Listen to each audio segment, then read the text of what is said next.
bare arms were traced with ink. He had come in with a contingent from Finneral, Aldersair remembered, because even amongst that well-armed folk, this man's pair of war-axes had been formidable. He still wore them, slung at his belt, as easily as if they were made of leaves. "You are in charge here, are you?" He spoke the plains language with a touch of an accent, and looked Aldersair up and down with such an expression of frank concern on his face that Aldersair found himself quite unnerved. For want of a better idea, Aldersair nodded. "Stone knock me down. You're older than you look, I imagine." Aldersair blinked. The man looked no older than him, which meant that he was very young indeed, in Eboran terms. "How old do I need to be?" The man grinned, green eyes flashing. Aldersair had never seen a human with green eyes. "Now there's a bloody question. My name is Burn Finnkeeper. You are?" Distantly, Aldersair was aware of Mother Fast's eye following them, her thin mouth twisted into a near-invisible slash. "I am Aldersair." "Good to meet you." To his shock, Burn Finnkeeper took hold of his arm and gripped it fiercely. The strength in his long-fingered hands was surprising. "There's no need for your people to die, Aldersair." Burn Finnkeeper met his gaze steadily. "No need for it. Now, what needs doing?" Then, before Aldersair could answer, the tall man had dropped his arm and was gesturing beyond the plaza. "You've a lot of dead wood to the east. Looks like it's been building up for decades, so you've got a deep layer of mulch under it. Once we've got that cleared, you'll have more space for these people and their nonsense." He turned back, grinning happily. "I'll start on that, shall I? I don't want to step on your stones, Aldersair, but I've a strong back, and I'll be honest, days in a horse's saddle don't agree with me. I like to use my hands, if you understand me." I shall start there, then. But if you need any other heavy lifting done, you grab me. Go to my people, they're the ones trying to build a giant fire by your rockery. Sorry about that. And ask for Burn. Actually, ask for Burn the Younger, or you'll get a lot of funny looks. My father is a big man to my people." Aldersair swallowed and realized he'd been staring.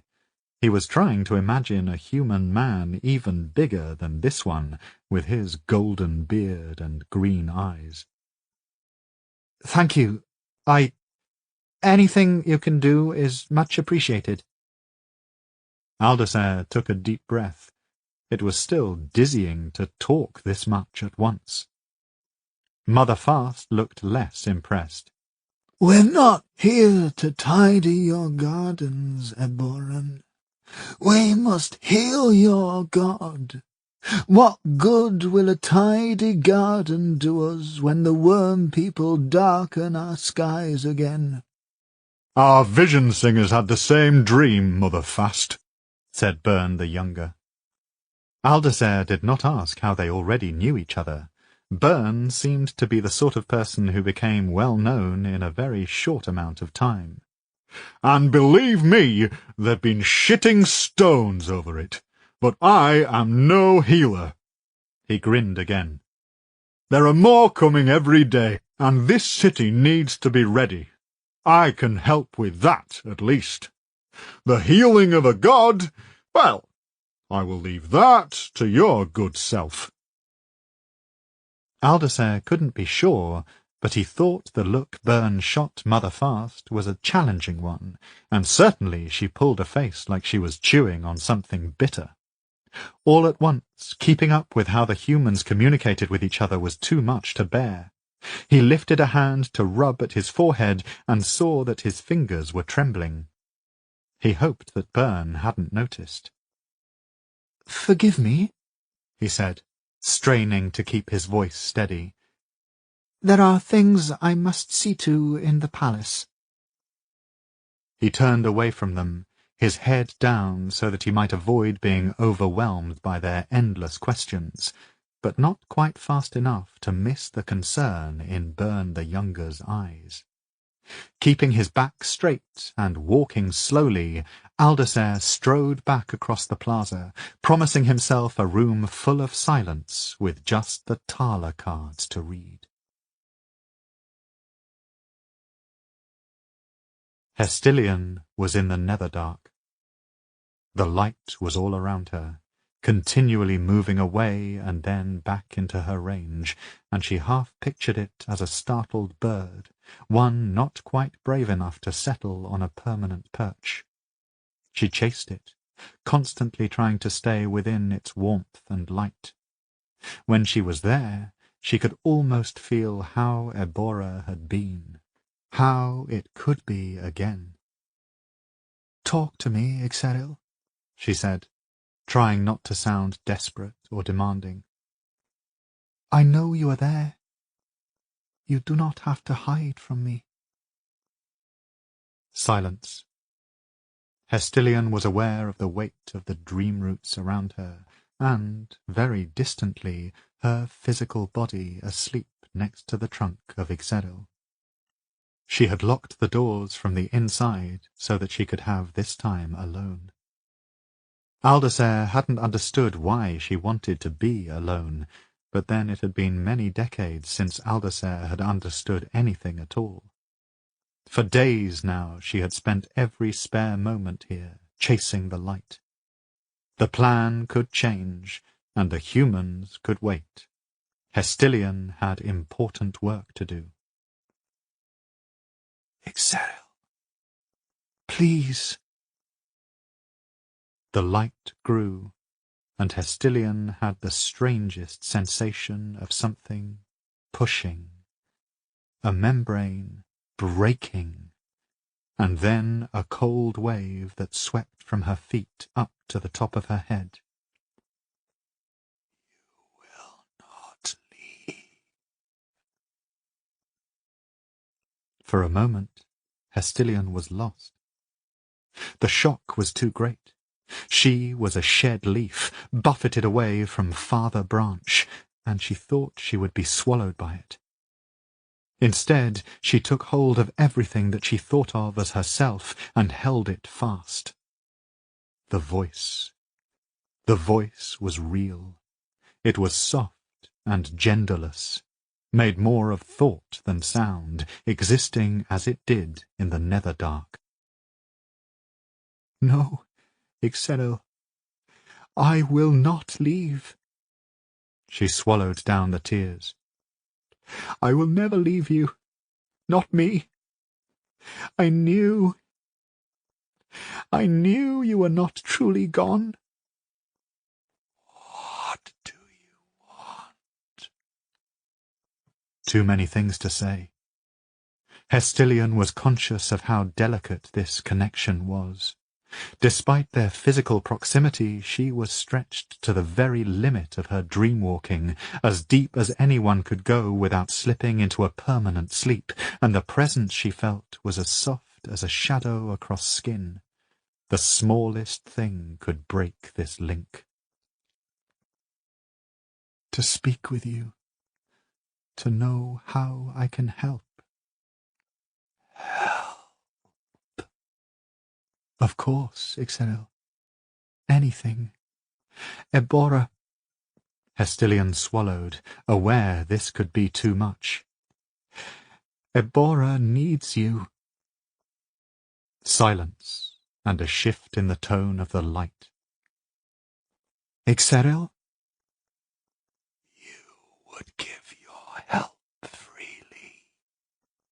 "Lord, in our ignorance we thought you had died. I would do anything to bring you back, anything you require." Silence again. It was as if the great tree needed time to coalesce its thoughts after so many centuries of silence. "Dead." Was it her imagination, or did the god sound amused? "Not dead." Waiting for what? asked Hestilion eagerly. Something was holding Ixeril back. She could tell that much. If I can give you what you need, I will. You are special. The shape of your mind, how it flits. Such a clever little shape. Hestilion folded herself over, keeping the flare of joy inside, lest it startle or embarrass Ixeril. I seek only to renew your glory for all of Ebora. A special child, continued the voice. It almost sounded dreamy now, distant. So determined, so stubborn. You are willing to use everything you have, aren't you? Regardless of the cost, you would see your Ebora revived. Edging closer to the light voice, Hestilion nodded. It is all I have dreamed of, great tree god, all my long life. And yet my roots are still rigid with cold and death. For all your efforts, I am still a corpse. Hestilion's stomach fluttered. Tell me what I can do. She tried to sound confident, but a memory of how small she was here, and how dark it was, flickered at the edges of her mind. How can I bring you to life, Great One? More silence. So she tried a different approach. Perhaps, if you told me what happened at the end of the 8th reign, if you told me what did this to you, I could help. No! The voice was no longer a nervous bird. It was an iron door, closed tight. Small, flitting mind, let me sleep. Make my roots thirst and stretch again if you can, but let me sleep. Hestilion let the silence grow. She did not want to go back to the palace with all its problems of diplomacy and who was eating what where. Not yet. I have summoned the world to our gates to save you, Ixeril, she said eventually. They have brought healers and mystics, men and women of alchemy. They are eager to help, all of them. Perhaps they can make your roots thirst again. Concentrating, aware that she was performing for her god, she dream-crafted the scene in the central plaza as it had been earlier that morning. The teeming caravans and tents, the long tables laden with food, the humans walking and talking and eating. She brought every inch of her dream-walker skill to the vision, crafting the watery sun in the pale sky, the mud from hundreds of boots that had been dragged across the shining stones. Ebora, she said, has not been so lively in centuries. How did you make them come? I spun a lie for them, Ixeril, and I sent it out into the Netherdark. A special dream for especially receptive minds. I told them that the Juralia, the old enemy, were coming back, and without Ebora they would all perish. Without you and the war beasts born amongst your branches, Sarn will fall to the worm people in a single turn of the true moon. The voice did not reply immediately. Instead, the soft light increased in brightness, flickering oddly. Hestilion recoiled, holding fast to the Netherdark to stop herself from jolting awake. When the voice did speak again, it sounded different. "You extraordinary creature," it said. "Such a thing to think, such a confection to craft." The light faded, and then came back. It seemed to hang over Hestilion like a shroud, and for the first time she felt like she was being truly observed. "Tell me again who you are." "I am your servant, the Lady Hestilian of the Eskt family, born in the year of the green bird." "Yes, but who are you? What holds you at your core, Lady Hestilian? All the tiny, disparate pieces, what threads them together? What single thing?" Hestilian briefly found herself lost for an answer. Ixeril sounded strange, alert somehow, engaged in a way she hadn't felt before, but she hadn't the faintest idea what the god was getting at. She went for the obvious answer. "You, my lord." She collapsed the vision of the plaza and instead summoned a vision of Ixeril himself, silver branches spreading over the palace roof. "Your roots are what hold me together at my core." Only silence answered her.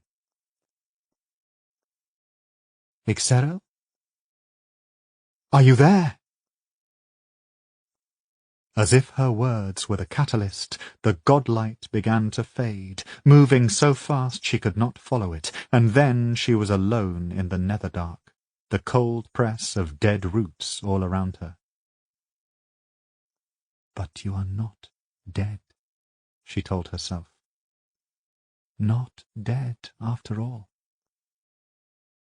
Slowly she came back to herself. Her legs were numb from sitting curled on the hard roots, and there was a deep chill in her bones, but she hardly felt it. Ixeril was not dead, simply hiding. He might be inert, but he was reachable. Turning to face the door, she thought first of going to Aldazer, but would he even understand what she had discovered? And then she thought of the humans swarming outside their gates, eager to help, but also eager to help themselves. They brought trade, and life, and attention. These were valuable things. But perhaps the salvation of Ixeril was her destiny after all. Who else had stayed? Who else had kept the small seed of hope? "Only I," she murmured through cold lips. "And this shall be my own secret a little longer, just until I bring him back." Chapter 26. It's possible to see, with a great deal of optimism and imagination, how the Greenslick region was once quite beautiful. There are the enormous scars in the landscape, which were once the Great Lakes, some as deep as mountains are high, before the Duralia's so-called maggots came and drained them dry.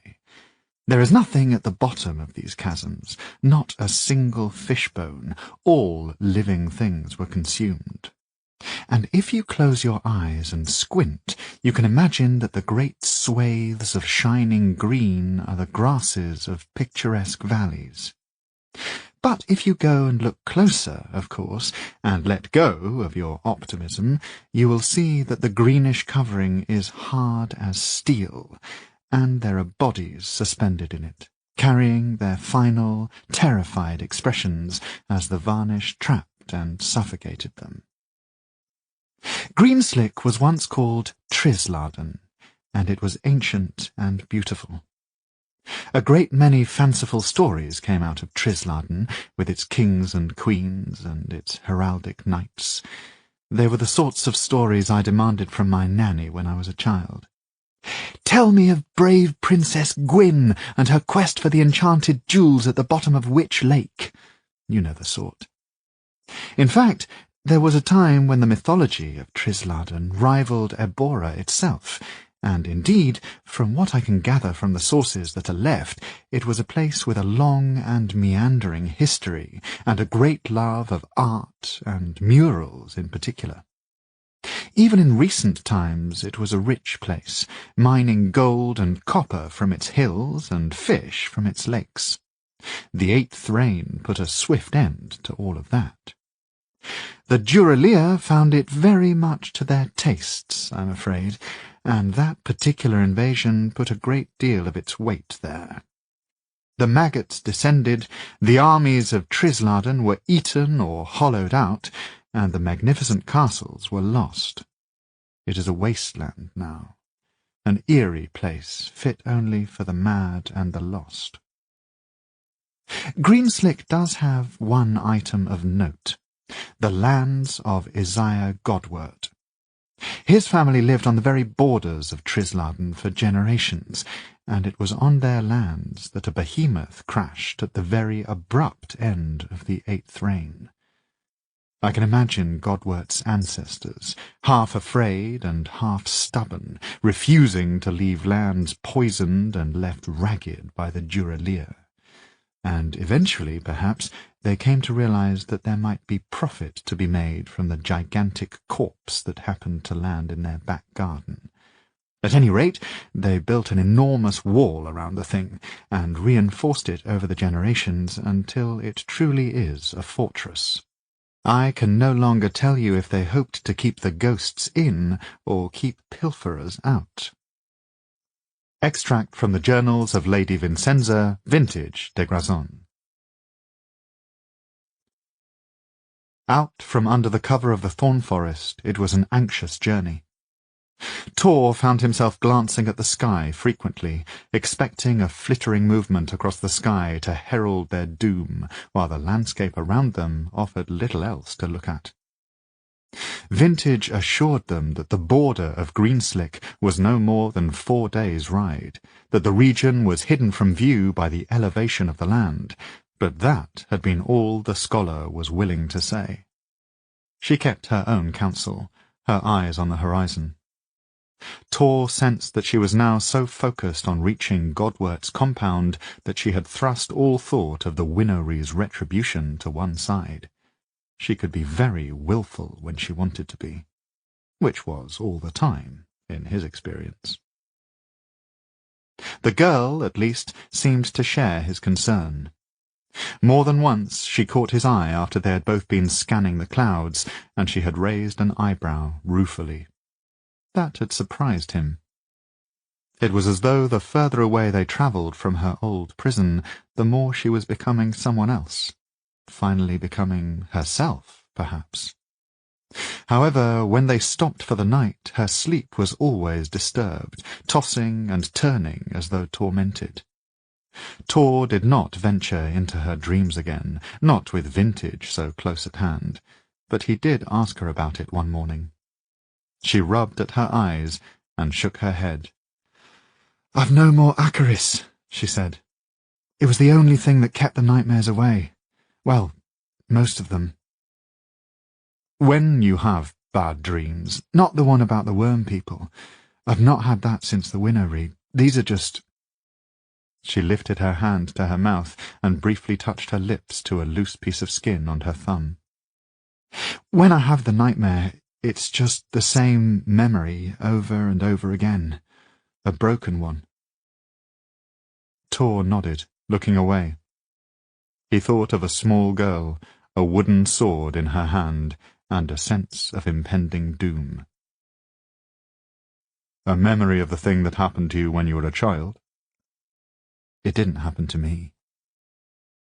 I happened to other people." She squeezed her eyes shut, and when she opened them again, her expression was urgent, desperate almost. "I can't remember what happened. Not all of it." "What do you mean, you can't remember?" "I know what the consequences were." She lowered her voice. "No avoiding those, but the rest of it. And it's really important I don't remember. It's dangerous to remember. Dangerous for everything." Tor frowned. "If you can't remember, How do you know it's dangerous? Memories can't hurt you. I just know. Noon bit her lip, looking away to where Vintage rode ahead of them. And it's best if you don't ask me about it any more. As it turned out, they did not receive a visitor until the night before the valleys and empty lakes of Greenslick revealed themselves. There was a crescent moon, blurred with fog as though seen through a misted window, and a cold wind was whipping across the grasses, filling the night with an unsettling wail. Tor pulled up his hood, and Vintage threw some more sticks on the fire. It appeared to be on the verge of going out. "What I would really like now," said Tor, "is a very large glass of wine. Do you know, Vintage, that you promised me that I would have wine every night I was in your service? Do you remember that?" Did I? Vintage clutched her chin and glared at the fire as though deep in thought.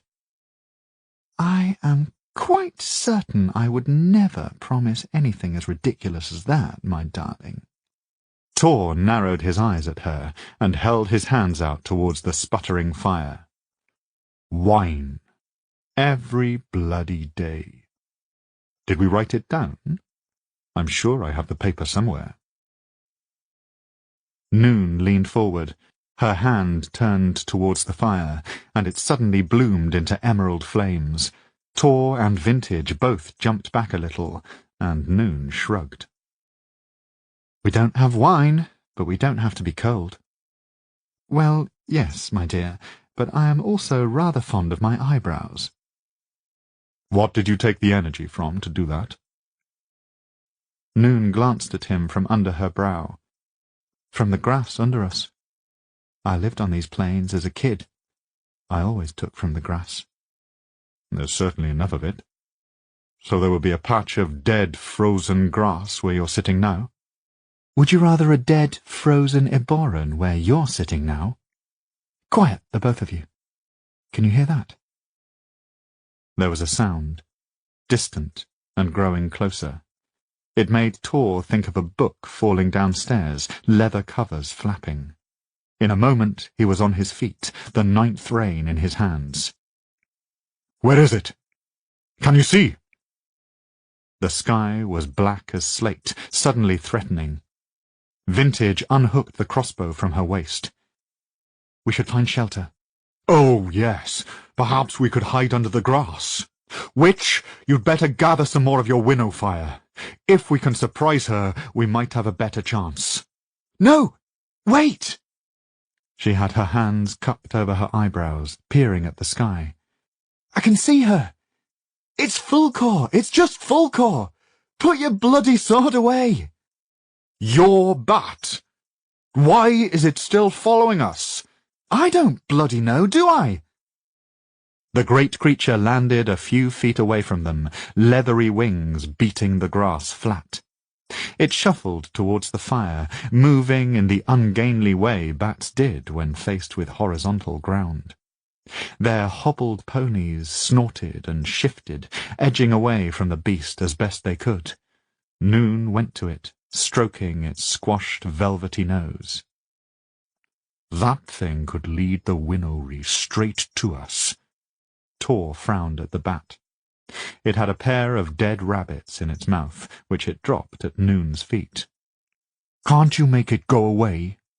I'd rather make you go away. Fulcor saved my life, and probably yours too. Vintage had approached the creature too, peering closely at its enormous crinkled ears. Fulcor made a snuffling noise, apparently enjoying the attention. The lad does have a point, Noon, my dear. This lovely girl is hardly inconspicuous, is she? She doesn't seem to pay much attention to what I think. Noon pulled the silver whistle from round her neck and gave 4 shrill blasts on it. The bat twitched her ears once and shook herself all over, but did not move from her patch on the grass. See? I think she's like me. Folkor wanted to be free all along, and now she does what she likes. Noon bent down and picked up the rabbits, turning her face away from them, but Tor thought he caught a hint of blush around her cheeks. She was, he realized, embarrassed to have such a sentimental thought about an animal. Besides, Folkor saves our skins and brings us dinner. That makes her more useful than most people I've ever met. Folkor had gone by the time dawn spread its watery light across the plains. They cooked the rabbits, eating one for breakfast and parceling the other away for later. From there the morning was filled with monotonous riding and featureless grass, but the weather had turned. The sky arched over them like a blue-glass bowl, and the sun was relentless, so that Tor soon found he had to remove his cloak and bundle it on his lap, and Noon took off her hat and fanned her face with it. There was no one out here to see the tattoo on her forehead, after all. All morning they climbed a gradual incline until they stood at the summit of a hill, and falling away below them was the ruined landscape of Greenslick. Tor grimaced. He had been here before with Vintage, and the view had not improved. What is wrong with this place? Noon looked paler than she had a moment ago. She reached up and absently wiped the sweat from her forehead. The scars of the worm people, said Vintage. Her mouth was turned down at the corners. Quite a sight, isn't it?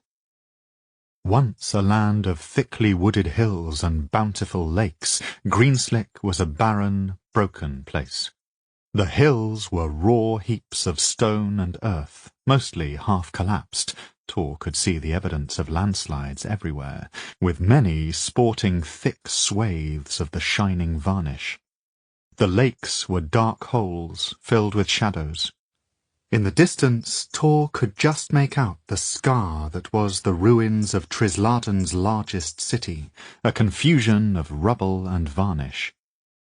On their last visit, Vintage had insisted they make a pilgrimage there. It was not a memory Tor looked back on with any fondness. They moved off down the hill, travelling through the last vegetation they would see for some time, until they came to a stone obelisk, standing alone in the patchy grass. There were words carved on it. "Do you remember what it says, Tourmalin, my dear?" Tor sighed. "If I remember correctly, it says something incredibly cheery, like, oh, witness the graveyard of Trisladen, and something despair." "It also lists the number of people killed in the 8th reign in this region alone," said Vintage. "It is a very sobering number." Through the sweltering afternoon they reached the bottom of the grassy hill and began to climb another. The difference was significant. Stripped of its trees and foliage, the hill was a rubble of earth and stone, liable to shift underfoot at any moment. Repeatedly, Vintage told them to go carefully and slowly, stopping a few times to send Tor ahead to look for the safest path. Eventually they crested this hill also, and finally the home of Isaiah Godwert was revealed, crouching on the very edge of Greenslick. "It's so alone," said Noon, genuine puzzlement in her voice. "How can he exist out here by himself?" The mansion sizzled under the wide sky. One look at it should have been enough, Tor would think later. The place already looked fly-blown and finished, a mouldering corpse. It reminded him faintly of home, which should have been the biggest warning sign. It was built from dusty red brick, hazy in the heat, with flat black windows like blind eyes. They were dirty. Behind the sprawling house was a tall wall, and behind that another so large that it resembled the hills that rose all around. It was impossible to see what was hidden behind it. "Godwert is rich," said Vintage, although she looked pained. "When you are rich, it is possible to live how you want. You see that road?" She pointed to a stretch of bare track leading from the mansion to the east. "A constant stream of goods comes up that road, bringing him and his son food, wine, building supplies, paper, ink, soap." She shrugged. "Years ago he himself would travel, but these days he prefers the isolation of Greenslick." "There's nothing on that road now," Noon pointed out, and she was right. Nothing moved on the road. Nothing moved anywhere on the barren landscape. Vintage frowned. "Come on, let's get down to the gates." The house itself was also surrounded by an imposing granite wall. This was a family keen on walls, and on Vintage's previous visit there had been guards too, well-paid ones who took a keen interest in anyone unexpected approaching. Now, under the sweltering sun, there was no one to be seen. The tall, wrought-iron gate stood open a few inches, and when Tor poked his head inside, he was met with an empty courtyard, flagstones dusted with rotting straw. Falling into silence, they led their ponies to the stables and made them as comfortable as they could. An empty bucket lay on its side in front of the empty guards' quarters. The silence was a weight hanging over their heads. Tor cleared his throat. "Perhaps he's dead," he said. Silence rushed in again, and he almost imagined he could feel it, a pressure against his eardrums. He thought of the last vials of blood hidden within his jacket. "How old is he, Vintage? I never did get to see him the last time we were here." Vintage was staring up at the dark windows of the house as if she hoped to see a face looking out at them. Any human face would be a comfort at this point. "Not so old. Besides which, he has a son, a full retinue of servants, a veritable army of guards." She picked nervously at her shirt. "We'll go up to the house. Come on." As they crossed the courtyard, Noon fell in next to Tor. "What happened the last time you were here?" "Well, Madam Vintage went up to the big house to conference with our recluse, while I was, invited to wait in the guardhouse. As it happened, I won 3 rounds of cards before Vintage came stomping back, a look like thunder on her face. Isaiah Godwert is very selective about who he opens his compound to." "He opens it to no one, my dear," said Vintage. "But I'm not taking no for an answer this time. Ah, here we are."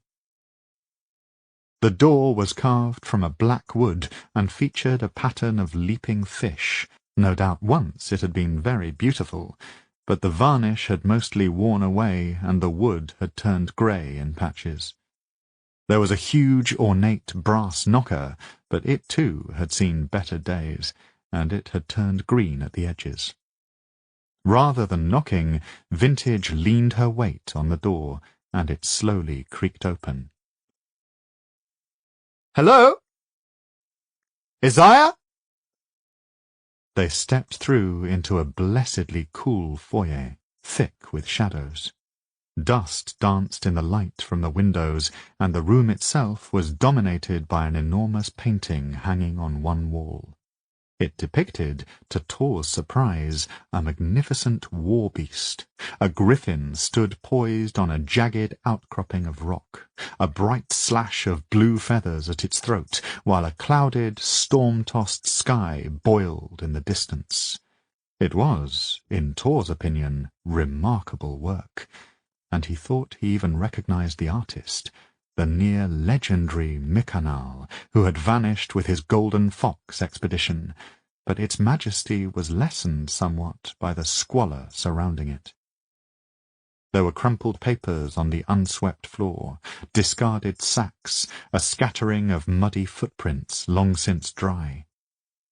A set of stairs swept up to a darkened landing, while corridors leading away from the foyer were crowded with shadows and seemingly abandoned furniture. One corridor looked as though an attempt had been made to cordon it off. The space was filled with upended tables and chairs and cabinets. "Can you hear that?" Noon was looking up the stairs. "I can't hear anything," said Tor. He was starting to feel irritable, "because the place is empty. All this way, all that trouble, to stand in an empty house. Perhaps we could find the kitchens? I want a decent meal before we go anywhere." "Be quiet," snapped Vintage. "What can you hear, Noon?" "Something so soft." She closed her eyes for a moment, and then, in a much louder voice, called, "Hello!" Tor jumped, cursing himself. "They're all dead and gone. Come on, Vintage. Let's go." "Hello? Are you there?" Noon was walking towards the stairs, with Vintage following. Tor sighed and went after them, but he could also hear the sound now. A low muttering, constant and so quiet it was barely there. Noon led them to the top of the stairs and then across the landing. They passed a number of closed doors and a few open rooms. Sunlight, soured by dirty windows, lay in pools on the thickly carpeted floors, and Tor had glimpses of furniture, of bookshelves, all covered in dust. The sense of desolation grew. "There's someone down here." Noon led them to the last room. It was large and spacious, with a great bank of windows across the far wall, but they had all been covered over with huge sheets of paper and parchment, filling the room with a strange yellowish glow. It had clearly been a study, with bookcases lining the walls to either side, but the desks and tables had been pushed up against the walls, covered as they were in open books, dirty plates, and empty glasses. In the middle of the room was a thick rug, and on that were a number of oil lamps. Sitting amongst them was a man. Slowly he stood up. Isaiah? He was, Tor guessed, middle-aged for a human, a handsome, well-built man with thickly curling dark hair and a well-shaped beard that had only a dusting of grey across his cheeks. The man's eyes were hooded with thick eyelids, a lack of sleep, perhaps, and he had striking, expressive eyebrows. He wore a dusty red velvet coat, which looked ridiculous given the weather outside, and a stained shirt. The dun-coloured trousers he wore were smeared with dust. He opened his mouth, but all that came out was a hoarse croak. He shook his head and tried again. "Who are you?" Vintage strode into the room, a stricken expression of concern on her face. She went over to the man and smoothed down his lapels, blinking at the dust that came off him in little clouds. "Isaiah, what have you done? What's going on here?" The man looked down at her, a perplexed expression on his face. "Lady de Grazon? Is that you?" He patted her hands absently. "It looks like you, but I told everyone to leave.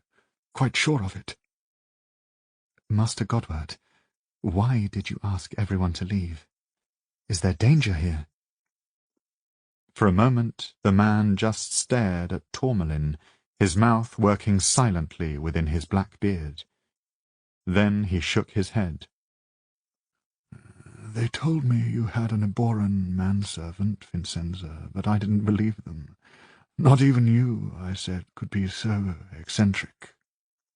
Vintage opened her mouth to speak, but he waved her off, taking a step backwards into his circle of lamps and papers. He gestured at the ground. "It's quieter when the house is empty, which is better. I can think.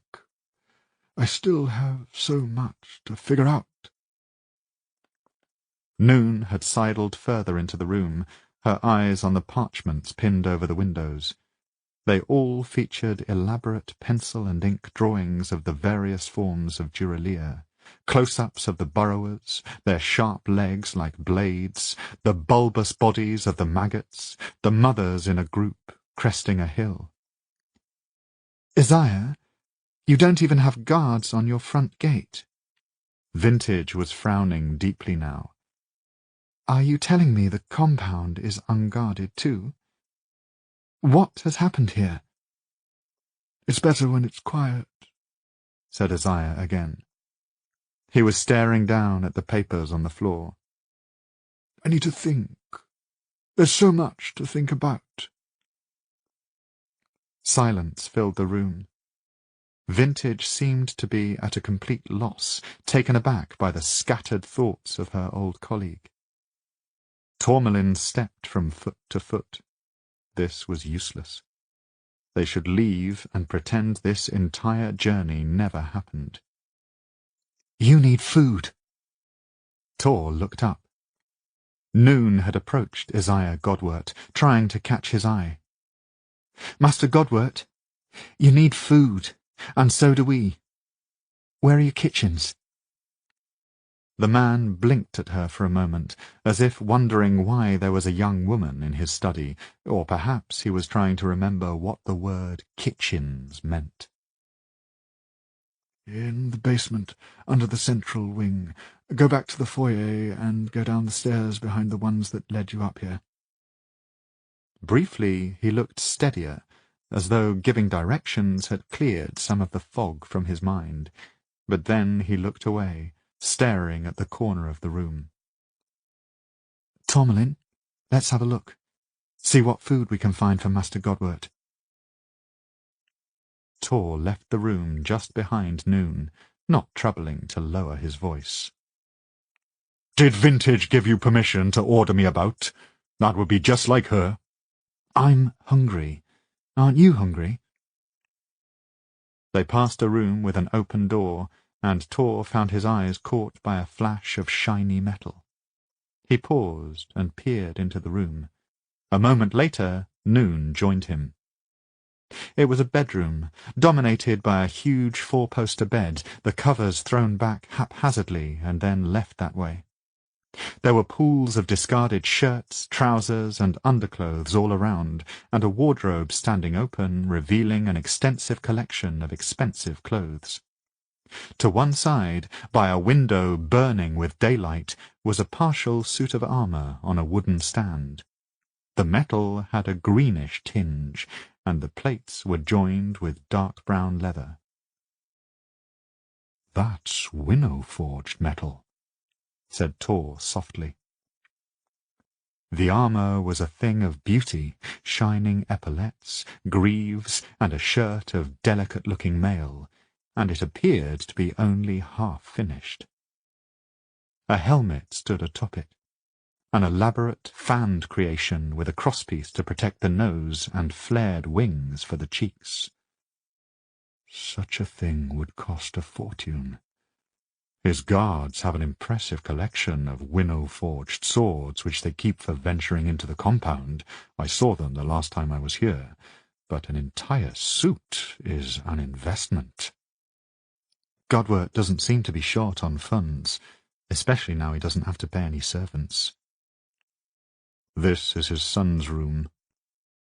Tor poked his boot into a pile of clothes on the floor. "I recognize the smell of young, untidy man anywhere." Noon raised her eyebrows. "I'll take your word for it." She pressed her fingers to a dresser and then stepped back towards the door. "Everything here is covered in dust. Thick dust."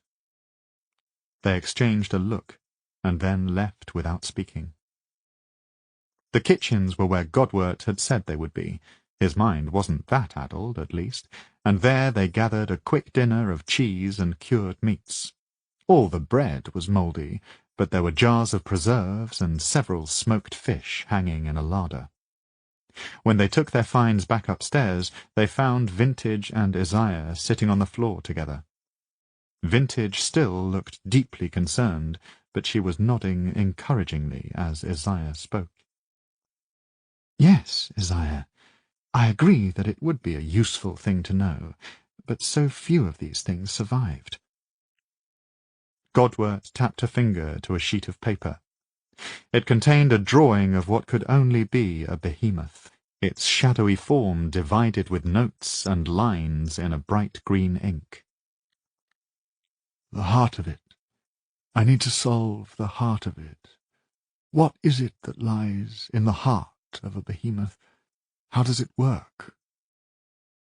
Vintage looked up at the two of them and gave the tiniest shrug. "We have food," said Noon. She put it down on the floor next to them and began to peel one of the cheeses. "But, Isaiah, my dear, surely the way to solve that problem would be to go and look at the thing. You do have one on your doorstep, after all." Vintage laughed, a touch nervously, but Isaiah lifted his hands to his head and grasped at his hair. "No," he said very quietly. "No, no, no. No, no, no." Tor found that he couldn't bring himself to sit with them. The sense of something wrong here was very strong. Where was everyone else? It reminded him of Noon's dream, the overpowering weight of doom hovering just out of sight. He caught Vintage's eye. She looked stricken. "Well, perhaps we could help you with that, my dear, if you do not wish to re-enter the compound yourself." Vintage cleared her throat. "You know, of course, that I have longed to observe your extraordinary behemoth specimen up close. Perhaps we could go and look at it for you, the heart of this beast, bring back anything we find useful, make sketches, observations. You know I have a talent for this." Isaiah Godwert made a strangled noise, and when he lifted his head, his eyes were wet. Vintage continued. "I know, Isaiah, that you are very fond of your secrets, and that we have negotiated before, and I have never got the better of you. Well, I have something new to offer. You see this girl I've brought with me?" She gestured at Noon, who was busily munching her way through a slab of cheese liberally spread with jam. The Fell Witch swallowed hard. "What?" "She's a Fell Witch, Isaiah," said Vintage, pretending not to see Noon's raised eyebrows. "She works for me now, too, and she is quite capable of producing winnow fire. As soon as I saw it, I thought of you and Tyron's suit of armour. He is still collecting pieces for it, I assume." "The armour," said Isaiah, his voice utterly flat. "The armour." "Yes, the armour of winnow-forged steel. I remember well your son's pride in all he had constructed so far, and just imagine, my darling, how his face will light up when you tell him—" Abruptly, Isaiah Godwert was on his feet, scrambling back from the circle of lamps as though he feared to be bitten by something there. He bumped into the far wall and turned away from them, cowering as if from a blow. "Go! You have to go! Get out! Leave this place! Get out of my sight, damn you!" Vintage stood up. Her normally warm brown face had gone a milky grey, but as Tor watched, he saw her gather herself. Lady Vincenza, Vintage de Grazon, was not to be so easily turned away from her path. "Please, Isaiah, tell us what's wrong. How can we help?" "There is no helping me, nor any of us. This world is poisoned, seeded with filth, death growing in the wild." The man took an agonized, watery breath that was half a sob. When he spoke again, he sounded more awake and alert than he had since they'd arrived, but it was a voice heavy with sorrow, too. "It's the compound you want, isn't it? Go then. Go. The gate is unlocked, and the gods know I can't look at it any more. Do what you must, but leave me alone. Now. Chapter 27. The Winnowy's giant bats, or to give them their proper name, Targus black-eye bats, are originally from the mountainous region of Targ. It's a place that has long intrigued me, I must admit. All evidence points to a cataclysm taking place there millennia ago, long before even the very first visit from the Duralir, but its reputation as a cursed landscape means that it is absolutely impossible to book a passage there. No one travels to Targ, alas. Except that wasn't always true. We know, of course, that when the early followers of Thomas were laying the foundations for their delightful prison for women, some of them did travel to Targ, and we know that they came back with a clutch of Targus black-eye young. As a side note, I would dearly love to know why they travelled to Targ in the first place. With its bleak chasms and towering mountains, you would need a very good reason to go. Perhaps the reason is hidden somewhere in Thomas's private writings. Of the secrets he brought back from the sea, did one contain a reason to go to Targ? Or, more intriguing still, does the region have a connection with Winnowfire? Either way, the young bats were raised at the Winnowy, as were their offspring, until they knew no other home, and generations of the creatures flew from the spindly Chirot Tower at the top of the Winnowy. They are carnivorous animals, hunting birds and smallish mammals, but they also enjoy fruit.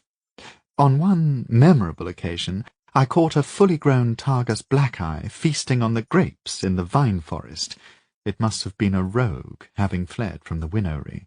I can't imagine that even such a huge winged creature could fly all the way from Targus to my forest. I chased it off with a stick, the bugger. By all accounts, they are loyal, intelligent creatures, with a tendency to fixate on their keeper, or other close human. Extract from the Journals of Lady Vincenza, Vintage de Grazon. The day was swiftly dying, and the three of them stayed the night in Isaiah Godward's enormous empty house, each finding an abandoned room to bed down in. Tourmalin woke in the early hours and went down to the kitchens, looking for food and a bottle of wine to ease him back to sleep. On his way back, he noticed that there was a band of buttery light underneath the door of Isaiah Godward's study, and he could hear the dry noise of paper against paper. Perhaps the man had been driven mad from a lack of sleep. From Noon's room he could hear small noises of distress, muffled with sleep, and he stood there for some time, one hand pressed lightly against the door. He was curious, but he was also tired. Back in his own room, camped on a bed thick with dust, he opened the wine and found that he no longer wanted it. Instead, he reached into his bag and retrieved one of the last vials of blood. Blood donated by Ainsel. Turning the glass between his fingers, he watched the crimson fluid swirling thickly by the light of his single candle. Years ago, when Abora had only been a few years into its bloodlust, a coating had been developed for glass vessels that kept blood from growing thick too quickly, and he had made sure to pack several jars in his bags when he left the city. Tourmalin unstopped the vial and pressed it quickly to his lips. The blood was no longer even in shouting distance of fresh, and it did little to alleviate his weariness. But the taste of Ainsel was still there, the memories of her warm skin sweet against his tongue. For a few moments the abandoned room felt less lonely. Pinching out the light and crawling beneath the musty covers, Tourmalin thought of Noon again, caught in the repeated nightmare that wasn't a nightmare, over and over. Eventually, he slept.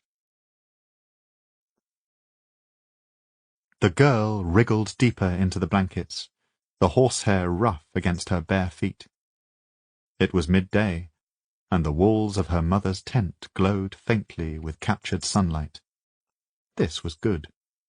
If it was bright outside, they would be less likely to see what she was up to. She reached into the basket and pulled out the bushel of rala root her mother had harvested earlier that morning. It was dying fast. The long green leaves that sprouted above ground were already wilted and soft, but there was enough life left in them for what she needed. She could feel it through her fingertips, ticklish and alive and leaking. The girl looked up to the entrance of the tent, checking again that her mother wasn't going to make a sudden appearance, but the flap was closed, and outside she could hear the gentle, everyday sounds of her people. Voices raised in greeting, gossip, and command, the huff and chuff of horses being tended, the faint sound of Mother Fast singing successful hunting to them all. There was a steady thump of axe against wood, the sound of other children playing and calling out to each other, but within the tent everything was still. This was her time, a brief moment alone where she could do what she wanted. And there was only ever one thing she wanted. The girl wrapped the fingers of one hand around the rala root and held her other hand out in front of her. The living greenness of the plant beat gently against her fingers, almost as though it wanted her to take it. In the sun-hazed gloom of the tent, the girl grinned. The rala leaves crumpled and turned brown. The bulbous, heart-shaped root, so good when cooked in stews, grew wrinkled and shrunken. After a few moments, the ends of the leaves turned black and curled up. Almost triumphantly, the girl held up her other hand, her small fist clenched, and a ball of greenish-blue flame winked into life around it. The eldritch fire began at her wrist and formed a point above her closed fingers, flickering and dancing wildly. Unable to help herself, the girl whooped with delight, and the flames grew a little higher, filling the tent with shifting, otherworldly light. She no longer cared that someone might notice the light from outside. Her chest was filled with a sense of floating, of being apart. There was nothing but the flame. The inside of the tent was painted with light. The blankets, the bedrolls, her mother's cooking pots, her books, her scrolls, her precious bottles of ink, the girl's wooden toys, her wooden practice sword, the dirty cups and the crumpled clothes, they were all transformed, captured in a glow that made the girl think of the waters of the Sky Lake. She wondered if this was what it was like to live underwater. Her hand did not burn, but the tent was filling with heat, and she could feel pinpricks of sweat under her hair and on her back. The rala root was a collection of soft, blackened sticks in her hand. There was a smell like rot, like old mushrooms and harvest, and the flames were dying now, sinking back towards her fingers. Desperate, the girl reached out without thinking, seeking more of that green life, and plunged her free hand into her mother's basket of greens. The flames roared back into life, shooting towards the gathered ceiling of the tent in a wild plume of shivering blue, and at that moment the tent flap was thrown back. "Noon!" Her mother shuffled rapidly into the tent, pulling the flap tight behind her. The flame swirled wildly for a moment as the girl tried to control it, licking against the dried flowers hanging above. They lit up like tapers, the blue-green light turning a more familiar orange as it came into contact with something to burn, and then her mother was cursing and shouting, snatching down the burning plants and smothering them quickly with blankets.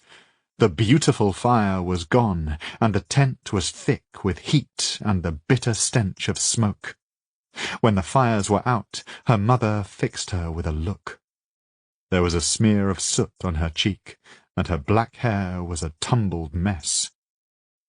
"Noon!" What have I told you about this?"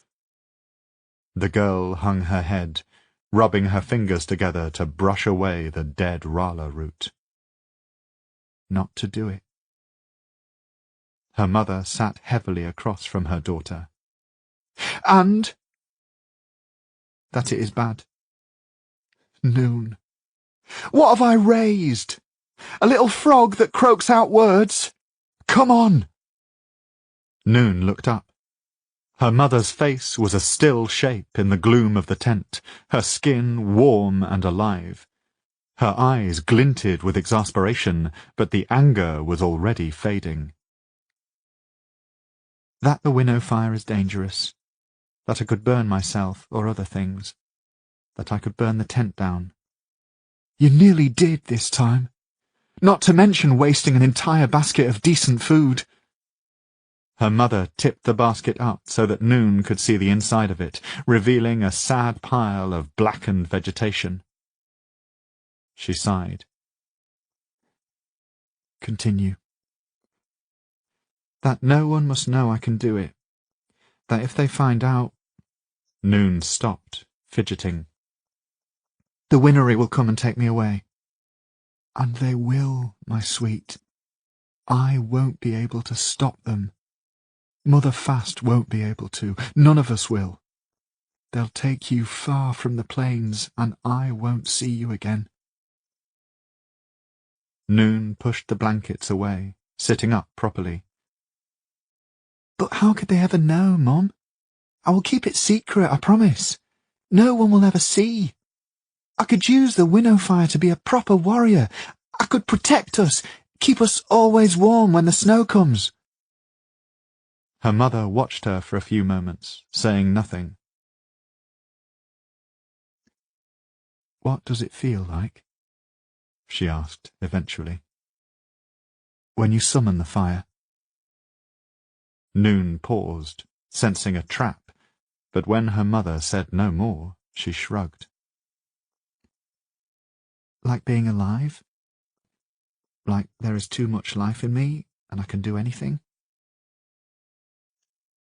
Her mother's lips grew thin, and she looked away, her head bowing briefly so that her thick black hair covered her face. Then she looked back at her daughter, meeting her eyes steadily. "I am sorry, Noon, but you must hide it. You are very small now, and you can't possibly— Their witch spies are everywhere. You might be safe for a day or two, maybe even a week or 3, but eventually the Winnery would come for you." She shuffled over and gathered her daughter up into her arms, kissing the top of her head. "I can't lose you, little frog." In her cold and dusty room in Isaiah Godward's grand house, Noon turned over and opened her eyes, pieces of the dream speeding away like leaves on the river. For a moment she thought she could still smell her mother, the scents of wildflowers and horse, but it was just the stink of musty bedclothes after all. Her hand trembling only slightly, she wiped her cheeks with the back of her hand and waited for the sky to lighten. Things would look better in the daylight.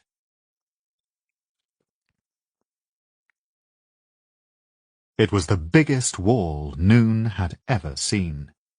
It was so big, in fact, that she hadn't realized it was a wall until she saw the enormous gate built into the side. If anything, it resembled an extremely steep hill with unusually uniform sides.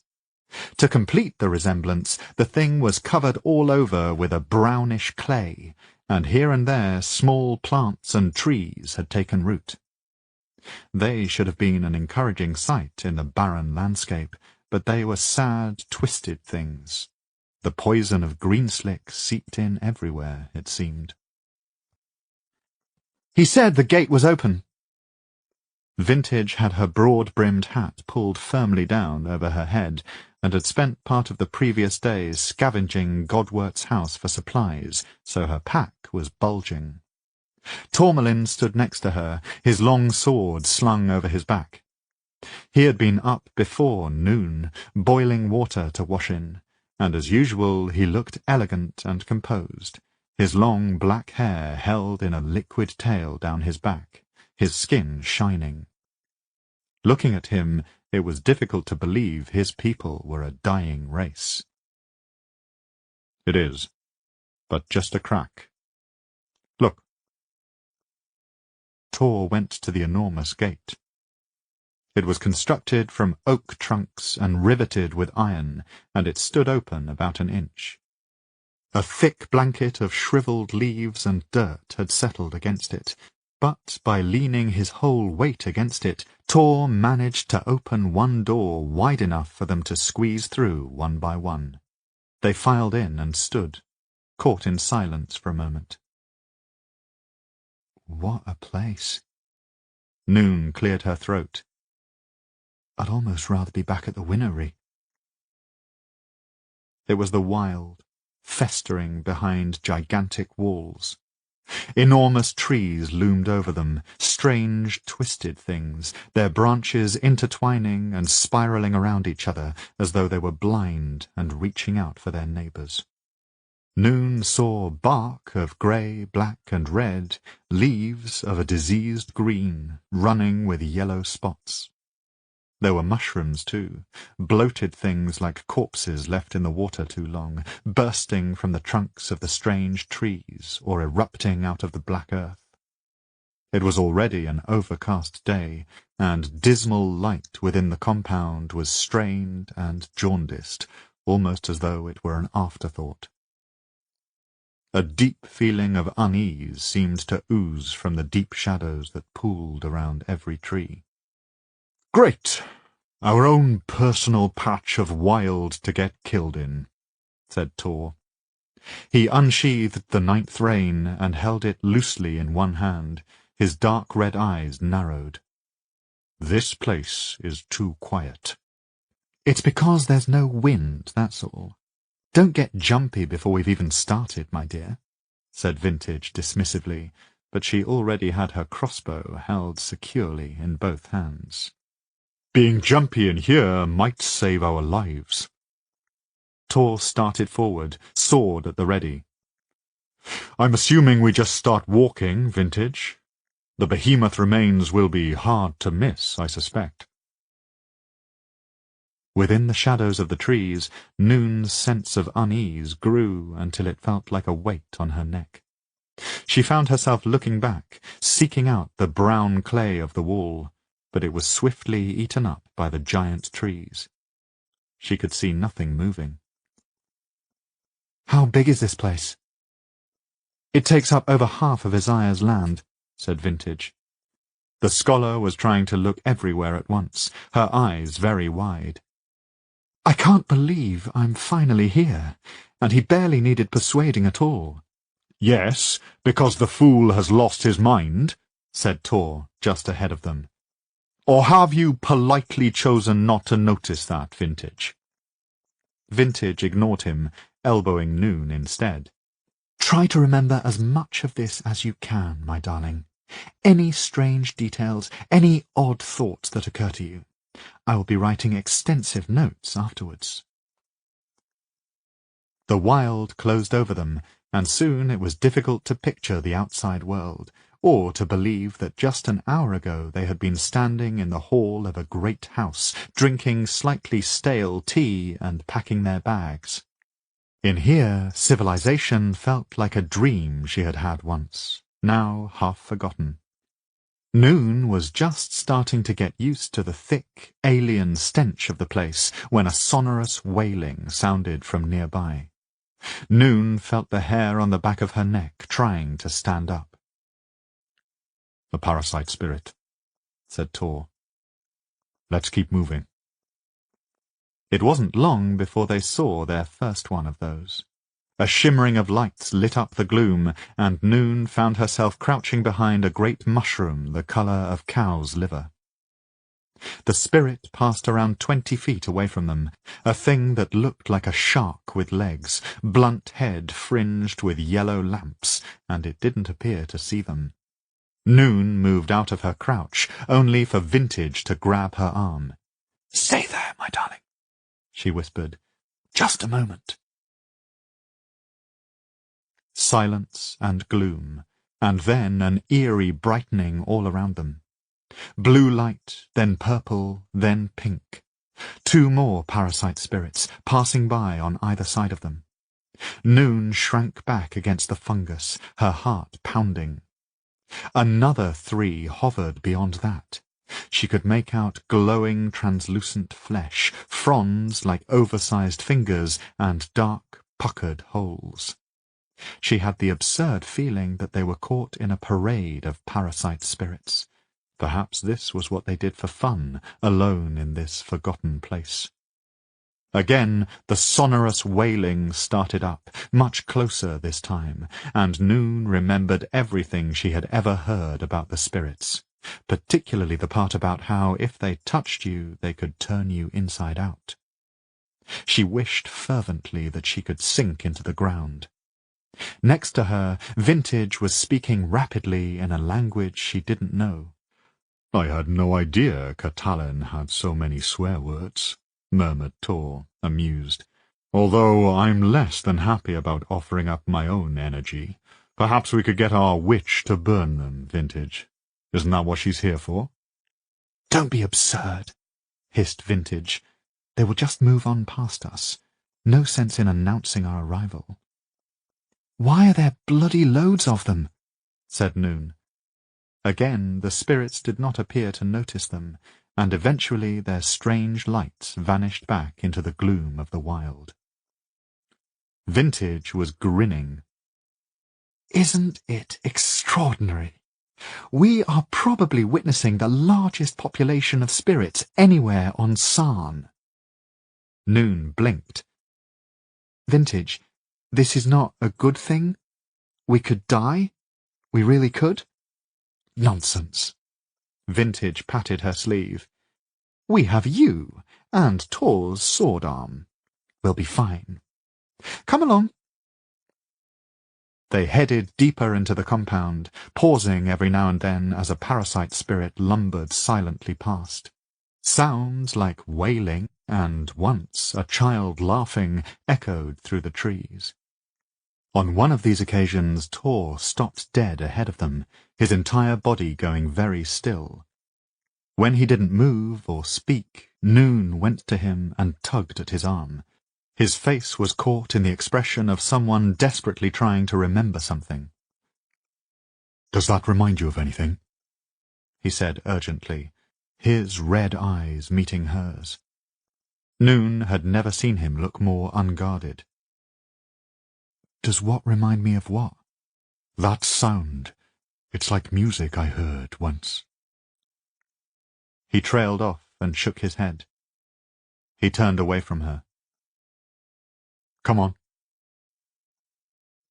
When finally they saw the behemoth, Noon thought they had come across some strange building in the midst of this overgrown forest, dark windows glinting under the overcast sky. Next to her, Vintage swore in another language again, her eyes wide. "There it is. Look at the size of the bastard." As they stepped through the last fringe of trees, the remains of the behemoth loomed into existence. At the Shroom Flats there had been tiny pieces of wreckage, and Noon had seen Vintage's drawings of the things, but nothing had prepared her for the physical reality of it. The thing rose above even the giant trees, dark green, grey, and black in colour. It was made of what looked like softly curving sheets of metal, except that it didn't shine like metal. Instead, it looked greasy, like the skin of someone kept in bed with a fever for months. The surface was puckered here and there with round holes, some of which glinted darkly with what Noon assumed was glass. Hanging from one side was a strange, withered appendage, like an arm with too many joints, ending in a series of tapering claws. "This is just the front piece," said Vintage, her eyes shining. "Its head, for want of a better word. This must be the most intact specimen on Sarn." She took a deep breath. "And finally, I look upon it." They circled around and came to the ragged edges of the behemoth's head, torn green plates, tattered like skin, with fat pouches of some sort of grey material underneath. The interior of the thing was exposed to the air, and again Noon was reminded of looking at a building, only now it was one that had suffered a catastrophic disaster. She saw floors exposed, empty rooms with gently curving walls, the floors now covered with the debris of the forest. There were other shapes there, hidden in the shadows. She couldn't even begin to guess what they were, but looking at them made her stomach turn over. "The interior of a behemoth," breathed Vintage. "By all the gods, it's more or less intact. I never thought It must have crashed at the end of the 8th reign with such violence that this entire section was torn off. Extraordinary." Noon caught Tor's eye. The corner of his mouth twitched into a smile, although there was no humour in it. "Yes, we're very happy for you, Vintage. Shall we keep moving?" Trees and fungus had grown up in the gap between the head of the behemoth and its main body, which, Noon realized as they stepped through, was even larger than the front. Part of it had collapsed, the strange green-black material falling over the exposed innards like a flap of gangrenous skin, leaving a low, tunnel-like entrance to its insides. Vintage made straight for it. "I'm not sure that's a good idea," said Noon. She glanced up at the sky, grey clouds indifferent over their heads. "Nonsense. Isaiah Godwert, remember, has been in and out of these ruins for years, gradually delving deeper and deeper, and he has always survived. It's probably safer in there than it is out here." Vintage nodded back the way they had come. Noon turned to see the shifting, amorphous form of a parasite spirit moving just beyond the trees in front of the behemoth's head. The creature had 6 spindly legs, the bulk of its body suspended like a balloon over them, but its long neck twisted round, 6 glittering lights like eyes seeming to focus on their small group. It lifted one spindly leg, taking a step towards them. "All right." Tor waved them back. "Let's get inside and out of sight. Perhaps it will forget we're here at all." Glancing up at the sky once more, hoping it wouldn't be the last time she saw it, Noon ducked under the flap of oddly organic metal and followed Vintage into the interior of the behemoth. The floor underfoot was soft and grey and somehow slightly warm, as though they walked across the living flesh of a giant. She supposed they did, in a way. They found themselves in a circular corridor, the walls streaked with a deep greenish substance that looked like a form of rust, next to strange geometric shapes etched in silver lines. There was a smell, sweet and sickly, like old meat, while nodules burst from the walls every few feet or so, twisted bunches of string-like membrane, each one glowing with a faint yellow-white light. "Interior lighting!" cried Vintage, peering closely at one such nodule. "How long has this been burning? Can you imagine what sort of power source could be responsible for it? There is too much here. Too much! I should have negotiated for a month in this place, or even a year's extended study." "For what it's worth, I don't believe Master Godwert would care much either way," said Tor. This seemed to lessen some of Vintage's glee, and they moved back off up the rounded corridor. The sound of their footfalls echoed strangely, becoming an odd, discordant heartbeat, and inevitably Noon returned to the idea that they were walking around inside the body of a giant beast, not dead despite all its torn pieces, but sleeping. Godwert and his team were studying here for years. Look at this. The corridor had widened slightly, and Vintage stopped by a piece of wall that was raised from the rest and covered with the silvery geometric patterns. Here someone had constructed a wooden frame on which rested several oil lamps, long since extinguished. They were covered in a thick layer of dust. Not sure what drove her to do it, Noon pressed her fingers into the dust and smoothed it between her finger pads. It was faintly greasy, and there was no life force to it at all. She didn't know why she had thought there might be. They wanted as much light as possible, do you see? Vintage was saying. Some of these passages have only recently become accessible, you know, as parts of the behemoth's body degraded and fell apart naturally. Godwert was always very keen that the thing be kept as intact as possible. "I don't know why we've bothered coming here, Vintage," said Tor. He was peering at the oil lamps with a faint expression of distaste. "You already know all there is to know about the place." Further up the corridor they came across more evidence that the space had been thoroughly explored. Rope ladders led to empty alcoves in the ceiling, boot prints in the greasy dust, a single empty ink bottle. They reached a place where the corridor grew wider, and in the strange alcoves were several shining orbs made of greenish-gold metal. Each had a clear section, like glass, and inside it was possible to see a viscous golden fluid. "Look at this!" cried Vintage. "This is what we found in the shroom flats, only intact." She shook her head slowly. "The substance that makes vegetation grow. Imagine what you could do with this much of it. Isaiah Godwert is sitting on a fortune." "Do you want to take it with us?" asked Tor. For the briefest moment Vintage looked tempted, but then she shook her head. "I could not break Isaiah's trust so soon after gaining it." She coughed lightly into her hand. "Come on, there is much more to see." Eventually the corridor ended, and they were in a cavernous chamber, the shadowed ceiling stretching high above them, unseen. Here there were more alcoves in the walls, all filled with strangely organic-looking tubes.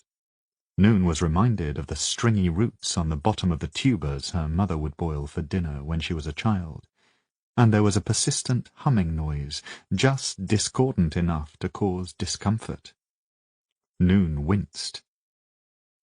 "This place is still alive," she said, not wanting to speak the words aloud, but unable to keep it in. She was thinking of her dream at the Winnowing, how the behemoths had hung in the sky over Mushenska. Had she ever thought she would be walking around inside one? "It's still alive, this thing. Can't you feel it?" "Nonsense," said Vintage firmly. "This behemoth crashed generations back, and it has been rotting ever since. No, my dear, you must think of it as a piece of clockwork still winding down, or a stone out under the sun all day that is gradually losing its heat." Noon nodded, but she crouched and briefly brushed her fingertips to the clammy floor, probing for a sense of life. There was nothing, but she didn't feel any safer for it. "What's this in the center here?" Tor led them across the floor. In the middle of the tall chamber there was a soft greyish mound rising from the ground. As they got closer, Noon saw that it was made from large, translucent lumps of material, all pressed in together to form the gently rounded structure. Some of the lumps, which were almost cube-like in shape, had more of the stringy tubes, like those in the alcoves. "Fascinating," said Vintage. She was trying to look everywhere at once, her eyes bright. "Is this some sort of central control room? The heart of the system?" Whatever it is, it looks like Godward has decided to see what's underneath. Tor gestured from the far side, and Noon and Vintage joined him. He stood over a ragged hole in the greyish material, and it was clear that several of the lumps had been carefully prized away and put aside, forming a tunnel into the murk below, where a pinkish light glowed fitfully. Many of the tube-like appendages lay ragged and torn, blackening at the ends. Looking at it all made Noon feel strange. It was like staring at an open wound, and the smell of rotten flesh was stronger than ever. "Well," said Vintage, beaming at them both, "I don't know about you, but I can't wait to get down there." A green flower of fire blossomed to life between her hands. Wincing slightly against the pain in her shoulder, Agent Lin laid the fire gently on the dry sticks she had collected and watched as it spread, eating and consuming and growing bigger. Green turned to orange, and she felt the heat push against her face. This was still hers. This was still hers to control. There was always that. She was camped some distance from Isaiah Godward's house, its red bricks just in sight. She and Gull had flown over it several times, had observed from far away the small figures of the fugitive Fell Noon and her companions moving about its grounds. Of the owner she had seen nothing, but it was well known, according to Pamos the engineer at least, that Godward was an eccentric recluse. The people she was looking for had headed into the compound behind the house some hours ago, and now she would wait. When they came out again, and they would, unless they were killed by the parasite spirits inside, she would kill them. As simple as that. She had rushed in before, too confident of her own efficiency. She had not taken into account the desperation of the girl, and that in itself was a ridiculous mistake. Had she forgotten already what it felt like to be that desperate, or had she chosen to forget? The problem with waiting, of course, was that it gave her too much time to think, to turn the drowned one's words over in her mind, for example, to imagine the loss of her son's finger, to imagine the ways they would take it from him, how he might scream and cry. When she had been a prisoner of the Winnowing, she had been wild and desperate enough to do anything. The need for the touch of another person was maddening after a while, and that had resulted in her boy, Karen. Not born of love or affection, but a simple, terrible need not to feel alone, just for a little while. It was incredible, the need for the sensation of skin against skin, and she had not been able to control it. Sitting alone in the terrible landscape of Greenslick, Agent Lin summoned another ball of winnow fire and fed it to the flames already burning, and then another, of the exact same size and intensity. Control. Karen had dark brown hair like his father, and it had curled against his skin, so soft. She hadn't believed such softness existed. His eyes, too, had been brown. He had been a warmth next to her chest, both better and deeper than the heat of the winnow fire, and they had let her keep him just long enough to name him. His fingers and toes had been tiny and perfect, but best not to think about that. Fell Noon would soon find out that there was no resisting the Winnowing, just as she had. Another ball of flame, identical in every way to the others, slid into the fire. Control. No more mistakes. Chapter 28. There was too much. Vintage could barely move an inch without feeling the need to retrieve her notebooks and inks, to make quick sketches and observations. There was an extraordinary wealth of knowledge here, much more than she had expected. Godwert had made much deeper progress into the body of the behemoth than he had reported, the old swine. There was too much. But every moment they were inside she was aware of the terrible danger they were in, and she had the distinct sense that her luck was now the thinnest piece of fragile ice, and they were edging out further and further over an abyss.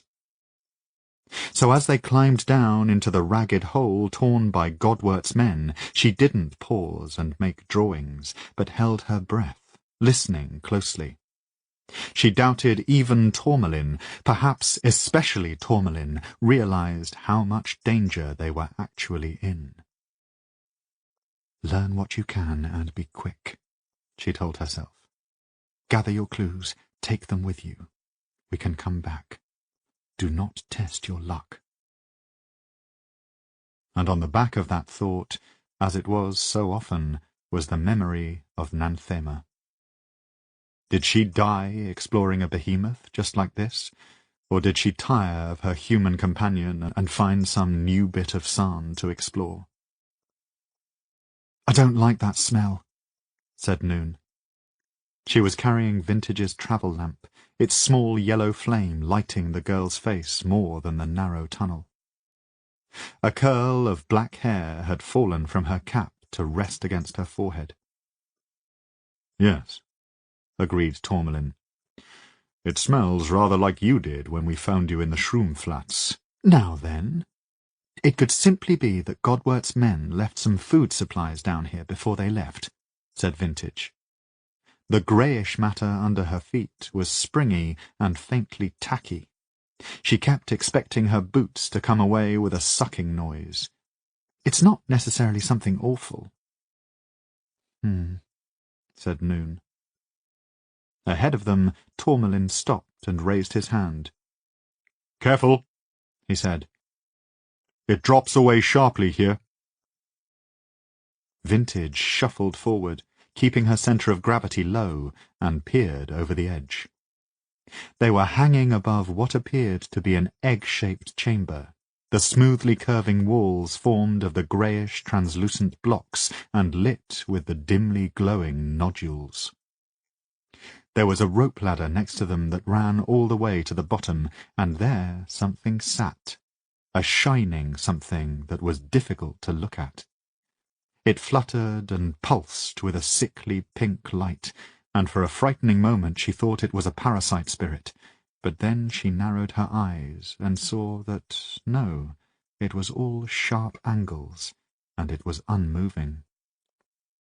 Reaching over, she tugged on the rope ladder. It was attached to a pair of wooden stakes that had been driven deeply into the yielding grey flesh. "I'd say that looks sturdy enough, wouldn't you?" Noon looked sick, the corners of her mouth turned down. Tourmalin didn't look much happier. "How much do you pay me again, Lady de Grazon?" "Enough to get your bony ass down there, my darling." Without waiting for an answer, Vintage took hold of the rope ladder and began to climb down, willing the thing not to fall to bits. She caught the look of exasperation on Tourmalin's face, and then he was lost to sight. "Fine. One at a time, though," he said from above. "We don't want to break this thing with all of us on it." Vintage made short work of the rope ladder. One didn't grow up next door to the vine forest without becoming an accomplished climber, and found herself standing in front of the light-filled object. It was a tall, jagged crystal, twice her height and wider at the base. It was pale pink in colour, but its smooth surfaces winked and slid reflected light around her, as though it were in motion. Looking at it made her feel mildly queasy. She glanced up to see Noon making her steady way down, her cap now pushed back from her eyes to reveal the bat-wing tattoo on her forehead. "What is that?" she asked when she got to the floor. "Well, that's quite the mystery, isn't it?" Vintage reached over and squeezed her hand briefly, noting the flicker of surprise that passed over the girl's face. This one wasn't used to human contact, she reminded herself, and felt a pang of sadness. I haven't seen anything like this on any of my own expeditions, and nothing in Godwert's sketches either. Tor? What are you doing? Making bloody sure this ladder is secure before I come down there. Moments later he climbed down, his long figure strangely awkward on the swinging rope. Noon had approached the giant crystal, her hands held cautiously in front of her as though she expected it to burn her, and then she gasped, taking an involuntary step backwards. Fire and blood! There's a whole world in there! What is this thing? What? Vintage jumped forward, peering closely at the crystal. It was as if its clouded surface cleared, a hand wiped over a misted window, and an alien landscape was revealed, stretching off into the distance. She saw a night sky pocked with fiery stars she didn't recognize, and a desolate land of white rock and craters. Her stomach dropped away. There was another world in here with them, just beyond the surface of the crystal, and the effect was dizzying. She almost expected to feel cold air on her cheek, to hear the desolate howl of the wind deep within the heart of the behemoth. Nothing moved in that terrible landscape. She reached out one hand, meaning to push her fingers against the slick surface, but a hand settled heavily on her shoulder. "Don't," said Tourmalin, his voice utterly serious for once. "You know better than that, Vintage." She pursed her lips and nodded. Noon had walked off around the other side of the crystal, circling it like a wary animal. She disappeared from sight, and almost at once they heard her give a startled shout. "What is it?"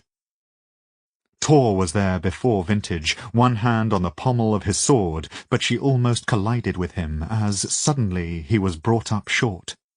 Noon stood staring at the crystal, her face drained of colour.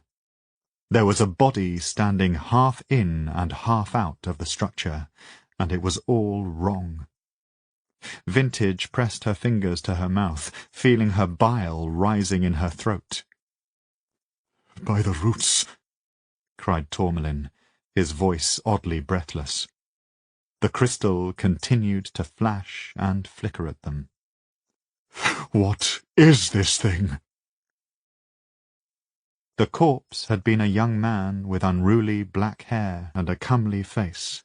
They could tell this because the half of his body that stood in the alien landscape appeared to be untouched. His smooth skin clear and unblemished, his eyes so glassy they almost looked wet. The half of his body that was still in the chamber, however, was a terrible, emaciated thing of bones and flesh turned soft and black. The boy's hand was curled against his thigh, and it looked like little more than a pile of brownish sticks, while his leg hung loose at a strange angle inside his trousers. "I think I'm going to be sick," said Noon. "Oh, my dear," said Vintage. Her voice didn't sound like her own voice. "Me too, my dear." The boy had apparently been caught half in and half out of the crystal, as though he had been stepping into it at an angle and had been frozen in place. His head was entirely beyond the surface, as were his right arm and leg, while the line of the crystal ran from the left side of his neck, the ear there had only narrowly missed being left behind, down across his chest to bisect him neatly at the groin. Most of him was within the crystal. All of him was dead. "It's his son," said Noon flatly. "Don't you see? His face looks like him. Oh, gods, Tyron, no!" Vintage took a startled breath, and all at once she was very close to losing the small breakfast she had eaten that morning. She had only met Tyrone once, years back, when he had been no older than 4 or 5. He had been mischievous, she remembered, peering out from behind his father's legs, dark eyes full of curiosity. How is it holding him there? Some sort of trap? Whatever it is, said Noon, I think it's broken. Look at the way it's flashing. And there's this stuff on the floor. Barely able to tear herself away from the terrible sight of Tyrone, Vintage looked where Noon was pointing. It was the remains of a camp. People had stayed here for days, perhaps trying to get him out, and failing. The horror of it washed over her, and she felt a steadying hand on her arm. To her surprise, it was Noon. They found this chamber and the extraordinary world in a crystal, said Tor. He was staring at the corpse.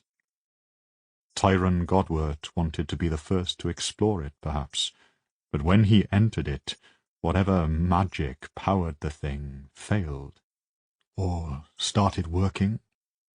Either way, it trapped him in there, half in and half out. Did he die immediately? I don't think so. He gestured at the camp, still not looking at them. They thought it worth staying here for days in a hope of getting him free. Most of his body is on the other side. He would have been able to breathe, assuming there is something there to breathe, but not to eat or drink. Tor paused. Vintage felt a cold tingling sweeping up from her toes. Had he cried and pleaded with them to help? Would they have been able to hear him beyond the crystal? They tried to get him out, but nothing could break it. There were hammers on the floor, several chisels. One of the hammers was broken, the head torn away from the shaft. So, what? They waited. Perhaps, they thought, the magic would change, or break, or release him randomly. They watched and waited as one half of his body wasted away. Perhaps he asked them to kill him towards the end, but they wouldn't have done that. There was still a chance. "Stop it," said Noon. "Just stop it." Tor turned to them, raising a single eyebrow. No wonder the old man can no longer bear to come out here. It is his son's tomb. They stayed in the chamber for another hour, Vintage taking the pencils from her bag, meticulously recording as much as she could, the strange walls of the chamber and the incredible crystal at its heart. She and Tor walked around the other side, away from the corpse, but Noon stayed, sitting amongst the remains of the camp. She couldn't help looking at the young man's face, his eyes open and his head lolling awkwardly on his shoulder. Whatever the place was beyond the surface of the crystal, it had held the boy outside of time. There was no sign of corruption on that smooth face, no hint of the death that had claimed him, slowly, painfully, and yet he was dead. She wondered what that was like for Isaiah Godwert, to know that his child was down here in the heart of the behemoth, that he could come and look on his face any time he wanted, but that he would also have to face the terrible fact of his death. The bones and the running flesh. Tyrone Godwert was a memory of himself, and his father was trapped by it. Noon reached up and pulled off her cap, running her fingers through her hair. With some difficulty she dragged her eyes from the still form of Tyrone Godwert and looked at the strange landscape beyond him. A night sky, a desolate plain. Wherever it was, it wasn't on Sarn. The thought startled her with how true it felt. Fire and blood, she was hardly the most well-travelled fell witch, but everything about the alien place beyond the crystal felt wrong to her. After a moment she stood up, thinking of the suit of winnow-forged armour in the young man's bedroom. She wished they had never gone in there. It felt like an invasion of a sort. "I'm sorry," she said quietly, before walking around the crystal to join Tor and Vintage. "The place inside the crystal, I think it's where the worm people come from." She cleared her throat. "I think it's their home." Tor raised an eyebrow at her, but Vintage only nodded. "I suspect you are right, Noon, my dear. It's no place on Sarn I've ever been, and, of course, we've never known where the Duralia come from exactly." She paused, clutching her notebook, and Noon noticed that her normally neat and steady handwriting was wild and shaky. Noon pulled her hat back on. The room suddenly felt unbearable, a place of dead things and sorrow.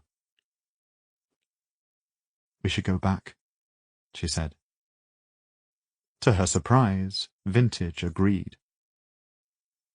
The three of them climbed out of the chamber in silence, leaving behind the flickering crystal shard and its prisoner. Tourmalin led the way out, following the corridors without hesitation. The closer they got to the exit, the more Vintage seemed to recover, some of her usual cheer returning to her voice. "We can come back," she said, patting Noon on the arm as they walked. "We've all had a shock, but we can rest, fortify ourselves. I want some time to think on the crystal, put it together with some other writings I've made over the years. I feel like it might be the key to the Duralia, who they are, what they want, that an unwary explorer can become trapped, stuck in time. An overly curious person, perhaps, determined to find out." Vintage paused and seemed to trip over her own feet. Noon grabbed her and saved her from falling, but as she helped her up, she noticed that she was trembling all over. "Vintage, what's wrong?" "Oh, my dear, I just had a thought, that's all." Vintage smiled, but her face had gone an alarming shade of grey. "We need to get out of here." Noon looped her arm around the scholar's waist, taking most of her weight. "Tor, are we near the way out yet, or what?" Tor glanced back at them. He looked distracted himself, but he was standing in a ragged circle of dim daylight. "We're so close we're here, in fact. Come on. I want a glass of wine and a hot bath, and another glass of wine, in that order." Noon and Vintage hurried forward, stepping out onto the dark earth. The shattered remains of the head of the behemoth stood opposite them, and the air, at least, was fresher. For a moment, Noon felt disorientated. How long had they been in there? It felt darker than it should. They had entered the compound in the early morning, and now it felt like the early evening. She looked up and saw a huge, amorphous shape hovering over them, blocking out the sky. Baleful violet lights like diseased suns pocked its sides, and it turned its blunt head down towards them. "Run!" Tor turned at her shout, his eyes widening as he spotted the parasite spirit above them. He drew his sword. Half running, half falling, Noon dragged Vintage away from the wreckage, only for another shifting shape to rise up from behind a piece of debris that had fallen away from the main section. It was sinuous and lizard-like, a clutch of brilliant blue fronds where its eyes should be, and it rushed at them, hissing. There was a thud, and a bolt hit the thing in the neck before Noon even realized that Vintage had wrestled her crossbow from her belt. "There'll be more of them," she muttered. "We really should go, my darling." Noon turned, looking for Tor. The giant parasite spirit that hung over the entrance to the behemoth was shaped a little like a great, long-legged insect, the main bulk of it out of the Aboran's reach. Tor was pushing back a pair of parasite spirits with long, rabbit-like faces, multiple pink eyes shining brightly. The ninth rain flashed and danced, picking up and reflecting the eerie lights of the parasite spirits and driving them back. "Tor! There are too many! We have to go!" "Quick!" said Vintage. "To the other side. Perhaps we can lose them in there." Tor glanced at them over his shoulder, his mouth moving, but the giant parasite spirit that hung over them all had begun to make a low, desolate, wailing noise, drowning out everything else. Noon turned, and, with Vintage's hand held firmly in hers, ran for the other half of the wreckage. More parasite spirits seemed to ooze out of the semi-dark, as if they were attracted by their movements. Barely thinking, she reached out and brushed the tips of her fingers across Tor's hand as he came alongside her, siphoning off energy from him even as he shouted with surprise. She turned and threw up her free hand towards the approaching spirits, feeling the churning energy she had stolen boiling in her chest, and threw all of it with as much force as she could muster. A fat blossom of winnow fire burst wildly from her palm. It dissipated long before it reached the parasites, but they reeled back all the same. Tor had stumbled at her touch, but his face was set in grim lines, and he was still moving. "Good work, my dear," gasped Vintage. Just as they reached the other side of the wreckage, a creature like a translucent snake boiled up out of the ground, fizzing and sparking with orange and green lights. Noon cried out and tried to push Vintage out of the way, but the tapering tail of the parasite spirit whipped around and caught the older woman across the hand. There was a terrible, sharp, tearing sound, and Vintage hollered with pain. "What's happened?" Tor called, close behind them now. "Get inside! Get inside!" Noon pushed Vintage in front of her, almost throwing the woman into the shelter of the wreckage before dragging her up a series of steps. More than anything, she wanted to be away from the dirt. The spirit had just appeared from it, rising up like a floodwater, and now nothing felt safe. "Up! Up!" They scrambled up the steps, Tor's footfalls close behind them, until they found themselves on a platform looking back across at the other chunk of wreckage. This was the place where the two sections had once been joined, but now the walls ended in torn pieces. Below them they could see around 10 parasite spirits, writhing and wailing, obviously still searching for them. "Fucking fire and blood! We're fucked!" Noon took a wild breath, willing her heart to stop hammering in her chest. "Vintage, are you hurt?" Vintage was leaning against the wall, her hand cradled to her chest. There was blood on her shirt. "I'd say so, my darling. Yes." "We should head deeper in," said Tor.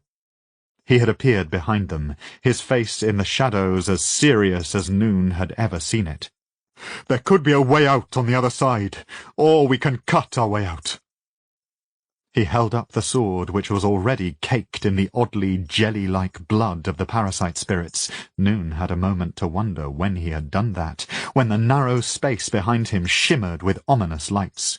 He spun round, sword moving with precision despite the dark shadows under his eyes, and the parasite spirit that had followed them in screamed discordantly. Noon and Vintage took a few hurried steps back, taking them perilously close to the edge of the platform. This time Noon saw Tourmaline's sword at work. The thin blade cut through the writhing spirit like it was butter, and the screaming grew so loud she felt a pulse of pain deep in her head. Part of the creature fell away, followed by a shimmering cloud of what almost looked like smoke, but the long fronds that formed part of its head shot forward, barreling past Tor towards where she crouched with Vintage. The pair of them scrambled backwards, only to find that the giant parasite spirit, the one that had hovered over them as they left the wreckage, was now waiting for them, its huge bulk blocking any view of the outside world. For a few alarming seconds, Noon was faced with the shifting, amorphous texture of its body. She could see tiny lights falling inside it, as though it were made of the night sky.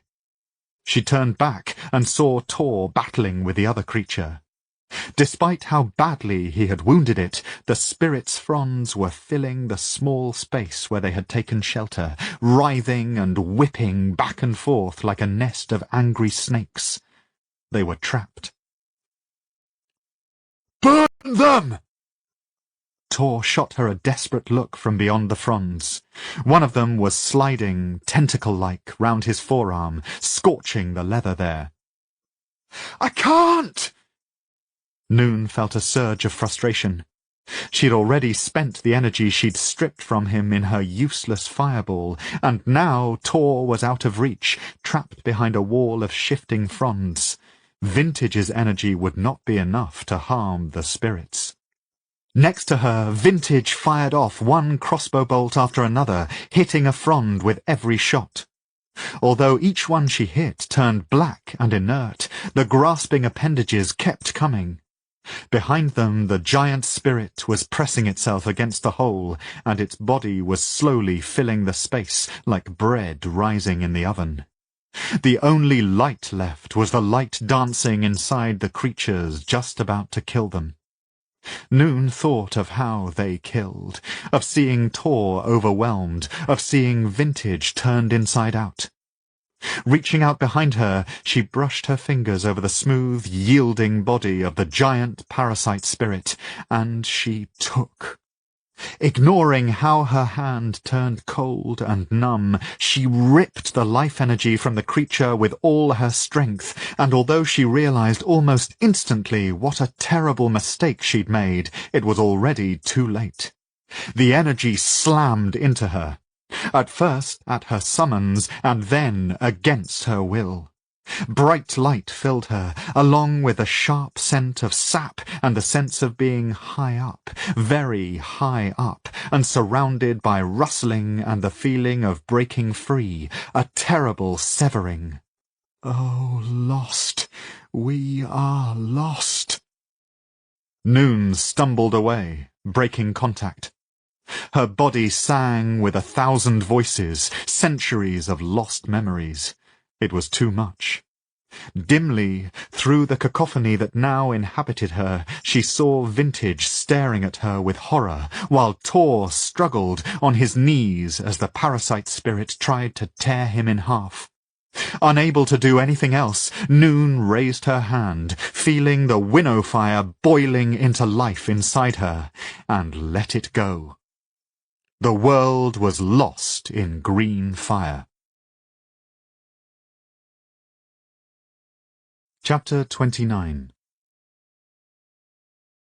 Tor remembered very little of what followed. For a brief time everything was made of colour and pain. A boiling light had filled his vision, and then a skein of red covered all things. There had been a sense of falling, or flying, and a distant sound that eventually he realized was his own voice, broken and screaming. Then a blessed kind of darkness. Beyond that were brief fragments of memory. He had an image of looking down at his own boots as the world spun around him. Noon's voice shouting Vintage's name. The strange foliage looming all around them.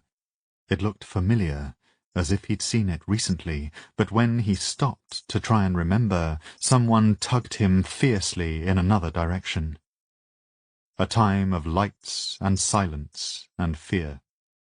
The gate to the compound, this he did remember, and he felt pleased with himself, and a man with a dark beard standing there, his eyes wide. A knife near his throat.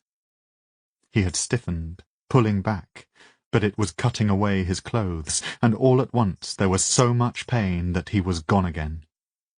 darkness. Noon remembered it all. 1,000 voices shouting at once, or the same voice shouting 1,000 times. The living energy of the parasite spirit overwhelmed her immediately, and the resulting explosion was a boiling green and white. She had been thrown backwards by it, through the space where the spirit had been until she'd absorbed it, and out into the air, where she crashed onto the black dirt. Debris from the behemoth fell all around her, smoking and still aflame in places, while the roar of the greater fire in front of her reached up to the sky. I've done it again.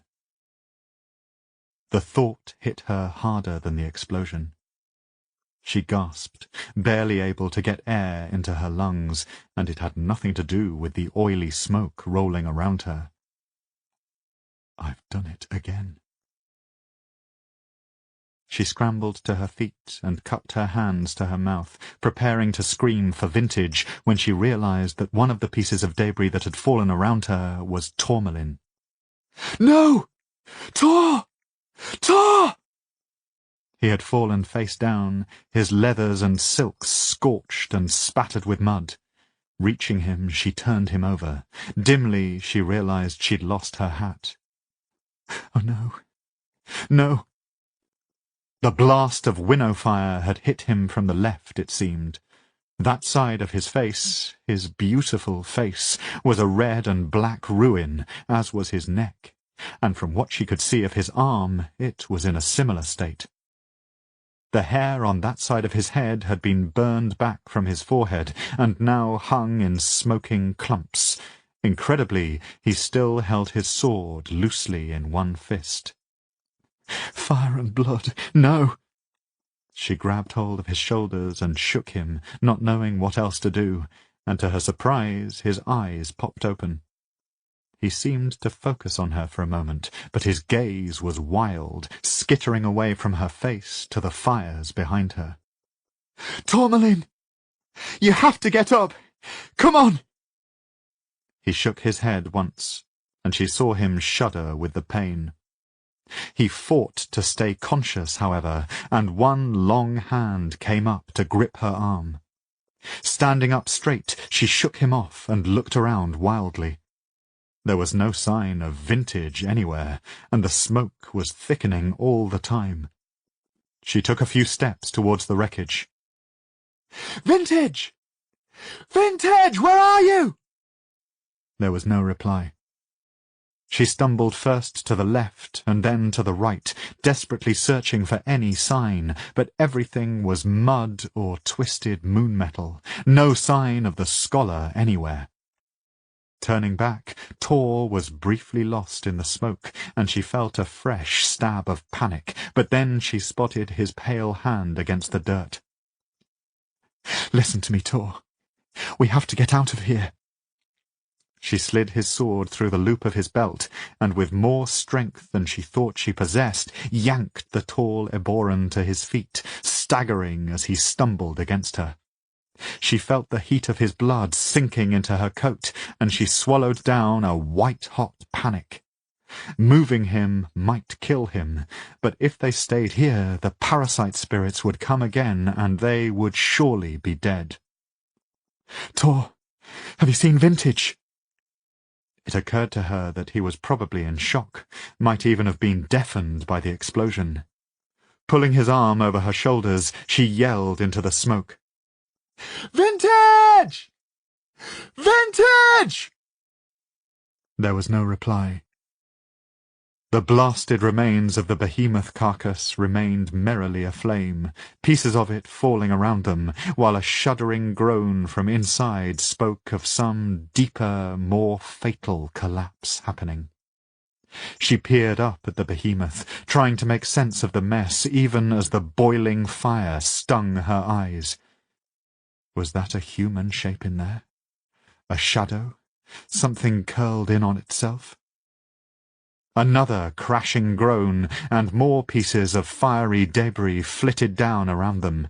They had very little time. "Vintage!" The parasite spirits had all fled, But at that very thought, a surge of images she didn't recognize forced their way into her head. Noon cried out wordlessly, staggering under Tor's weight. She saw a man very like him, tall and beautiful, with hair like old golden wine, wearing armor that appeared to be made of bright white scales. He smiled at her, and then the vision was gone. Noon shook her head. Vintage, where are you? Fuck! A shimmering of lights appeared through the smoke. Noon didn't stick around to see what it was. Instead, she took hold of Tor as firmly as she could and walked him away from the wreckage and into the trees, hoping she remembered where the gate to the compound was.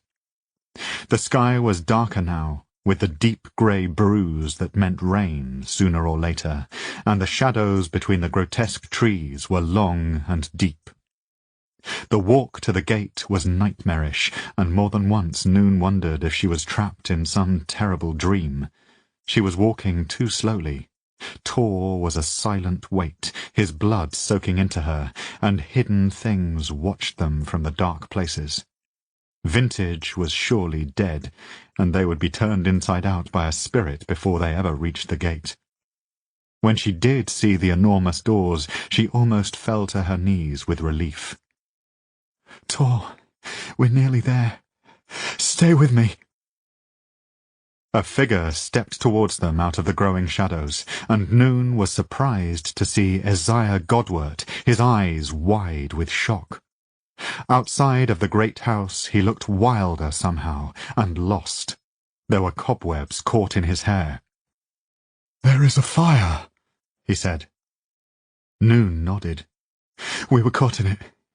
Can you help me get him back to your home?" "My boy is in there," said Isaiah. But he looked away from the forest and pulled Tor's other arm over his shoulder, and together they staggered back to the courtyard of the house. At the door, Isaiah turned to go. "Where are you going?" demanded Noon. She realized faintly that her voice sounded muffled to her own ears. "I still need your help." "My boy is in there," he said again, as though this were all the explanation required. He turned away from them and walked back across the courtyard. Noon called after him, telling him to look for Vintage while he was in there, but he didn't turn back. They didn't see him again. Inside the house, Noon had an unsettling moment of lightheadedness, black spots jumping at the edges of her vision, and she had to stand still, taking deep breaths. The chorus of voices she had heard at the moment of the explosion had not entirely gone. She could still hear them, a tide of whispers that gnawed at her every thought. Her head pounded sickeningly. "Come on," she said to Tor, trying to gather the last of her strength. "You heavy bastard." She couldn't manage to drag him up the great sweep of stairs, so instead she found the servants' quarters by the kitchens, and there she laid him down on a bed. He muttered to himself as he stretched out and started to tremble all over. Noon slumped against the wall and slid down to her knees. "I got you here," she said. "I have to go back." Tor did not reply. She wondered how long this shock would last, and what would happen when he finally came back to himself, when he realized what had happened to him, when he realized what had happened to Vintage. Wincing, she pushed herself to her feet and went to his bedside again, forcing herself to look at him clearly. She swallowed hard. The injuries were terrible. She knew from all of Mother Fast's stories that Eborans were fearsomely strong and healed quickly, but that was the Ebora of old, the one fed and nurtured by the sap of their tree god. This Eboran was far from home, in a time when his people were weak and dying. She doubted he would live to see the morning, and, knowing that, she couldn't leave him. "I walked away from them all before," she said to him, although she knew he couldn't hear her. "When I did this, before, I can't do that again." Tor murmured, turning his head towards her. The bones on the burned part of his face jutted through raw flesh. "How are you still alive?" When she had lived on the plains with her mother, there had been a man living with her people called Cusp. When someone had a fever, or had a broken leg falling from their horse, or had received a bite from something hidden in the long grass, Cusp would come to them with his ointments and sticks, his ghost stones and sure fingers, and he would help them if he could. He had been a serious-faced man, not old, his black hair shorn very close to his head. Cusp would have known what to do about Tor's terrible burns, but everything that Cusp had known had been lost along with everything else 10 years ago. In the Winnowing there had been a place where sick fell witches had been taken, but Noon had never seen it. She knew precisely nothing about healing. Quite the opposite, really. She straightened up, less than steady on her feet. "I will make you comfortable. Hot water and clean linen. I can manage that much." At the door she staggered and cried out.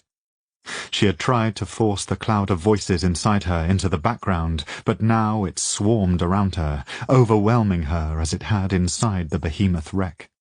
Her mouth flooded with the taste of something she didn't recognize, woody and almost tart, like old apples, and a booming voice in her head, speaking an unknown language. The voice sounded angry. "Stop it! Stop it!" She covered her ears with her hands, trying to block it out, and, for a wonder, the sensation did retreat, although she could feel it, colouring the back of her mind like mould. "Whatever this is, I don't have time for it." In the kitchens she didn't dare to use the winnow fire, not with the violence of the parasite spirit's energy still simmering inside, so she lit a fire the traditional way, as she'd once been taught by an unsuspecting mother fast a lifetime ago. When the water boiled, she tempered it with cold water from a jug, picked up a stack of dusty tablecloths from the side, and went back to the room where Tor lay. She had just pushed the door open with her foot when that sense of an alien presence overcame her again, and she dropped the pot of water, half soaking herself and the rug, before falling to her knees in a pile of linen. The voice came again, although now it sounded joyful, exultant. The servants' quarters with the chest of drawers and brown curtains faded away as though it were a particularly unconvincing dream, and she was flying high above Sarn. Lakes like sapphires caught the sun and shattered it into gold, and the low slopes of a mountain revealed a pack of animals running. The voice roared then, and far below the animals howled back. A shiver of recognition trickled down Noon's back, even though she knew that the feelings were not her own. To her that lonely noise meant a night of extra fires around the tents, and more warriors on watch through the dark hours. But to this other being it was freedom? That wasn't the right word. Abruptly the sense of flying was gone, and instead she was in a great plaza of white stone, dotted here and there with trees covered in pink blossom. Here there were tall men and women, beautiful in silk and silver plate, and then a child running towards her. A small boy, his shining auburn hair pulled into a neat little bun atop his head, laughing as he came, his crimson eyes bright, and then he fell, chubby limbs crashing onto the smooth white stone. Noon winced, knowing the tantrum that would come, yet the child got back up onto his feet, still laughing, and continued running towards her. The palms of his hands were scraped and bleeding, and she felt a moment's discomfort at that. "It will stain the feathers," she thought, disjointedly, and then the child was wrapping his arms around her. Noon had a sense of knowing she was much larger than the boy, much larger, and then she was lying on her back in a dowdy room, gasping for air. Her trousers and shirt were wet, and the empty pot lay beneath the chest of drawers. "What is it?" she breathed. She held her own hands up in front of her, and for a second they looked the wrong shape. She squeezed her eyes shut, opened them again. "What is happening to me?" The only reply was Tor's ragged breathing. Cautiously, half sure that moving would bring the strange thoughts and sensations back, she got to her feet.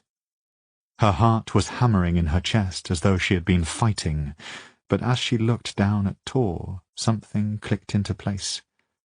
She thought of the little boy's bloodied hands. "There is something I can do for you," she said. The knives in the kitchens were all well maintained, their edges keen. Noon selected 3, cleaned them in a basin of hot water, and took them back to Tor's room. Trying not to notice the ruin of his face and neck, she carefully cut and peeled away the collar of his shirt. Instantly he roared into consciousness, his eyes wild. "What are you doing?" he demanded, in a tone so like his usual attitude that she was briefly too stunned to do anything. "Do you know how much this shirt cost? I doubt—" Noon saw the moment the pain hit him. He screamed, a high, broken sound, and then he passed out again, his head lolling against the pillow. "You shouldn't have taken me with you," she whispered, still gripping the knife. "You should have left me. I told you to." She put the knife on a small bedside table and picked up another, smaller blade. Without thinking about it too closely, she pressed its edge to the palm of her hand until a bright necklace of red beads grew there. It stung, and as she winced, she thought she heard muttering from the tide of strange thoughts in her head, but she forced it away. Taking hold of his jaw with her other hand so that his mouth was open, she squeezed her injured hand shut, and a few drops of blood spattered onto his tongue. She squeezed again, a few more drops, and Tor swallowed hard, gasping as though he were drowning. "Does it help?" She stared at his ruined face, trying to see some change. Perhaps it would heal him from the inside. Either way, these few small drops of blood would not be enough. Taking hold of the sharp knife again, she pressed the blade to the fleshy area just below her wrist, taking care to make a shallow cut. The blood this time flowed faster and trickled down her hand to the tips of her fingers. Grimacing slightly as spots of bright crimson appeared on the bedclothes, she leaned over and pressed the wound to Tor's mouth. The response this time was immediate. His head shot up, his eyes still closed, and his mouth clamped down on the source of blood. She felt the hard pressure of his teeth on her skin, and for a moment she felt the room spin around her. 10 years of barely any physical contact, and now this. It was strange. His uninjured hand snaked up from his side and took hold of her arm gently. There hardly seemed to be any strength in him, but as she watched, the ruined side of his face began to subtly change. The charred and blackened skin began to flake away as new skin grew beneath, while the raw muscle and flesh began to knit itself anew. It was only in a few places, and it made little overall difference to the terrible damage she had inflicted, but it was something. Softly he moaned under her, shifting in the bed. "Tor, are you awake? Speak to me, bloodsucker, come on." His eyes still shut, he slumped back to the pillow, a smear of crimson on his lips and chin. He did not speak. "Tor?" Working awkwardly with her injured hand, Noon tore off some strips of linen and bound the 2 cuts as best she could. In a little while she would go back to the kitchens and wash her arm, but for now she felt oddly weak.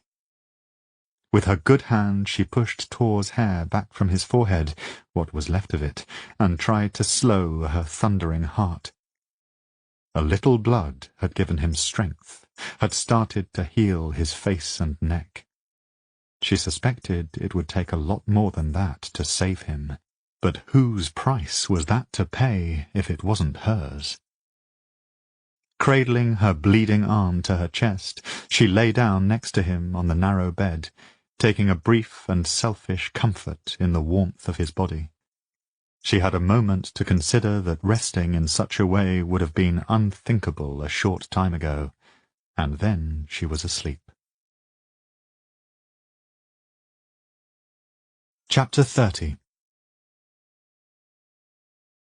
The hot water stung on Noon's cuts, but it was a good pain. Alongside the heat of the water it was soothing, pushing away all her other thoughts and concerns. She had dragged out a large tin bath and heated the water up in the kitchen. Sure that the house was empty save for her and a comatose Eboran, she had stripped off in front of the great oven, dropping her dirty, smoke-stinking clothes onto the flagstone floor. Now the steam from the bath soaked her hair, and taking a nub of waxy soap she'd found by the sink, she methodically began to wash, taking comfort in the routine of it. Back at the Winnowing they'd been allowed a cold bucket of water once every 2 days and a rough piece of cloth to rub themselves down. You learned quickly how to make the most of that, so this tin bath of hot water and the time to use it seemed an almost impossible luxury. "I'm not at the Winnowing any more," she told the swirling suds, "and I won't go back. Not alive, anyway." Vintage was the reason she'd got so far from the Winnowing in the first place, and now Vintage, kind, eccentric Vintage, was almost certainly dead in the compound somewhere. She thought again of the shape she'd glimpsed against the fires, a blackened, twisted thing, and bit at her thumb. Perhaps Godwert would find her body. Perhaps not. Perhaps even now Godwert was sitting in the strange chamber at the heart of the behemoth, kneeling in front of his son's corpse, his mind finally broken. Noon hunched over in the bath. Her hands under the water, she sought inside herself for the teeming parasite spirit energy. It was still there, like a banked fire, waiting to be poked into life. Cautiously, so cautiously, she summoned the winnow fire to her right hand and saw a small green glow flicker into uncertain life under the water. The fire from this energy was strong. "I could boil myself alive," she said. Her voice was flat. Her only audience the abandoned cutlery and the dusty shelves with their bags of oats and jars of spices. "It wouldn't be quick, but who deserves a quick death less than me?" Opening her hand, the swirling green flame grew a little brighter, and she felt a blush of extra heat against her legs. It would not take much to let the energy out. It would be easier than keeping it in fact. Fool. One word, spoken aloud in her head. Noon jerked with shock, the winnow fire winking out of existence. "What are you?" There was no answer, but she could sense that presence inside her again, something alien and old, so old. She could feel its disdain for her, its contempt for such a small and weak creature. "Fuck you," she said aloud, feeling vaguely stupid. "You don't know. You don't know what I've been through." There was muttering now, in a language she didn't understand. Noon squeezed her eyes shut. It had to be the parasite spirit, There was little else it could be, but Vintage hadn't said anything about their being able to talk. Noon had thought of them as mindless animals of a sort, made of energy and light. Standing up, Noon squeezed the last of the water out of her hair and stepped out of the bath, grabbing a linen sheet to dry herself with, but as she did so, the ghostly presence elbowed its way to the front of her mind. The gloomy kitchens vanished, and she saw a battlefield. It was raining, the churned earth a slick of mud, and there were men and women all around her, dead or dying. A woman just in front of her was lying on her back, the elaborate armour she wore split open at the midriff. There were scurrying beetle-like creatures all around her, and the woman was trying to push them away, her movements becoming weaker.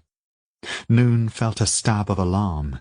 The things she had seen in her nightmare, the insects that had been inside Fell Marion, they were here too. Then the woman, she was a Boran, Noon realized belatedly, her beautiful eyes the colour of blood, looked up at her. She smiled crookedly and shook her head. The black beetles surged then, slipping into the woman's open mouth, crawling eagerly inside her ears. Her body twitched with the violence of them. "Life is suffering." It was the voice again. "Life is war and sacrifice. Life is victory." The muddy battlefield vanished, and Noon found herself lying naked on the cold flagstones, shivering all over. She felt chilled to the bone, but the presence had retreated. Grabbing the linen and wrapping it around herself, she staggered out of the kitchens. "Yeah, well, fuck you," she said to no one in particular. Upstairs, she crept into Tyrone Godwert's room and stood shivering, looking around at his abandoned belongings. Now that she knew what had happened to him, it seemed a sinister, lonely place, but she needed new clothes, and the boy had looked close to her height and size. She went to the wardrobe and began pulling out items of clothing and laying them on the bed. It seemed like Tyrone had more outfits than anyone could ever possibly need, but then, Noon reminded herself, at the Winnowing she had only ever had the one. Perhaps this was a normal wardrobe, and everyone had more clothes than they could wear in a year. She selected warm woolen leggings and a long-sleeved silk shirt of pale green. She also picked up a maroon velvet jacket that was a little tight across the chest, but had bright silver buttons she rather liked. This she stuffed into a bag with some other items and went back downstairs. Tor was where she had left him, his long form stretched out in the dishevelled bed. His face was turned away from her, but she knew well what it looked like by now. The terrible, raw landscape of it haunted her. She had managed, gradually, to cut away the shirt on the left-hand side of his body so that the ruin of his arm was exposed to the light from the window. She had made small progress with his healing, but it was progress, nonetheless. "Hey, bloodsucker, how'd you feel today? You look a little, peaky." She rolled up her sleeves, taking a brief pleasure in the sensation of silk against skin, and knelt on the bed next to him. Picking up one of the knives she now kept on the bedside table next to a bowl of water and soap, she sliced part of her arm open. She knew she was being less than careful now, but she also knew there was no stepping back from it. Leaning over him, she pressed her wrist to his mouth, and he moaned. His good arm came up around her, encircling her waist and pulling her forward so abruptly that she almost fell over him. Grimacing slightly, Noon held herself up with her other arm as he fed. There was strength in the arm that held her, and that gave her some hope. "Easy, easy."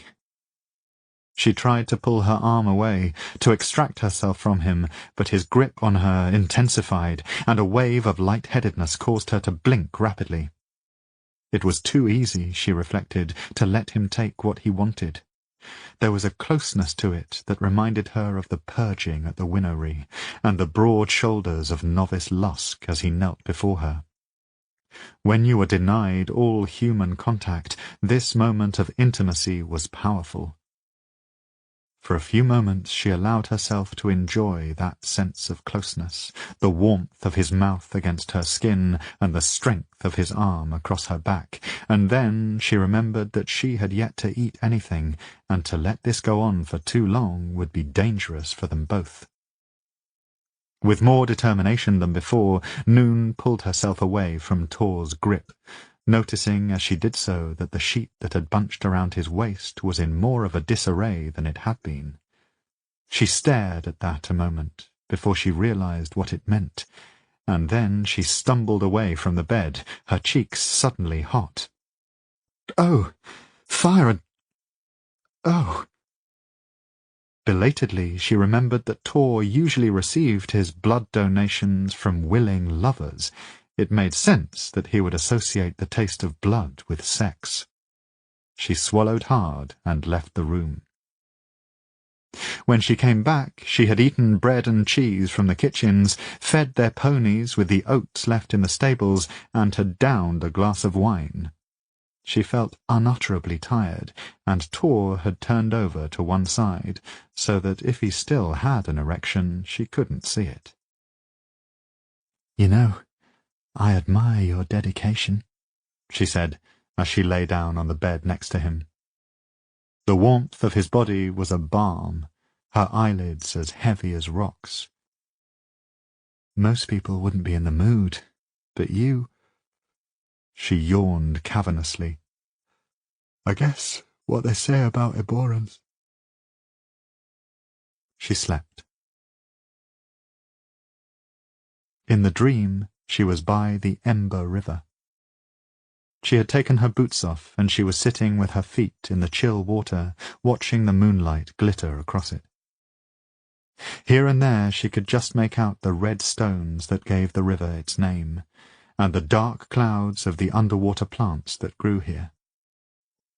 It was a mild night, but her feet were very cold indeed.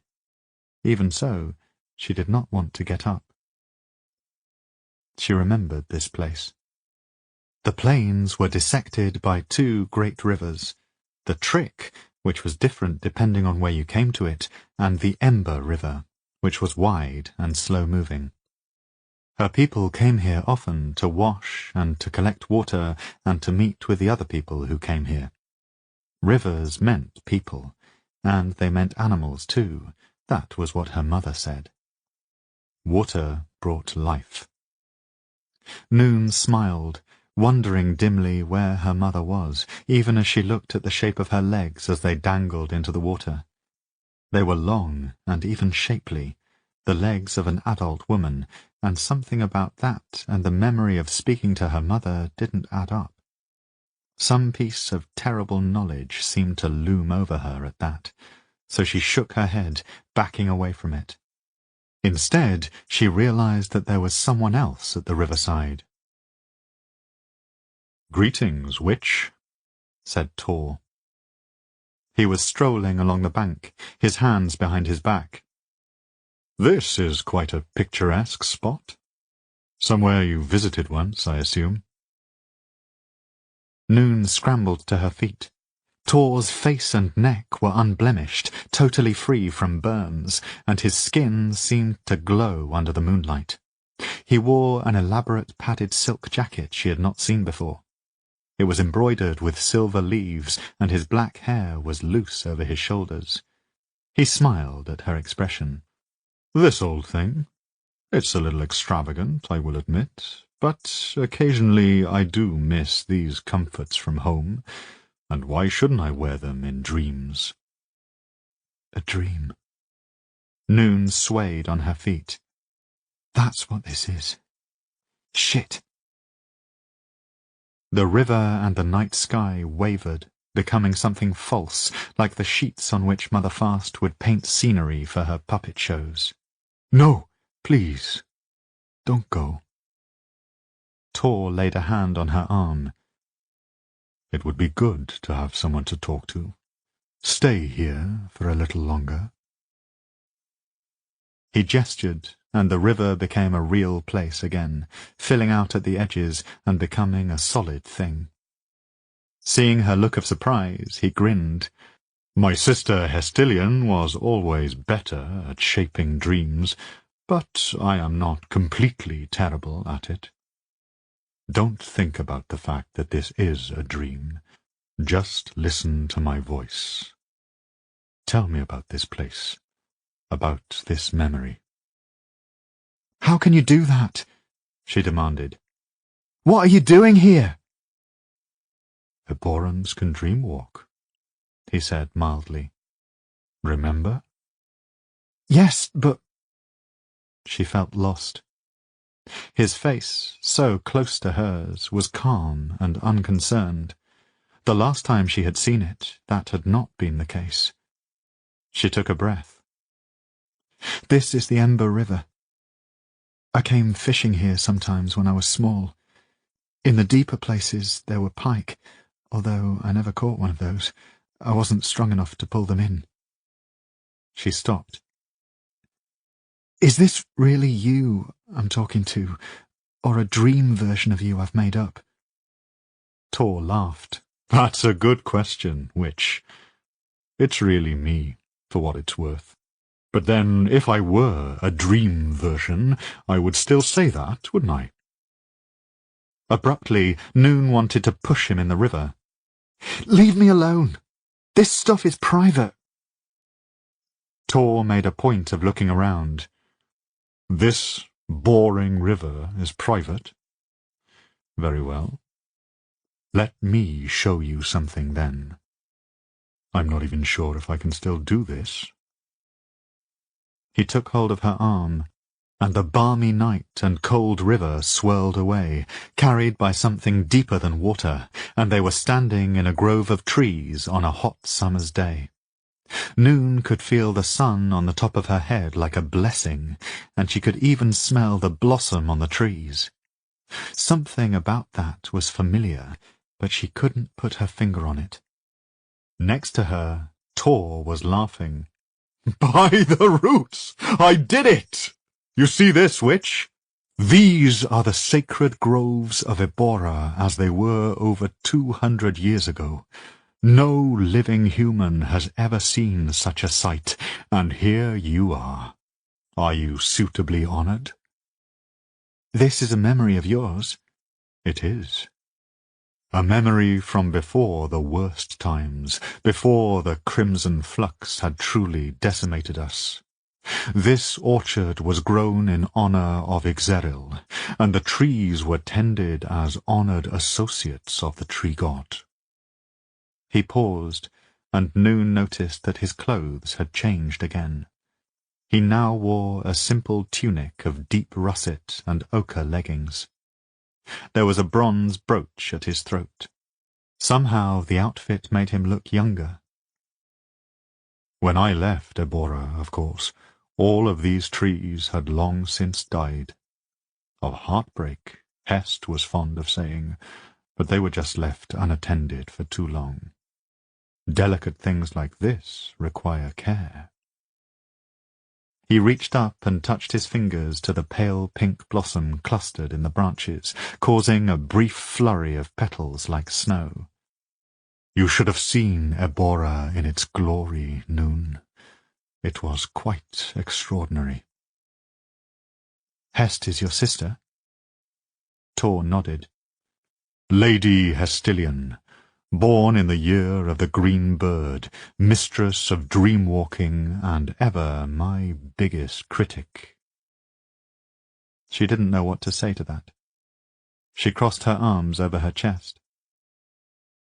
This place is beautiful, she said quietly.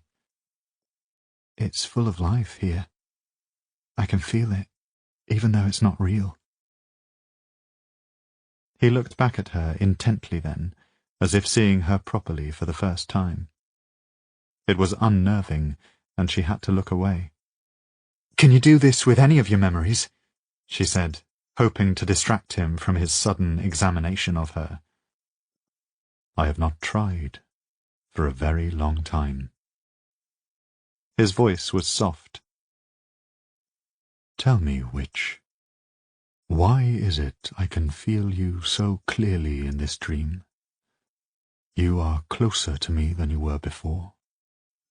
I can almost—" He stopped. "You drank my blood," Noon thought, but did not say. A hot wind suddenly blew through the grove of trees, scattering blossom in a fairy blizzard. It smelled, Noon realized with horror, of burned flesh. "What is that?" said Tor, looking across the neat avenue of trees. There was, Noon saw, a strange cloud hanging over the horizon, a silvery grey shape that she couldn't quite make out. "Can you smell that? Perhaps something burned in the kitchens." "It's a dream, remember?" Noon stepped away, reaching up to pull her hat down over the tattoo on her forehead before remembering that she had lost it in the compound. "I can't stay here with you, looking at your old Eboran crap. I have other things to do." She turned away, meaning to run back to the river somehow, when she lost her footing and fell, her stomach lurching uncomfortably. Noon woke, gasping, in the bed next to Tourmalin. Thankfully, the tall Eboran was still asleep. Moving as carefully as possible so as not to wake him, Noon turned over on her side and lay staring at the door, thinking of the river and the blossom and the terrible smell of death that had come for them. Chapter 31. Aldasair stood on the far side of the gardens, looking down into the plaza. Already there were more humans here, their tents and carriages clustered like colourful anthills. They had lit fires against the chill of the day.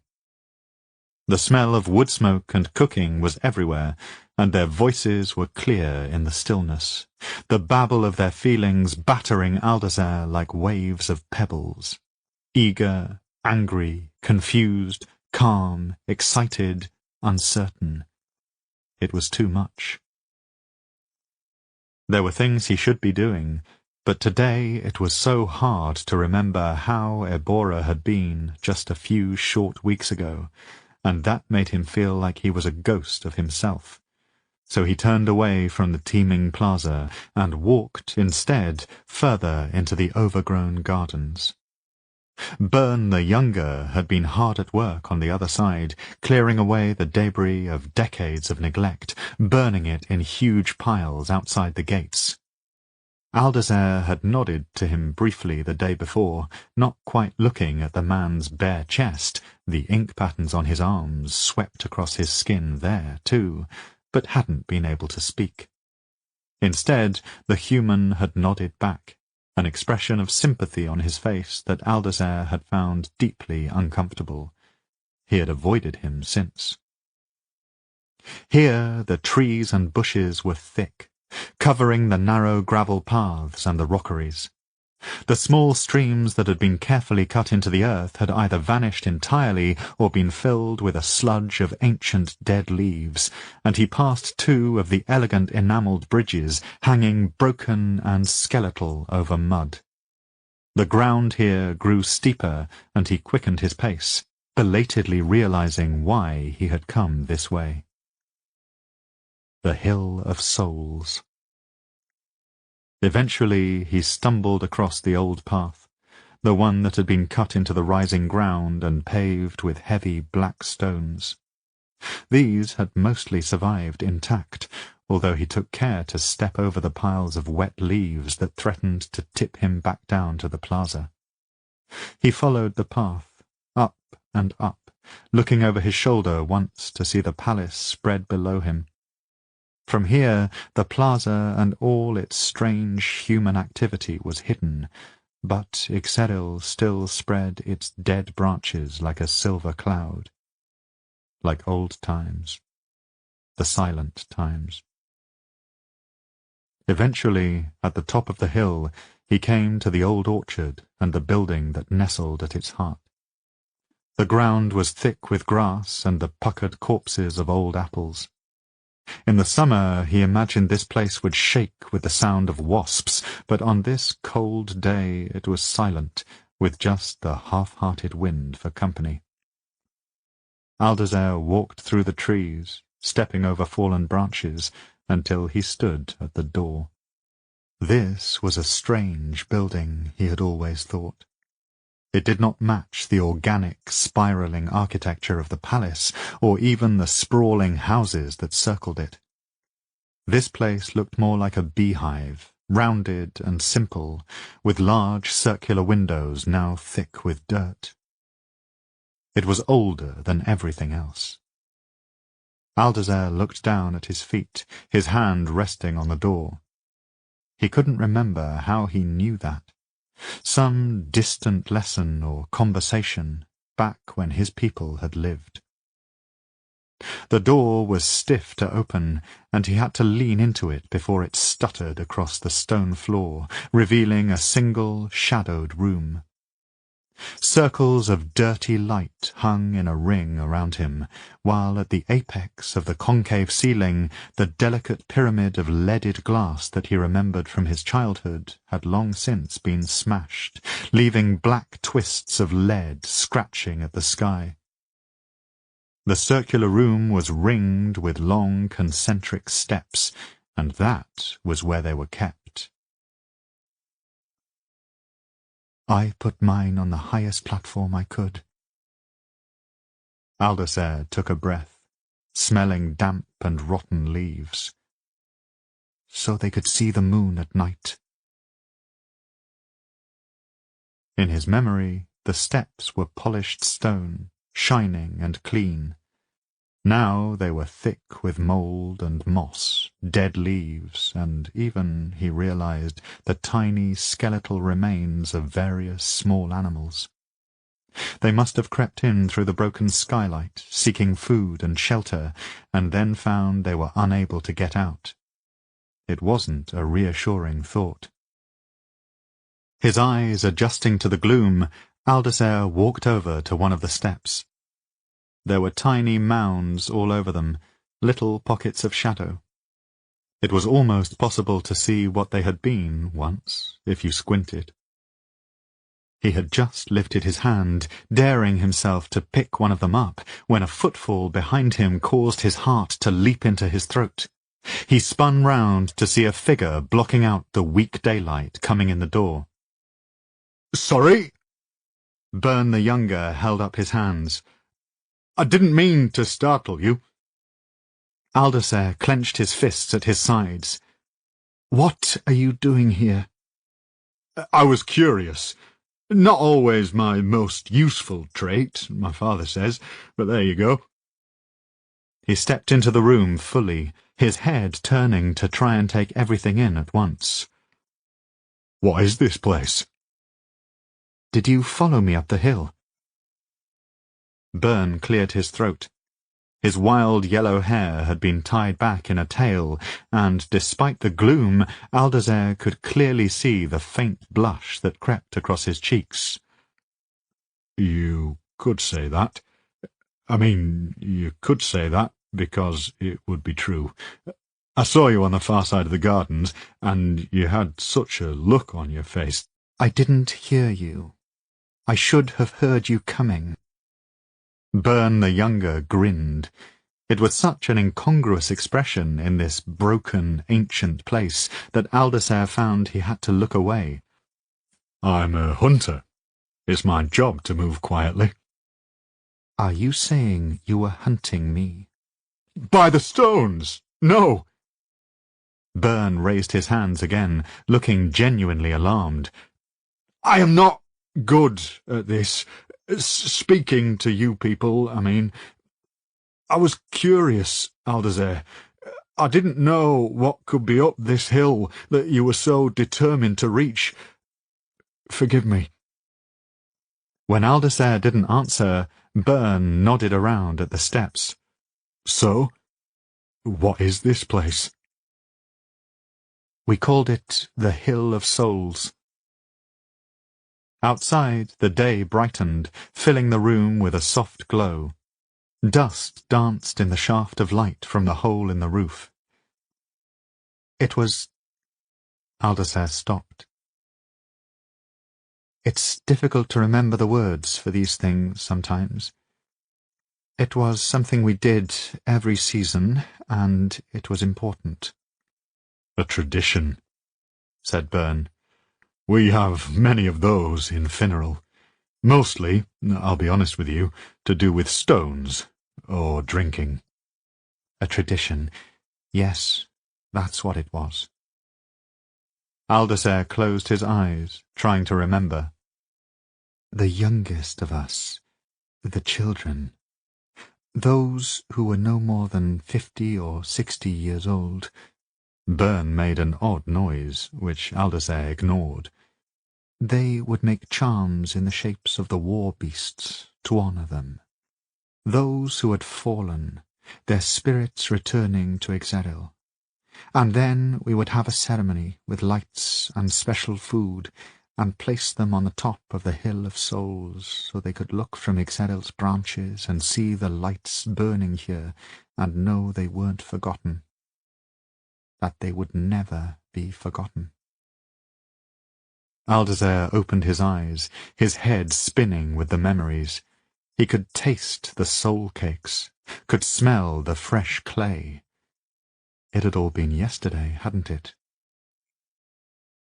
A festival day for your children.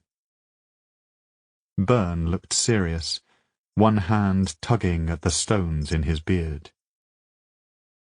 Yes. Aldacer went back to the steps, smiling. When there were no spaces left for the charms, we would take them back, and we would bury them somewhere, so that they could return to Exeril's roots. The place had to be secret.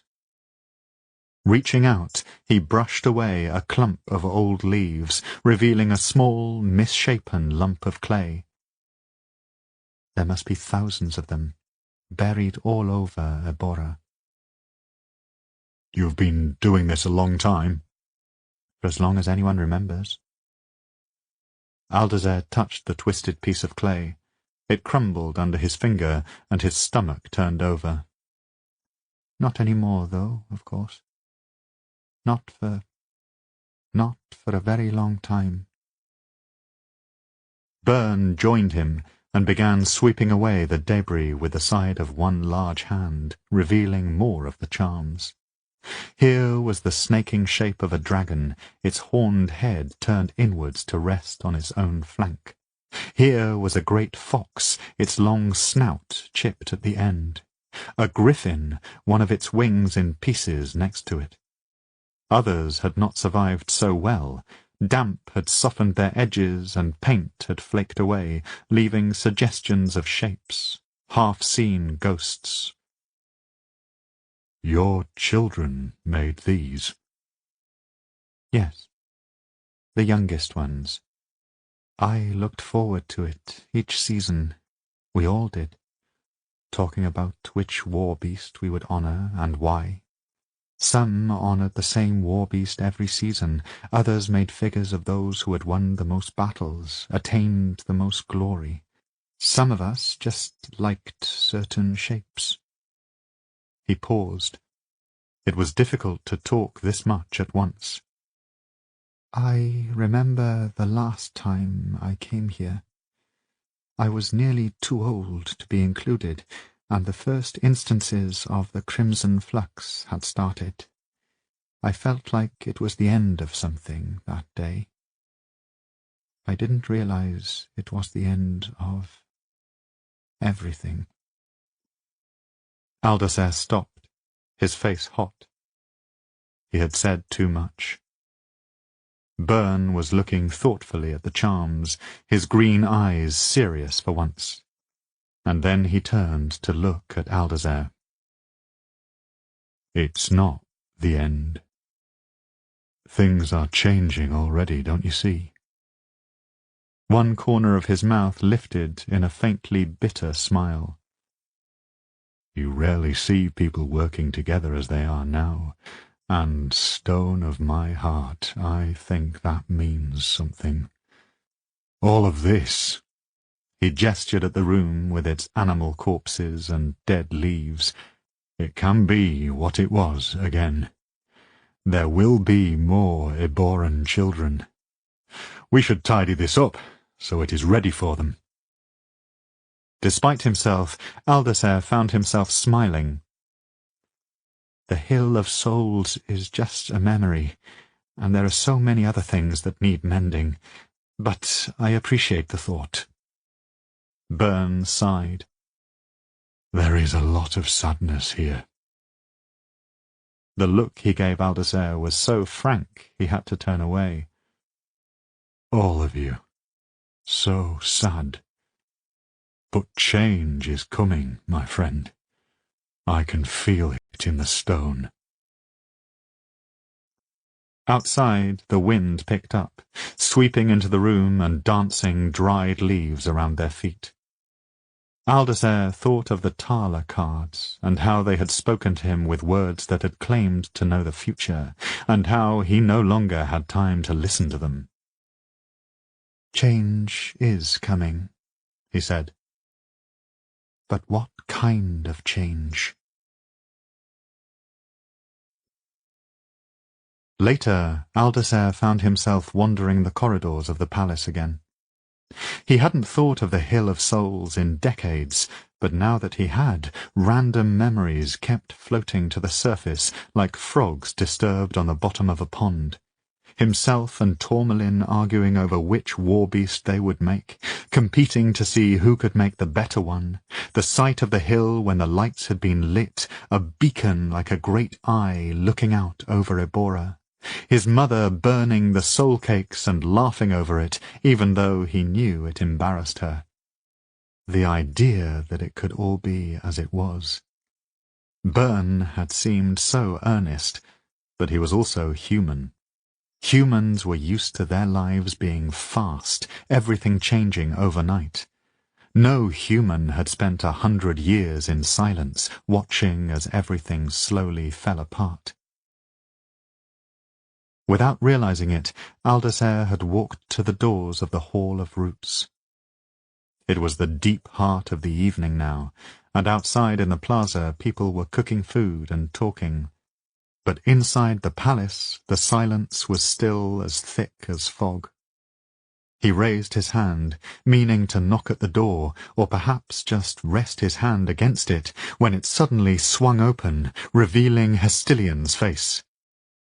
She stared at him as if she'd never seen him before, and then neatly stepped out into the corridor, slamming the door behind her. "What do you want?" Aldasair opened his mouth and closed it again. Hestilian's eyes were wild, her mouth a thin, colourless line, while the tops of her cheeks sported 2 bright blotches of pink. Seeing him struggling for words, she hissed with impatience. "What are you doing here, Aldasair?" "Our guests." He cleared his throat. "They want to know when they will see Ixeril. They are here to help, after all." She reached up and pushed a strand of hair away from her forehead. "Of course. That is why they are here. And they will help him. I'm sure of it. But I need more time." "More time? For what?" She shook her head, irritated again, as though he had asked the wrong question. "I must do all I can first." Aldasair raised his eyebrows.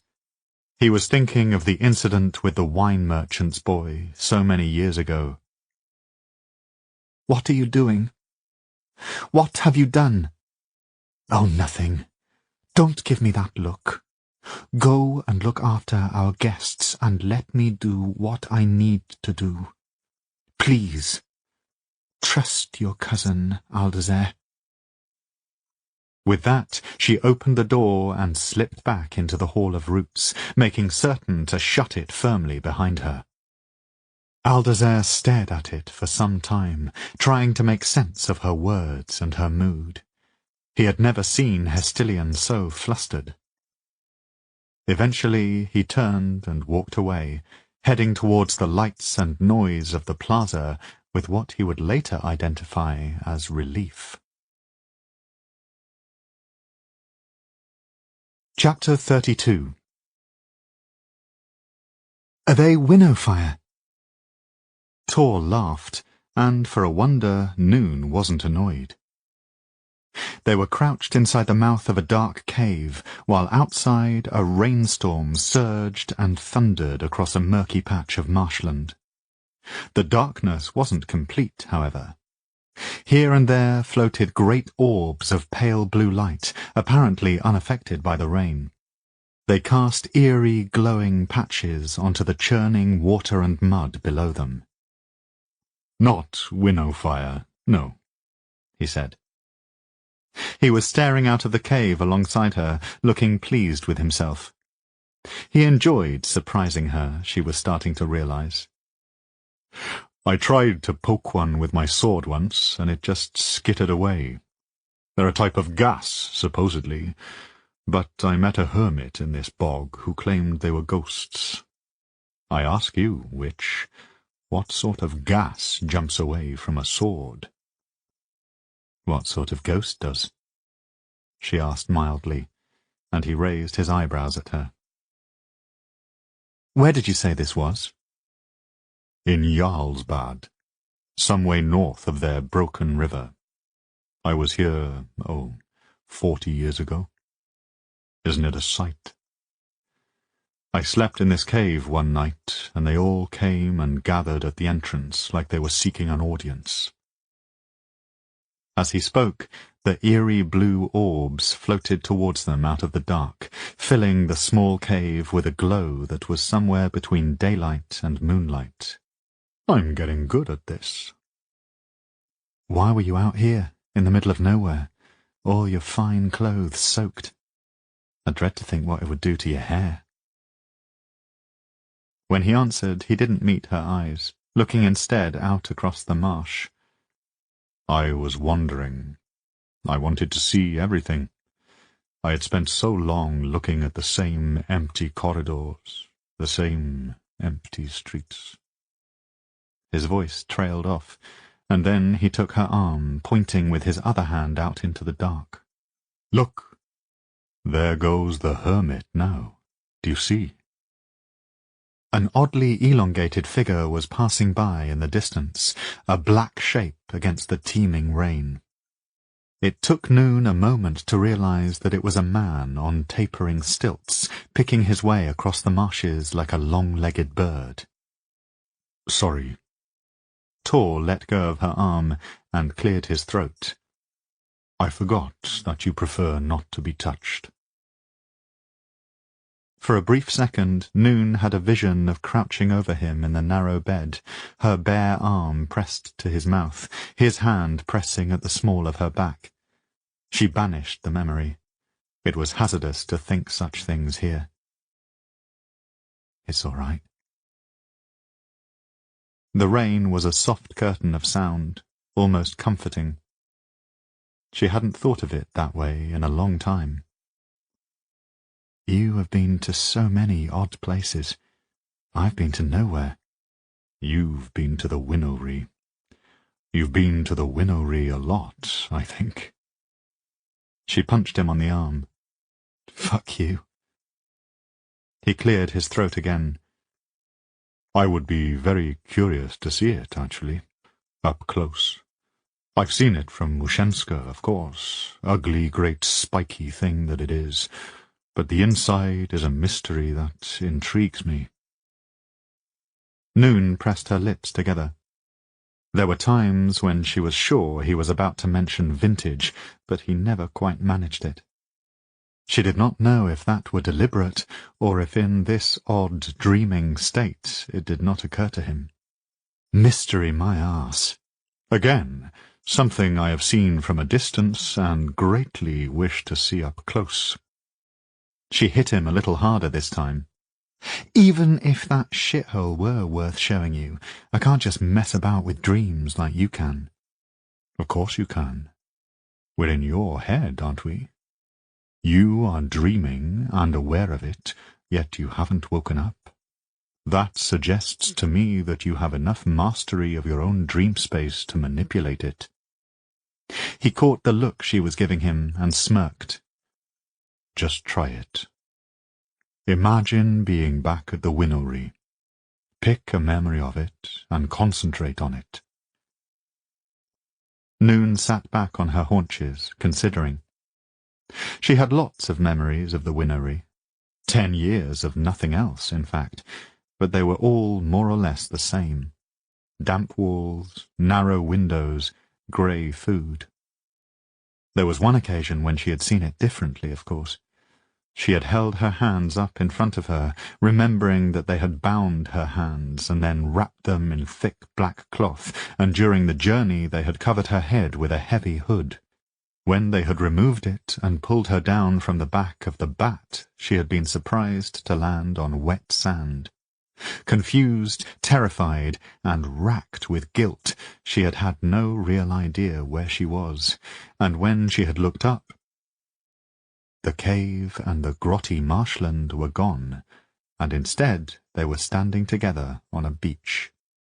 A bleak and featureless coast stretched away to either side of them, and, looming ahead, was the Winnowing. "By the roots," murmured Tor. "The architect must have been having a really bad day." The black towers stretched towards an indifferent sky like broken knives. High above, tiny slivers of light burned from narrow windows, while just ahead a great iron door marked the entrance. On either side of it were a pair of torches, unlit now, above 2 pieces of bleached driftwood. Thomas's inscrutable face had been carved into both, with little love for the subject, it seemed to Noon. The staring face looked blind. She remembered being dragged towards that door, boots pushing up furrows of sand. She remembered how she had screamed. "I was 11 years old when they brought me here," she said. "They just snatched me up, bound me, and flew me to this miserable place. I wasn't allowed to bring anything with me. Not that I had anything left to bring." Tor didn't say anything, and she felt embarrassed that she had talked about it at all. She looked at him and noticed that his outfit had changed again. Now he wore a dark maroon coat, the same colour as his eyes, with a dove-grey silk shirt underneath. There was an elaborate earring hanging from his left ear, some confection of cloudy glass and spiralled silver. "Why do you keep changing your clothes?" He smiled at her. "Why not? I wear them so well."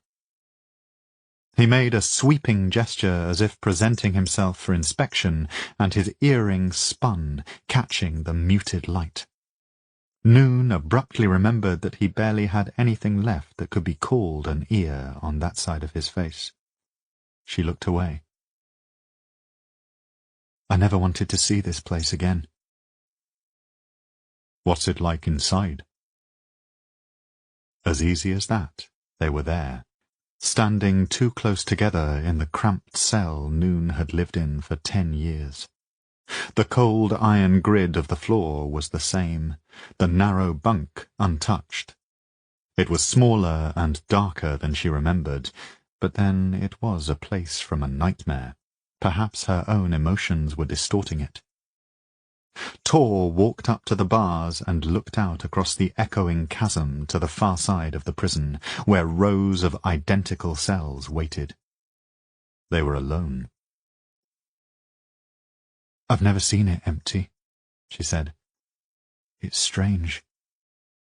"What a desolate hole," remarked Tor. "At least my prison was beautiful, if sad. No one should be kept in a place like this." "What do you mean, your prison?" asked Noon. She joined him at the bars.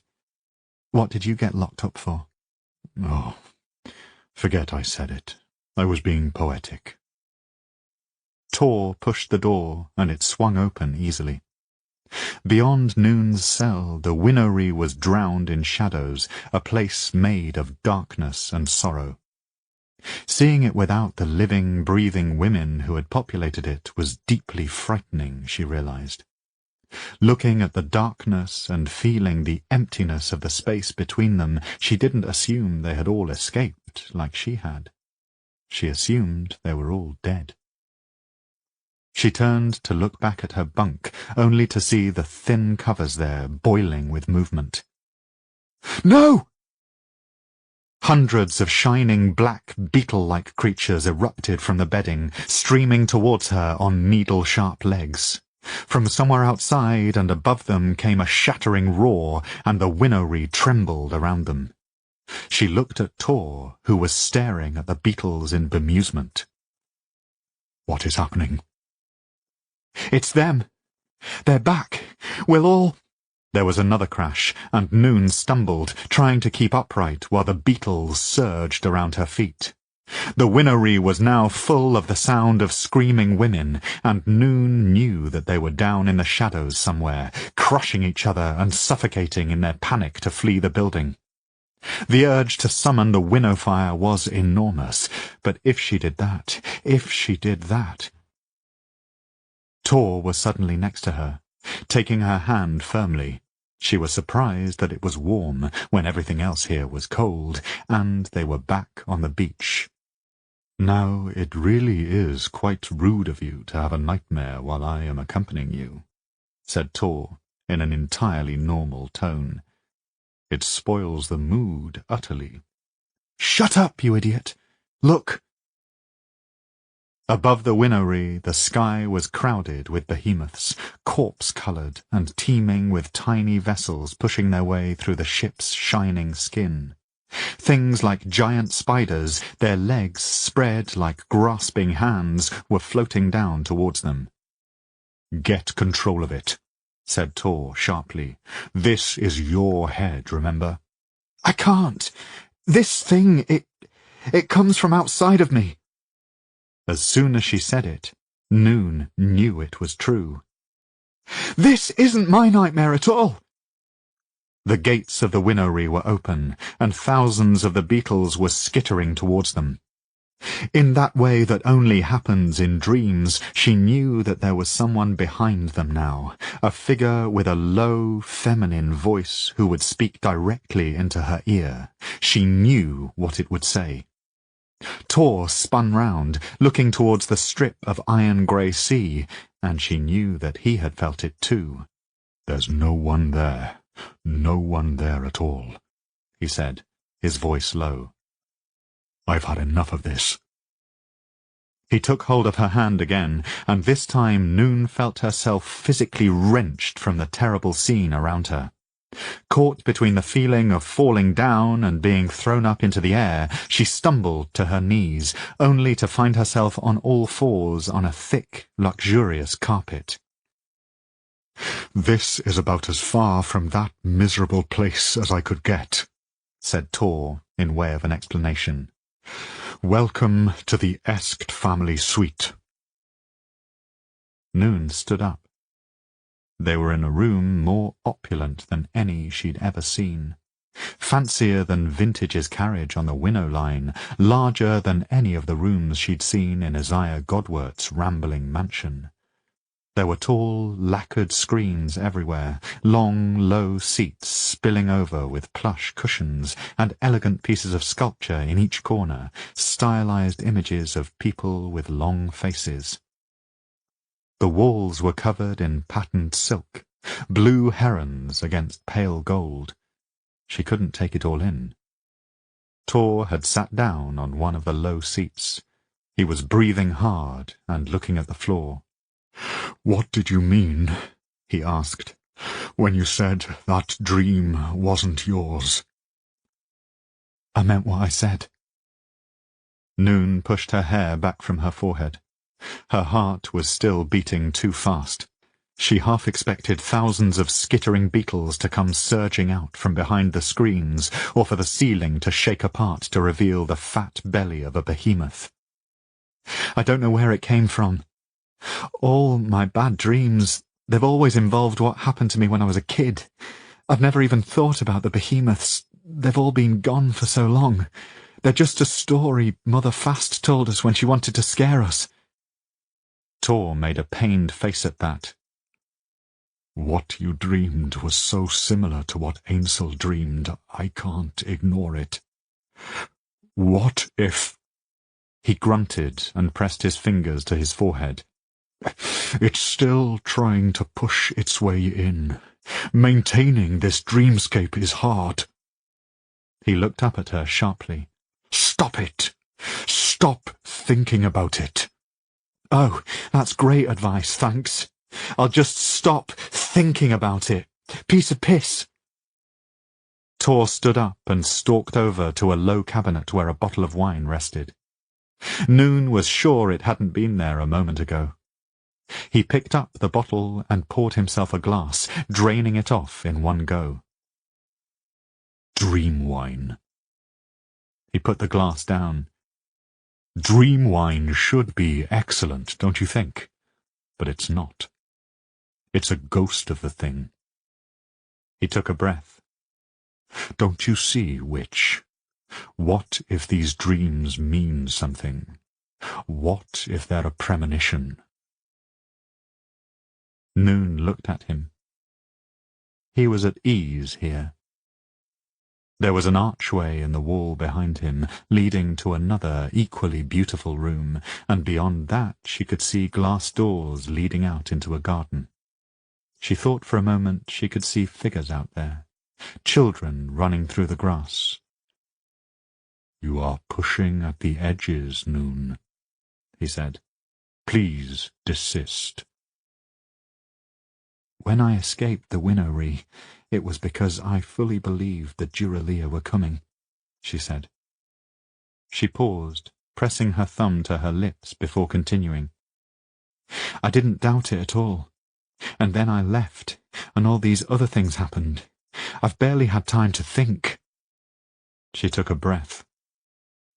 "But if I think about it again, if I allow myself, yes, I think they're coming. I think the dreams are true." Tor picked up the bottle and put it back down again. He laughed, a short, bitter sound. "If that's true, witch, then we are all—" There was a hand on her shoulder, shaking her. Noon turned to see who it was and sat up in the narrow bed, nearly falling out of it. "My darling," said Vintage, "look at the state of you both." Chapter 33.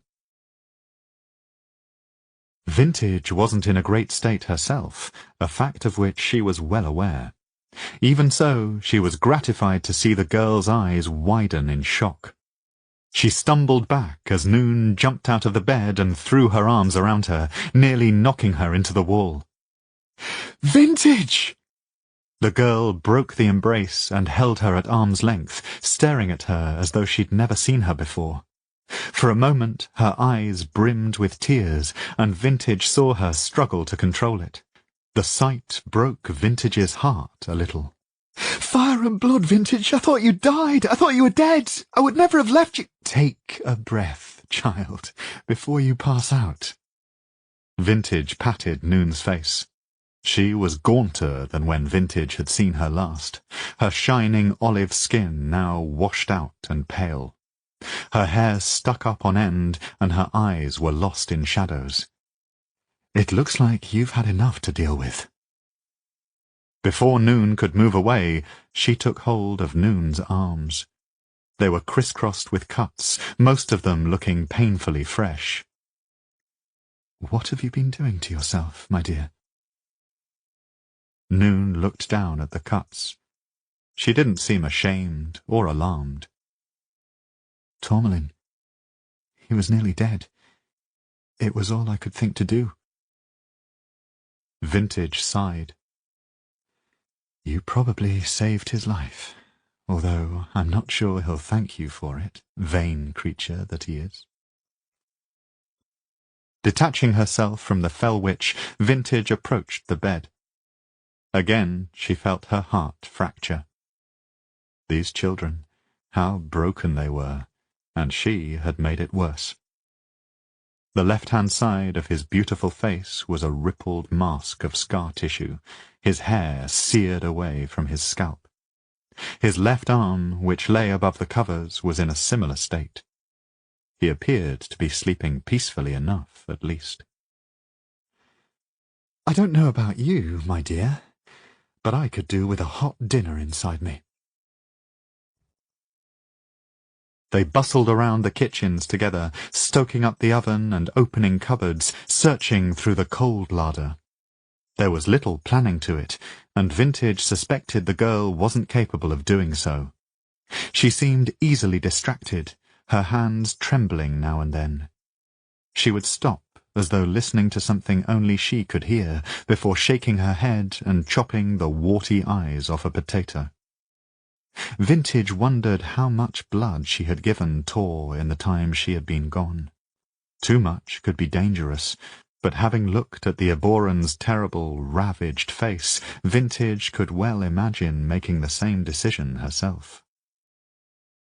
When finally they sat down at the table, it was to a hotchpotch meal of boiled potatoes with butter, thick slices of cured ham, pears poached in nutty ale, baked apples, and jars of Isaiah's best preserves. Vintage's stomach rumbled audibly at the sight of it. She caught Noon's eye, and they both laughed. "Vintage," Noon said, round a mouthful of potato. "Where have you been? What happened?" "If I recall correctly, my dear, what happened was that everything erupted in a giant ball of a winnow fire." Seeing the expression on Noon's face, Vintage swiftly continued. "I'm not at all sure, but I believe I was blown free somehow. I awoke some distance from the wreckage of the behemoth with this delightful scorching on my face." She dabbed her fingers lightly to her cheeks, which were still red and sore. "And my clothes torn and burned. I had landed in a big puddle, luckily, and I believe that may have put any fires out. I don't know how long I was unconscious for, but the fire was down to its embers. Everything hurt." She paused, taking sips of the apple juice they had found in the larder. It was sweet and tart. "I couldn't move for that first day or the first night. I lay still and tried to figure out whether I'd broken anything, and I hoped that the parasite spirits didn't come across me. I should have gone back." Noon had stopped with a forkful of ham halfway to her mouth. "I should have come looking for you. The fact that you got Tor back here in that state is a feat in itself, Noon, my dear. Please do not be distressed. When finally I felt I could stand and walk, I started to make my way to the gate. I did not get far. I lay for another night in the hollow of a tree. It took me a long time to wake the following morning, and I knew I had to get some food." She raised her eyebrows at Noon. "Food heals, Noon, just as blood heals Eborans. More efficiently, in fact. I hope you have been eating." For a moment, Noon looked confused by the question. "I eat when I remember." "Good. Well, I foraged. You don't grow up with a vine forest as your backyard and not learn something about what you can and can't eat." Vintage pursed her lips. "Although it may be a while before I eat mushrooms again." "Where is Isaiah? He's not here." "We saw him as he came in the gate. He was worried because there was a fire. He mentioned his son." Noon grimaced. "I don't think he was in his right mind." Vintage sighed. "Poor man. He's not been in his right mind for some time. You don't need to know the endless details of my survival, Noon, my dear. Safe to say that it was unpleasant.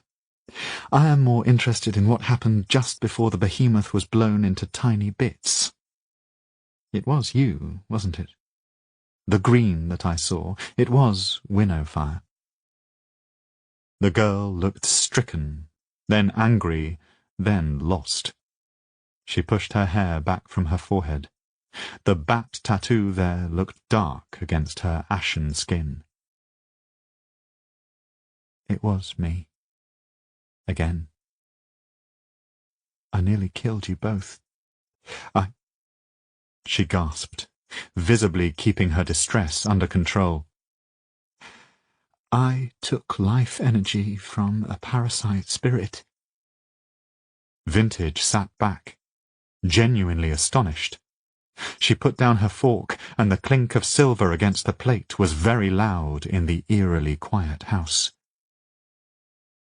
Well, goodness me. It was too much, said Noon. It overwhelmed me.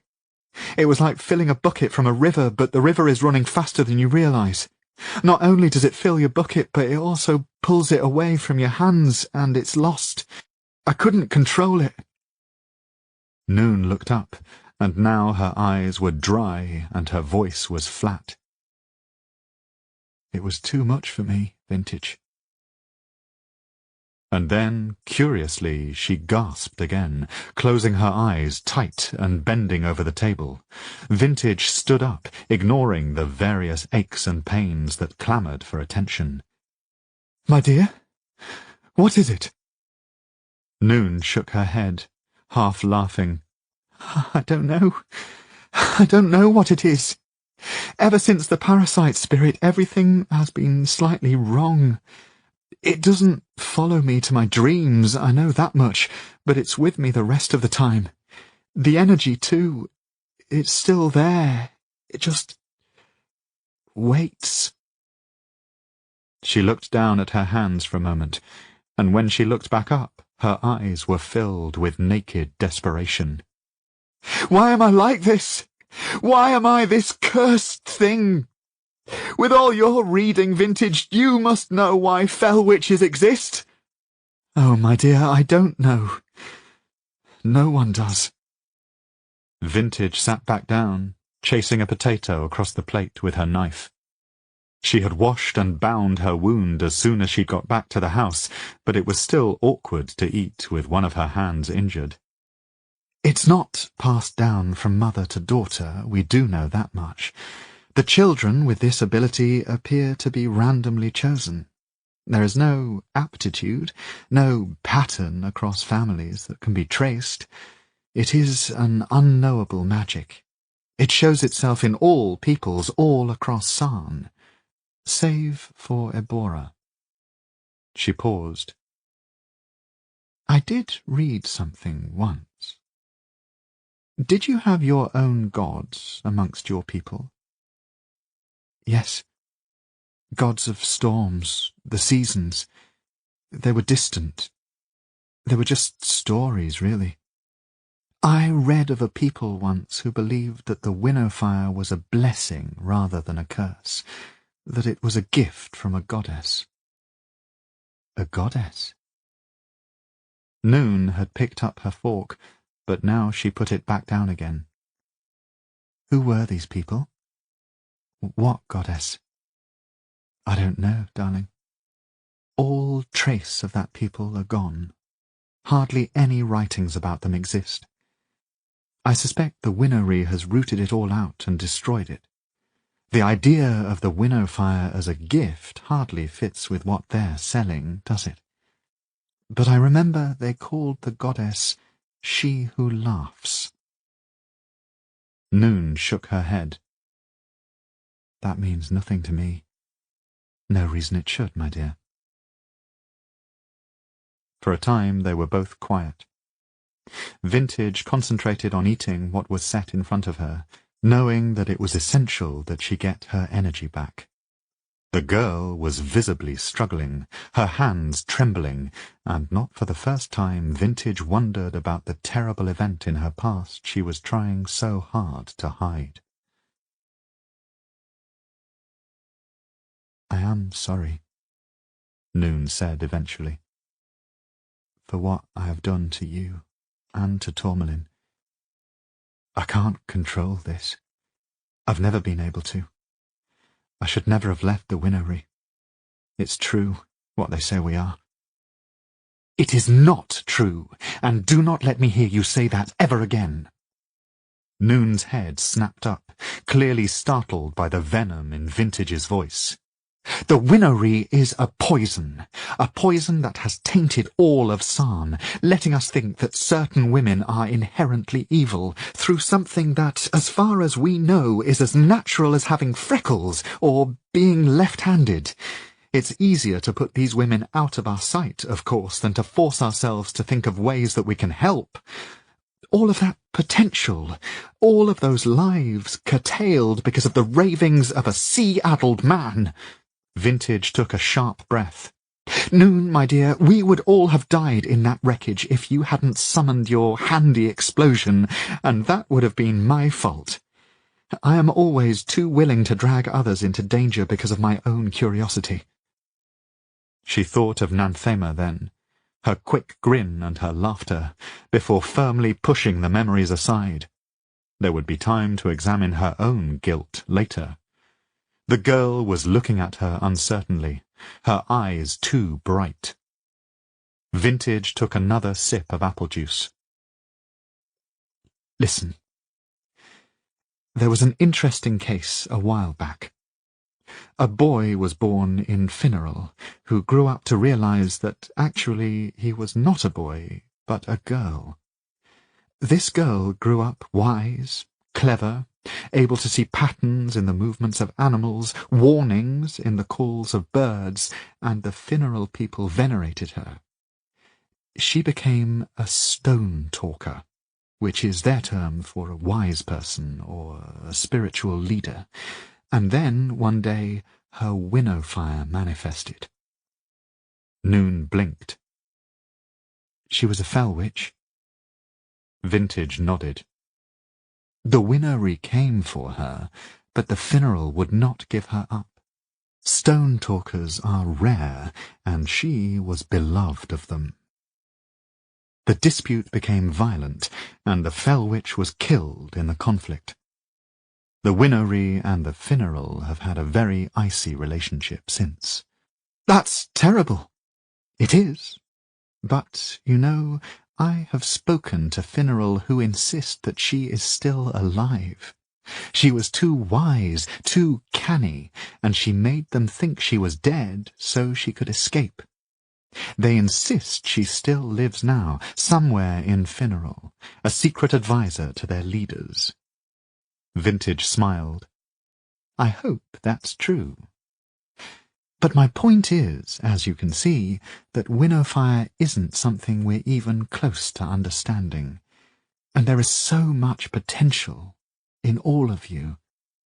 Don't be afraid of who you are. I don't know if I'm strong enough for that. I've already done too much damage. Noon stood up, scraping the chair across the flagstones with a screech. It doesn't matter now, though, because you're here. The cuts that traced a pattern up her arms were almost too red to look at. We'll get Tor better together, and it'll all be as it was. I can't, Noon, my darling. I have to leave you. I have to go immediately. There will be things I must pack, of course, and since it sounds to me like poor Isaiah won't be coming back, well, I'm sure he won't mind if I avail myself of his supplies. But I have to go. Noon stood as if frozen. Leave us? What do you mean, leave us? Listen. Vintage stood up and went to the girl, taking hold of her arm. Her skin felt feverish. There was something I have missed over all these long years. Something brought home to me by what we found inside the behemoth remains. It's possible I have made an enormous mistake, and that someone I care about very much has paid the price. It has been so long, my darling, that I cannot possibly wait any longer. I have to go now. What do you mean, a mistake? What are you talking about? Vintage sighed. It's probably best you don't know. I have already caused you and Tourmalin enough pain, and besides which neither of you are fit to travel. Take care of him and yourself, and hopefully I will come back for you. Noon tipped her head, as if listening to some internal voice again. She winced as she did so. You really mean to go? Now? I do. Vintage patted her arm. I've got a way to go before I come to the first reasonable town, and I need to do it before the long rains come. Believe me, Greenslick is the most miserable place in the rainy season. Now, my dear, help me pack up some of this food. Thank goodness for Isaiah's overly packed larder. Noon did what she could to talk Vintage out of it, following her from room to room, presenting her with reasons to stay, but the strange voice and alien images in her head kept intruding, causing her to stop mid-sentence, unsure of what her point had been. She saw that Vintage noticed her distress and confusion, but did not comment on it. That in itself shook Noon. Vintage, always so kind and so nosy, had apparently decided she would have to cope with this, whatever it was, by herself. They stopped together at Tor's room, and Vintage went to his bedside, fussily plucking at his bedclothes until they were neater. He sleeps well and deep, she said. I believe that is a good sign. Sometimes the body just needs to rest, and by the vines, eborans are tougher than most. He moves when I feed him, said Noon. Vintage hadn't commented further on that either. But he doesn't talk or open his eyes. It's like he's closed himself down somehow, like a hibernating bear. She wondered if she should mention their shared dreams, but that already seemed too personal somehow. And besides which, Vintage had made it very clear that she wasn't interested. She had other things to deal with. Vintage, have you ever heard of parasite spirits talking? The question was out before she'd thought to ask it. Vintage turned to her, her eyebrows raised. Her scorched skin looked tight and painful. I beg your pardon? I mean, no one has ever spoken to them, that you know of? No, of course not. Vintage was looking at her very closely now. Why do you ask that, my dear? I just wondered. I thought I heard something in the compound, but it must have been shock, or my head being bashed around. I landed quite hard myself. Vintage looked like she might ask more, and then she nodded shortly. I'm sure that's what it was, my darling. It was a strange place. After all these years of wanting to explore it, I have to say I shall be quite glad to leave it behind. With that, she pushed Tor's head back from his forehead, patted his face once, and left the room. When she took her leave of Isaiah's house, she embraced Noon and kissed her firmly on the cheek. Noon blinked. Who had last kissed her like that? Her mother, probably. She had kissed her forehead when she served their breakfast, and then kissed her cheek when she was tucked up in bed for the night. She hadn't thought of that for years.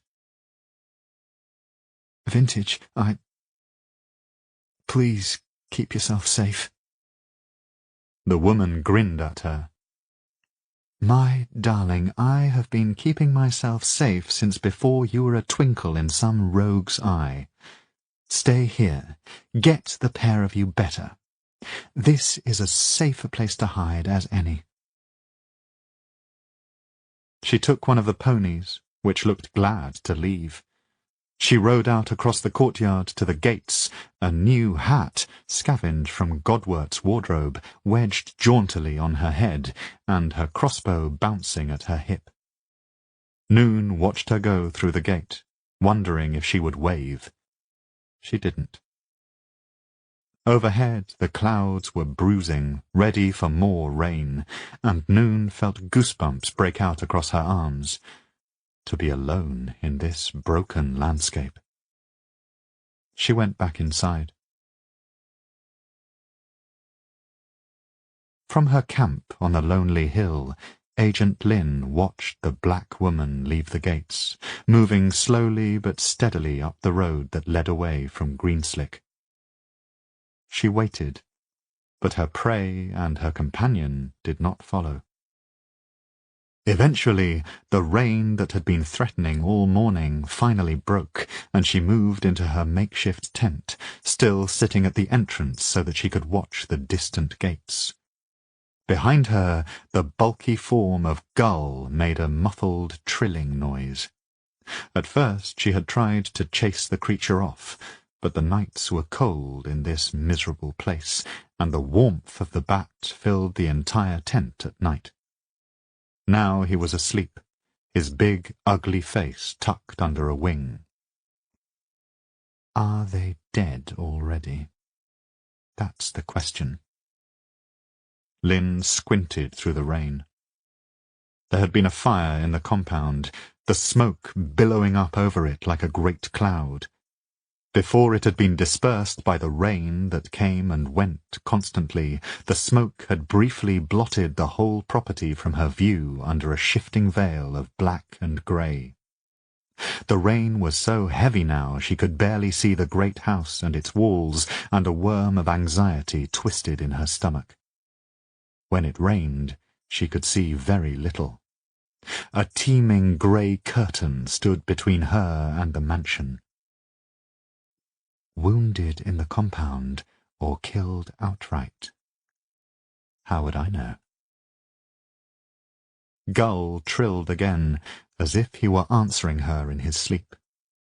It was almost amusing to her that the bat responded to the sound of her voice. If they're already dead, I will have to go in and retrieve the body.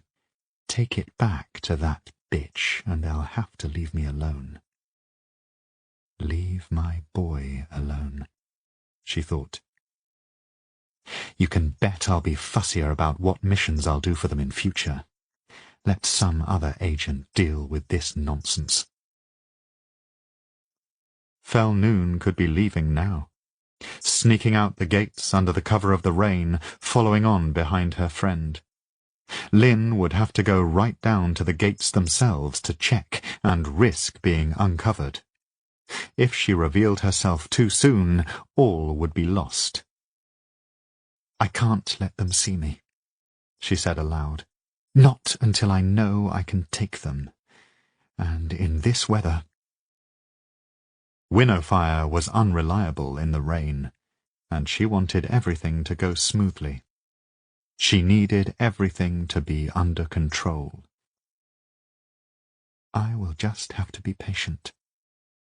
Agent Lynn shuffled backwards, never taking her eyes off the distant shadow that was the house, and lay back against Gull's warm midsection. The bat gave a faint trill of protest, then went back to sleep. Chapter 34. I am trying to help you. Nestled deep within the netherdark, Hestilian made herself small and pliant in an attempt to disguise her growing irritation. Ixeril's dreaming mind was brighter than ever, a great diffuse cloud of light that hung over her as the tree god's branches once had. But his physical body remained inert. The grey bark did not grow warmer, no leaves grew, and most importantly, no sap flowed. She was no closer to understanding what had happened and how it could be solved. Why? Ixeril had asked this before. No answer seemed sufficient. "Because you are the God of my people," she said evenly. "Without you, we are dying." "Living things die. Matter is consumed. Other things grow." "Of course, my lord. But for an entire people to die, it is a tragedy." When the voice spoke again, the light was a little brighter. "Any people?" If she had possessed her physical form, Hestilian would have bitten her lip. Conversations with Ixeril seemed to go nowhere, every attempt to extract information thrown off with incomprehensible questions. "We are the God-touched, Lord. You raised us above all the peoples of Sarn to be your glory." Hestilian paused. Had Ixeril decided they were not worthy of saving? Did he no longer love his own creatures? That would explain the centuries of deathly silence. "But without your sap, we wane." "You are so determined." The voice sounded amused now. Hestilian swallowed down the surge of impatience that threatened to close her throat, but frustration shivered through her voice like the strings of a plucked instrument. "I only wish to restore you, Ixeril. Please tell me what you need, and I shall see that it is done. My resources are so much greater than they were. I have much of Sarn dancing at my fingertips. Whatever it is you need, we can find it." Whatever it was, she needed to figure it out soon. The humans easily outnumbered them now, and she knew that if they truly wanted to enter the Hall of Roots, they could. And if that happened, any chance that Hestilian had to keep this secret, this incredible, this desperate secret to herself, would vanish, and with it her chance to be the one to save Ebora. She would never have the time alone with him, and she was sure that was the key. "It is so dark down here. We only seek the light." Hestilian frowned. She had not heard Ixeril refer to himself as "we" before. "Do you require more light? Is that it?" It couldn't be. They had tried that more than once over the long, quiet years of slow death, and it had never made any difference. But Ixeril didn't answer, and as she waited, the soft cloud of light slowly faded away until she was alone in the shadow roots. It was intolerable. Aldacer stood very still, feeling his discomfort prickle up his back like the legs of some great insect. There was no escaping. They were everywhere, blocking his every escape route. "But there's nothing to do here!" A small fist clutched at his cuff. It was probably a sticky fist. He looked down at the human child and attempted to arrange his features into something approaching affable, if not exactly friendly. "Can you not amuse yourselves? When I was a child—" Aldacer cleared his throat. He hadn't been a child for hundreds of years. "When I was a child, we learned how to play musical instruments or paint pictures." The look the human child gave him made Aldacer realize that all the frustrated looks shot his way by Hestilian over the years had actually been remarkably polite. "We don't have musical instruments." So many of Ebora's visitors had brought children with them that it had been decided that a particular place should be found for them. Much of the city was still unsafe, after all, populated by hungry wolves and dotted with buildings on the point of collapse. Curious children exploring such a place could mean disaster.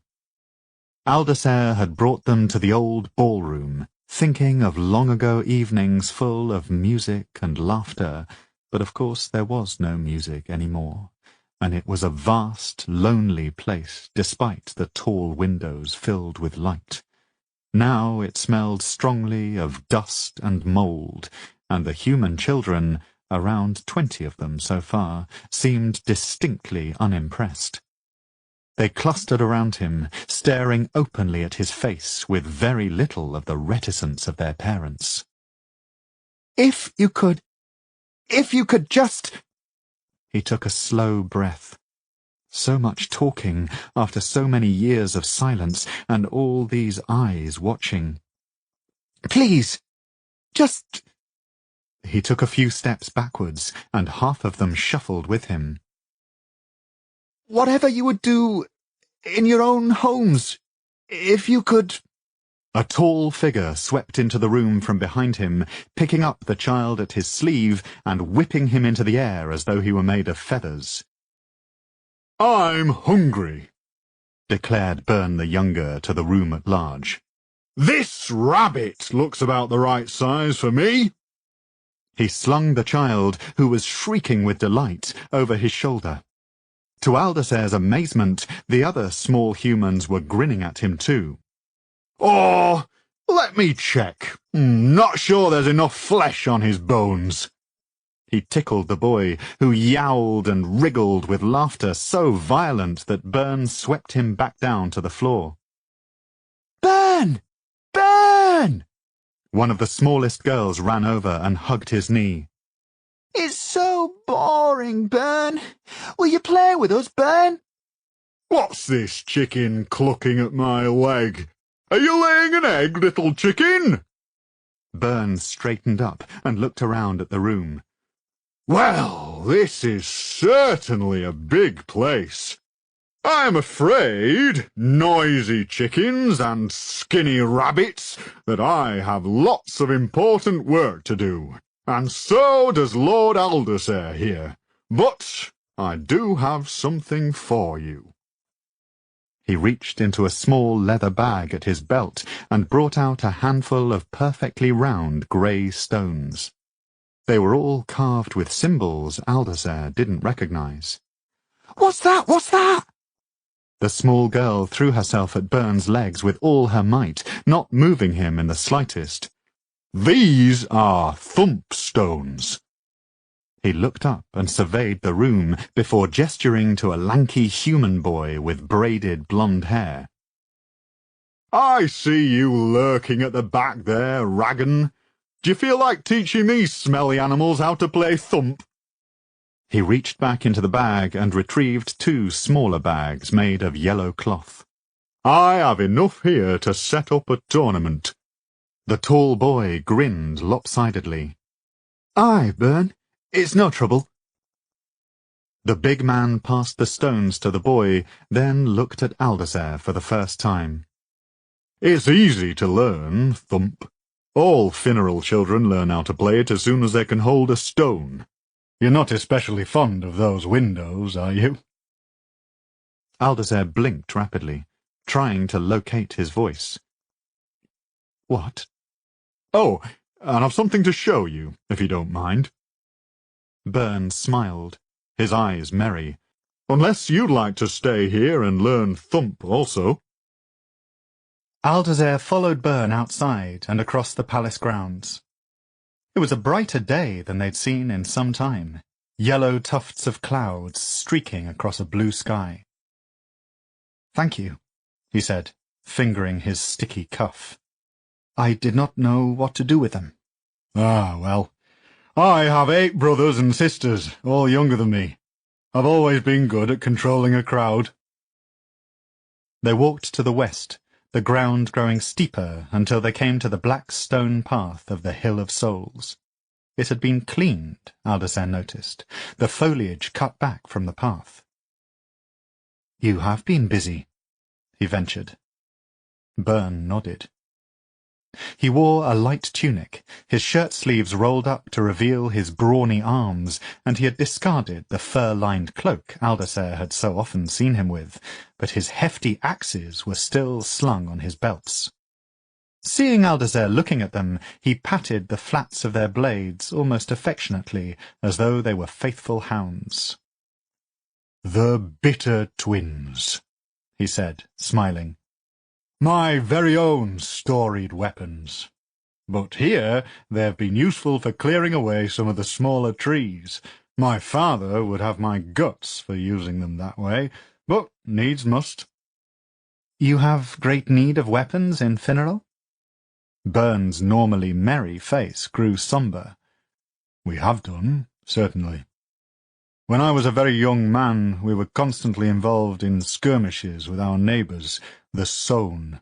Every girl and boy grew up knowing how to use a fighting axe then. The Sown are a fearsome people. He grimaced. We used to say that they raised their babies on cow's blood to give them a lust for battle. I have not heard of these wars. No reason you should have. Not all conflict is with the worm people, my friend. Though our greatest warlord married his son into the family of their king, and now all is smooth as milk with the Sown. You have seen some of them ride in with us. They would have been the terrifically ugly people. Aldacer looked up, shocked, but Byrne was grinning at him again. A jest. They're actually very similar to my own people, really, but with appalling taste in rum. Do not drink their rum. Look, here we are. The war-beast shrine still sat at the end of the grove of trees, but already Aldacer could see that it had been transformed. All the debris had been cleared away from beneath the trees, and one or two that were dead had been reduced to stumps. The rough clay of the shrine had been washed and rubbed down, shedding its crispy patina of old leaves and mud, and all of the windows had been cleaned. The path leading to it was clear, and for a moment Aldacer experienced a strange doubling of memory. He had stood here once, more than once, with his clay war-beast clutched in his hands, his friends all around him. "Are you well?" For all the strength in his arms, Byrne's touch on his shoulder was light. Aldacer shook him off, and then vaguely regretted doing so. "My apologies. It's just that I had thought this place lost, and you've brought it back." "Here. Let's go inside." Byrne led him through the door. There was no creak, and it opened smoothly, and the room within gleamed. The stone benches, once lost under dirt and ancient animal corpses, now shone with polish, and the floor was covered with fresh rushes, lightly scented with something floral Aldacer couldn't place.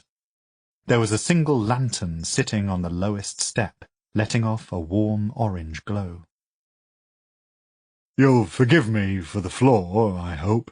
The stones have cracked in several places. Ice, I suspect, and it spoiled the impression I wanted to give. My mother insisted on clean rushes in the long hall, and I had some oils I use for me beard." He trailed off, and cleared his throat. "Not very Eboran, I know.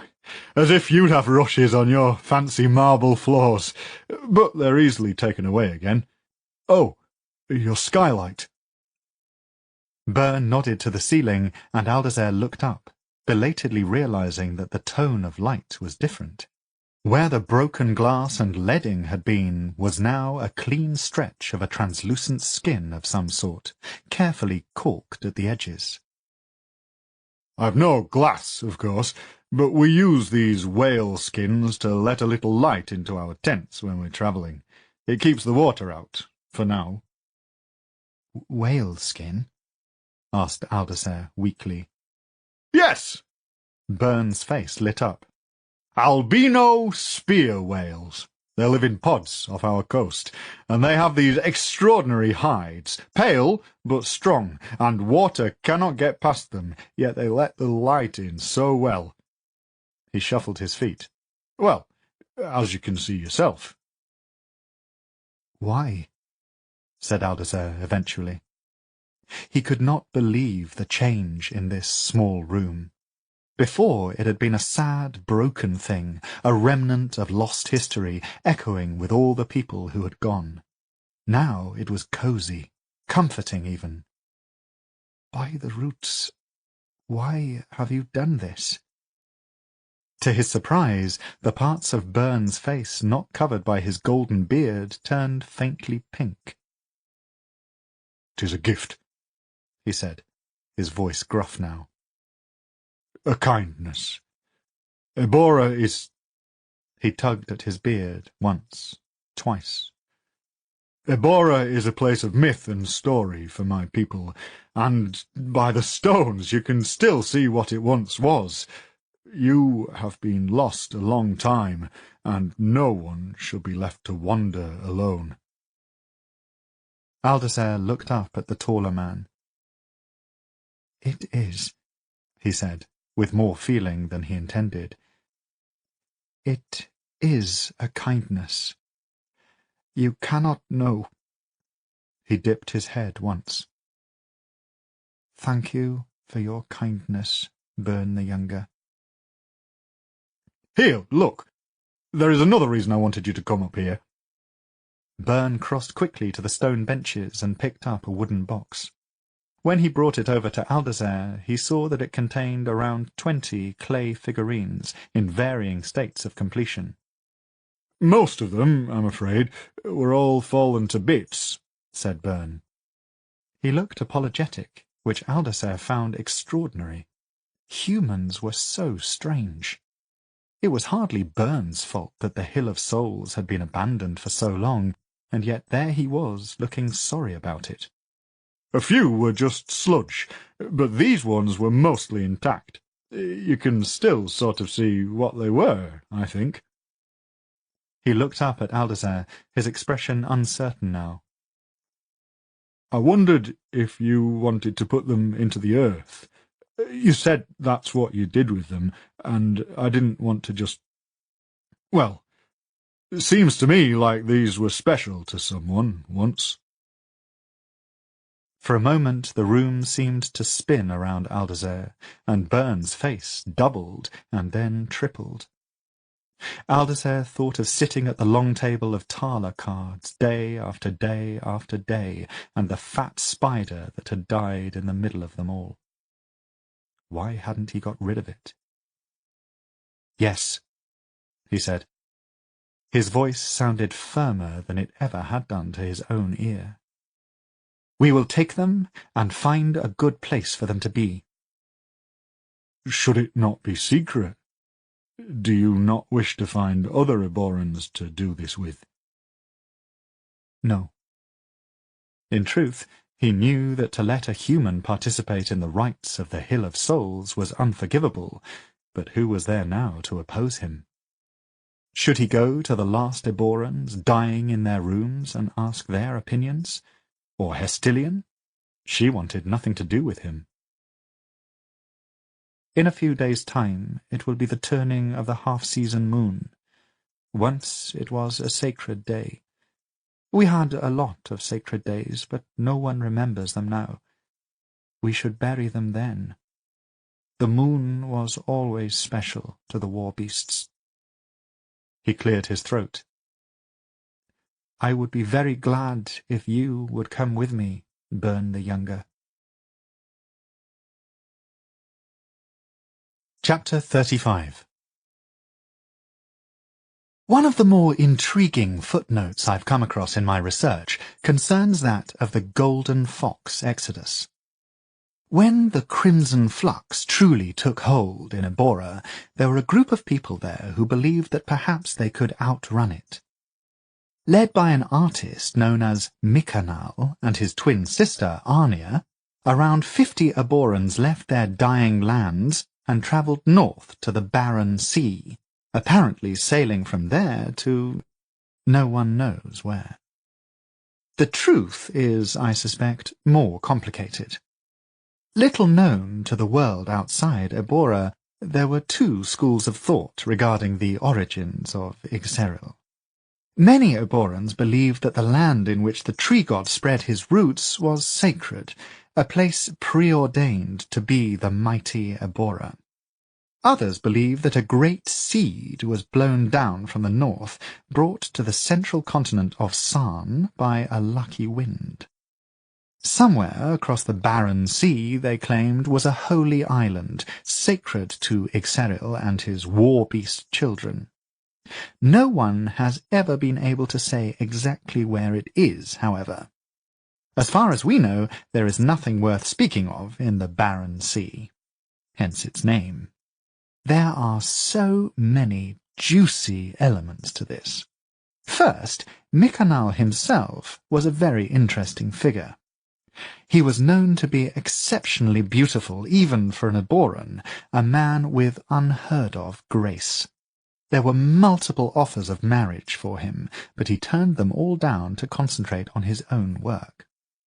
His paintings and sculptures still exist, most of them held in private collections, and I have had the privilege of viewing at least 3 pieces. They are exquisite, and all signed with his personal sigil, the Golden Fox. He and his sister had a ship made on the barren coast, and sailed with a group of followers and believers, fans and lovers, hoping perhaps to rebuild Ebora far from the troubling corpse of Ixeril. They believed that the Holy Island existed somewhere to the north, although it should be noted that even war beasts flying over the area have never found it, and perhaps they thought that the salvation of Ebora could be found there. Perhaps they hoped to find a new seed and birth a new tree god on that distant coast. What became of them, we do not know.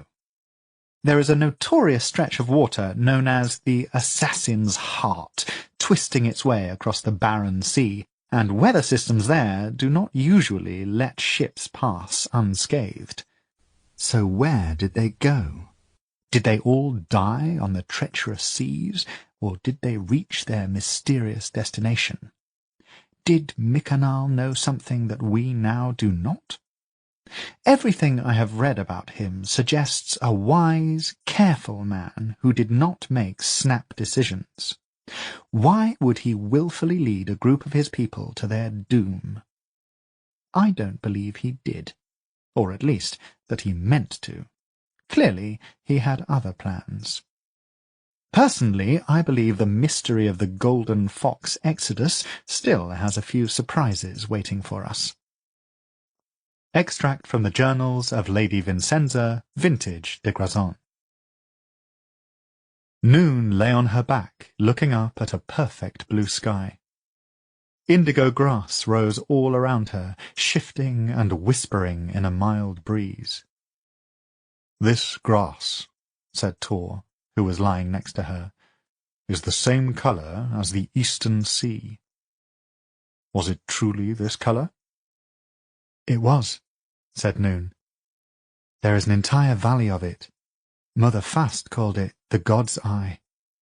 We never stayed here for long, though. Some people have a strange reaction to the grass. It makes them sleepy, confused." Tor grunted. "The plains, it seems, are much more interesting than I gave them credit for." "There are lots of strange places like this," she said, remembering. "Quiet, lonely places where people didn't go, and if they went, they didn't stay.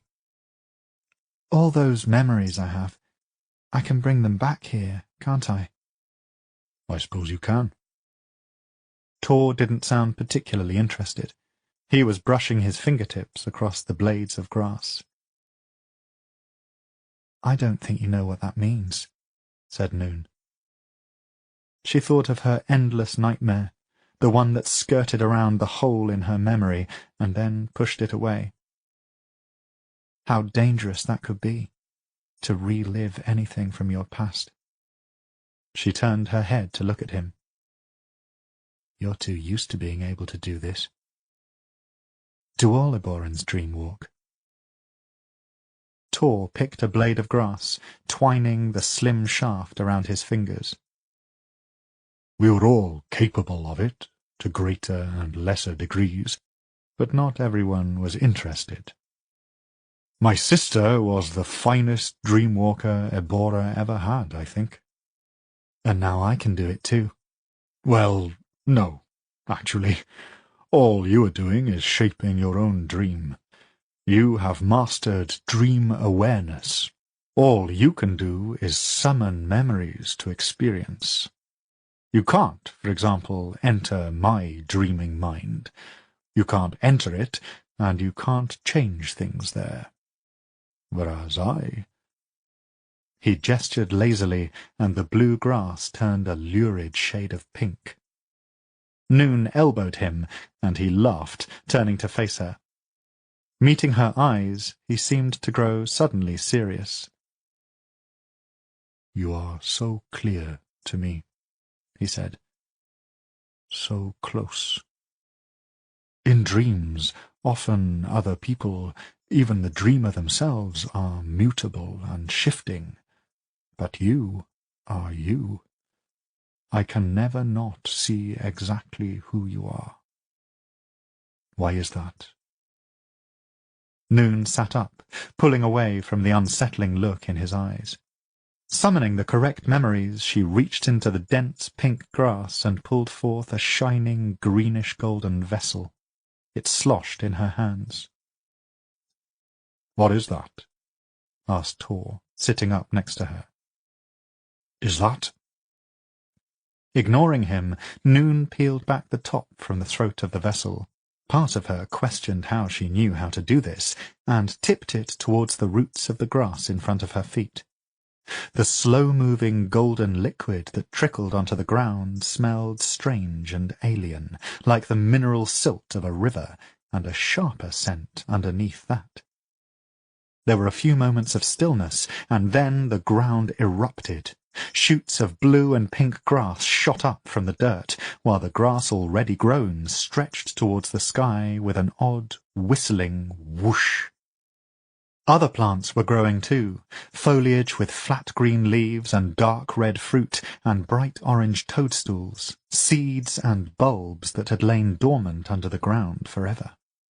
In moments they were surrounded by a strange chaotic forest, everything larger and wilder than it should be. Noon laughed aloud. "All right, so you are quite adept at changing your own dreamscape," said Tor, a touch sourly. He was finding the space where he had been lying suddenly very cramped. They crouched together under the extraordinary canopy. "That was the substance Vintage found in the shroom flats, wasn't it? You have certainly replicated its effect." He stopped talking, and his face grew very still. He will ask me about Vintage now, thought Noon. He will ask where she is, and then we will have to talk about this endless dreaming, and it will all come out. He will have to face it now. Instead, to her enormous shock, he snatched up her hand and kissed the palm of it. His eyes were wild. Seeing her expression, he grinned at her. "Do you not see it, witch? You have given us the answer. The wild growth of these plants. When we spilled the substance, it reawakened dead plants, did it not? And it just so happens that I have a dead plant that is very much in need of healing." She blinked at him. "What the fuck are you talking about?" "Ixeril!" He scrambled to his feet, taking her hands and pulling her with him. "So the old god is slightly more than a plant, but don't you see? If we get enough of this substance and take it back to Ebora, there's a chance Ixeril can be saved. A chance for all of Ebora." He grinned. "I can see how it will all work now. We just have to wake up." "No," said Noon immediately. "We can't. Wait. You have to wait a little longer." He shook his head at her, still smiling. "Why? It's all clear to me now. The answer has been sitting in front of us. Now we have access to so much of it. I don't know why I didn't think of it before. We've done enough sleeping." Noon grabbed his shoulders, trying to keep him with her, in this dream, this safe space that reality had yet to ruin, but he mistook her gesture and swept her into a hug. "We can do it together, Noon," he said into her ear. I know it. They woke up, Noon holding a scream of frustration deep in her chest. There was something stuck to his face. Tor could feel it, thick and stiff and unyielding, partially gumming his left eye shut. Whatever it was, it also covered his left arm and part of his chest. He sat up, trying to get his bearings. He appeared to be in a squalid little room, dirty light coming from a single window, partly obscured by a brown curtain. The place smelled of blood and wine, an oddly intoxicating mix, and he was lying shirtless on a narrow bed. Next to him, her body turned away, was Noon, curled up with her knees nearly up to her chest. He smiled. Did I miss something? He reached over to touch her shoulder, and that was when he saw what had become of his left arm. In the brief second before it all came back to him, the compound, the explosion, the agonizing walk back to the house, he had a moment to regret the passing of that blissful, unknowing time. And then he was out of the bed, sprinting up the set of grand stairs to find a room with a mirror. On the upper landing he crashed into the wall, his legs weak and uncoordinated, and pain fell across his body like a clinging sheet. He cried out then, some wordless yell, and he heard Noon calling his name from below. Ignoring her, he ran to the nearest bedchamber. There were boxes all over the floor, crates of jars and bundles of parchment, but there was also a tall standing mirror in the corner, covered in a film of milky dust. It won't be that bad, he murmured as he wiped the mirror's surface. His fingers felt grimy and silky, like the powder from a moth's wing. It can't be. It was worse. The left side of his beautiful face was a purple mass of scar tissue. The cheekbone on that side too prominent, his eyebrow entirely missing. The fire had burned his hair away on that side so that his scalp showed through, livid and shining. The destruction continued, down his neck and shoulder and his left arm, and it was all the worse for the smooth perfection of the rest of his skin. He did not recognize himself, but those were his red eyes, wounded and frightened. Had he ever made that expression at a mirror before? He thought not. You nearly died. Noon was at the door. Her face looked too pale, her eyes too dark, and for an alarming moment Tor believed that she had died in the explosion, and this was her ghost hounding him. But then she stepped forward, and the illusion was lost. Her arms were covered in cuts, and he suddenly knew why he had seen her so clearly in her dreams. I should have, he said, his voice a rusty croak. Don't say that, she said, anger in her voice. I gave you so much. You can't just give up. Tor looked back at the creature that was his reflection. Cautiously he touched his fingers to his cheekbone. Painful, but not agonizing. So much blood, he said faintly. Enough to pull me back from death, and perhaps enough to summon the crimson flux. By the roots, what have you done? What I had to do. Noon crossed her arms over her chest. Do you even care what happened to Vintage? Tor looked at his feet for a moment. The room was swaying. Of course I do. Of course I bloody do. She's alive. Noon's voice wobbled, and Tor looked up, but she had lifted her chin and was staring at him steadily. She made it out of the compound, but she's gone already. She said she had to go somewhere, and that we couldn't come with her. Vintage left? Tor took a slow breath. His skin felt strange, too tight. She left me here? Like this? I told her not to, but she... Noon stopped, shaking her head as though her ears were full of water, her eyes squeezed tightly shut. It won't leave me alone. I keep hearing it. Why won't... She pressed the heels of her hands to her forehead and staggered against the doorframe. Part of him, the part that knew the memory of the taste of her blood, the warmth of her slim shape on the bed next to him, wanted to go to her. But too much had happened. So here I am, grievously wounded, abandoned by my one friend to the company of the lunatic who nearly killed me. Noon seemed to collapse in on herself slightly at those words, but the look she threw him was defiant. You were just about to be turned inside out by a parasite spirit. Or have you forgotten that bit? I dragged your lanky ass all the way back here, gave you my own blood to heal you when I could have left you to fester, when I could have gone back to find vintage instead. She stopped. I'm going to go and have a drink. She went back out the door, pausing before slamming it. And you're welcome, by the way. Chapter 36. Dear Lady de Grazon, the work is slow and hazardous, as I'm sure you can imagine, but we have made some interesting progress with the outer sections of what I, for want of a better term, call the corridors of the behemoth.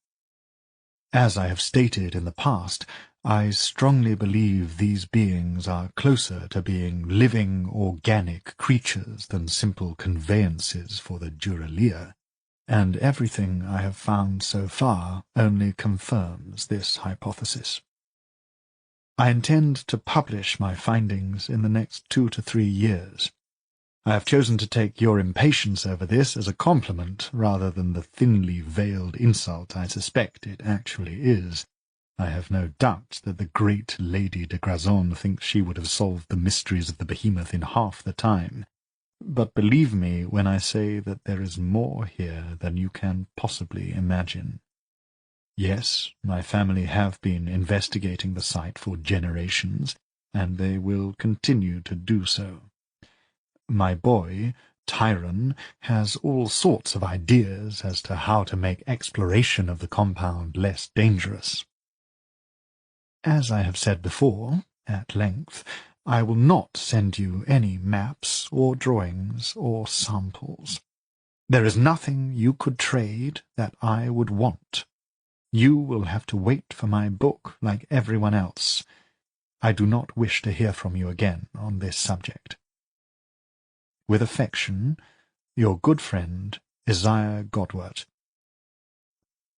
Extract from the private letters of Lady Vincenza, vintage de Grazon.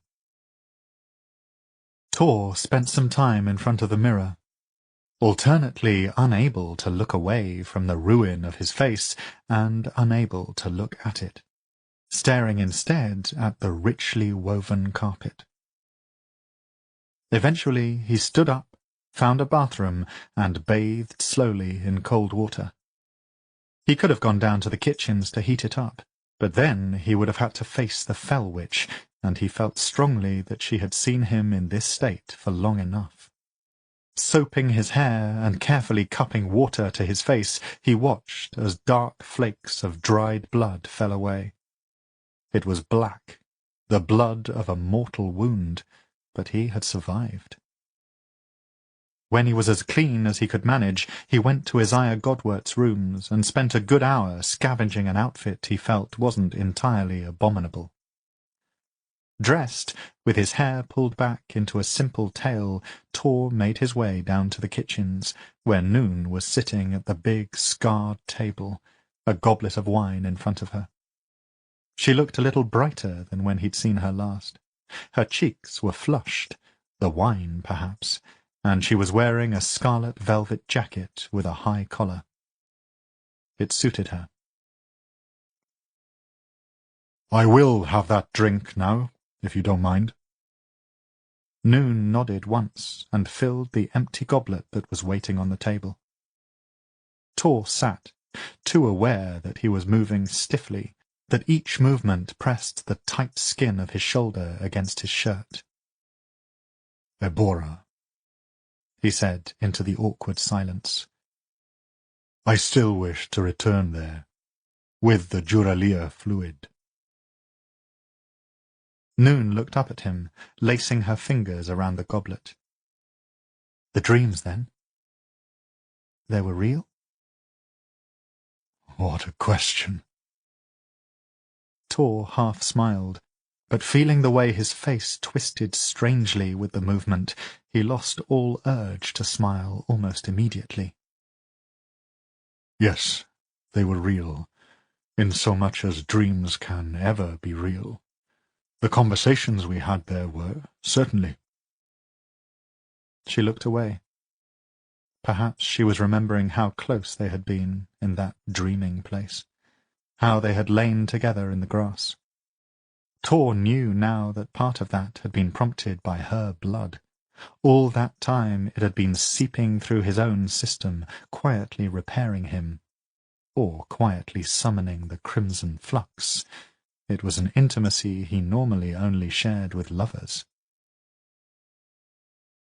The original sample of the fluid is gone, she said. The winnow destroyed it, along with Vintage's carriage on the winnow line. Even if we still had it, I doubt it would be good enough to affect something as big as your tree god. Tor took a sip of his wine. It was passable. Indeed. I will want to take as much of it as I can to Ebora, which is why we must go back inside the compound. Noon raised her eyebrows at him, crinkling the bat's wing on her forehead into a curious shape. Are you out of your actual mind? You really want to go back in there? Tor drank more of the wine. He was remembering brushing the dust from the tall mirror in the bedroom, how he had thought that it couldn't be that bad. I am saner and more observant than you ever will be, Witch. We saw the containers in the behemoth, remember?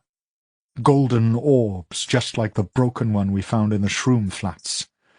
Judging by everything Vintage said and wrote about him, Isaiah Godwert was a cautious man.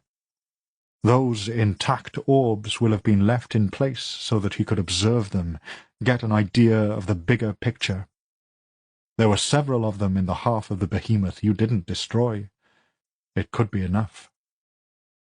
Even so, we nearly died. All of us. To go back in there would be... Noon stopped, pushing her hands back through her hair, making it stick up wildly. I can barely think with all this noise. Tor blinked at her. It was utterly silent in the house. What are you talking about? Never mind. Look, the parasite spirits in that place were enormous and aggressive. She stopped again, wincing. It's not worth the risk. Not worth the risk! Tor slammed his goblet on the table, then took a slow breath. He would need the witch to watch his back inside the compound. It was important to remember that. Not worth the risk! How dare you say that to me?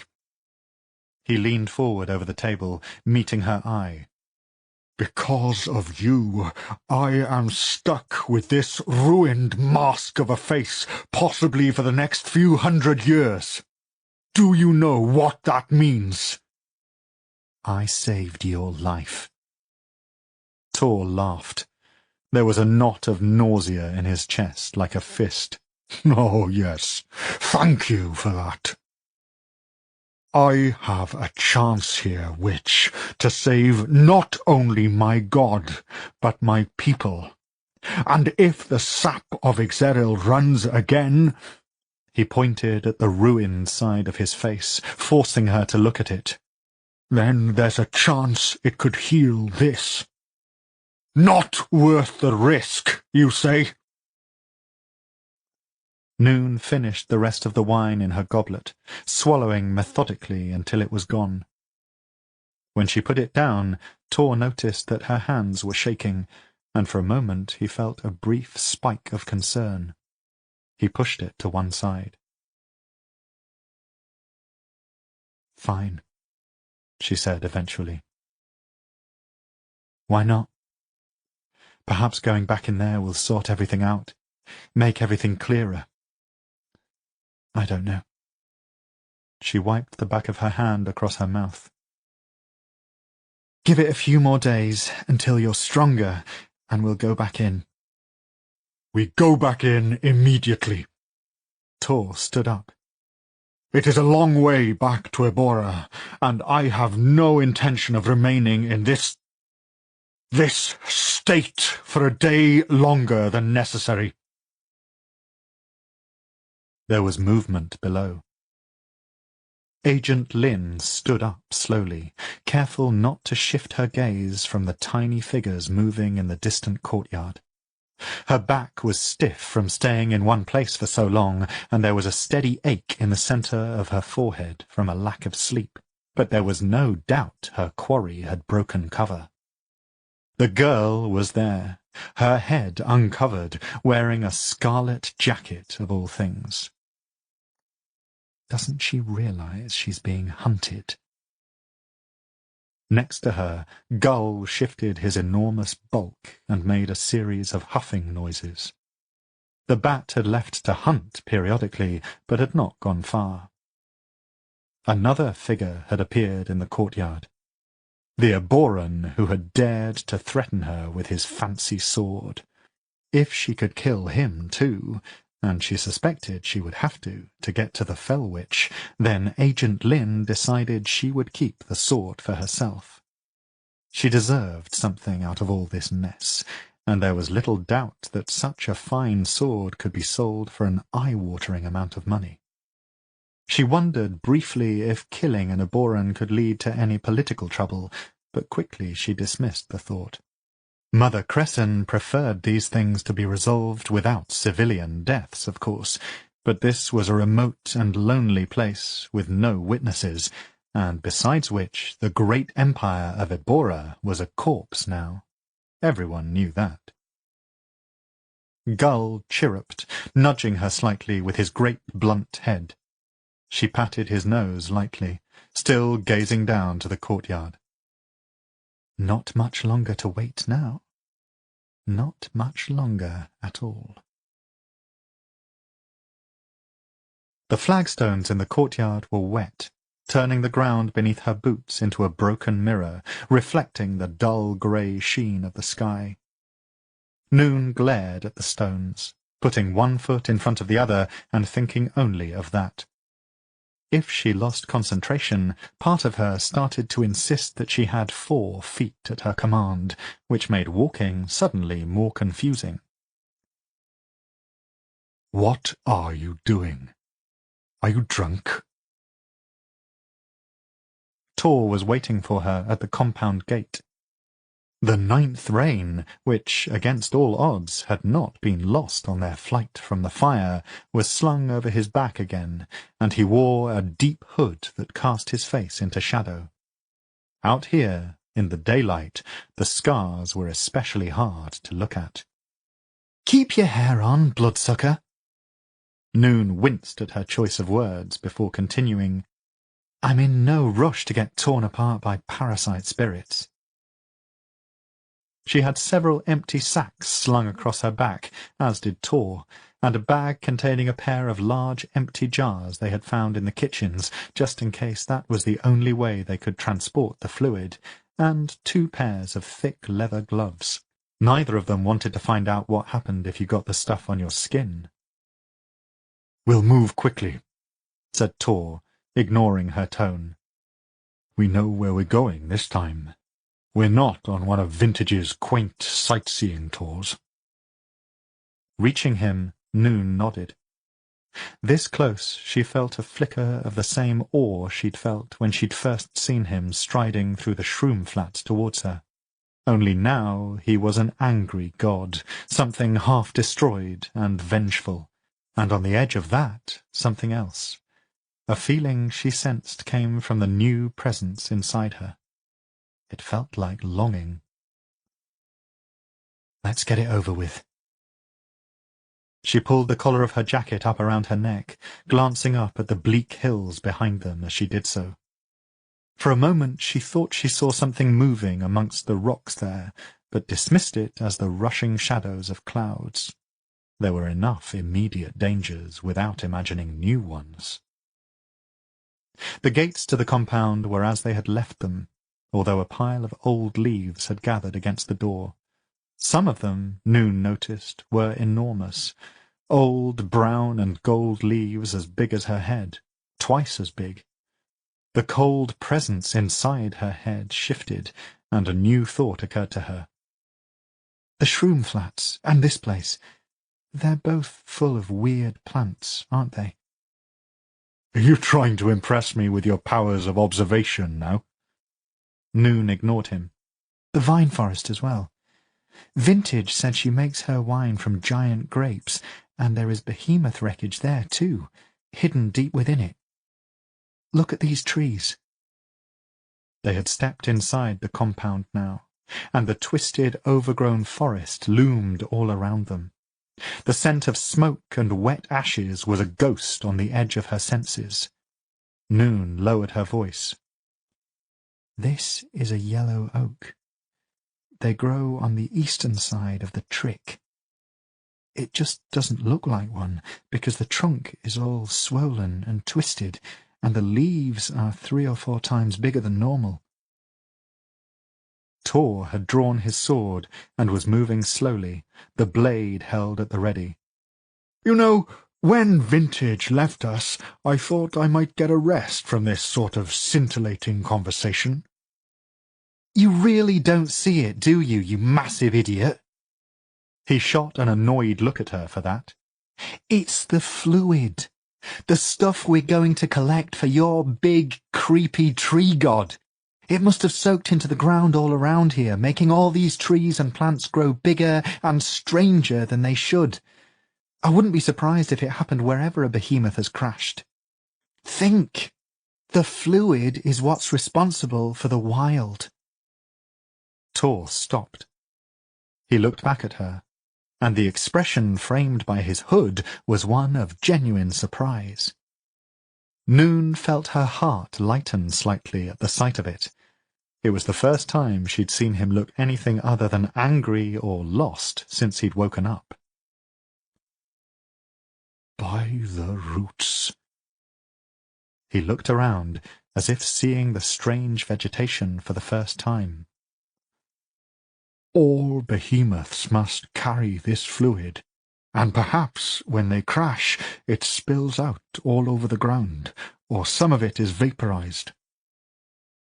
They were moving again, creeping through the eerie forest. Water dripped from branches and trickled down trunks. "In a place already densely populated by vegetation like the vine forest," said Tor, "this Duralia fluid would have been carried even further, dotted on the wings of birds, droplets on the wing cases of beetles. I'm surprised Vintage didn't see it immediately." "There were so many pieces to the puzzle, that's what she said, and some of those pieces are trying to kill you." Picturing the shimmering, light-spotted monsters, the presence inside her swarmed to the front of her mind. For a moment, the dank forest floor was replaced by a shining riverbed of precious stones glittering in sunlight. The water was cool on her claws, easing away the sting of hot sand. The world spun, and Noon stumbled back amongst the haunted trees. Tor was still stalking ahead and had not noticed her confusion. She cleared her throat. "I bet she suspected it, though, when she saw what it could do.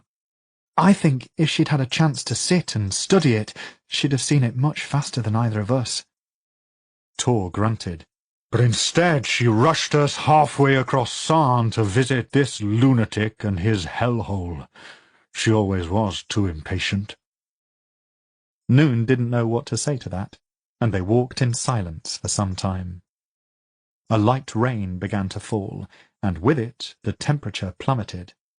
Noon watched her breath turn to white vapour, and she missed her warming scales, until she realized that made no sense at all. Shivering, she pushed her damp hair away from her forehead and retrieved a knitted cap she'd recovered from Tyron's bedroom. Ahead of her, Tor pulled his hood back, exposing his black hair and the livid skin on his face and neck. "Aren't you cold?" He shot her an irritated look. The hood already dampens my hearing. With the rain as well, it is intolerable. He took a breath. It's not as if you haven't already seen what I am. Noon opened her mouth to reply to that, when, out of the dismal shadows just ahead, a limb covered in jelly-like fronds swept towards them, swiftly followed by a tall, oozing shape. It was lit all over with glowing points of purple light, and there was a dark, gaping hole near what Noon would be tempted to describe as its head. It made a ghostly, whooping sound as it came, dragging its lower limbs through the foliage. "Quickly, let's go round it," said Tor, skirting immediately to the right of the parasite spirit, moving nearly silently as he ran. Noon followed, horribly aware of how much noise her boots made, crunching through the dead leaves. They quickly left the creature behind, but Noon was certain she could feel it watching them go, that strange dark hole whooping after them as they left. "We'll go faster now," said Tor as she caught up. "Where there's one, there will be others, and we don't want a repeat incident of you blowing anything up." Noon scowled. "Believe me, I do not want anything." There was another swarm of lights, this time from their right. This parasite spirit had a great broad head and jaws that hung down onto its chest, and it reached towards them with translucent appendages like bear claws. Tor muttered several oaths under his breath, bringing the ninth rain around to meet it, but as Noon looked up at the parasite spirit, it stopped. "That's right!" Tor shouted. Noon realized with some alarm that his voice was shaking. "Step away!" The parasite spirit cocked its head, in a gesture oddly like a hunting dog listening for a distant herd, and it let out a series of discordant wails. Noon cried out involuntarily. The noise seemed to stab at her ears, piercing her deep inside her head, while at the same moment a great tide of sadness welled up inside her chest. "Brave warrior," she said through numb lips, "you have been served a great injustice." "What?" Tor took hold of her arm, pulling her away, and with some shock she realized she'd been reaching out for the thing, her fingertips outstretched. The feeling of sadness left her, and they were running again, stumbling through the trees away from the parasite spirit. The smell of wet soot was growing stronger all the time. "What, in the name of Ixeril's wisest roots, do you think you're playing at?" Tor glared at her. His skin was damp, although she couldn't tell whether it was the moisture in the air or sweat. "You were reaching out to the thing like you wanted to pet it. Have you forgotten these things can turn you inside out?" "We shouldn't have come back in here so soon," she replied, shaking his hand off her arm. "You're not ready. You're too afraid." From the corner of her eye she saw the expression of outrage on Tor's face, but a pair of parasite spirits were running towards them out of the gloom. Beyond them she could see the shattered shape of the behemoth wreck, black against the bright grey of the sky. Without thinking about what she was doing too closely, she called out to the cold presence in her mind while reaching towards the shimmering, changing shapes scampering towards them. All at once, Noon felt larger, more powerful. The creatures in front of her were not to be feared, they were to be pitied. Nothing so sorry could possibly harm her. The parasite spirits stopped, wavering as though they were pieces of seaweed in a strong current. After a moment they turned away, and Noon was herself once more, small, reduced, no longer lethal. Nonsense. The voice was like cold coins dropped into her mind. You are a burning brand, child. What happened? I don't know. Noon grabbed hold of Tor's arm this time, glad of the solidity of it. Come on, before more of them come. They ran together then, near arm in arm, until Tor's hand slipped down and took hold of hers. She squeezed it, and they ran faster. Heads down, they were dark shapes slipping through the mutant forest. Here we are, witch. We're here. On their left stood the portion of the behemoth that they had all been inside when Noon had set off the winnow fire explosion. It was not difficult to tell. It was a blasted, twisted wreck. Pieces of the greenish moonmetal were twisted, blackened shards, reaching up to the sky and out to the surrounding trees. It was hard to make out the interior structures that they had seen on their last visit. It was all broken and in pieces, the ground itself an inch thick with pale ashes and black soot. The place stank. Noon wondered what had happened to the parasite spirits that had been caught by the explosion itself. To their right was the half of the behemoth that had contained the sad corpse of Tyron Godwort and the metal orbs that hopefully would hold the Duralea fluid they had come for. Tor was already striding towards it, the ninth rein held out to one side, pointing at the ground. "Go carefully," she said to him. "This is still a dangerous place." We're nearly there. The look he turned on her was wild. From here to Ebora. Quickly now. The entrance they had used last time had collapsed further in on itself, but they could still just about squeeze through, Tor crouching so low that he was almost on his knees. Inside they were lit with the same eerie lights, and Noon thought she could see their own boot marks in the dust. Coming back here felt like a further intrusion, and unwillingly she thought of Tyron Godwort, lost somewhere in a strange chamber below. She wondered if Isaiah had reached him and was even now sitting by his son's body, his mind finally gone. It was this way. Keep close. Noon followed Tor up the corridor, glad that he remembered the way. To her this was a place of sly confusion, of alien directions, until they emerged into the widened section of the corridor where the orbs had been stored in alcoves in the walls. Here part of the ceiling had fallen, and they had to climb over the twisted pieces of metal to reach the storage area. Leaning on one piece as she slid down another, the metal felt oddly warm under her fingertips, and not for the first time Noon thought of clambering about in the entrails of a giant beast. She was so busy frowning over this and trying her best not to come into contact with the walls that Tor was some distance ahead of her, and his cry of dismay made her jump. She half stumbled, half fell the rest of the way, until she was by his side. "What is it? What's happened?" The golden orbs had been shaken loose from the alcove, and all of them had shattered. Noon could see a shining wetness on the textured floor, and some of the curved pieces still held remnants of the miraculous fluid, but almost all of it was lost. Tor dropped to his knees and held his hands over the floor, as though hoping to scoop the fluid up somehow. No. His voice was flat, and his hands were shaking. No, this cannot be. Noon could see how it had happened. Safe for hundreds of years, held in their delicate alcoves until the enormous explosion just on the other side of the clearing, the same one that had brought down the ceiling, had shaken the orbs from their spaces and shattered them all across the floor. No! Tor picked up one of the pieces and then threw it at the wall. No! This is all I have left. This is the last chance. I can't...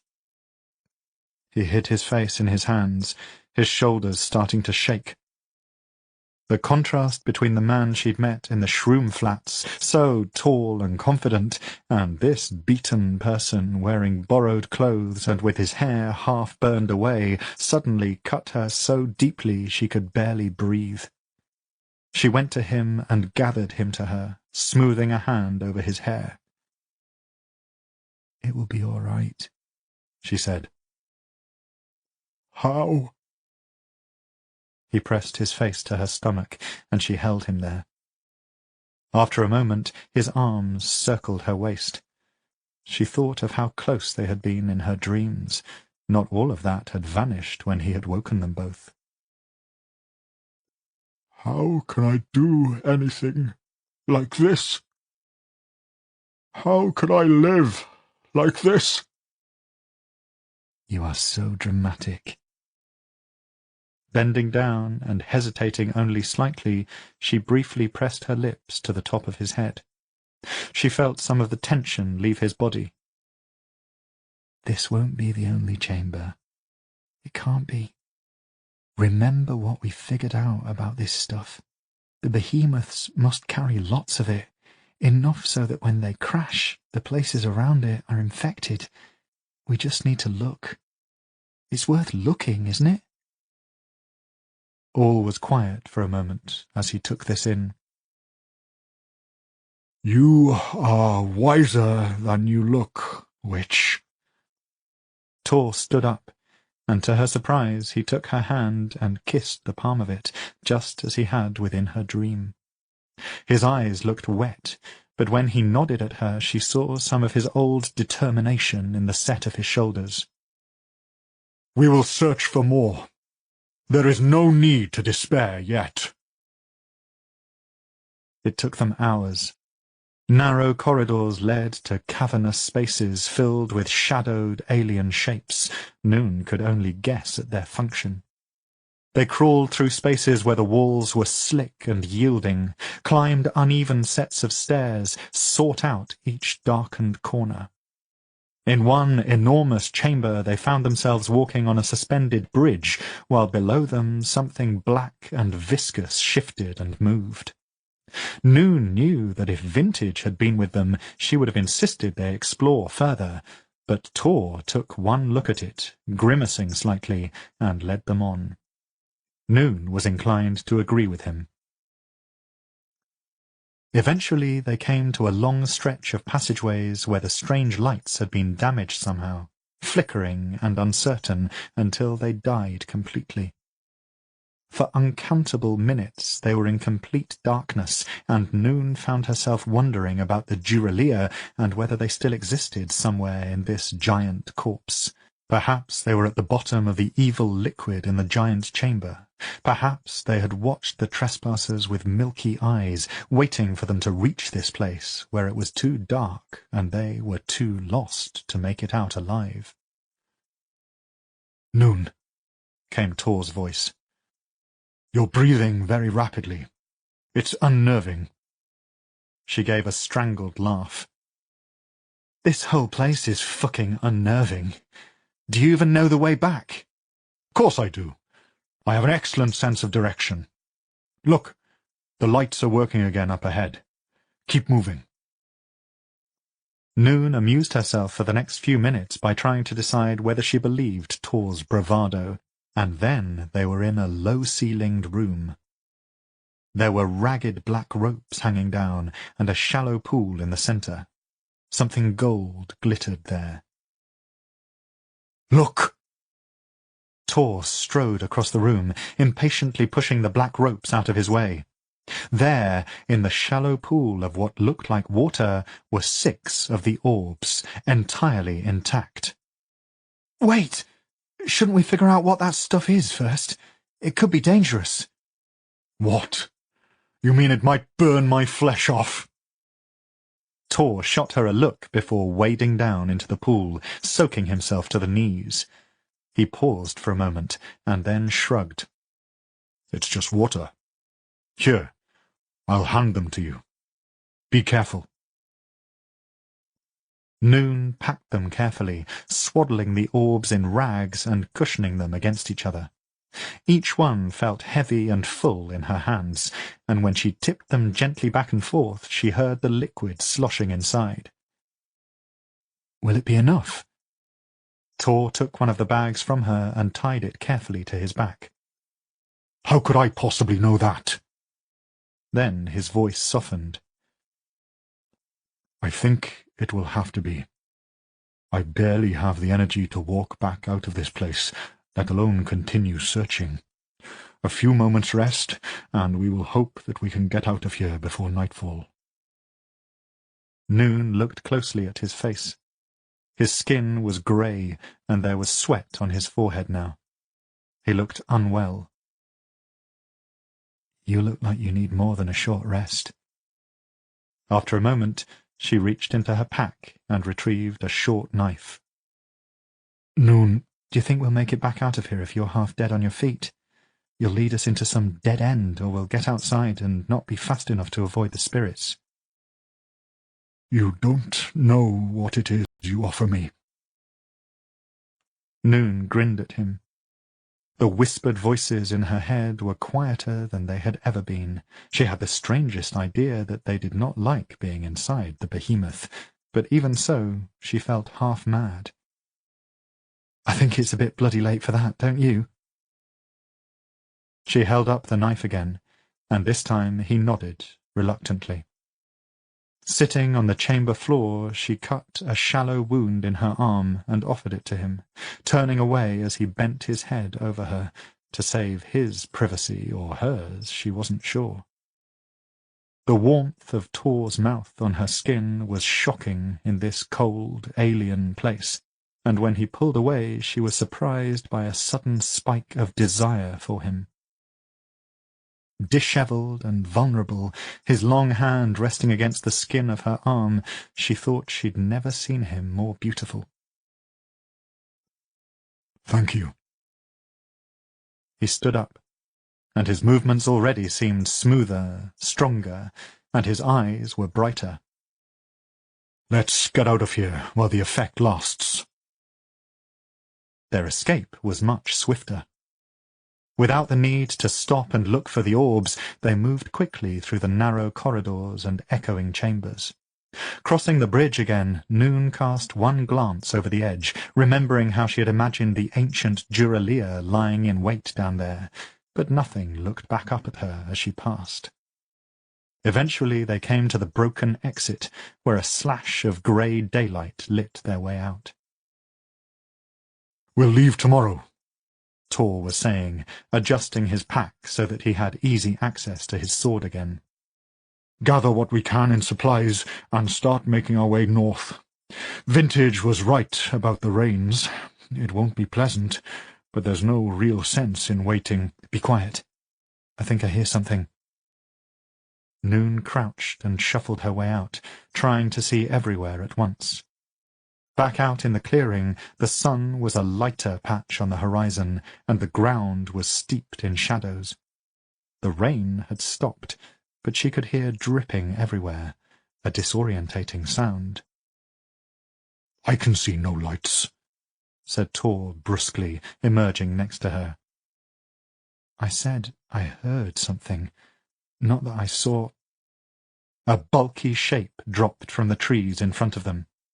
It was a shadow against shadows, and then a flare of green light revealed the woman's face, caught in a snarl of rage.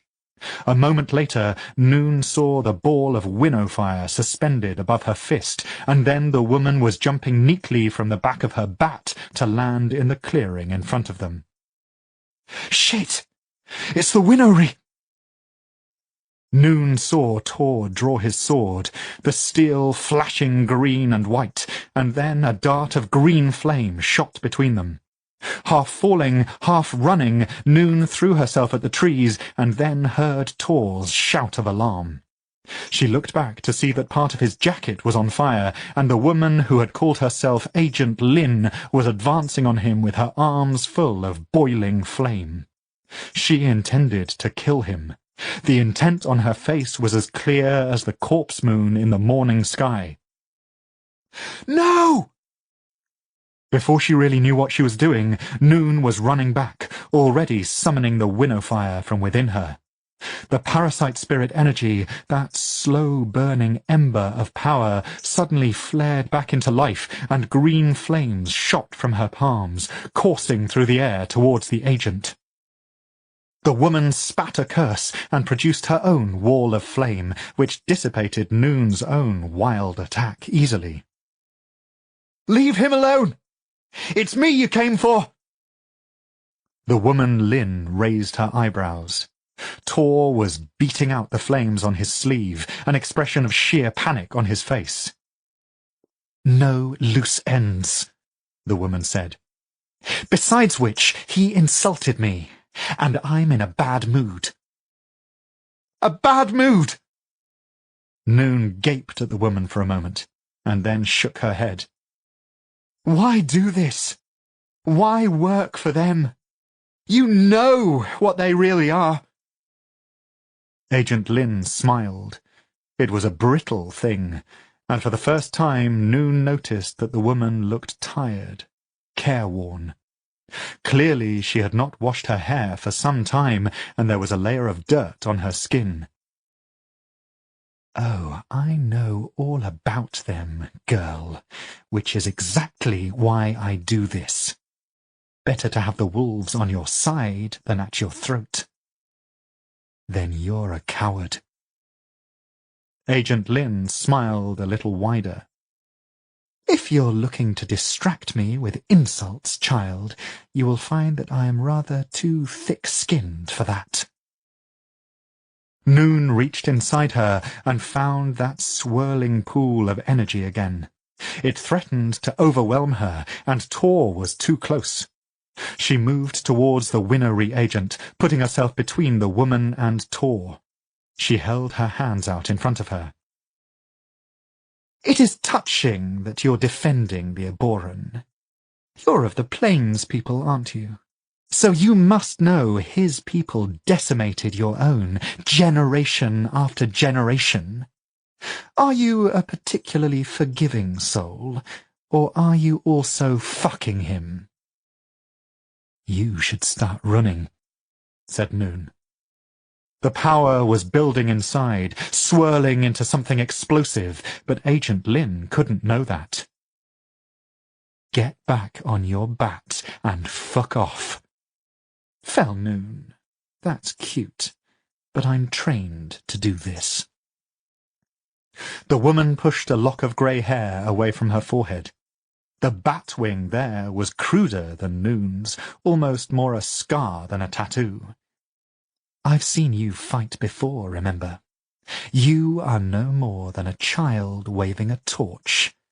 Yeah? Well, maybe my torch got bigger." Noon thrust her hands forward and gave free rein to the parasite spirit energy. A ball of flame erupted ahead of her, too bright to look at, and she heard Agent Lin give a startled shout. Noon felt a fierce moment of triumph, and then her ball of flame was torn to pieces, shards of emerald flame dicing it into tattered remnants. Noon threw herself to the ground to avoid the shards, landing in a squelch of mud and ash. Somewhere she could hear Tor shouting. "Even now, even with this, I can't kill her." There was mud in her eyes. She rubbed her face, desperately trying to see what was going on. "I'm too weak." "Nonsense." The voice in her head was back, stronger than it had ever been. Noon could almost feel the shape of the speaker thundering through her blood. "You were crafted for war, just as I was." "Who are you? What are you?" Noon staggered to her feet. The sounds of a fight drifted towards her, a woman laughing. There were flares of green light all around. I am death and glory. Now, listen to me closely. Noon listened. Tor flicked the ninth rain up in front of him just in time to catch the narrow dagger of flame the Winnowy agent had flung at him. The roll in the wet mud had extinguished the flames on his sleeve, but his heart was still beating too fast, and his mouth was dry. He had thought that he had forgotten almost everything from Noon's explosion, but now he found that tiny memories were seeping back. The exquisite agony as the skin on his face was crisped away, the smell of his own flesh being instantly cooked, the searing pain as his shirt was consumed. He could not be burned again. He would not allow it. The agent was advancing on him, and he couldn't see where Noon had ended up. He scrambled back, mud slipping through his free hand. "I would normally have let you be," the woman was saying in a conversational tone of voice. "But this has turned out to be a particularly unpleasant experience for me, and I think someone else should pay for once. Someone other than me. Other than my boy." Lunatic, Tor muttered under his breath. "No one will know, anyway," the woman was saying now. "I'll leave your body here to rot in this haunted place. Your people are nearly all dead anyway. One more won't be a great loss." Noon appeared at the woman's right. Her black hair was standing on end, and she had an expression on her face Tor had not seen before. Without knowing why, he felt a cold trickle of dread move down his back. The Winnowy agent shook her head as though dealing with an errant puppy. "You've not learned your lesson yet, Fel Noon. Very well. I can't say it won't give me pleasure." Noon jumped and turned gracefully in the air, bringing down her arm in a sweeping motion, and with it several darts of fire, so bright that they were almost white, were born out of thin air. They shot across the clearing and exploded at the feet of Agent Lin, sending the woman flying up into the air before she dropped, sprawled in the mud some distance away. To her credit, she was on her feet again immediately, flinging a barrage of fireballs at Noon's advancing figure, but the young fell witch raised her arms and produced a shimmering wall of green flame. The fiery orbs were absorbed into it with barely a hiss. Dropping her arms, the fire was gone. "What is this?" Agent Lin's face had gone white, speckled here and there with black mud. "What have you done?" Tor doubted the agent heard Noon's words. They were spoken so quietly, but he heard them clearly enough. They made him think of his childhood, the smell of clay, and his cousin Aldasair, although he couldn't have said why. "I am death and glory, tired one." Noon crouched, bracing herself on bent legs, before turning her upper torso in a slow circle, her arms outstretched. A bright shard of green fire formed there, which she gathered into a globe before pushing it towards the woman.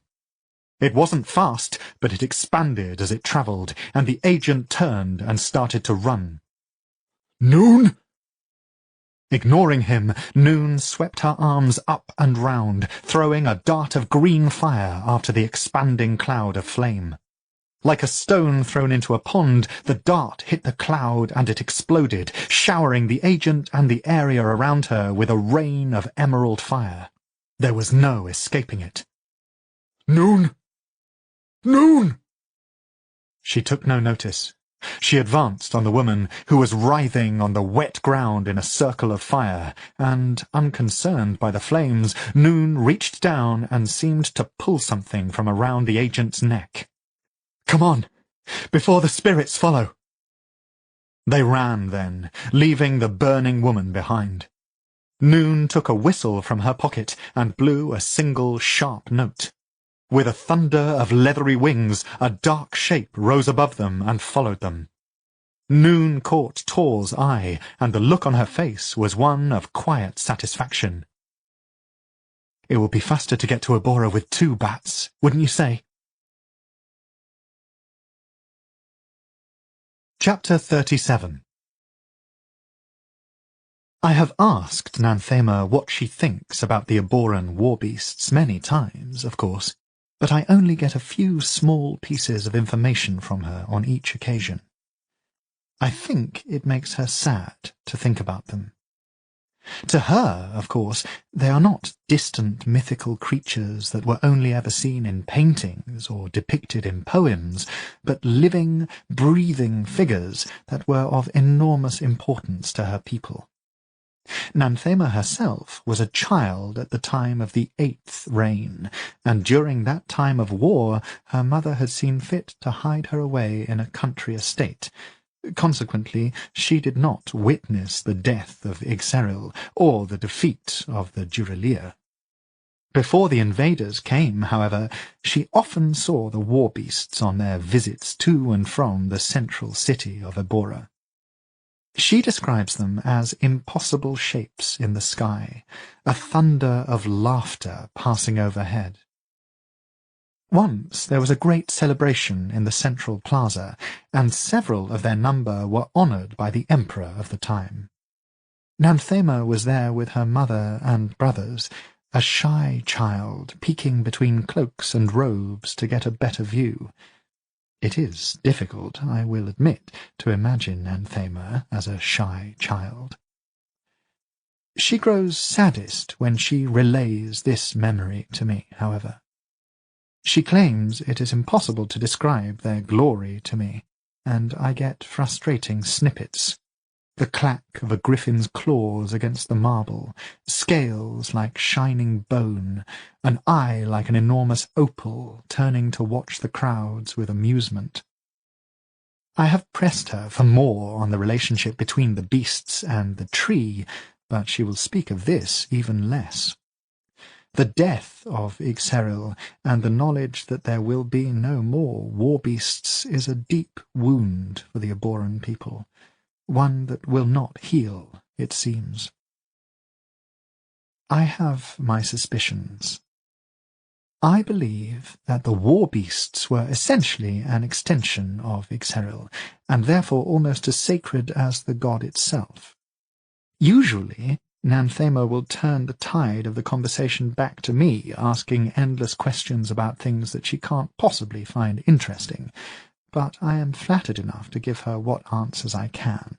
About growing up in the vine forest, about my impossible father, my long-suffering mother, about my own favourite wine, even as she pours us another glass.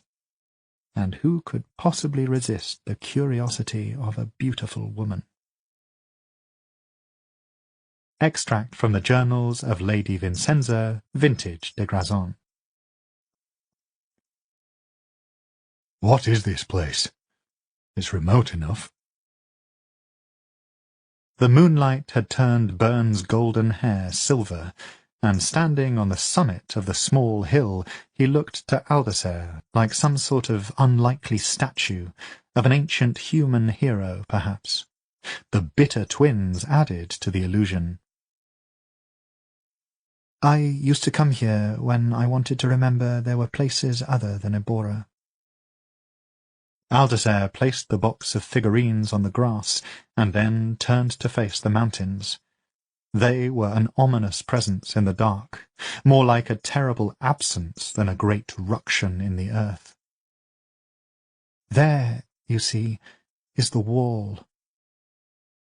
At this distance it was little more than a pale line, scratched across the shadows of the night. When I saw the wall, I could remember that there were people on the other side of it. Beyond the Tara Hut mountains, there were people living and talking and eating and not dying. We call them the Bloodless Mountains, said Burne. He sniffed.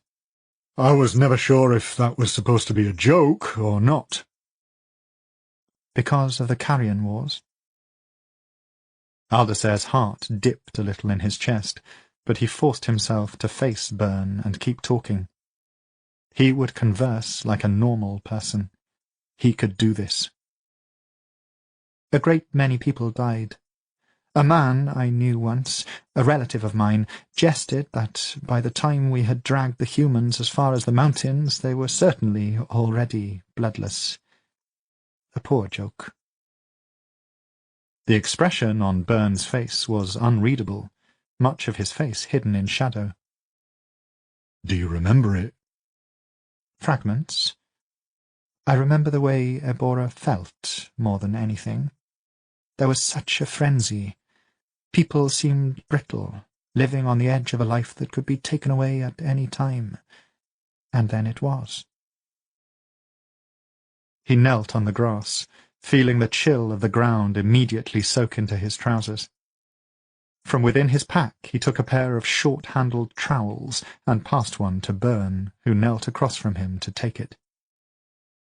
Finding those had been a challenge in itself. Nothing seemed to be kept where he remembered. I attended a party at the height of it all. Aldacer kept his eyes on the ground, watching as the edge of his trowel bit into the grass and lifted away a lump of turf. I was far too young to be there, really, but all the rules were looser then. It was beautiful. All the lamps were lit, and there was music. I don't know if I've ever heard music like it since. The lady whose party it was, she wore red jewels at her throat and her ears, and I remember that was the fashion, for crimson. Byrne began shoveling dirt too, and the air filled with a good smell of wet earth. There was a human man there. He was pale, and I could smell his sweat, but he was smiling all the time. The lady told us all that he was our willing guest, and that for a life at the Aboran Palace he would gladly give what he could. We knew he wasn't talking about money.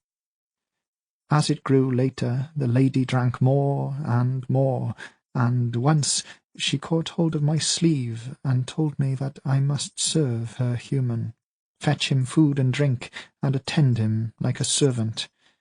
I was, as I think I've said, very young, and I thought it a game.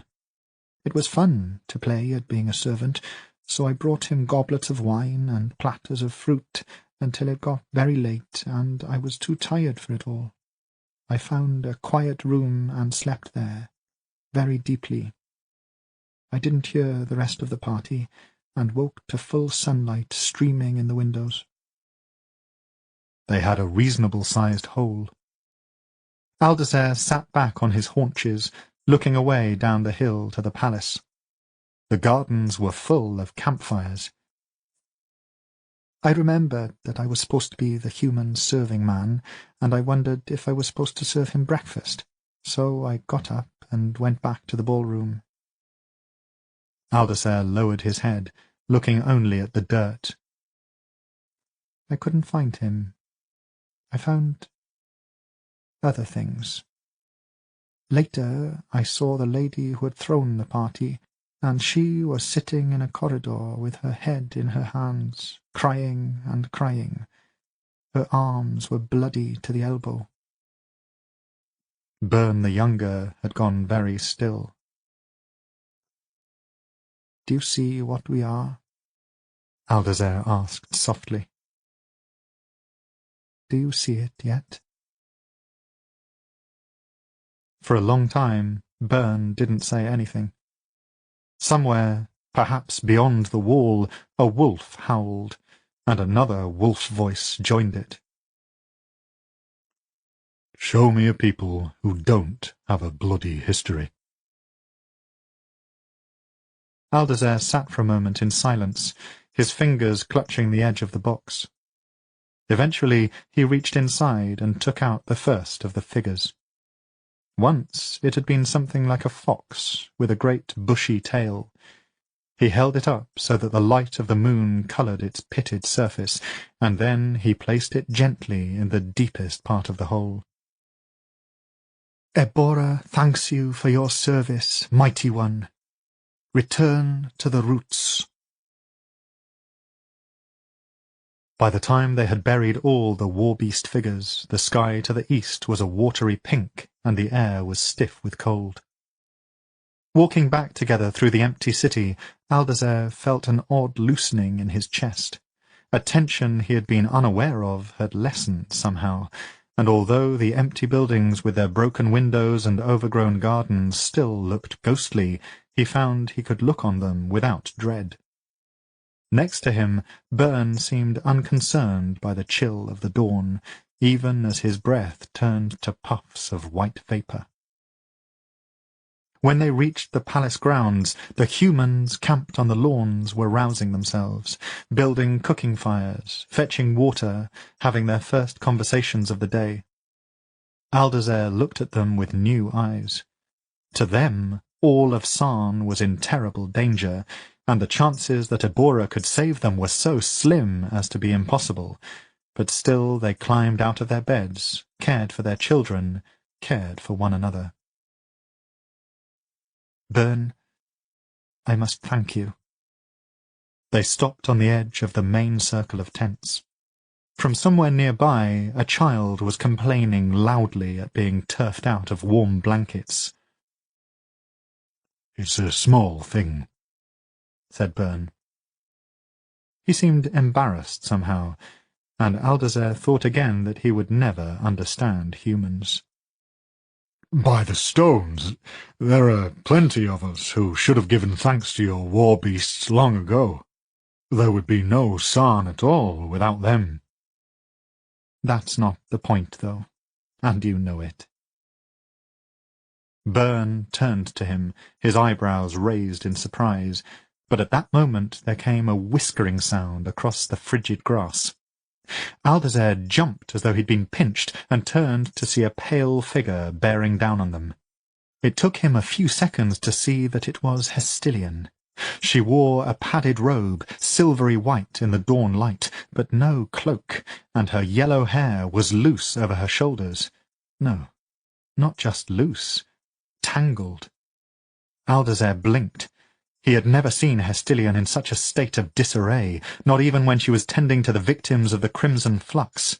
Striding towards them, it was possible to see that she wore soft silk slippers, shoes never meant to be worn outside the palace. She looked, if not angry, then only a heartbeat away from it. "Aldazer, come inside with me. I need you to come to the Hall of Roots." She didn't look at Byrne the younger. The tall man may as well have been invisible. "I am a little busy at the moment, Hest." He cleared his throat. "You asked me to take care of the diplomacy, and that's what I'm doing." Hestilian's blood-red eyes flickered briefly to Byrne, seeing him for the first time, and dismissing him just as quickly. "You can play with the humans later." "My Lady Hestilian, we've not had time for much more than a few words, but I am glad to meet you." Byrne cleared his throat. "I'd be glad to lend my arm should you need anything." Hestilian shook her head quickly and turned back to Aldazer. "By the roots, I do not have time for this." Hestilian reached out and grabbed his sleeve, and he noticed that it was sewn all over, interlocking tree branches, grey on cream. It made him think of the card he'd drawn for Hestilian in the room of dust and dead spiders, and for some reason he felt deeply uneasy. Without knowing why, he glanced up at the silvered shape of the corpse moon, hanging above them like a bloated egg sack. "Byrne, I am sorry," he said, forcing his voice into the smooth tones he imagined fearless leaders used. "This apparently requires my immediate attention. I must attend my cousin. We'll talk more later." Byrne tugged at his beard, obviously concerned, but inclined his head. "Soon, I hope." With no more than that, Hestilian was dragging him back across the gardens, her bare hand an icy cuff on his arm. He hissed questions at her, but she just shook her head, and eventually he simply let her lead him back to the Hall of Roots. Inside, there were lamps burning just around the thick trunk of Ixeril. As they approached the twisted landscape of the god's roots, Aldazer saw that there were some items spread out by the trunk, A thick embroidered blanket, a bowl full of something half congealed, a bottle of wine mostly untouched. It looked as though Hestilian had made camp here. When he followed her up onto the roots, he noticed that the hem of her robe was stained, and again he felt that shiver of unease. "Hestilian, you should leave it alone," he said, glancing up at the branches as he spoke. The glass roof was full of lilac light as night shaded into day. "I thought you wanted people to come here, so that we would get help. We have so many people here now, Hest, and they all have opinions and demands, and they all want something else to eat, or they don't want sleeping quarters near someone else because their great-grandfathers were once on opposing sides of a battle, and they all want to know what's happening in here." "Be quiet. Do you remember dream-walking, Aldazer? Do you remember how to do it? That's what you brought me here for?" She took his hand suddenly, glaring at him, and squeezed it until he gasped with pain. "You are so much brighter than you were, Aldazer. So much more aware. It's being around people that did that. Your mind was softening, being torn into shreds of rotting silk, but I brought people here, and now you are getting better." She squeezed his hand again. "I did that for you. Now do this for me." He blinked and sat down next to her, looking carefully at his own feet. He remembered very well how he had once sat for hours, days even, without speaking, how the sun and the shadows chased each other through the window, and none of it mattered, and down the corridor somewhere there was the distant sound of someone coughing themselves to death. He did not want to go back to that silent place. "I want to show you something," Hestilian was saying. "I wasn't going to yet, but I think perhaps if there's more than one of us, he might respond better. That perhaps that is the key." She took hold of his chin and made him look at her. "Go into the Netherdark, find me there, and follow me. Can you do that?" Aldazer nodded solemnly and closed his eyes. He had never been especially good at dream-walking, and hadn't cultivated an interest in it. Dream-walking wasn't like painting, after all. The visions you conjured while dreaming were gone when you woke, never to be recovered, but he was certainly capable of the basics. Relaxing his body, he sent himself down into the Netherdark, and quickly found Hestilian there. In that place she was more light than person, the sort of light that glitters on broken things. "Good," she said. "Now follow me down. We will have to go a long way, but you mustn't doubt me." She dived, slipping down away from him, and he followed after. Very soon he was aware of being in a place where the darkness pressed in around him, and although he couldn't see anything, the Netherdark felt dense, thick with pressure. It was uncomfortable, but Hestilian kept slipping down, and so he followed, wondering what she could possibly want to show him. Once or twice the light that was Hestilian stopped, turning and flitting, and Aldazer began to suspect that something was wrong. She put on a sudden burst of speed then, and he had to struggle to keep up with her, and then she stopped, rounding on him with a sudden flare of anger. "Where is he?" she demanded. "Why can I not find him again?" And then, before he could reply, "It's your fault. You are not worthy." Aldazer opened his mouth to reply. He did not like to speak in the Netherdark. But "No!" To his horror, Hestilian abruptly seemed on the verge of tears. She pushed at him with a force that wasn't quite physical, and suddenly they were both sitting on the roots again, the bottle of wine lying on its side next to them. "Get out!" Hestilian. "I said get out! The Hall of Roots is not for you! If I have lost him because... Leave!" Aldacer scrambled to his feet, more afraid of the naked sorrow on his cousin's face than her angry words. He stumbled across the roots, moving awkwardly on faintly numb legs, until the wine bottle sailed past him and smashed on the marble floor. He moved faster after that. "You would bring another to speak to me?" Hestilian's heart thundered in her chest, bringing her back to an awareness she had almost lost. She had been drifting in the netherdark for hours, convinced she had ruined everything, but the soft, diffuse light of Ixeril's dreaming mind had returned. She let herself be warmed by it, almost ashamed at her childish joy. "Aldacer is my cousin, Ixeril. He hasn't been well, but he has a kind soul. He would want only to help you. I thought, surely you wish to speak to your children once more?" The light faded a touch. Hestilian held herself as still as she could, holding down the panic that threatened to flood her chest, but the presence of Ixeril stayed with her. "No. Only you. My special, strange child. There are things that I can trust only you with. We feel that strongly."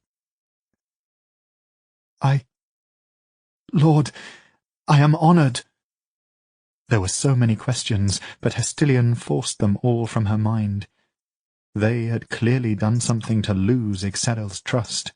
It was now her responsibility to win it back. "Whatever you wish of me."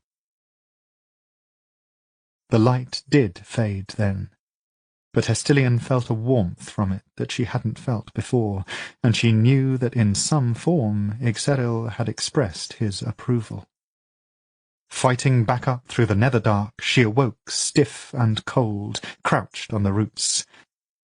"My responsibility," she said, stroking the twisted bark.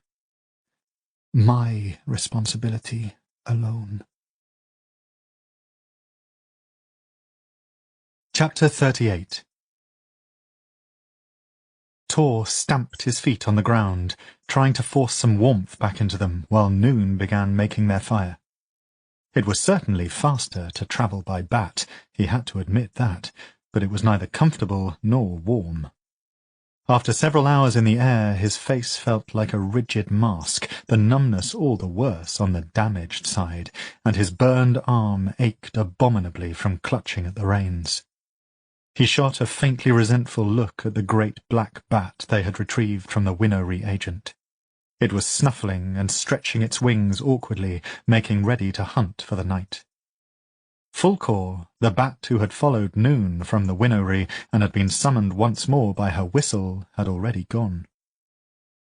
There was a soft whoomph of emerald flame that swiftly turned orange, and their fire was burning merrily.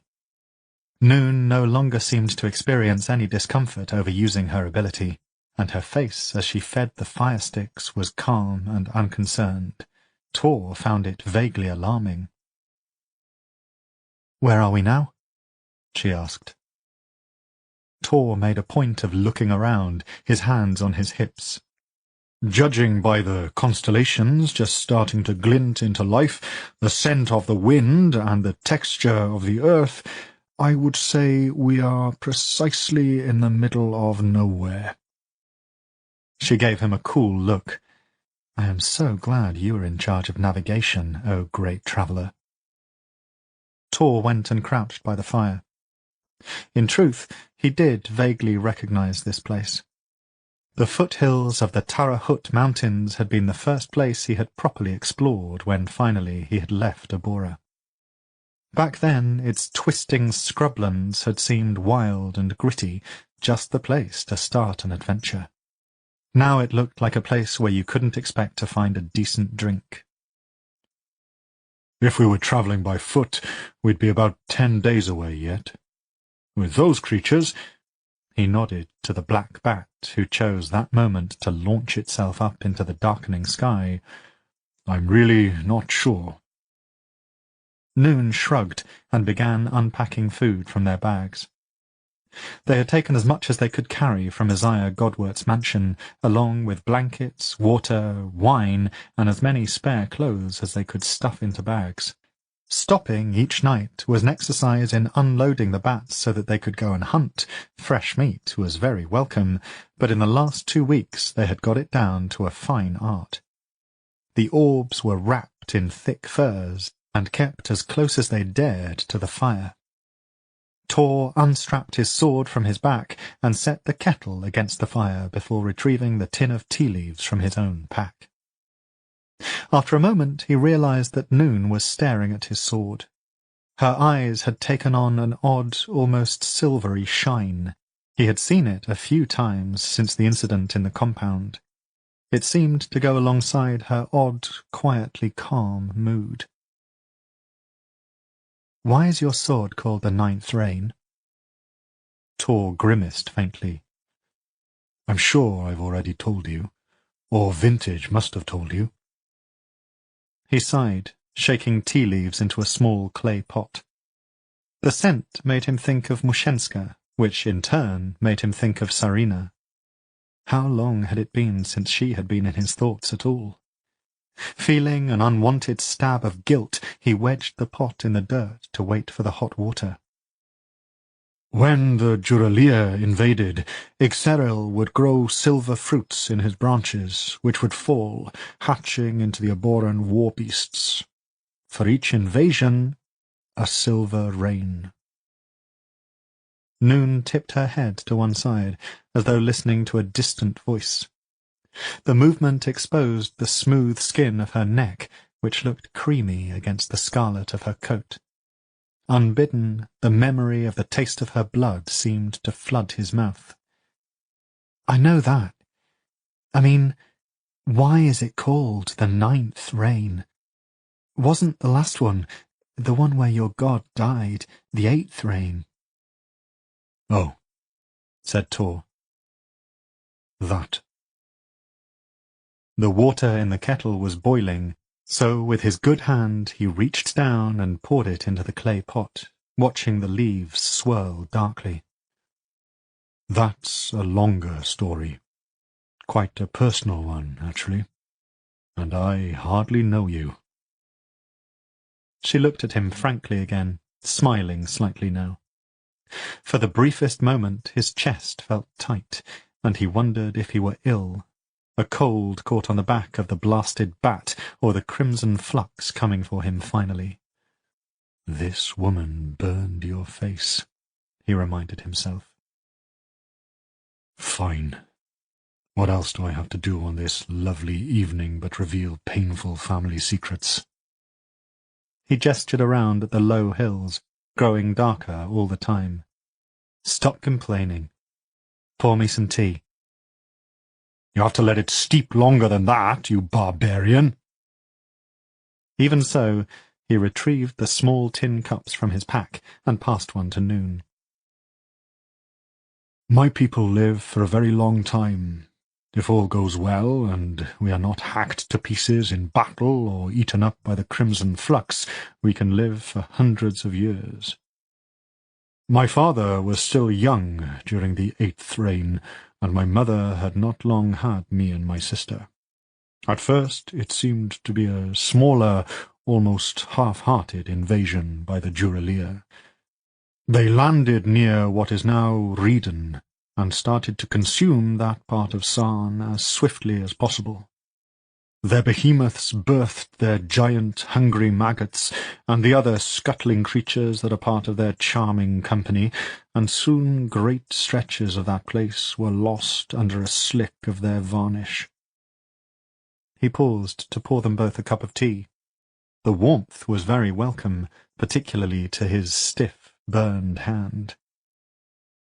My father and his older sister travelled there as part of the main force, wearing their shiny armour and happily carrying their lethal weapons.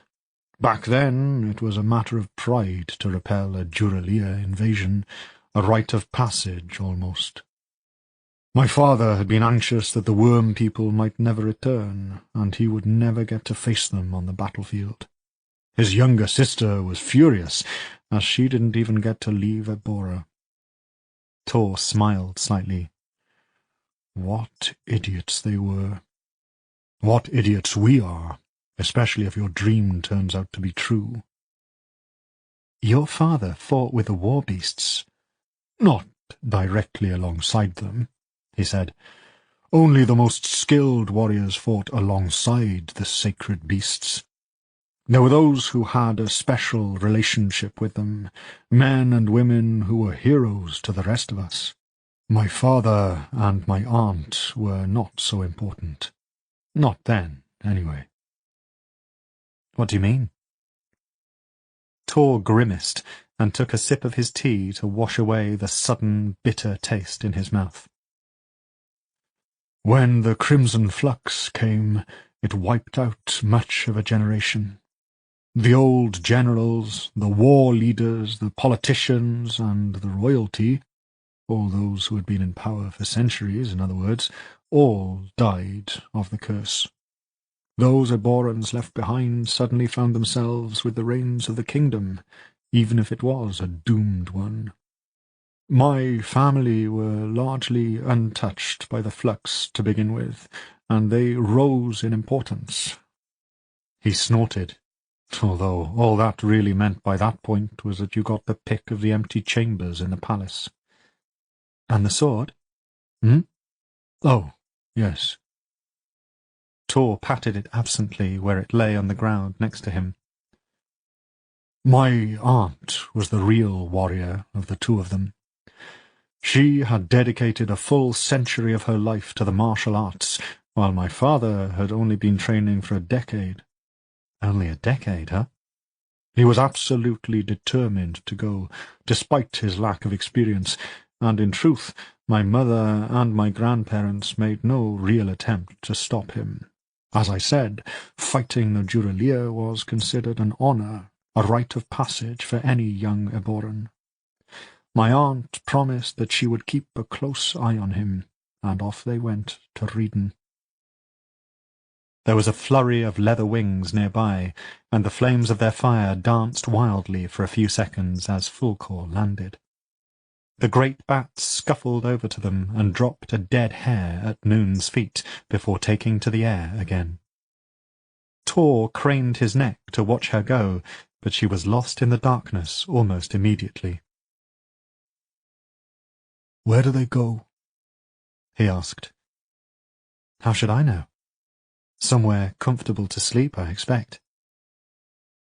Noon had reached into her pack and retrieved her knife, now skinning the animal with swift, practised swipes of the blade. Feeling his eyes on her, she shrugged. "It's odd how this stuff comes back. I didn't skin a single animal in the Winnowing, but put a knife in my hand and it seems as natural as breathing." "That's not exactly reassuring." She huffed laughter. "The sword. Right. When they got there, Reeden was a mess. The Duralia had more or less decimated it. What wasn't covered in varnish was scuttling with the burrowers, the beetle things you saw in your dreams. And the people—" He stared at the fire. "My father was an unpleasant bully much of the time, but whenever he talked about the Eighth Reign, he would go very quiet, and he would rub at his lips constantly." Tor demonstrated, frowning as he did so. "Almost all the humans they found weren't human anymore. You know what the Duralia do to captives?" Noon shifted on the ground. "If it's like what I saw in the dream." Tor smiled grimly, feeling the scar tissue on his face stretch as he did so. the burrowers get inside a victim and hollow them out. What is left occupying that body is something else, some greater extension of the duralia themselves. He shook his head slightly. Vintage probably knows more about it than I do. But what my father said, what he told us, was that it must be incredibly painful to be eaten from the inside out like that, because the screaming deafened them for days on end. None of them could sleep because of it. Noon had finished with the hare, and was busily skewering it to go over the fire. For the time being he watched her work, admiring how sure her hands were, even though they were covered in blood, especially because they were covered in blood. He felt that tightness in his chest again, and breathed past it. So they fought. It was a bloody and nasty fight, my father said, trying to cut a swathe through the occupied town. Mostly they were cutting down the bodies of the drones. That's what they called the humans who had been burrowed into, and it was dispiriting work. Above and in front of them, the war beasts and their consorts tore into the maggots and the mothers. Mothers? The ones with spindly legs. They birthed the burrowers out of their pulsating sacks. Seeing the expression on her face, he grinned. "Shall I go on? Would you like another bedtime story?" "Get on with it." Night came, and my father and aunt holed up in a deserted cottage. They had been separated from the rest of their unit by that point, and they were both exhausted. My aunt, who had taken a shallow wound to her thigh, slept, and my father took the first watch. It was quiet, he said. Eventually the strain of listening to every single noise gave him a headache. He went to the kitchen of the cottage to see if he could find something to drink, like father, like son, when he heard a scratching at the back door, like a dog was out there, pawing for scraps. But then he heard a whimpering too, like a child crying. Needing to know what it was, he swept the door open, and a small figure fell across the flagstones.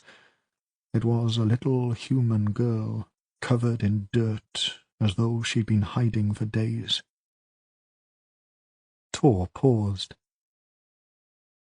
"You know, it's this part of the story I always find strange, because apparently my father bent down automatically to pick her up, and the roots alone know how many times I fell over in front of my father as a child, and not once did he Tor."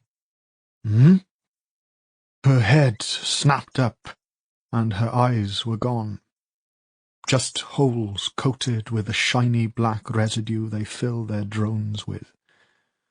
My father cried out and stumbled back, trying to get away. He was unarmed.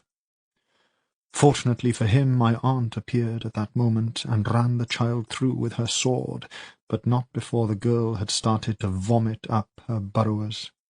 My father retrieved the sword and tried to get them off my aunt, or at least he said he did, but she was quickly overwhelmed. He left before they could get him too, although he heard her screaming all the way down the street. Silence grew between them for a time. The hair suspended over the fire popped as the fats started to cook. "And the sword?" "Oh, yes." Tourmalin cleared his throat. "My father had his sister's sword reforged in winnow fire and renamed. When the 9th rain came, he used to claim, he would avenge her death. Unfortunately for him, the crimson flux carried him off before he ever got the chance, and the sword passed to me." He touched the fingers of his good hand to the long, thin scabbard. "So he named the sword after the future war he hoped was coming, all so that he could assuage his own guilt about getting his sister killed. He was never a terribly complex man, my father. Tor looked at the flames. These were things he had not thought about in a long time, and certainly he had not discussed them with anyone. To Vintage he had only ever given small hints, partly because he enjoyed frustrating her nosiness, but also because, he realized, he was ashamed. Once, when he was in his cups, my father told me that he did see his sister again after the town had been reclaimed from the Duralia. He was leaving, preparing for a miserable march to the next battlefield, when he passed a giant pit that had been dug on the outskirts of the town. The last of the drones were being forced into it, where they were to be burned until they were nothing but ash. He cleared his throat. What they carried inside them was considered a sort of pestilence, you see. My father saw his sister standing on the lip of the pit, her hair hanging down around her like a shroud, and her eyes a pair of ragged holes. He said she looked at him, and then one of the soldiers pushed her down into the pit with the others. Tor looked up at Noon, who was sitting with her teacup clutched in both hands, watching him closely. And then he left. That's fucking awful. It is, rather, isn't it? Doesn't show my family in the best light, certainly. What was her name? Your aunt? For a terrible moment, Tor couldn't remember. He had no clear memories of her, had only seen her portrait in his family's apartments. She had been a striking woman, tall, with wide-set eyes and ebony hair, and in the painting she had looked faintly angry, as if she already knew that her younger brother would cost her her life. And then it came to him, like a gift. Carpathia, he said, wondering how many decades it had been since anyone had said her name. Carpathia the Strong. Noon nodded. Thank you for telling me the story. Eborans certainly have an interesting history. Well, don't go spreading it around. He gestured at the empty landscape.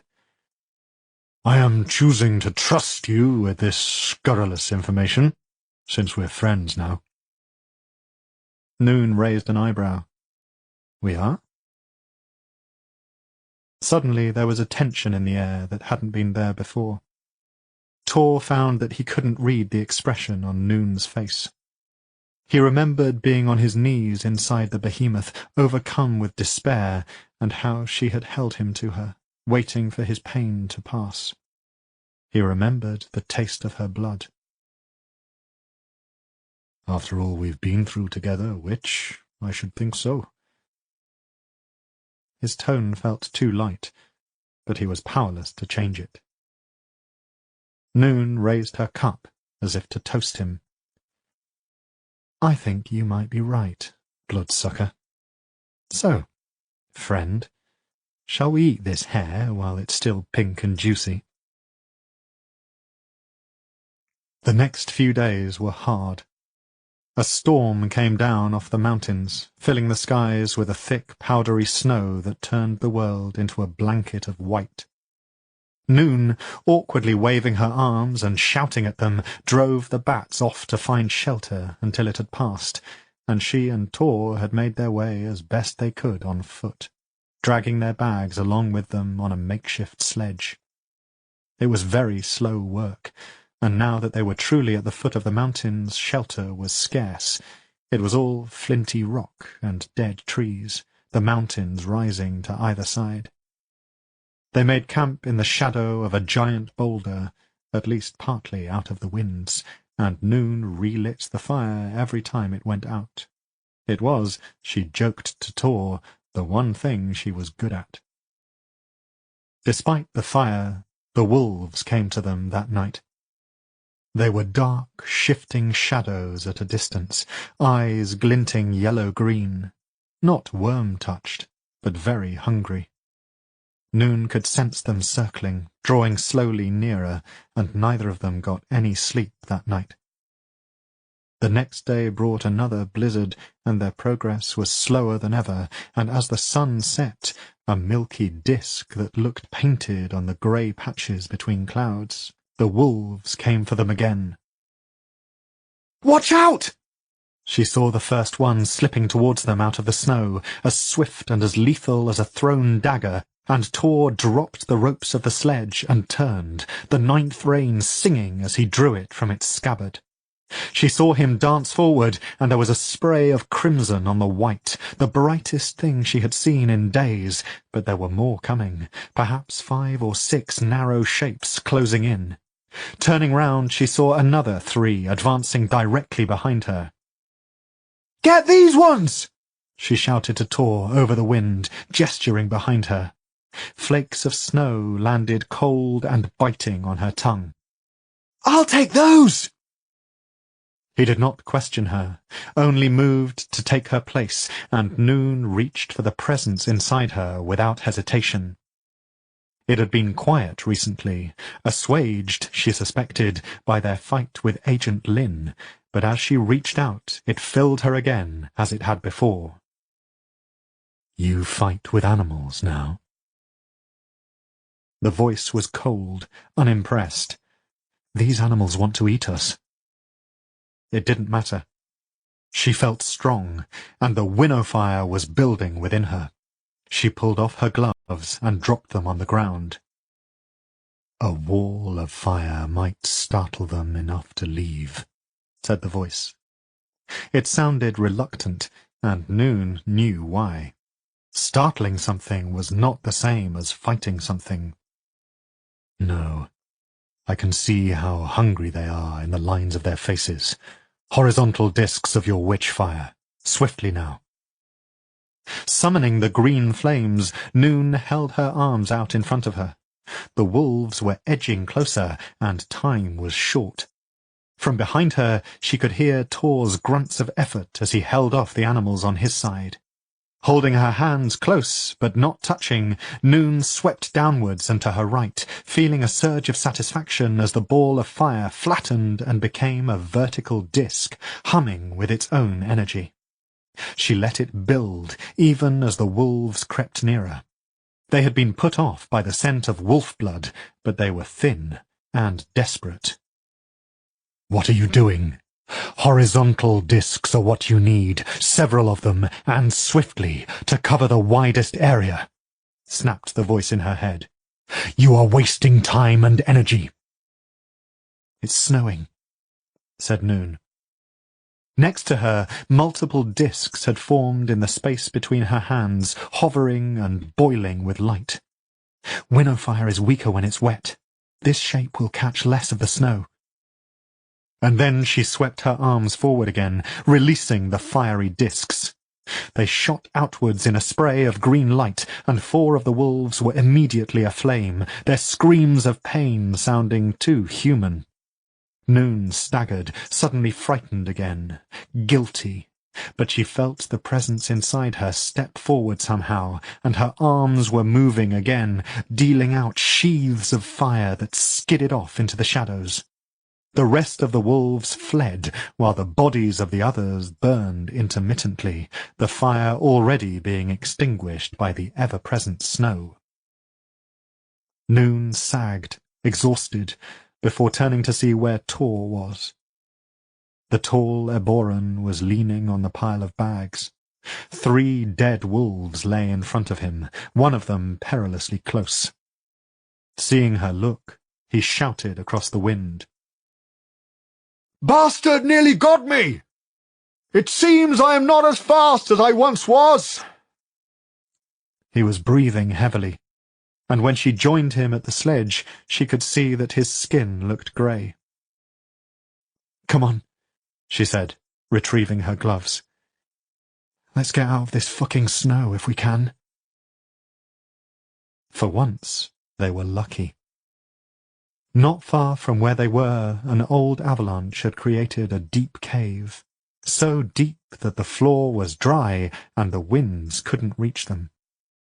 So tired now that spots of darkness were dancing at the edge of her vision, Noon helped Tor drag the sledge far enough inside so that the weather couldn't reach it, and then set about building a fire with the debris that had gathered in the corners.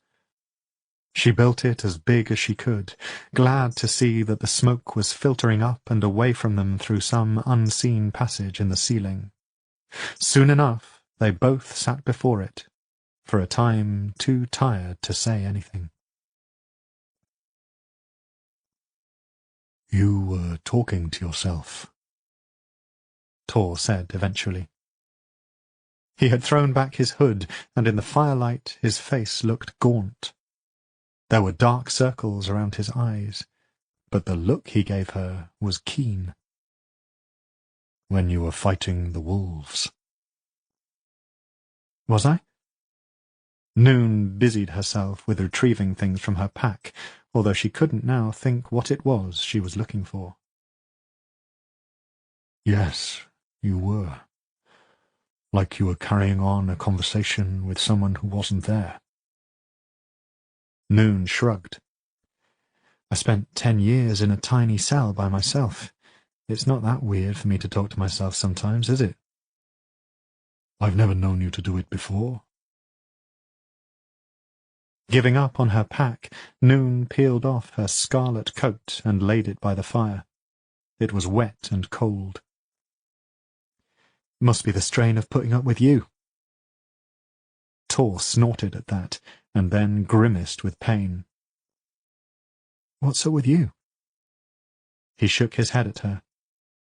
"The burns. They're thawing out, as it were. Everything hurts."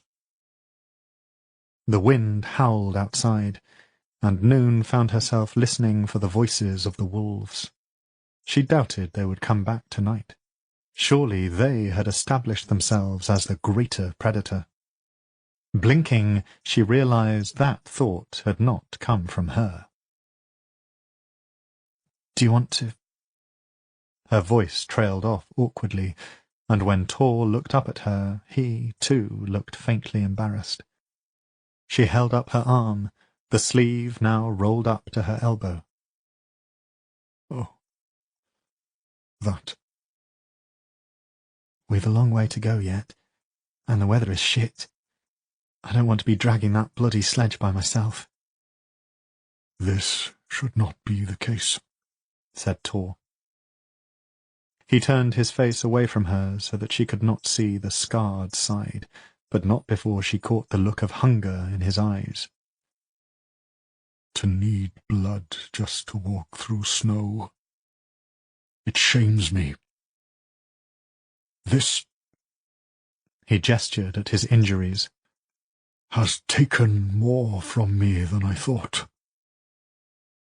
Guilt again, a sore contraction in her chest, but she pushed it away. "So you'd run the risk of getting stuck here for the sake of your pride?" She expected him to get angry at that, but instead he nodded. "You are quite correct. You have a pragmatic streak, just like Vintage did." "Does." He met her gaze now, and she thought she could almost sense the things he was hiding. Fear, and a very stark need for what she was offering. "Once we get to Ebora, all this will be solved. It is merely temporary." "That's the spirit." She pulled a knife from her bag. "Shall we?" Rising, he came and sat next to her, facing away from the fire. She held up the knife, but he touched her hand.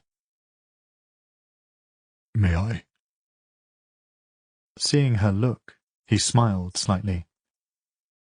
"I know where to cut so that it will bleed well and cause you the least discomfort." For a long moment Noon didn't move. She thought of all the stories she had grown up with, of the inhuman enemy over the mountains, the monsters that came to steal their children and drink their blood. "Do it," she said, passing him the knife. He pressed the blade to her skin, and the sting was less than it usually was. He pressed his mouth to the cut before she even saw the blood, and she gasped a little. His lips were warm on her chilled skin. His other arm, the one not holding her hand, circled her waist, drawing her slightly closer whilst barely touching her. And this was what she hadn't told him, of course, that it was possible to become addicted to this closeness, the warmth of another body. She no longer felt cold at all. If anything, she felt feverish. His tongue slid over the cut, and when he raised his head, there was no blood on his lips at all. "You've done this before," she said, slightly shakily. He nodded, his eyes half closed. Already he looked brighter, his skin almost as luminous as it had once been. Without speaking, he held out her bare arm and touched his lips to the flesh of her forearm, tracing a path to her wrist. There he raked his teeth over the pale blue veins just under the skin, and Noon shivered, more violently than before. "What was that?" "The early path, Dawn's awakening. One of the first levels attained at the House of the Long Night." "Will you do it again?" His face split into a grin, and Noon saw several things happen one after another, like a stack of falling cards. Genuine pleasure at her response, a flicker of that same hunger, and then, as his skin tightened on the burned side of his face, his smile faltered. She saw clearly, in the way he looked down and away, how he imagined she saw him. Something ruined and broken. "No," she said, and she touched his face. "No. I want you to." In the firelight, his eyes were a deep maroon, warm and uncertain. Without looking away from her, he pressed his mouth to her wrist again, kissing her skin, and then biting very softly. She had never seen him look so vulnerable, and it was that, more than anything, that made her shift forward and, as he raised his head, kiss him.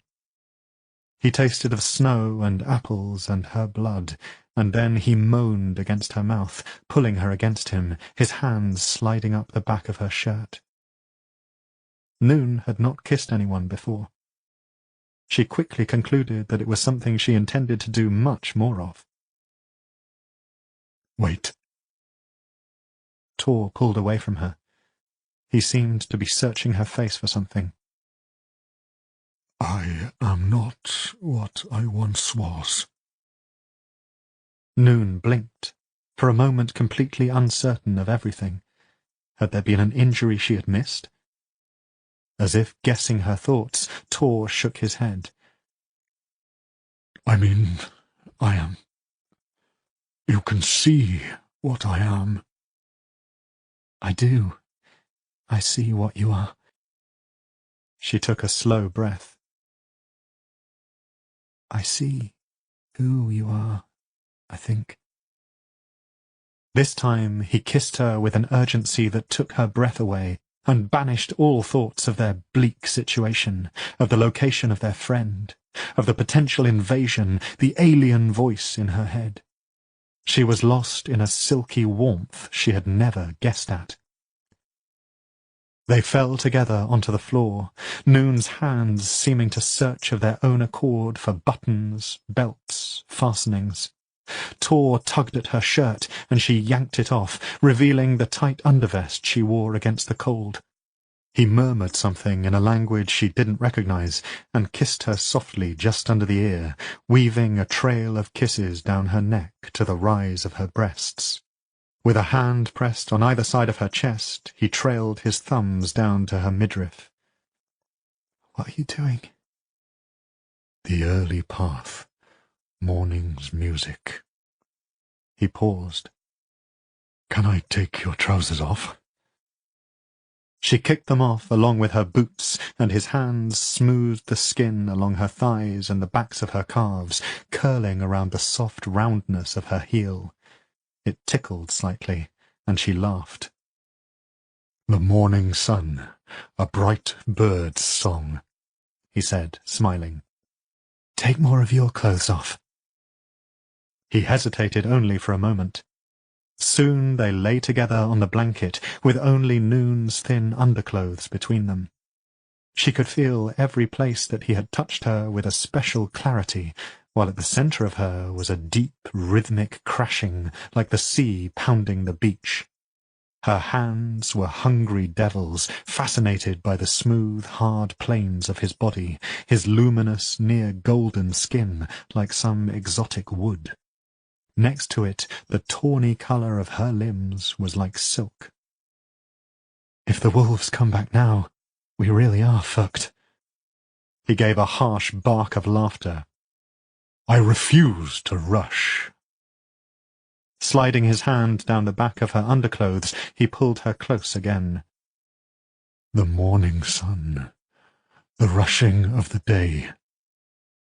His voice, she noticed, was less than steady, and under her hands his heart was beating rapidly. She moaned and pressed her body to his. The crashing inside her was growing faster. "The afternoon's awakening. The turning shadow." Her hands slipped around him, no longer thinking of anything coherent. He cried out a little, jerking against her, and with her free hand she pushed her underclothes to one side. "Enough of your shadows and suns." In another time and place she might have been amused by the sound of her voice. It was barely hers, so low and rough was it. Tor murmured something unintelligible to her neck, and then they were fully together. A revelation. The crashing that had been inside her was now in both of them, tumbling them along in a riptide. Tor's hair hung over her face. She could taste his breath. He locked eyes with her, and she remembered the touch of his tongue against her broken skin, and that was when it took her. In the midst of the violence of it, she felt him shuddering over her, and understood that he too had reached this final place. For a time the cave was full of the sound of their breathing, harsh at first, and then gradually evening out. She became aware again of the howling blizzard outside, and it sounded different somehow. Everything did. "Well," said Tor, when he had his breath back. "No wolves, at least." Noon laughed, and after a moment he joined her. Chapter 39. Vintage sat on the deck in a folding wooden chair, her wide-brimmed hat pulled low over her eyes to keep the hot sun off. Beyond the handrail the river tumbled past, and beyond it the lush green fields.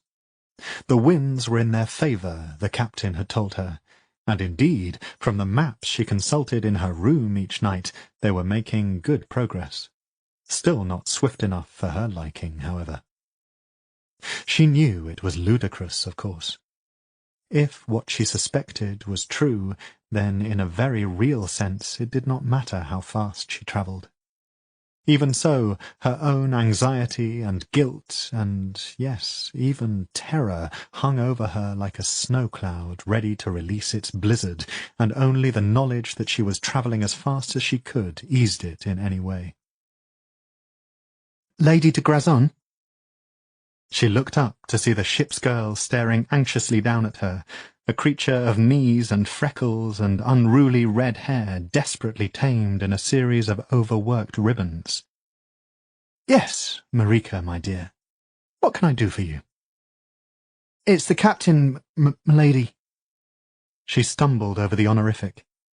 They did not get much gentry travelling on the Lucky Lizard, and with her scruffy clothes and partly scorched face, Vintage did not much look like it either, but a bag full of coins and her own smooth confidence had bought her a berth easily enough. Not for the first time she thanked her past self for having the foresight to have caches set up in so many towns and cities, even a backwater ditch like Hamar. "We're coming up on something he thinks you might be interested to see. We can pause for a moment for you to have a look." Vintage pursed her lips, conflicted. She had to keep moving. Had to.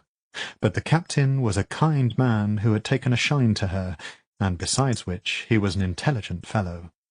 If there was something he thought she would be interested in, it was probably worth taking a look at.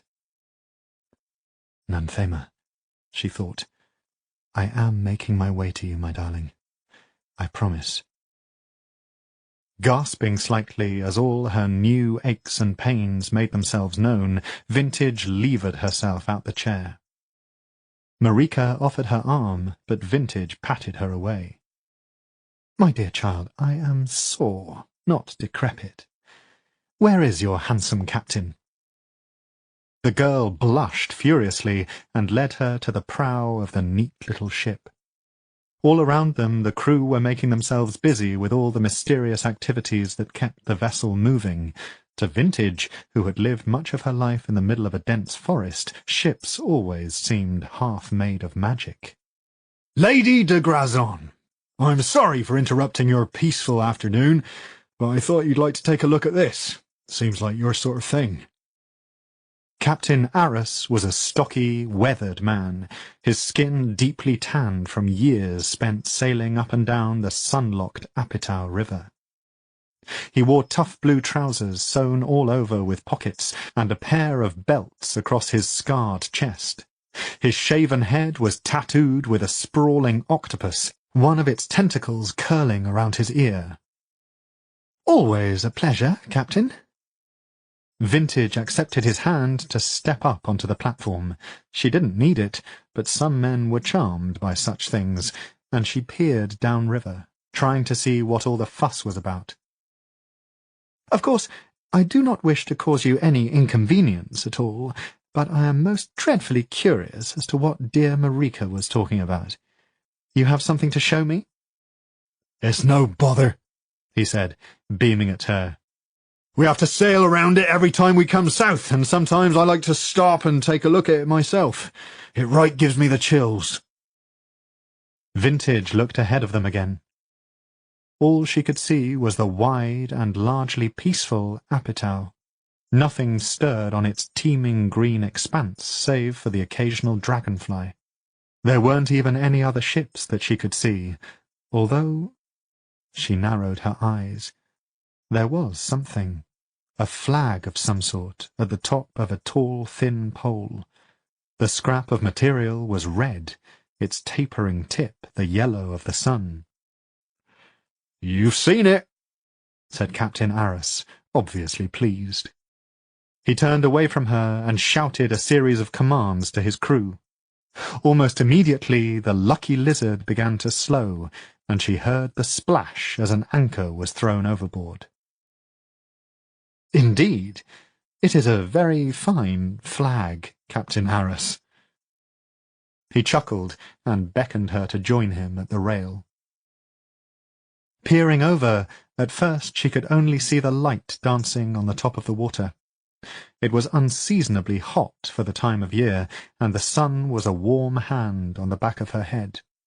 She blinked at the light as it seared bright trails across her vision. "My dear Arus, I'm not sure that I can—" And then she saw it. At first she thought it was simply the natural green of the river itself, but then the light shifted, and she saw the slick shimmer of it just below the surface of the water. There was varnish under the Apatow, a thick streak of it. She glanced around, but there was no evidence of such on the distant banks. "It fair gives you a shudder, doesn't it?" said Aris, cheerily enough. It's 'cause it's hidden, I think. A little secret gift from the worm people. Everyone who sails down the Apatow knows about it, of course. If you're riding too low in the water, you're liable to rip your bottom out, or just get stuck, so we all have to go around it. That's what the flag is for. What is that? I can make out shapes. Vintage leaned right over the guardrail, leaning out as far as her balance would let her. Careful now, milady, unless you want an early bath. The water of the Apatow was famously clear, and there were shadows caught in the varnish. Bodies, 3 or 4 of them, men and women, or even children who had not moved fast enough to escape the Duralia, and something else as well. Vintage felt her heart turn over, and she began to climb up over the guardrail. Whoa! Hold on! Captain Aris sounded genuinely alarmed. What are you doing? I must have a closer look, my good man. How deep is the water atop it? Can I stand on it? The captain looked bemused now. I reckon you could, milady, but you'll get your clothes all wet. She swatted at his arm. Wet clothes? Wet clothes! Do I look like I care about wet clothes? Seeing his face, she relented slightly. My dear Captain Aris, I would be most grateful if you could take me down there. I would, of course, reimburse you for your trouble. Soon enough, Vintage was bobbing on the river in the ship's small rowboat, the captain himself keeping it steady while she leaned over the side, peering down past the water at the grim scene beneath.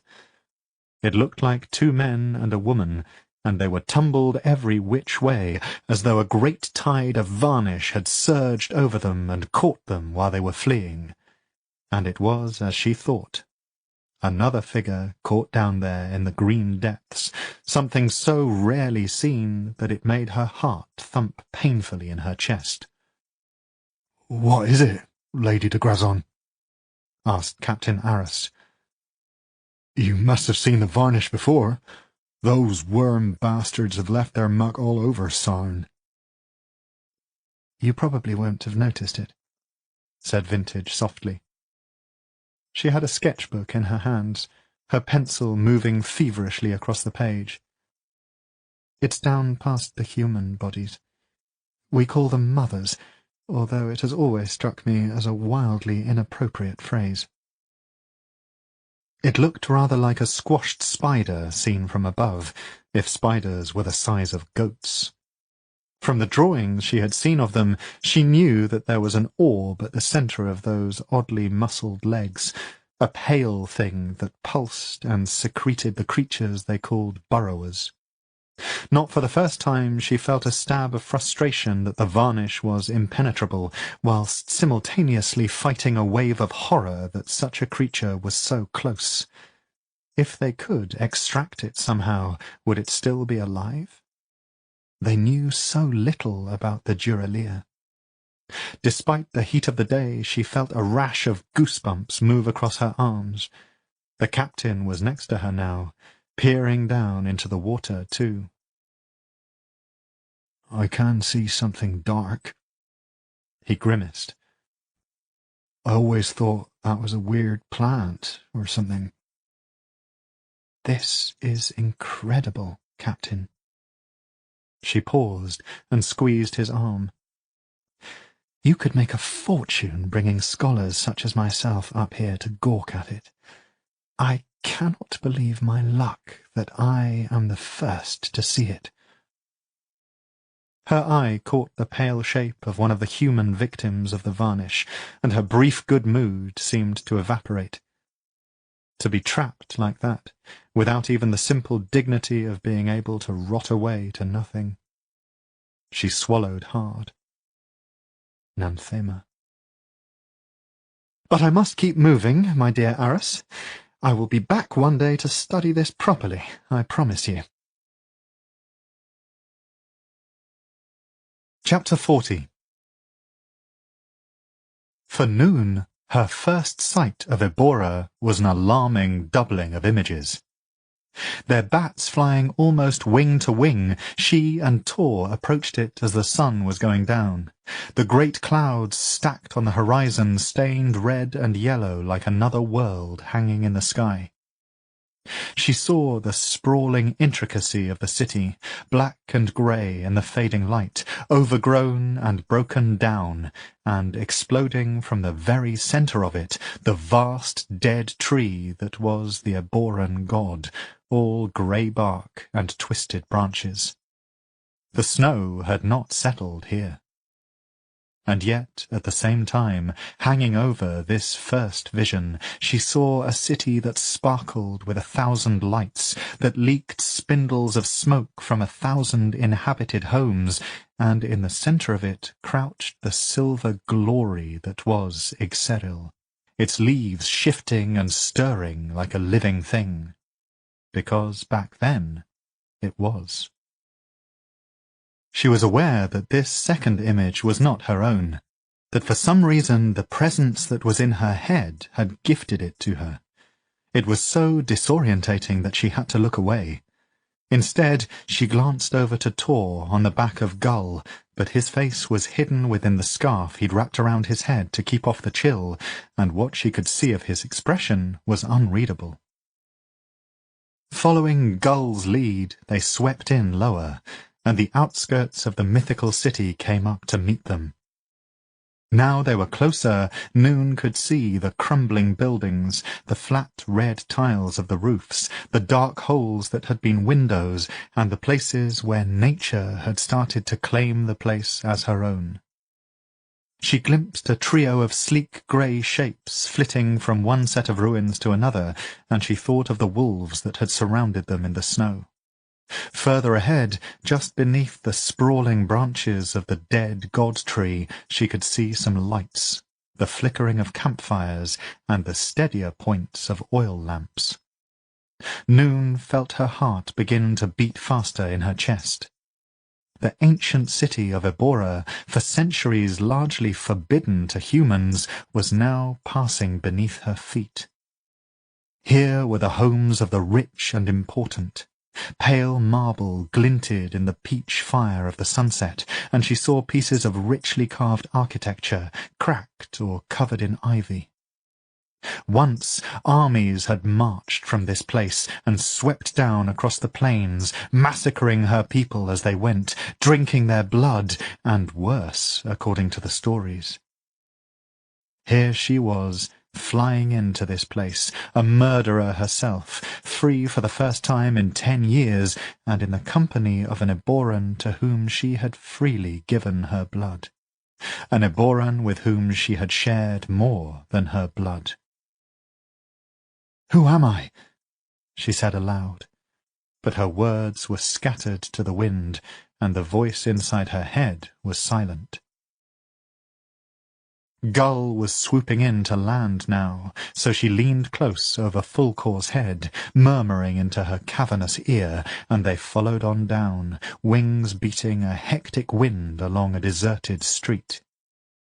Tor dismounted, and she did the same, briefly hopping on legs that had grown used to not walking. "We'll walk the rest of the way," Tor said. He was already unstrapping his bags, taking extra care with those containing the Duralia orbs. "I want to get a good idea of what we're walking into. I saw lights ahead. More lights than I was expecting." "What do you think it is?" He unwound the scarf, and underneath it his face was tense. "When I left 50 years or so ago, my sister was one of the few people still alive in this place." He shrugged. "She could be long dead. Perhaps they all are, and humans have crept in, looking to loot the place, or live in it." He caught her eye, and his expression softened slightly. "In truth, Noon, I don't know what we're about to face." "Are you all right?"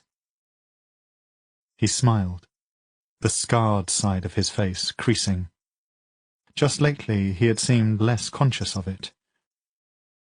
I didn't think I would ever come back, he said. Part of me is horrified that I have. It's a little unnerving. He touched her face briefly, almost awkwardly. You must bear with me.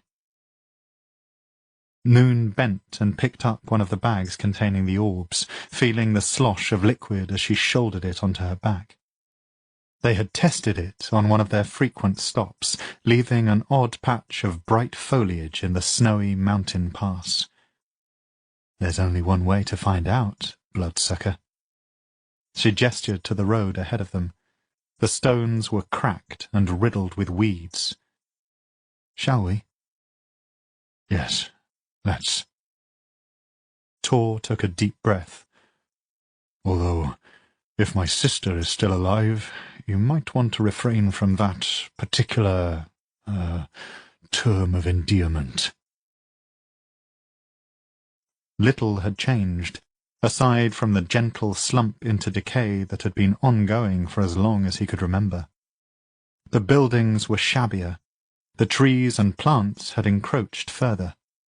There was one quite sizable tree growing in the centre of the main street, the street that led directly to the Palace of Roots. It had not been there when he left.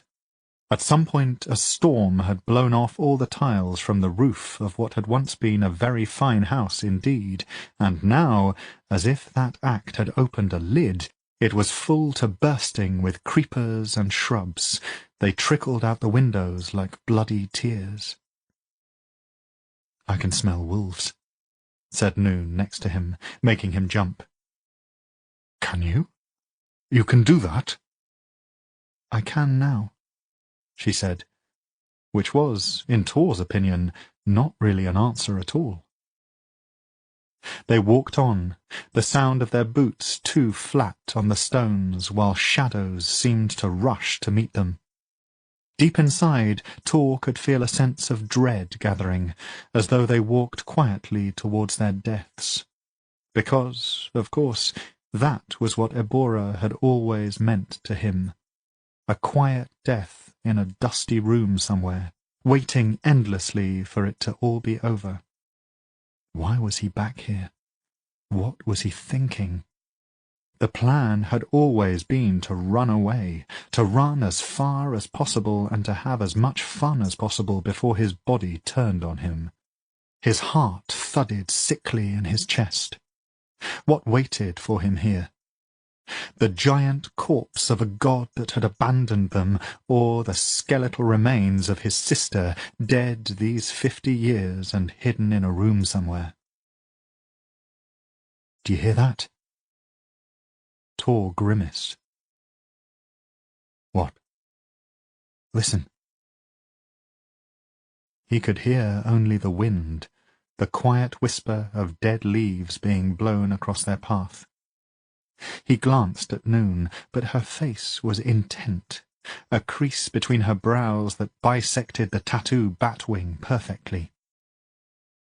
For a moment he remembered how much he enjoyed the stubborn set of her mouth, and how her narrow eyes creased with pleasure when he... A pair of voices, chatting amiably enough, there and gone. Noon met his eyes. "You heard it." For one dizzying second he was seized with terror. The ghosts of his ancestors were here all along, waiting for the Wanderer to return. Tourmalin the Oathless, Tourmalin the Walker on the Wall. And then the wind changed again, and he heard the soft babble of many people gathered together somewhere ahead. A hidden crowd. They were nearing the outskirts of the palace and the public gardens that led to the inner gate. "They're not Eboran, by the voices," he said. This possibility too was frightening. Not ghosts, but usurpers. Humans rattling around in the Palace of Roots, stealing all those things that had been hidden away or covered up, perhaps throwing out the long-dried corpses of his people into the gardens to turn into mulch there. "Tor?" Noon touched his arm, and he nodded once. "Come on," he said. "Let's go quickly now. I need to know." Shortly they came to the small ring of buildings outside the palace, which in better times had been home to the men and women who kept the place running smoothly: servants, administrators, artisans. Tor led the way up the central street, skirting around a particularly dense thicket of thorn bushes, and suddenly it was in front of them. The great sweep of the welcome gardens, the gates shining in the distance, the low magnificence of the palace beyond that, and there were people camped on the grass. Tor stopped, and next to him he heard Noon catch her breath. There were caravans and tents, great silk ones and smaller cone-shaped ones, horses grazing on the now short-cropped grass, and several large campfires. Men and women were gathered around these, talking animatedly and cooking, while a handful of children ran around, shouting so that their words were caught in short bursts of white vapour. It was a cold night, and growing colder. The gates, he could finally see, stood partly open, and there was a steady stream of people wandering up and down the great path, even moving through the sacred gardens beyond. As he stared at them all, a few curious faces turned to look. He sensed more than saw Noon pulling her cap down over her forehead. "There are lots of different people here, Noon," he said, his voice little more than a whisper. "I see plains people, but there are also people from Reeden here, and Kesenstan and Jarlsbad, if I'm right. I recognize the languages, their caravans, their flags." He blinked. "What are they all doing here?" "Plains people," Noon croaked. Her eyes were riveted to a cluster of wide conical tents at the edges of the grass. "I see them." Their arrival was causing some excitement now. Men and women leaned their heads close, staring, eyebrows raised as they speculated together. He stood up straight, and without waiting to see if Noon would follow, he began to stride towards the centre of the group. This was his home, after all. He wasn't sure what he intended to do. Stride up to the palace and then start shouting at everyone to get off his lawn? But instead, as he moved through a crowd that were all staring at him, Noon following on in his wake, he spotted a figure that caused an odd constriction around his heart. A slender young man with soft auburn curls, talking animatedly to a tall human man with a pair of axes at his waist. The last time Tor had seen the Aboran, he had been wandering away from him down a corridor, not listening as Tor tried to explain that he was going away, that they would not see each other again. He had had dust in his hair, he remembered, and his tattered shirt had been untucked. Aldazer had aged in the last 50 years, but only slightly. "Aldazer?" Almost immediately he wanted to take the greeting back, half convinced that it wouldn't be his cousin after all, just some stranger with his face, and then he would find Aldazer's body somewhere in the labyrinthine palace, long dead of the crimson flux. But the young man was turning. Tor had a moment to admire the fine jacket he was wearing, not Aboran style at all, and he watched as the shock flitted across his face. Aldazer's eyes grew so wide that Tor thought they might fall out of his head. "Tor? Tourmalin?" Around them, men and women were standing back, and Aldazer stumbled through them. When Tor had left, he had been certain that his young cousin's mind had been lost forever, but there was a brightness, an alertness in his face that hadn't been there before. The constriction in his chest grew tighter, and he swallowed past it, feeling his mouth stretch in a grin he couldn't deny. "It's me, Aldazer. I came back after all. Aldazer grabbed him and embraced him, and then held him back to stare at him closely. There was a glassy look to his eyes now, and Tor suspected that his mind had not healed entirely, after all. "What happened to you?" That's a very long story, cousin, and I do want to tell you all about it. But first of all, would you— "Your face, Tor. What happened to your face?" For a second it was difficult to breathe, as though his lungs had turned to ice. He had forgotten. His cousin was reaching out well-meaning fingers, about to touch his scars. Tor stepped back lightly. That is not something to be explained out here. Could we— "And who is this?" Aldazer had stepped around him, peering at Noon, who was looking at him with a faintly amused expression. Ah, may I present Noon of the Plains people, a companion of mine who has— "You travel with a human?" Tor cleared his throat. Noon, this is my cousin, Aldazer. "I figured that much out." The campsite was entirely silent now, watching their little scene. With faint desperation, Tor took Aldazer's arm. Only the tall man with the axes seemed to sense their need for privacy. He was carefully looking the other way, as though he'd spotted something incredibly interesting on the far side of the gardens. Please, Al. My sister. Is Hestilian still alive? He wanted to follow up the question with, "And what are all these bloody humans doing here?" But it was so very quiet now. Only the crackling of the campfires accompanied their voices. Aldazer jumped as though he'd been pinched. "Your sister! Quickly! Come with me!" 1,000 memories with every step. The palace gates were rusted in places, but they did not screech as they once did when Aldazer led them through. Someone had oiled them recently. The wide path that led to the palace had once shone with the brilliance of its polished white stones. Now many of them were shattered or lost, but someone had attempted to wash the rest. Tor could see dark streaks on some where a wet rag had been dragged across an accumulation of filth. Tiny details, but signs that Ebora was not quite as dead as when he had left it. "This place," said Noon, her voice low. "I've never seen anything like it." Aldazer led them up the wide marble steps, through the gigantic lacquered doors. The elaborate golden trees had mostly broken or been chipped away, and these had not been repaired, and through into the palace itself.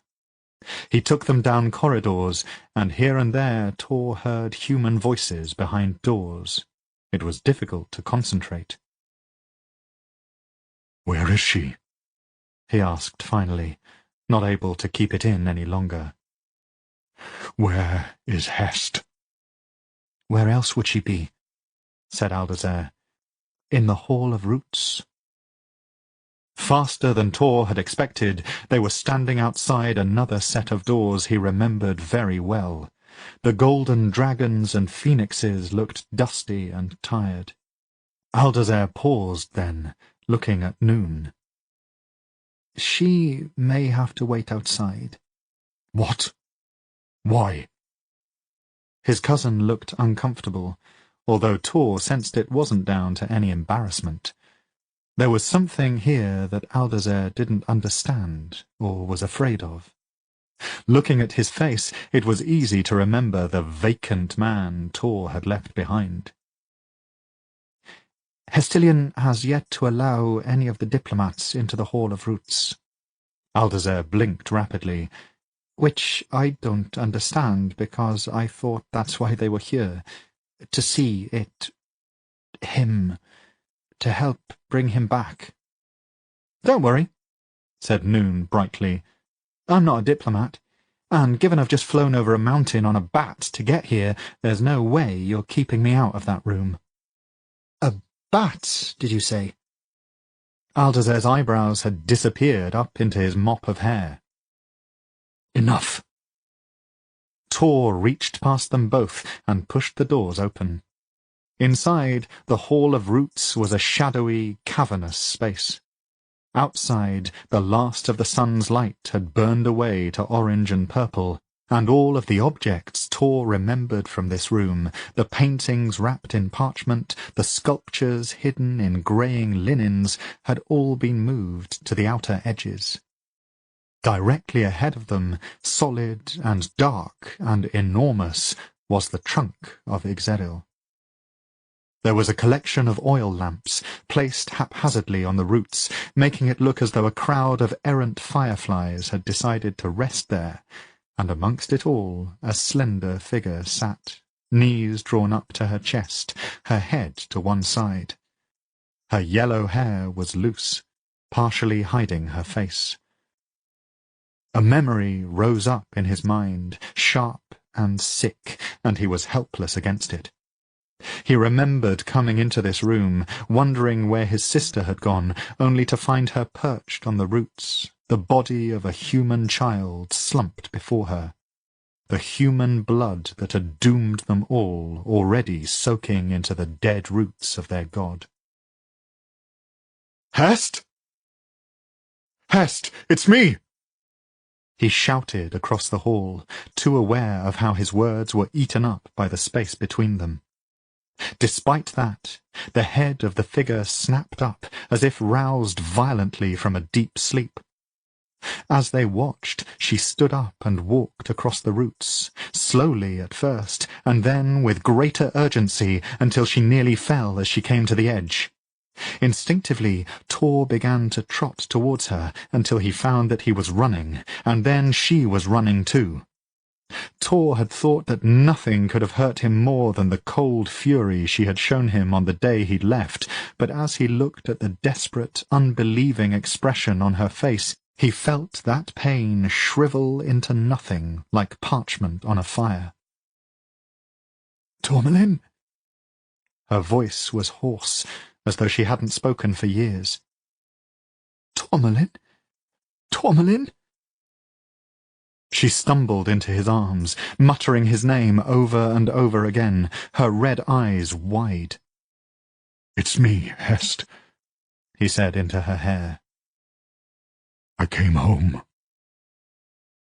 She drew back from him, and seeing his face, all the strength seemed to rush out of her.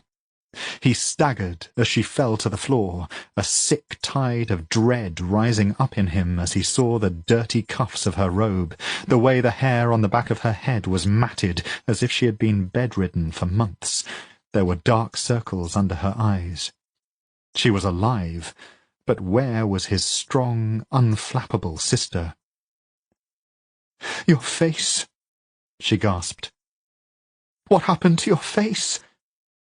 She took his hand, the one rippled with scars, and squeezed it as if checking it was real. "Tourmalin, what have you done?" "There was an accident." He forced a smile. Her fingers dug into his arm, her nails ragged and soft. "But I am fine. I came back. Aren't you glad to see me?" Out of the corner of his eye he could see Noon and Aldazer standing off to one side, having caught up with them. Noon had taken off her cap and was looking at Ixeril with an expression Tor couldn't fathom. But then his sister was grabbing at his arms, shaking him. "You come back now, of course you do," she said, moving her face into something that was more a grimace than a smile. "If there is to be glory, you could not miss it. It is so like you to know, Tourmalin, that you should come back precisely now, at this time." "Hest." Tor took a slow breath. "There is a lot we need to talk about, a lot to catch up on." Carefully he helped her to her feet. Hest, why are there humans in the city? What are they doing here? They had dreams, said Aldazer in a matter-of-fact tone. Dreams that made them remember what Ebora was and why they needed it. Hestilian looked up, seeming to see the other people in the hall for the first time. Tor saw her dismiss their cousin instantly before her gaze snapped to Noon. Who is that? Please, let me introduce you properly. Tor cleared his throat. This is Fel Noon of the, plains. She has travelled here with me, Hest, because we found something important which I need to tell you about. Noon was still staring at the tree god, acknowledging none of them.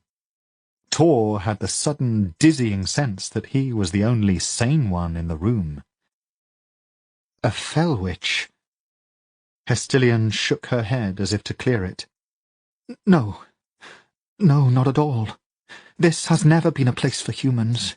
I can't tell what effect that might have. What if he's insulted? What if the proximity of their blood taints him as it does us? She paused this strange diatribe as some sudden realization washed over her, and Tor found that he knew what she was going to say before she said it. Hestilian the Dreamwalker, always too perceptive for anyone's comfort.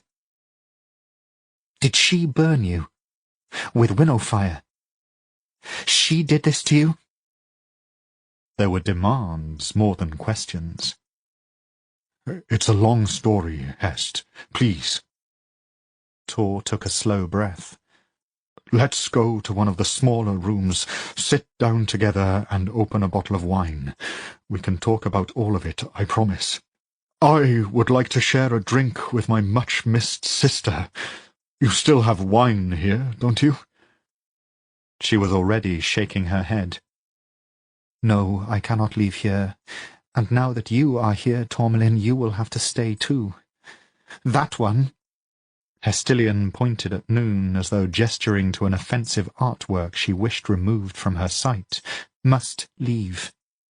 Now. I will not have a human in the Hall of Roots. Finally, Noon seemed to hear what they were saying, and she turned, an imperious expression on her face that Tor had never seen before. You order me out? How dare you, small creature? I have more right than anyone to be here, in this place. Certainly more right than a child such as you. For a moment, Tor was too stunned to move or speak. Dimly he was aware of Aldazer watching all this with a bemused expression. How dare I? There was such a note of danger in Hestilian's voice that Tor felt a genuine surge of panic. Again he remembered the small boy she had murdered, his throat cut open in honour of their god. Noon, meanwhile, stepped forward, her cap falling to the floor as her hands leapt with green fire, filling the hall with eerie light. Noon, no! He grabbed at her shoulder, turning her towards him, and whatever it was that had been in her face winked out like a candle. After a moment, the winnow fire vanished. Tor, this is too much, he said. This place, it's overwhelming. Aldazer, a quiet room where we can talk, please.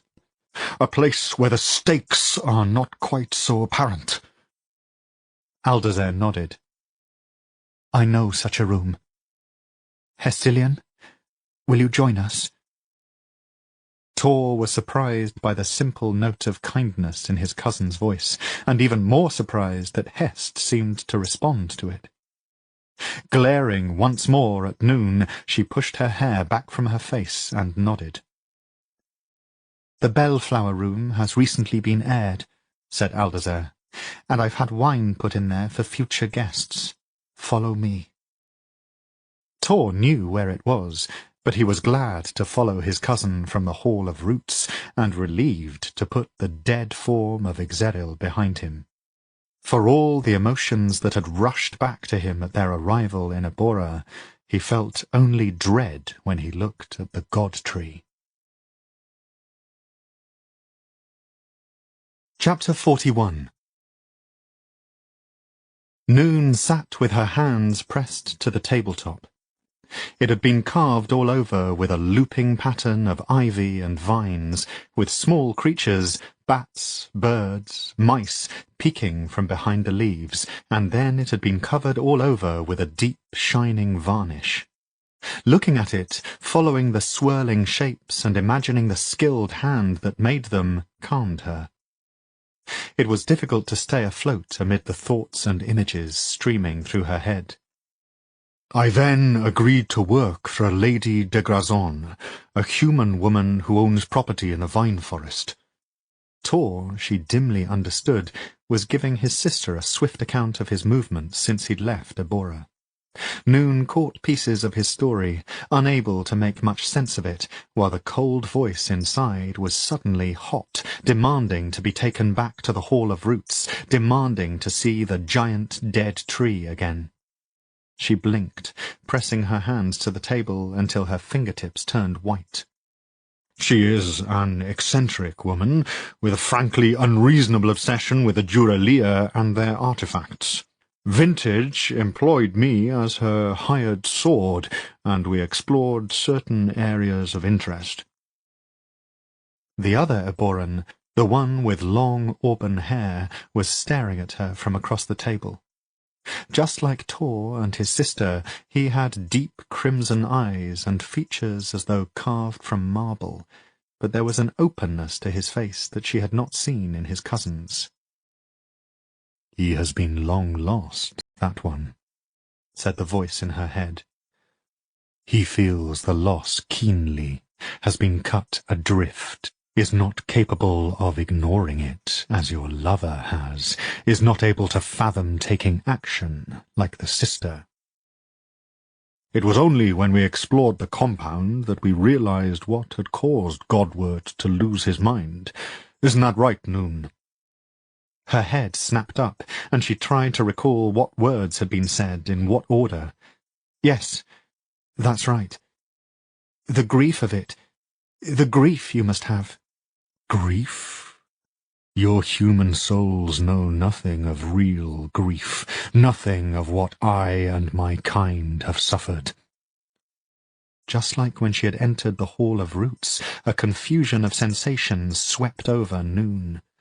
The taste of sap on her tongue, green and burning and alive, a sound that was both the whisper of 1,000 voices and the rustle of leaves in all directions, new muscles used for the first time, the near-painful satisfaction of stretching wings, wet sap on pale feathers drying from shining scales, an eagerness, knowing that your time was now, that you were a weapon, an instrument of a god, the presence that was always with you, that ran in your blood and was a warmth in the back of your mind, and then the terrible severing of that, like suddenly being blind and having enough time to acknowledge that you would die and not return, that you would all die, now and forever, there would be no coming back, feeling fear for the first time.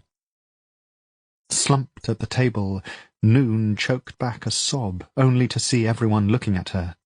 Tor had half risen to his feet, an expression of alarm on his face. "Noon?" I'm fine. Pass me the wine, please." Aldazer poured her a fresh glass, and she took several loud gulps, ignoring the pointed look the blonde woman gave her. "Thank you. That's better. Stop bloody looking at me and carry on." Tor cleared his throat. "As I was saying, I think it's possible that something the Duralia left behind could help us revive Ixeril. It is a fluid that makes plant life grow very rapidly, even reviving dead plants and reinvigorating seeds that are dormant in the ground. It is very powerful. Ixeril is no mere plant, said Hestilian. Her skin looked waxy, Noon thought, and she was holding herself very carefully. There was no doubt she was hiding something, but Noon was finding it very difficult to care. She drank some more of the wine and filled the glass herself from the bottle. I think it is worth a try, Tor was saying. We've never tried anything like this before, have never had access to anything like this before. Here, let me demonstrate it, what a small sample can do. Tor began to rise from his chair again, turning towards where their bags had been placed by the wall, but Hestilian held up her hand. No, do not waste it. Tor froze. You believe me, then? For the first time, a ghost of a smile touched Hestilian's lips. Why else would you return, dear brother? Only for something extraordinary, of course. Tor's movements became very stiff then. I had to leave. My reasons— Your reasons are your own, Tormalin the Oathless, and that time is very far behind us. Circumstances have changed, as I'm sure you can see. Ebora has friends now, allies. Trade routes have reopened, the old road to the eastern forest has been cleared, and we are no longer alone. Now, you must excuse me. I must rest. Hestilian rose from the table. You're going to bed? Tor was frowning. But Hest, we may have the cure here. We could take the fluid there now, see what happens. The tall Eboran woman shook her head, her eyes downcast. Soon, Tormalin, I promise, but it must be the correct time. Do you not see? I would like some time to prepare. Aldazer will show you to your rooms. With that she left, not looking at the perplexed expression on her brother's face. Hestilian hung suspended in the netherdark, waiting for Ixeril's response. After she had explained her brother's reappearance and what he had brought back with him, the ghostly roots around her had seemed to grow closer, as though they were contracting somehow, but there had only been silence since. The glow that was the god's voice was a distant point of light. She knew that if she tried to move towards it, it would move away. What day is it? For a few moments, Hestilian couldn't make sense of the words. What day, my lord? I do not understand. Silence again. Hestilian thought she could sense a new tension around her, though. What she had told the god had changed him, moved him somehow. Where is the moon in the sky? Oh, it is the 8th day of the sorrowing month, my lord. The true moon is waning. The next new moon? In 2 days' time, my lord. Knowing it was foolish, and even an insult, Hestilian reached out to the god, trying to get a better understanding of what he was feeling, but it was like placing your hands on a statue in a pitch-black room. She could only get a vague impression, a sense of tightly held excitement, perhaps, of something being held back, but perhaps she was imagining it. Do it, then, said Ixeril. On the new moon. I don't understand, my lord. Do you believe it will work? Will you then come back to us? Why on this particular day? She stopped. It is the festival of new lights on that day. An auspicious date, my lord? That is correct.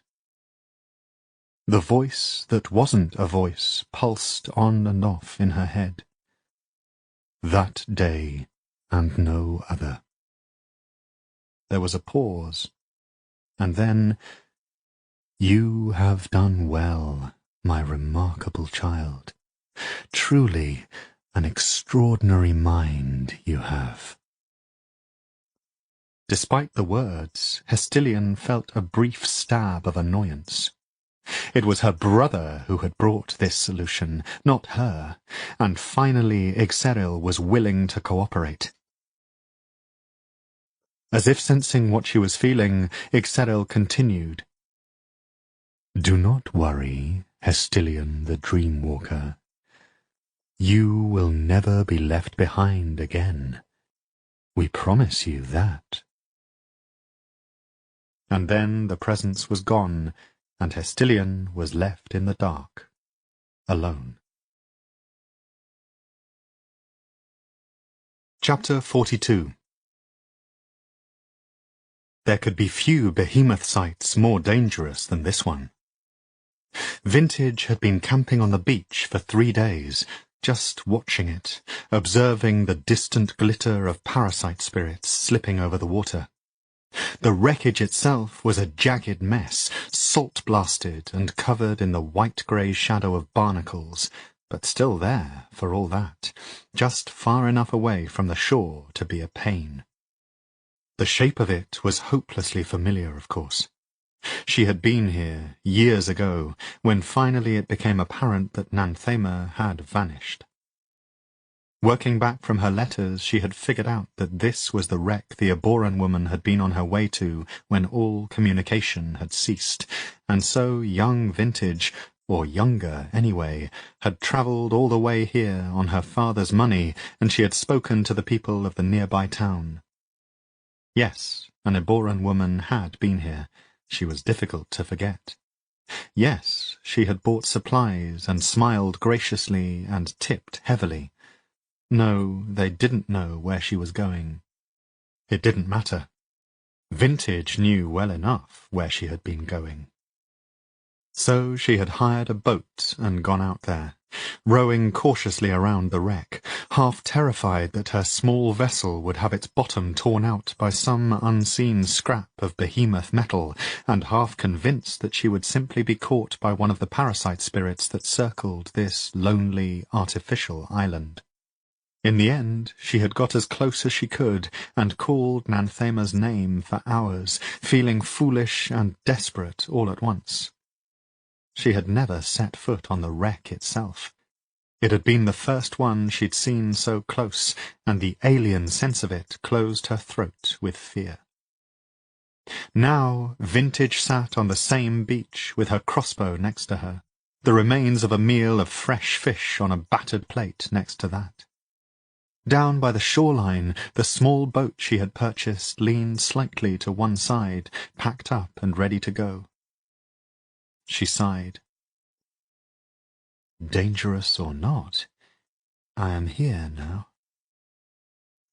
As she watched, an elongated shape made of purple light rose shimmering from the waterlogged wreck, turning gracefully in the air as it sailed slowly from one side to the other. She missed Tourmalin and his easy, cocksure confidence, and she even missed the strange, forceful presence of the fell witch, Noon. But she could not have brought them to this particular wreck. "I've put them through enough," she said to the empty beach, to her half-eaten dinner, "and they've already paid for my curiosity." The guilt of leaving them was a heavy weight in her stomach. Except that wasn't all of it, she well knew. The truth was that what this behemoth might contain was much too personal, much too raw to ever let anyone else see. Vintage stood up. It was a warm, balmy day, but the breeze coming in off the Kerricus Sea was chilly. The scorching on her cheeks had finally healed, and the skin there felt tougher than it had before. "Time to find out, either way," she said aloud. "Nanthema, If you're in there, I will be there soon, my darling. Kicking sand over the embers of her fire, Vintage slipped on her small pack. She would be travelling light today, no sample jars and no notebooks, and fastened her crossbow to her belt next to a newly sharpened hunting knife she'd bought in the seaside town. The boat was not easy to push into the sea, and she got a good soaking before she clambered into it, but the woman who'd sold it to her promised that once it was in the water it would be a dream to handle, and that much seemed to be true. Gathering up the oars, she leaned into the work with a grimace. Her back complained, but she could ignore that. It would complain all the more tomorrow. If I'm still alive, of course. The small boat bobbed and lurched, sunlight dancing across the water in blinding shards. The shattered behemoth remains loomed closer, and she periodically reminded herself to keep an eye on the water as she went. The woman who had sold her the boat had told her that once they had tried to mark the areas where the behemoth shards lurked just below the surface. A small party had come out here with specially made floats and chains, but 3 of their number had been turned inside out by parasite spirits, and they hadn't tried again. Now people simply kept away from the bay entirely. It was easier that way. It wasn't a comforting thought. As if she had summoned it, Vintage spotted a twisted point of oily-looking metal poking just above the waves ahead of her. Squinting so hard that she was sure she would get a headache, she steered the little boat away from it.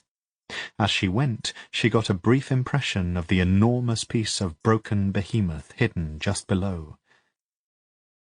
"I am a bloody fool," she said, a touch breathlessly. Ahead, the main section towered above her, cave-like and littered with shredded sections of what she now knew to be springy material that made up their corridors and walls. Now that she was closer, she could see thick wads of seaweed clinging to the places where the metal touched the water, as well as sweeping colonies of barnacles and mussels. Giant crabs, too. She saw their furtive sideways movements as they skittered into the dark.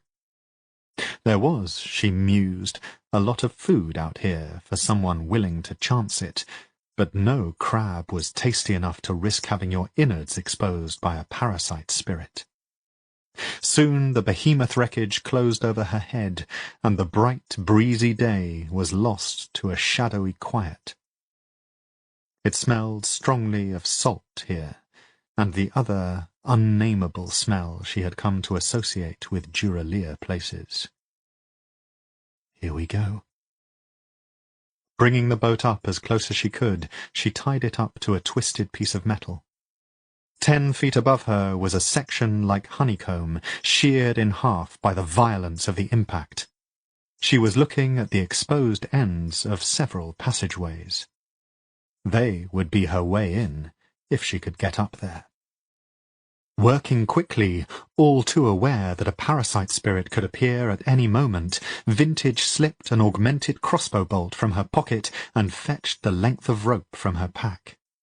Tying one end to the bolt, she then fixed it firmly into the crossbow and aimed it above her, trying to spot a good place to try. She only had 5 of these special bolts, each one tipped with an extra layer of steel. It took 3 attempts before she got a bite she trusted, and then she was wriggling her way up the line, swearing violently under her breath and cursing her own stupidity, all the while hoping that a parasite spirit wasn't oozing out of the dark towards her. When she got her fingers hooked over the edge of the closest platform, she hauled herself up and over and crouched where she was, listening and watching. Let's hope it stays this quiet. Satisfied that she wasn't in immediate danger, she began to move. From below she could hear the crash and slosh of seawater against the broken hull, and far, far above, the cries of seagulls. The sound cheered her a little. Reaching inside her pack, she retrieved and lit her travelling lamp. Its small, warm glow blossomed into life, and she grimaced at the walls of the passageway. The behemoths were made of the most resilient material she had ever seen, but so many years in the water had taken its toll. Moss and mould were in evidence here, and the place had a terrible, dying smell to it. Summoning what she remembered of the structure of Godwert's behemoth, she walked down the passageway, boots echoing on the damp floor. All too quickly, her light was the only light. "Nanthema," she said to the walls streaked with mould and the encroaching darkness. "I remember the first time I saw you, my darling." Her voice was a whisper, keeping her company. I had never seen an Eboran before. I had never seen anyone wearing spectacles before. She found herself grinning reluctantly at the girl she had been. And there you were, larger than life in our drawing-room, dazzling and frightening my father with your questions and your knowledge. You were a painting come to life, a figure from mythology walking around and eating our good cheese. The passageway curved and split.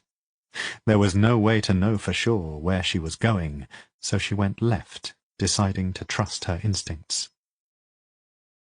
Soon it was me bothering you with questions, and you, I think, were glad to find someone finally interested in the ghosts in the vine forest.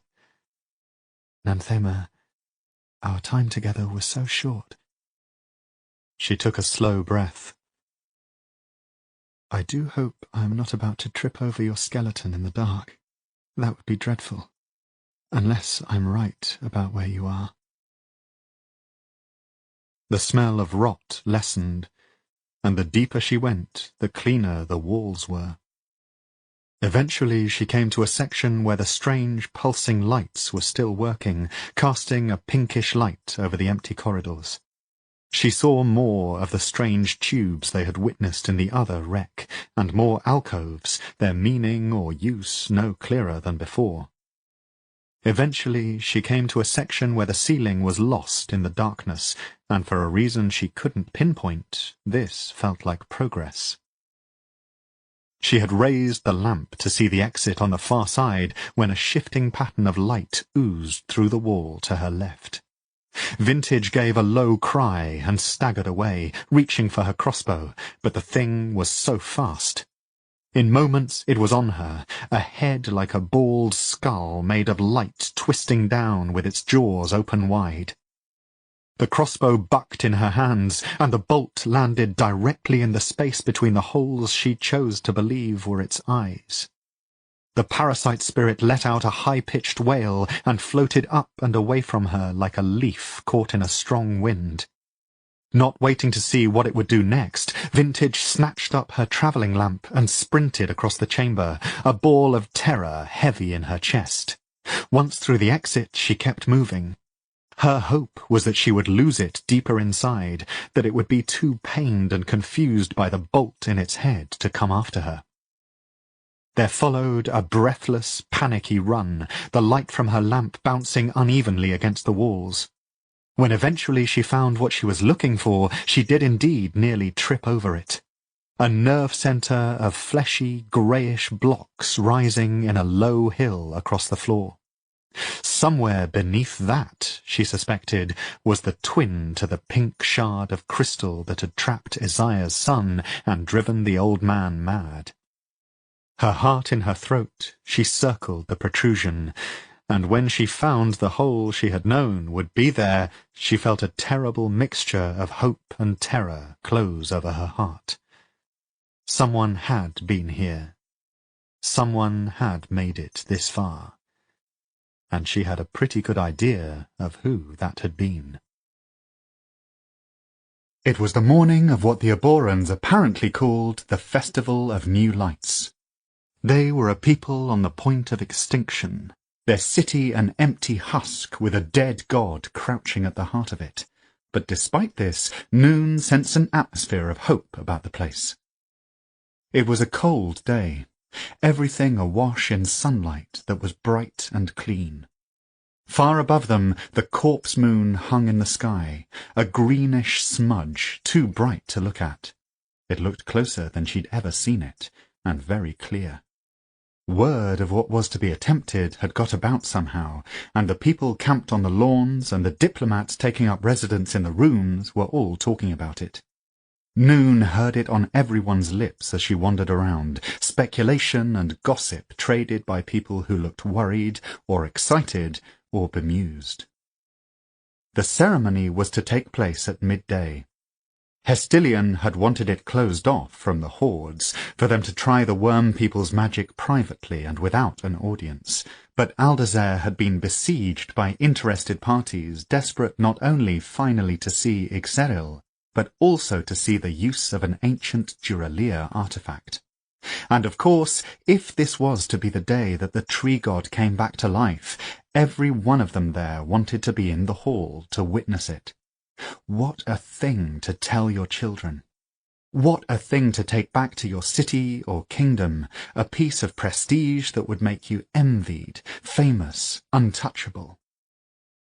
Tourmalin had given the word, finally, a half-amused expression on his face, allowing the peoples of Sarn to be there to witness the revival of the great Ixeril. Noon thought only she had seen the expression that had flitted over his sister's face. She was worth keeping an eye on, that one, Noon felt instinctively, even as part of her felt calmer all the time.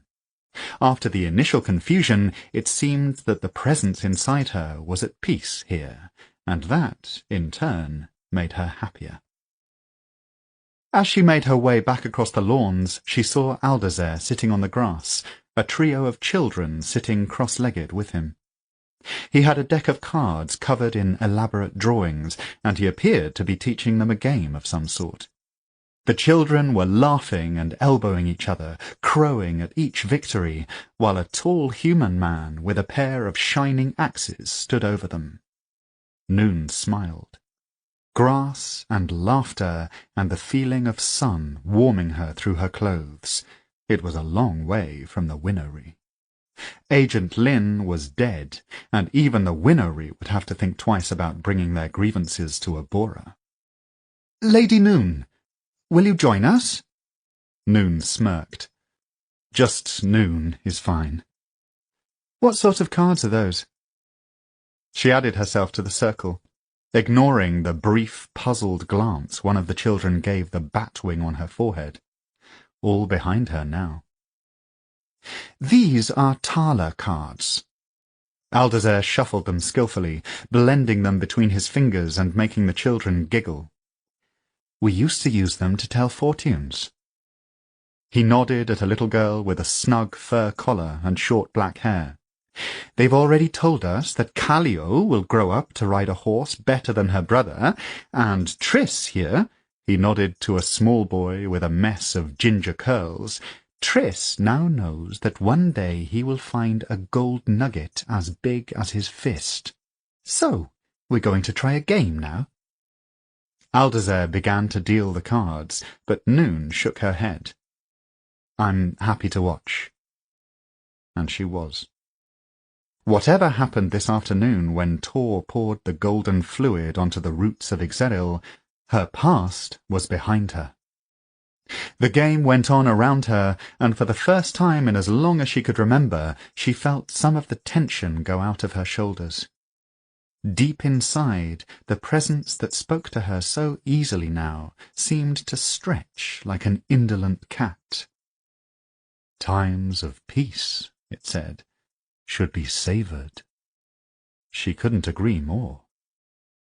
Presently, a tall girl with scabby knees came running over to them, a flush of excitement on her cheeks. "Callio! The lady's doing the puppets again! Come and look!"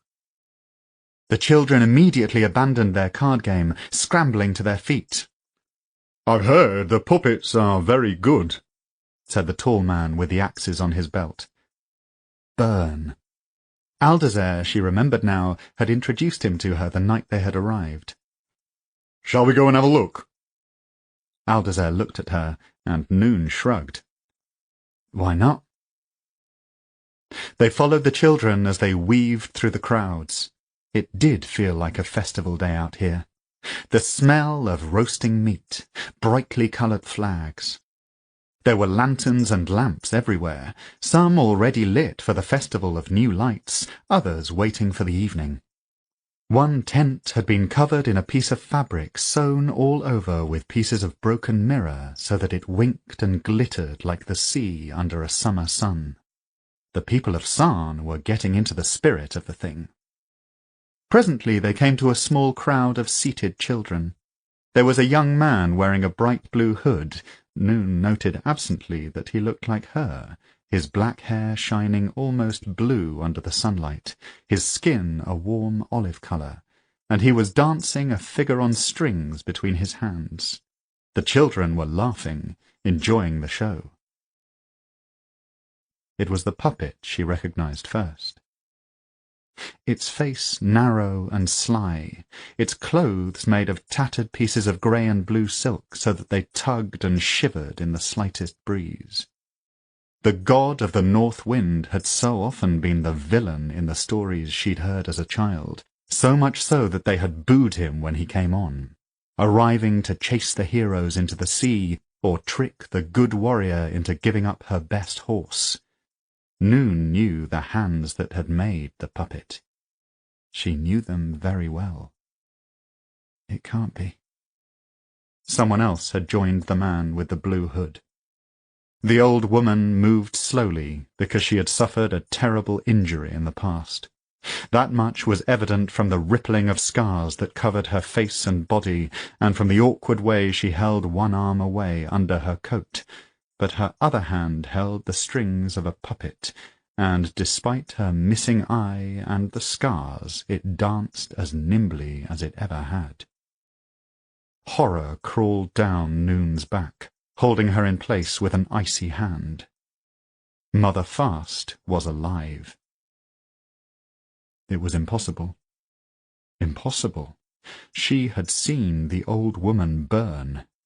But she was alive, and here in this place of all places. Noon took a step backwards, filled with a powerful need to hide.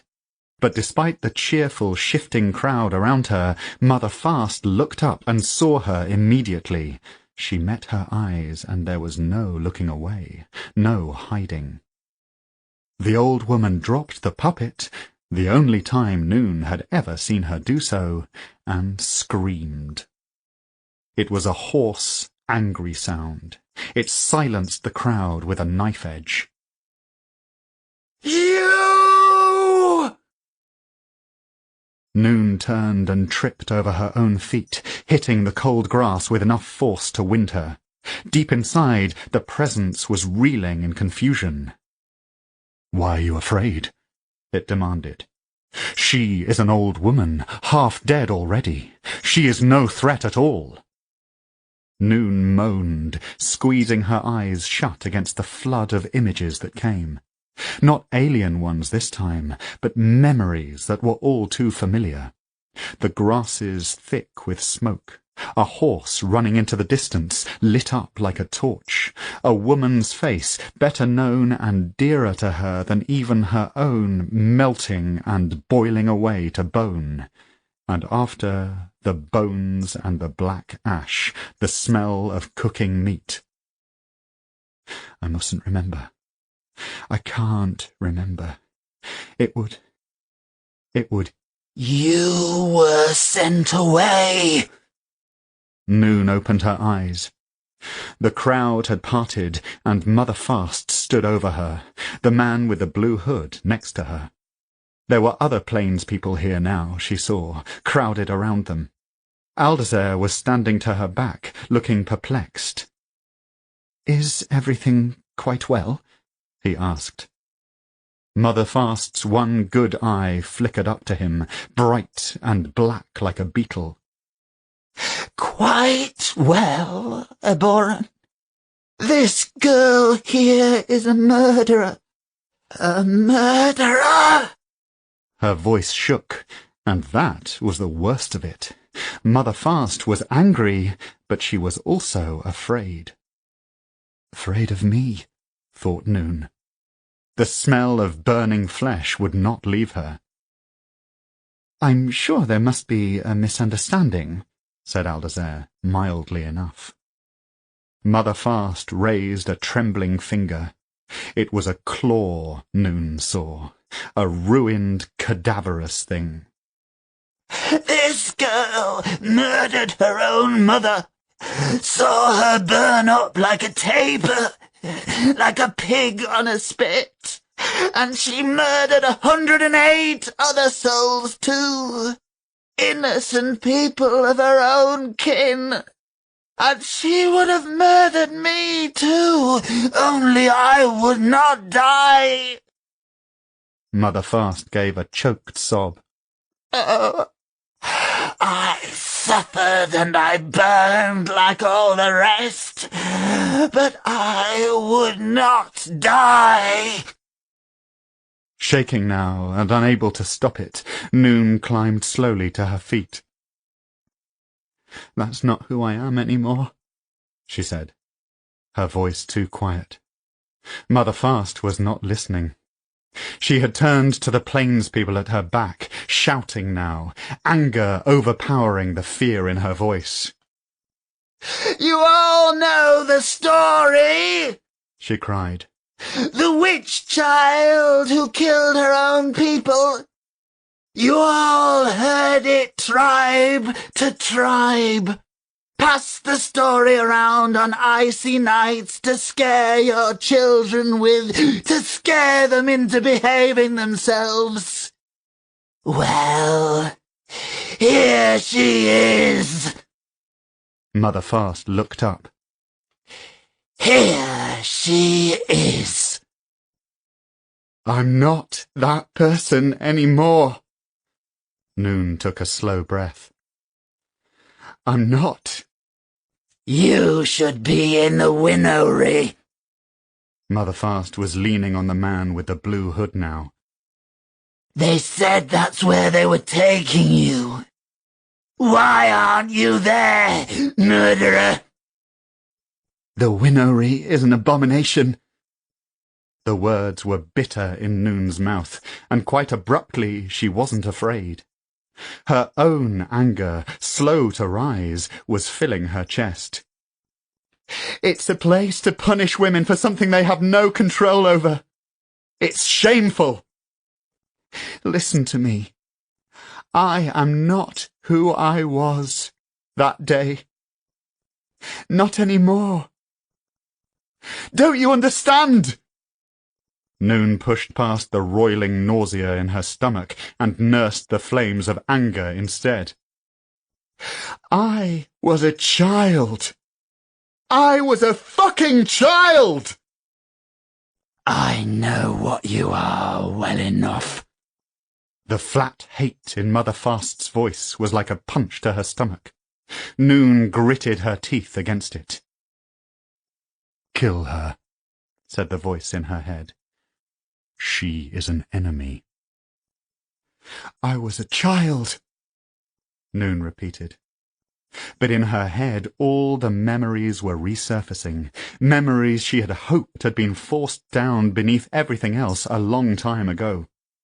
She remembered standing outside their tents, remembered the humming of the wind through the grass, waiting for something, not knowing everything was about to change. Her mother's face lost in green fire. She remembered, too, the terrible anger that had been born inside her that day, greater and more frightening than anything she'd ever known. With a soft whoomph, both her hands were gloved in flame. There were cries of alarm all around, and she saw people stepping back from her. Good, said the voice inside her. You are a weapon, yet they admonish you for killing. Do they not see what you are? No, I don't think they do, she said. She felt light now, as though she were floating away. I don't think they know what I am at all. Holding up her hands, the winnow fire grew stronger, brighter. There were people here, many of them moving away now, crying out to others to get away, but she could hear something else on the edge of that. Shouting, the clash of swords, the screams of the dying. The Duralia must be stopped. Dimly she was aware that the old woman who had started all this had fallen back, her scarred face caught in a rictus of fear. Noon smiled slightly. Noon? Noon! What are you doing? It was Tor's voice, jerking her away from wherever she had been. She saw his face and the burn she had put there. The winnow fire winked out of existence. Tor? His arm came around her, and she was being steered away from the crowd, back towards the palace. For a moment she resisted. In her confused state she felt that they must be taking her to the winnowy. Her mother had said that's what would happen if she summoned the fire, and finally it was happening. Noon, please, let's go inside. Listen to me. His face was close to hers, and she could see his scars, the scars she had caused. The fight went out of her, and she allowed herself to be steered inside, away from the crowds that were already recovering from their fright. Inside the palace she seemed to lose track of time. Too many similar corridors, the bright squares of daylight on marble floors, and then they were in a room together, alone. Noon sat on a bed and ran her hands over her face. What happened? Tor was wearing the finest clothes she had ever seen him in, a long-sleeved robe of pale grey silk, tightened and shaped around his slim figure. The high collar was embroidered with black serpents, all twisted around each other, and there were smaller serpents at his cuffs too. His hair was shining, brushed back from his temples so that the scarred portion of his face was exposed, and he wore a silver earring in his unruined ear, a three-pronged leaf. She thought she had rarely seen him look more beautiful. Mother Fast was there. Noon swallowed. I thought she had died. I thought I'd killed her, just like everyone else, when I was 11. Tor stared at her, and, afraid of what she might see in his face, she looked away. What do you mean, everyone else? You killed everyone? Who? Noon looked down at her hands instead. I was born to the plains folk, a fell witch. You're supposed to be reported to the winnowy straight away, but I hid it, and then my mother hid it. Not that it helped in the end. I'm a murderer, Tor. That's the truth. I killed a lot of people I knew, who I loved and who loved me, and then I was put inside a prison for it. And then I escaped, because I didn't want to die there, regardless of all the people I'd killed. For a long time Tor said nothing. He went to a cabinet and retrieved a bottle and a glass, pouring wine and drinking it in silence. Noon found that she missed Vintage. Except, of course, if Vintage was here, she would have learned the truth about her too. Noon. Tor put the glass down, empty. Noon, I don't have time for this. He turned to her, and he looked faintly exasperated. We're trying the Duralia fluid in less than an hour, and I can't have any distractions. Hestilian won't stand for it. Did you hear what I said? I heard you. How is that woman here if you killed everyone? Noon blinked. It wasn't the question she'd been expecting. How should I know?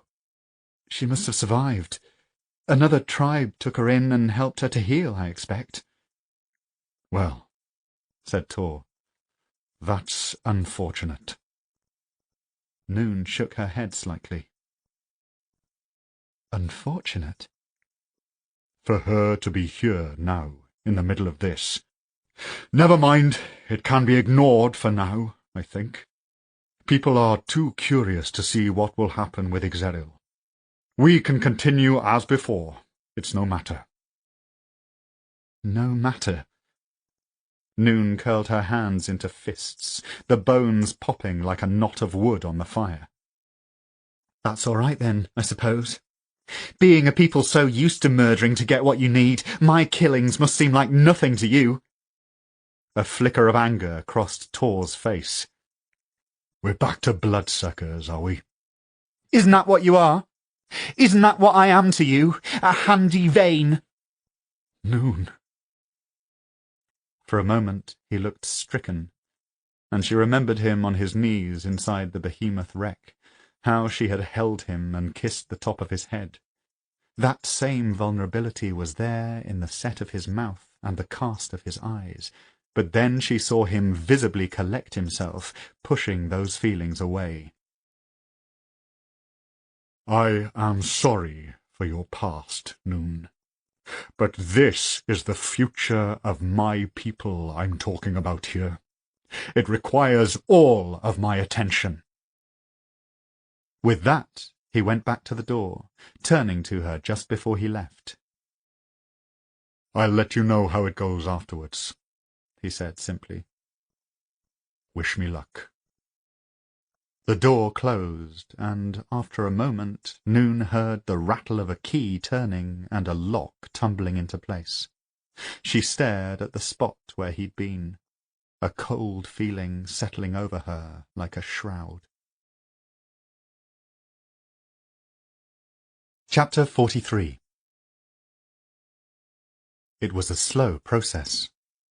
All the time that Vintage worked, securing her own rope ladder to the soft cubes of greyish matter, she was all too aware that if she got this wrong, misjudged the length of the ladder, or failed to secure it properly, then there was a good chance that she would die in this place, trapped inside the hidden chamber until she died of thirst or starvation.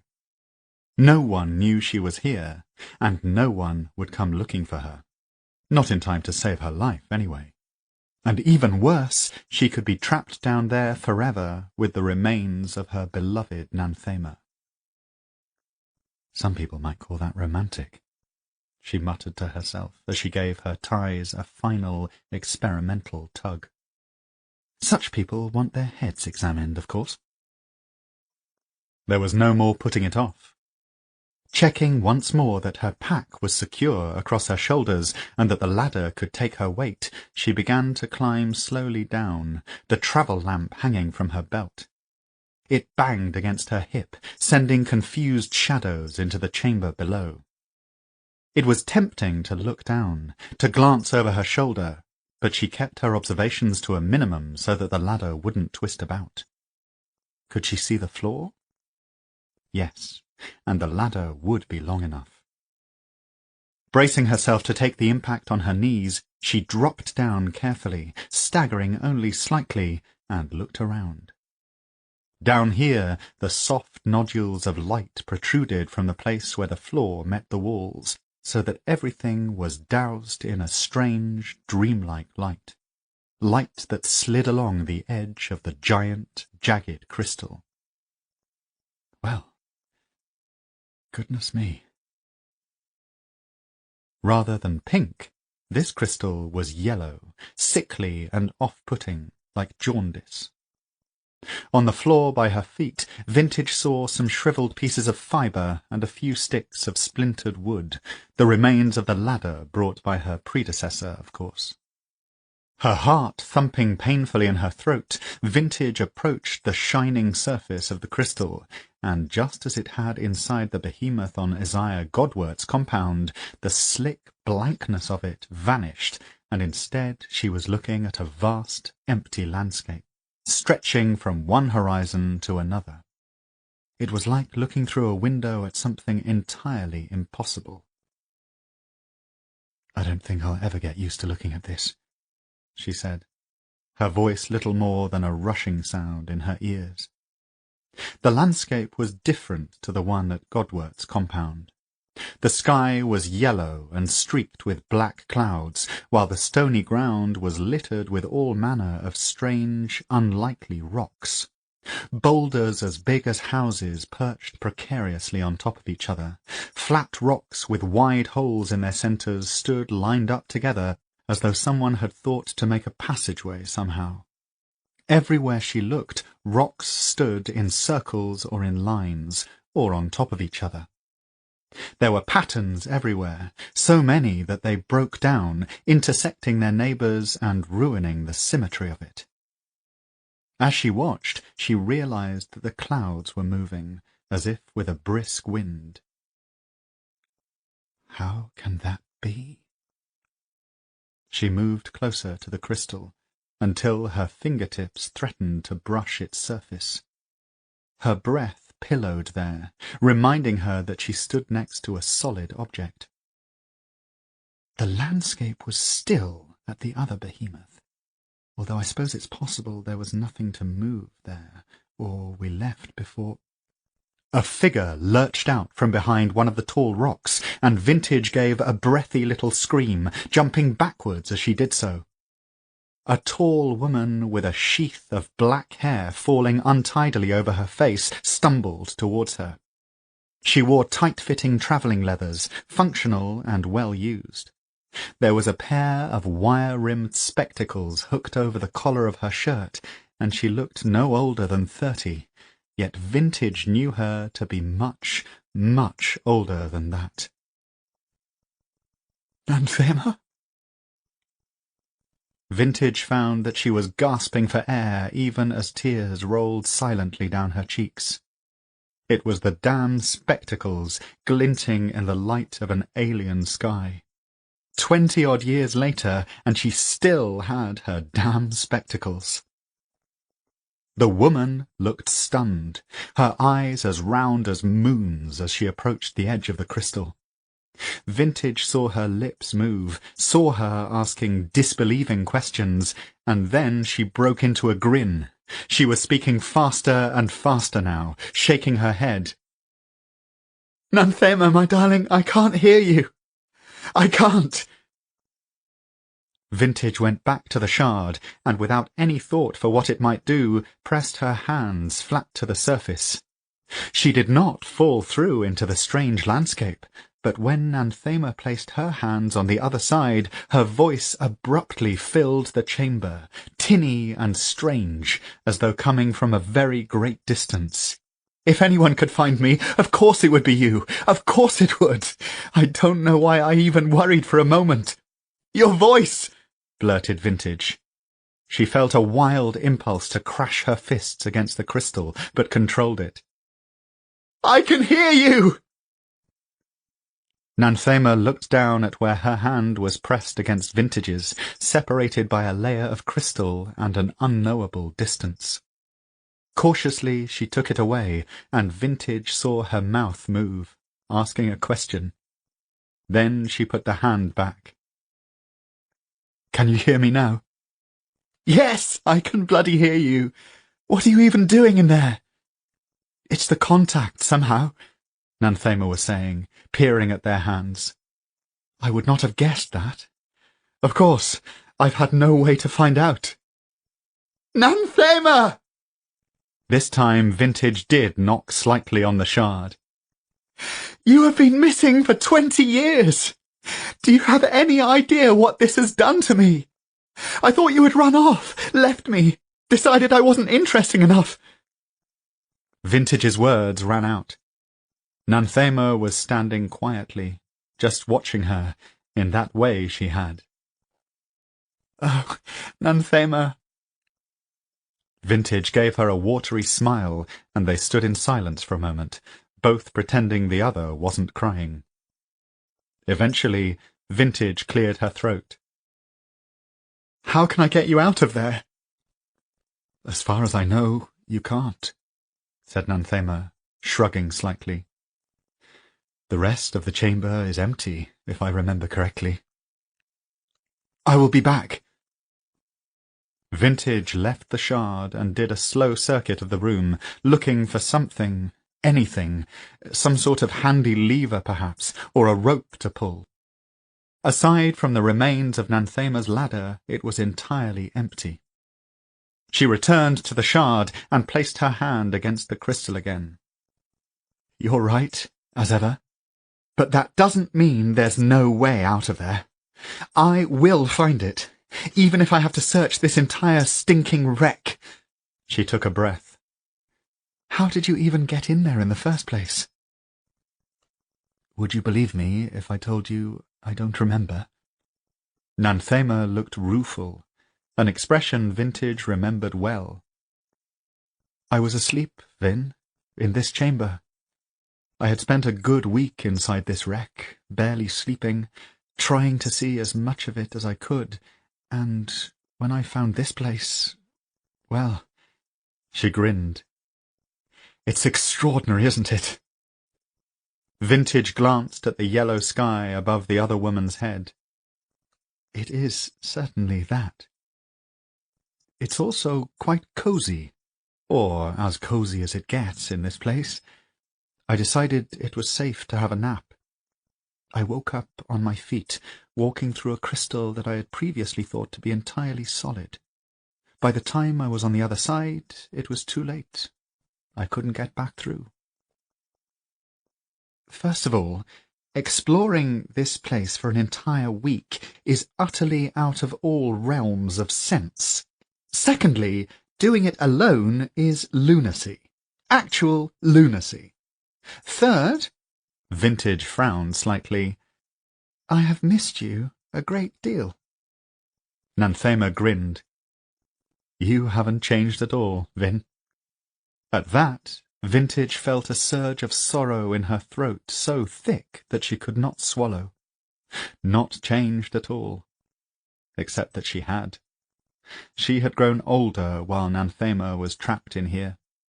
Her skin had lost that deep, burnished luminescence that the young take for granted, and there were strands of grey in her hair. But Nanthema had not changed. Not even the tiniest bit. Her crimson eyes were still clear. Her black hair hadn't turned grey or fallen out. She blinked. Never mind that. How are you not dead? Is there food in that place? Where are you, exactly? Vin, this place... For the first time, Nanthema looked troubled. I'm not sure I can explain it to you, and I know you will hate that. I'm not dead, Vin, because I'm not hungry or thirsty. I don't feel those things here. Time itself seems to have no meaning, and I don't really seem to feel that either. You said I've been in here for 20 years? I had no idea. Vin, if I had been sitting here in these rocks for 20 years, wouldn't I be a gibbering wreck by now? But it has been that long, Vintage insisted, feeling a fresh wave of sorrow at the thought. Look at my face if you don't believe it. I can't explain it to you. With her free hand, Nanthema pushed her hair away from her face. It's like I am held in place in here, unchanging. This place is unchanging. She gestured behind her. You remember that chunk of amber I bought at the market in Jarlsbad, with the locust stuck inside it? That creature must have been ancient, but it looked like it could hop right away. That's how I feel in here, stuck in syrupy sap. And have you explored it, this place? Nanthema snorted. What do you take me for? Of course I have. This place, I don't think it's real. She shuffled her feet, real discomfort on her face at dealing with something she could not explain. There is an invisible boundary, and although it looks like there's more of this miserable landscape, you can't reach it. And if you look carefully at it, the rocks and the ground are blurred, out of focus. Vintage felt cold. Nanthema, none of that makes sense. Oh, that's the least of it. It's all so stuck in a loop. You've lost me there, my darling.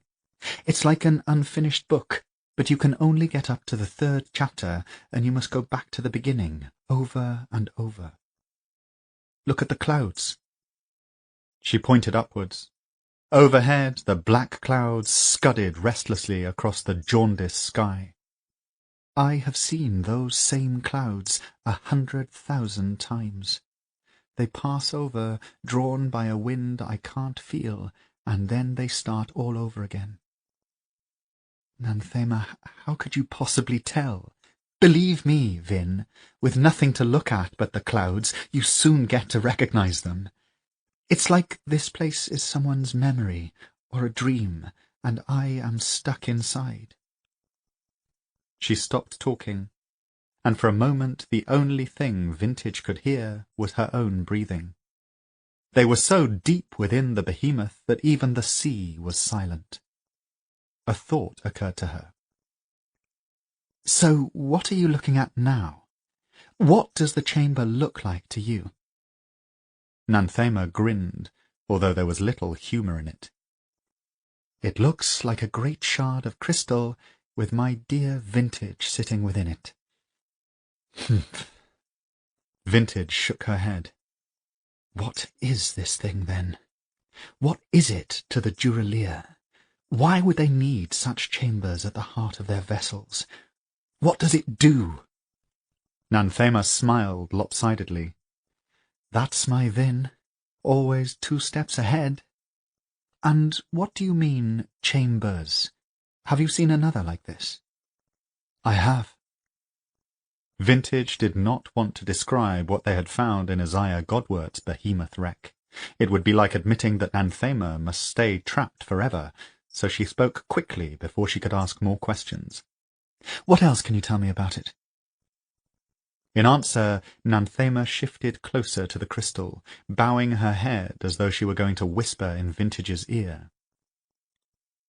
I hear voices in here sometimes. The Aboran woman swallowed hard, and Vintage realized that she was frightened. You will now declare me a lunatic, I expect, but it's true. Whispers carried on the wind, drifting. Nanthema's eyes rolled back to the rocks behind her, and Vintage had to swallow down a surge of fright. What if she had been driven mad, after all? I think this crystal, and the memory it contains, Vin, are integral to the Duralier in some way, something deep in the bones of what they are. And there's something else. Nanthema turned back, and now she looked very young indeed, her face that of a child waking from a nightmare. Vintage. The Duralier never went away. They're still here. Tor had never seen so many people in the Hall of Roots. The sight made him deeply uneasy for reasons he couldn't quite pinpoint, but he kept an easy smile on his face as he moved among them. All of the diplomats were here, the minor royalty from far-off kingdoms, the representatives of a dozen republics, the men and women from less defined places, the traders and the merchants, eager to see what coin could be made from Ebora's corpse, no doubt. Aldazer had introduced him to them all, rattling off names and honorifics and locations in a manner that quietly stunned Tor. His cousin had rarely been so collected, and the people he met eyed him curiously, no doubt fascinated to talk to another living artifact from this mausoleum. Except that wasn't quite the case.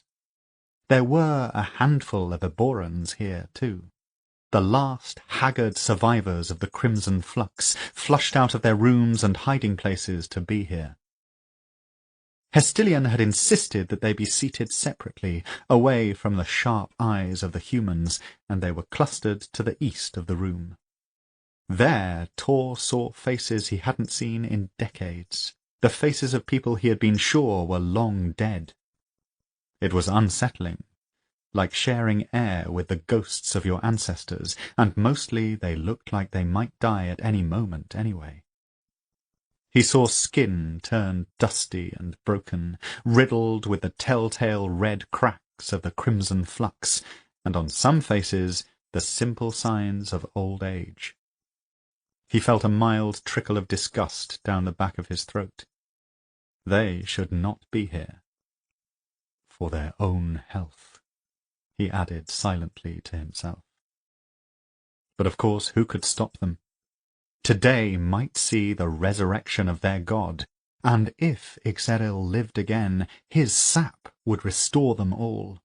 Crimson flux would be banished, his scars would be healed, and Ebora would rise from the ashes.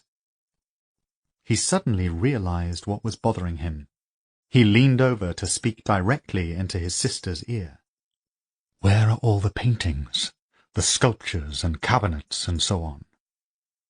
"We have moved them." Hestilian had washed and brushed her hair, and her skin was shining. She wore a white silk wrap over a pale blue dress, but there was a feverish energy about her that he did not like. Her eyes moved too often and were too wet. Once Ainsel had come down with a sweating sickness, and Tor had moved into her rooms for a few days to nurse her. She had been outraged at first, horrified that he should see her in such a state, but he had insisted. Human illnesses were not the crimson flux, after all. At the height of the sickness she had been fidgety, would not stay in bed, and her eyes had had the same restless brightness of Hestilian's. "The artworks are now stored in some of the outer rooms. We still have plenty of empty ones, after all." Tor realized that deep in the back of his mind he had thought the strangers had stolen them, just spirited away thousands of years' worth of Eboran artifacts, hidden them under their tunics, perhaps. He pursed his lips. It seemed that Hestilian wasn't the only one who was nervous. "Where is your human pet?" Tor raised his eyebrows at that. "Noon is resting." "How do you want to do this?" Hestilian looked up, and Tor followed her gaze. Above them, the glass roof of the Hall of Roots was filled with bright sunlight. The dead branches of Ixeril hung there as they ever did, and beyond that Tor could see the ghostly smudge that was the corpse moon. "We just do it," said Hestilian. "We've all waited long enough." "I couldn't agree more." Tor raised a hand to Aldazer, who had been standing with a tall man with green eyes, and his cousin came over. Of the three of them, Tor noted, he looked the least nervous. Aldazer looked better than he'd ever done. Together they went to the edge of the roots, where the Duralia artifacts had been set, and they each picked up 2 of the orbs, one under each arm. A hush fell across the hall, and Tor knew suddenly that this was right. No elaborate speeches, no declarations or promises. They were simply the children of Ebora, doing what they could for the tree god. There would be witnesses, whatever happened, and that was good. The 3 of them stepped up onto the roots together and walked slowly apart. There had been some discussion about this. They would pour the fluid over the widest possible area, and slowly. Tor stumbled slightly and felt a rush of heat to his cheeks. It had been a long time since he had walked the roots.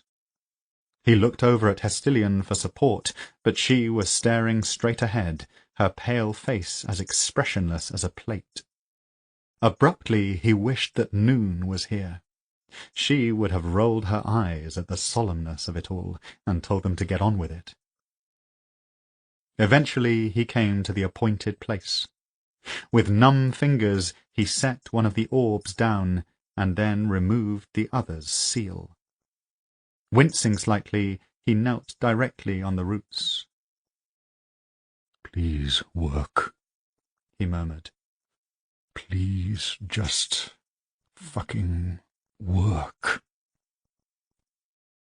He glanced up to see Hestilian and Aldazer to either side of him, performing the same slow actions. Ahead of him now he could see the crowd of humans and a handful of Eborans watching closely. Some had their hands clasped over their mouths. He tipped the orb, and the shimmering golden fluid poured from the opening. It was thick and slow, like syrup, and it pooled at first on top of the gnarled root he was perched on, before slipping to either side and moving down into the dark. Tor felt tension thrumming in all of his muscles. It was like the pent-up feeling you got just before cramp seized your leg. Nothing was happening. Glancing up again, he could see Hestilian to one side of him, her head bent gracefully over her work. To the other side, Aldazer was gently shaking the orb up and down to encourage the fluid out. The crowd were still silent, but he could see one or two people moving from one foot to the other, craning their necks to get a better look, and he knew they were thinking the same as he was. Nothing was happening, and this was a waste of time. Worse than that, it was a humiliation. Fumbling for the next orb, he tore the seal from it with more violence than was necessary, and hurriedly shook the contents over the roots. Still, that terrible silence. As the last of the syrupy fluid dribbled from the orb, he stood up, already thinking of how swiftly they could leave. He would grab Noon, several cases of wine, and he wouldn't even need to look at his sister again. He had just taken his first step when he lost his footing. The roots under his feet had shifted, and he scrambled to stay upright. There was a chorus of cries from all around the room, a mixture of wonder and fear. The roots were moving. Not quickly or violently, but enough to make it difficult to stand on them. Tor looked up at the branches spreading above the glass roof, and they were moving too, as though a strong wind had suddenly blown up on this sunny, peaceful day.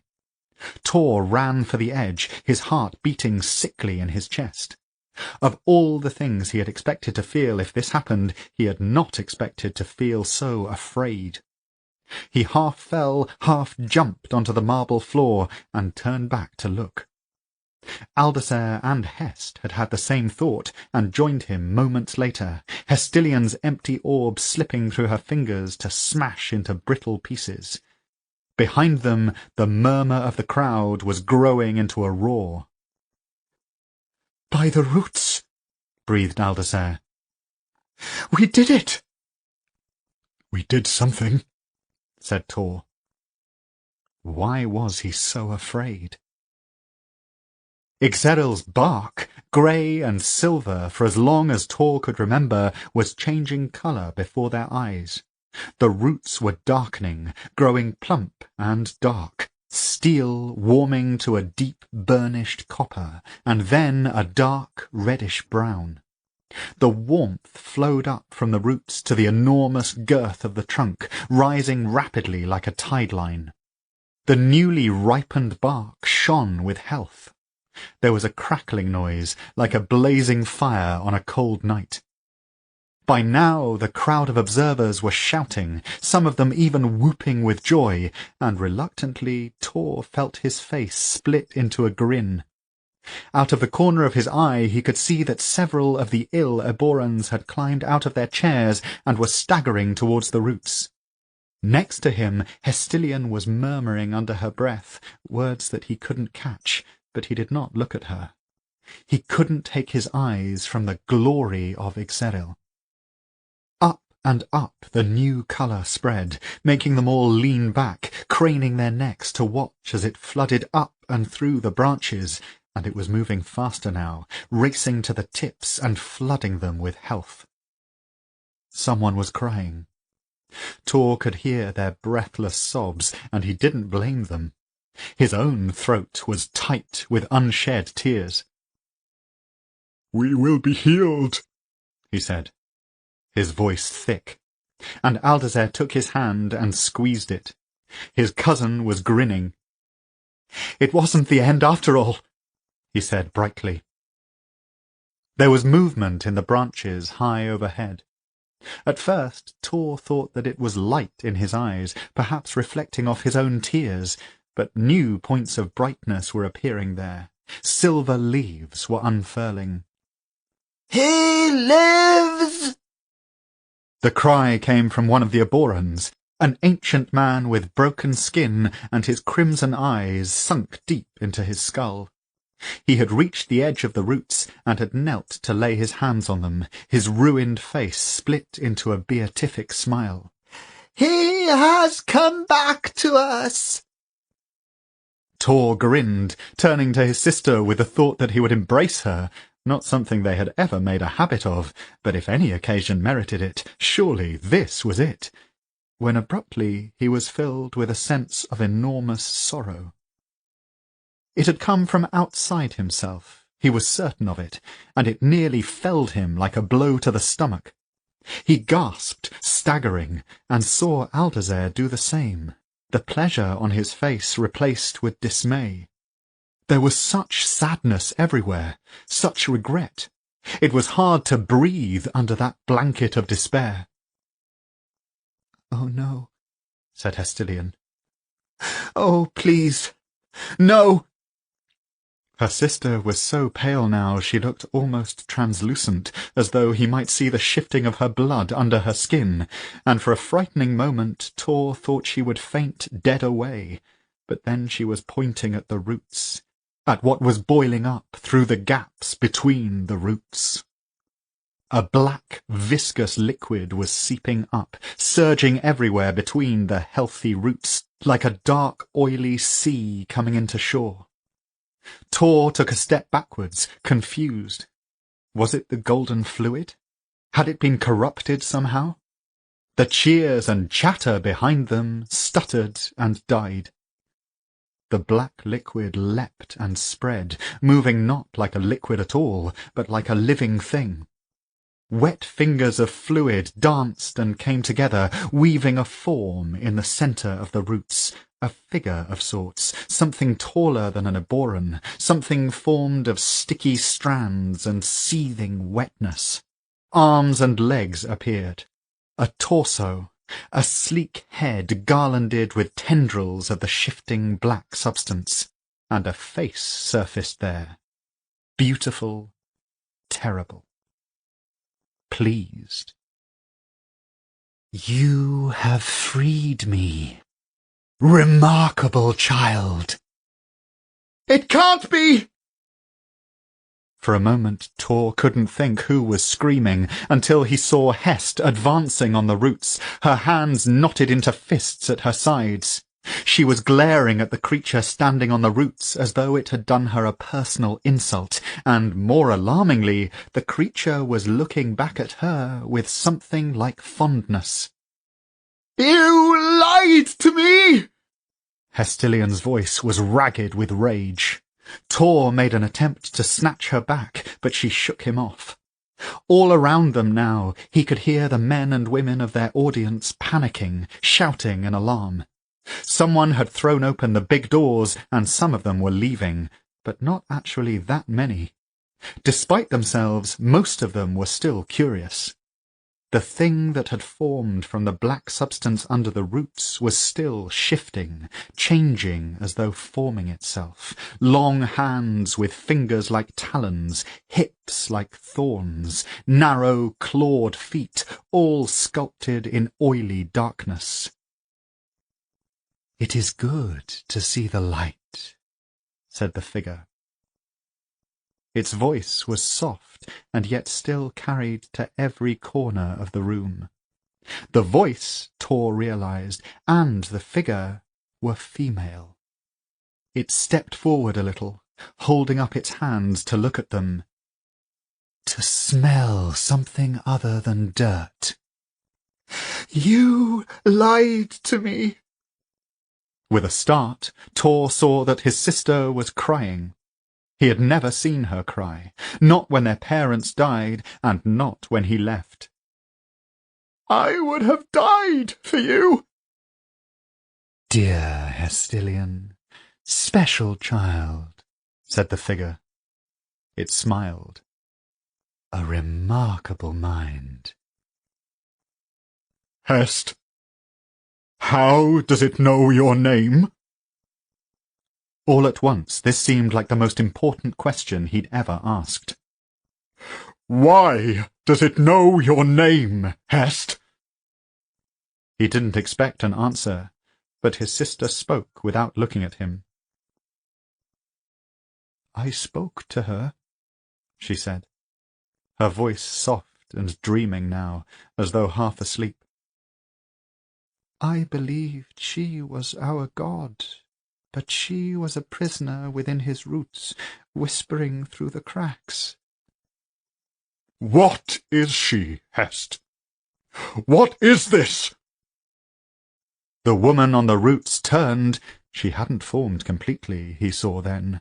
There were ragged holes in her forearms and calves, bisected with slimy strings of matter, and gestured almost lazily. The remaining ooze in the roots surged into busy life again and split into thousands of tiny, scurrying things, a tide of them moving out of the shadow of Ixeril and towards them, the people on the marble floor.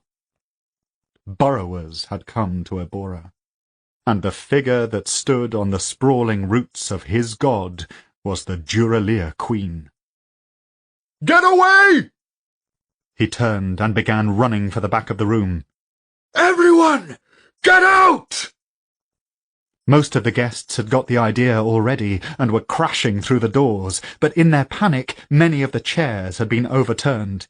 He saw people falling, being trampled underfoot, and then he saw them being overtaken by the beetle-like creatures. In moments the Hall of Roots was filled with screams, and with a wave of horror that was almost like fainting, he realized that he had left his sword back in his room. He looked back, seeking his sister. What he saw was the old Eboran who had knelt by Ixeril's roots. The old man was writhing as the burrowers surged down his throat and nibbled busily at his eyes. They were inside him already, eating away at his soft organs and flesh and leaving behind their own excreta. Black lines of it dribbled from his mouth. Beyond that, he could see the rest of the Eboran contingent. Some of them had had the sense to get up and were making for the doors, but most were too weak to move. He saw one woman stamping weakly at the beetle-like creatures underfoot, but they were already in her hair, their mandibles slicing easy holes into her flesh. Aldazer's friend, the big one with the axes, he remembered his name was Byrne and he was from Finneral, had his axes in his hands now. Although they were little use against such a small, fast-moving enemy, he stood in front of his cousin as though he meant to protect him. Hestilion! His sister jerked at the mention of her name, but she did not turn. She merely shook her head as if disbelieving. The old Eboran had stopped writhing, and now he was standing up calmly, moving with more grace than he had in centuries. His eyes were empty holes, and he was smiling. Hest! We'll die if we stay in here! Come away from there! Tor shouted. A crowd of burrowers swerved towards him then, and Tor danced back, his heart in his throat. One of them got a purchase on the soft material of his boots, and he felt a series of pinpricks in his skin as it scrambled up his leg. Grimacing, he smacked it away, but there were already 2 more in its place. We have to run, he said, although he no longer knew who he was talking to. The Duralia were back. They had released the Queen, and it would all end here after all, just faster than expected. A bitter laugh twisted in his throat. And then there came a voice. There were no words, but a series of feelings, impressions. It came, he knew instinctively, from the same source as the great sense of sorrow he had felt moments before. Something enormous was speaking, although it had no mouth or throat, and with a shudder Tor knew what it was saying. A gift. A final gift. High above them, in Ixeril's newly living branches, something silver was growing. Chapter 44. Noon lay on her back on the enormous bed, staring up at the ceiling. There was a painting there. Eborans were keen on paintings everywhere, it seemed, and if she looked at it, following the lines and guessing at the story it told, she didn't have to think about Mother Fast and her missing eye or her melted face. She didn't have to think about how even the lush grass, full of spring juices, had caught fire, or the look on her mother's face when she had realized what was happening, or how people smelled when they were burning, the noises they made. Noon cleared her throat and narrowed her eyes at the ceiling. The painting showed tall, elegant figures leaving on a ship, taking a route north into an unknown sea. The ship had an elegant gold fox at the prow, and the artist had populated the ocean with wild sea monsters, giant squids with grasping tentacles, a thing like a great armoured crab, and women who were half fish, their mouths open to reveal pointy teeth. It was dangerous, their journey, but the artist had painted a tall man with brown skin leading the people, and he looked wise. You looked at him, and you believed that he knew the paths around the monsters. "Awake!" The voice in her head obliterated all thought, and Noon squirmed on the bed as if she were drowning. She could taste blood in the back of her throat. "What is it?" "War," said the voice. It sounded both exalted and afraid. "War has come for us again, my friend. Move! Quickly now!" Noon swung her legs off the bed. "What are you talking about, war? And where are you expecting me to go? The door is locked." But the voice was gone. Noon stood up, feeling warily for the stirring of energy within her. It was still there, banked down to embers now, but ready to be called on. She walked over to the door and rattled the handle just in case, but it was still firmly locked. Leaning against it, she grew still. What was that noise? She held her breath, and it came again, distant screaming. Her skin grew cold all over. What's happening? The voice rushed back into her head, and for the first time it did not sound calm or in control. It was panicked, wild, and desperate. "Go!" it cried. "You have to go now, or you will miss it! You will miss me!" "You have to tell me what you're talking about. Talk some sense." "The Hall of Roots! Please! You must go there for me!" It was the note of pleading in the normally arrogant voice that got Noon moving. She grabbed her jacket and pulled on her boots, her heart thudding painfully in her chest. The screaming was louder now, and she thought she could hear the thunder of people running. She went back to the door and crashed her fists against it. "What's happening? Let me out!" There was no reply. Noon turned back to the room. There was a feeling now, a rushing tightness in her chest that had nothing to do with the screams outside or even the voice inside her. There was somewhere else she needed to be. This room was all wrong. "I'm stuck in here," she said aloud. "I can't get out." The bitter amusement of the voice spread through her, making the ends of her fingers tingle. "You believe that this place can hold you?" It was a good point. Noon raised her arms in a slow, graceful movement, summoning a churning ball of winnow fire between her hands. She swept it back and forth, feeding it the energy it needed to grow slowly, calling on the discipline of the presence inside her to do so. Eventually the globe of fire hummed between her arms, a pot waiting to boil over. She ran towards the window and threw it. The fireball crashed into the window, and it exploded in a shower of wood and glass. Noon covered her head with her arms, an expression on her face caught somewhere between fright and joy as the debris pattered down all around her. There were cuts on her forearms, stings like kisses over her flesh, but she barely noticed them. Now there was a hole in the wall rather than a window, and through it she could see bright daylight and the embers of her own fire. A way out. It seemed she was pretty good at finding those, after all. As an afterthought, she picked up Tor's sword before she left. The distance between Ixeril and the doors had never seemed so far.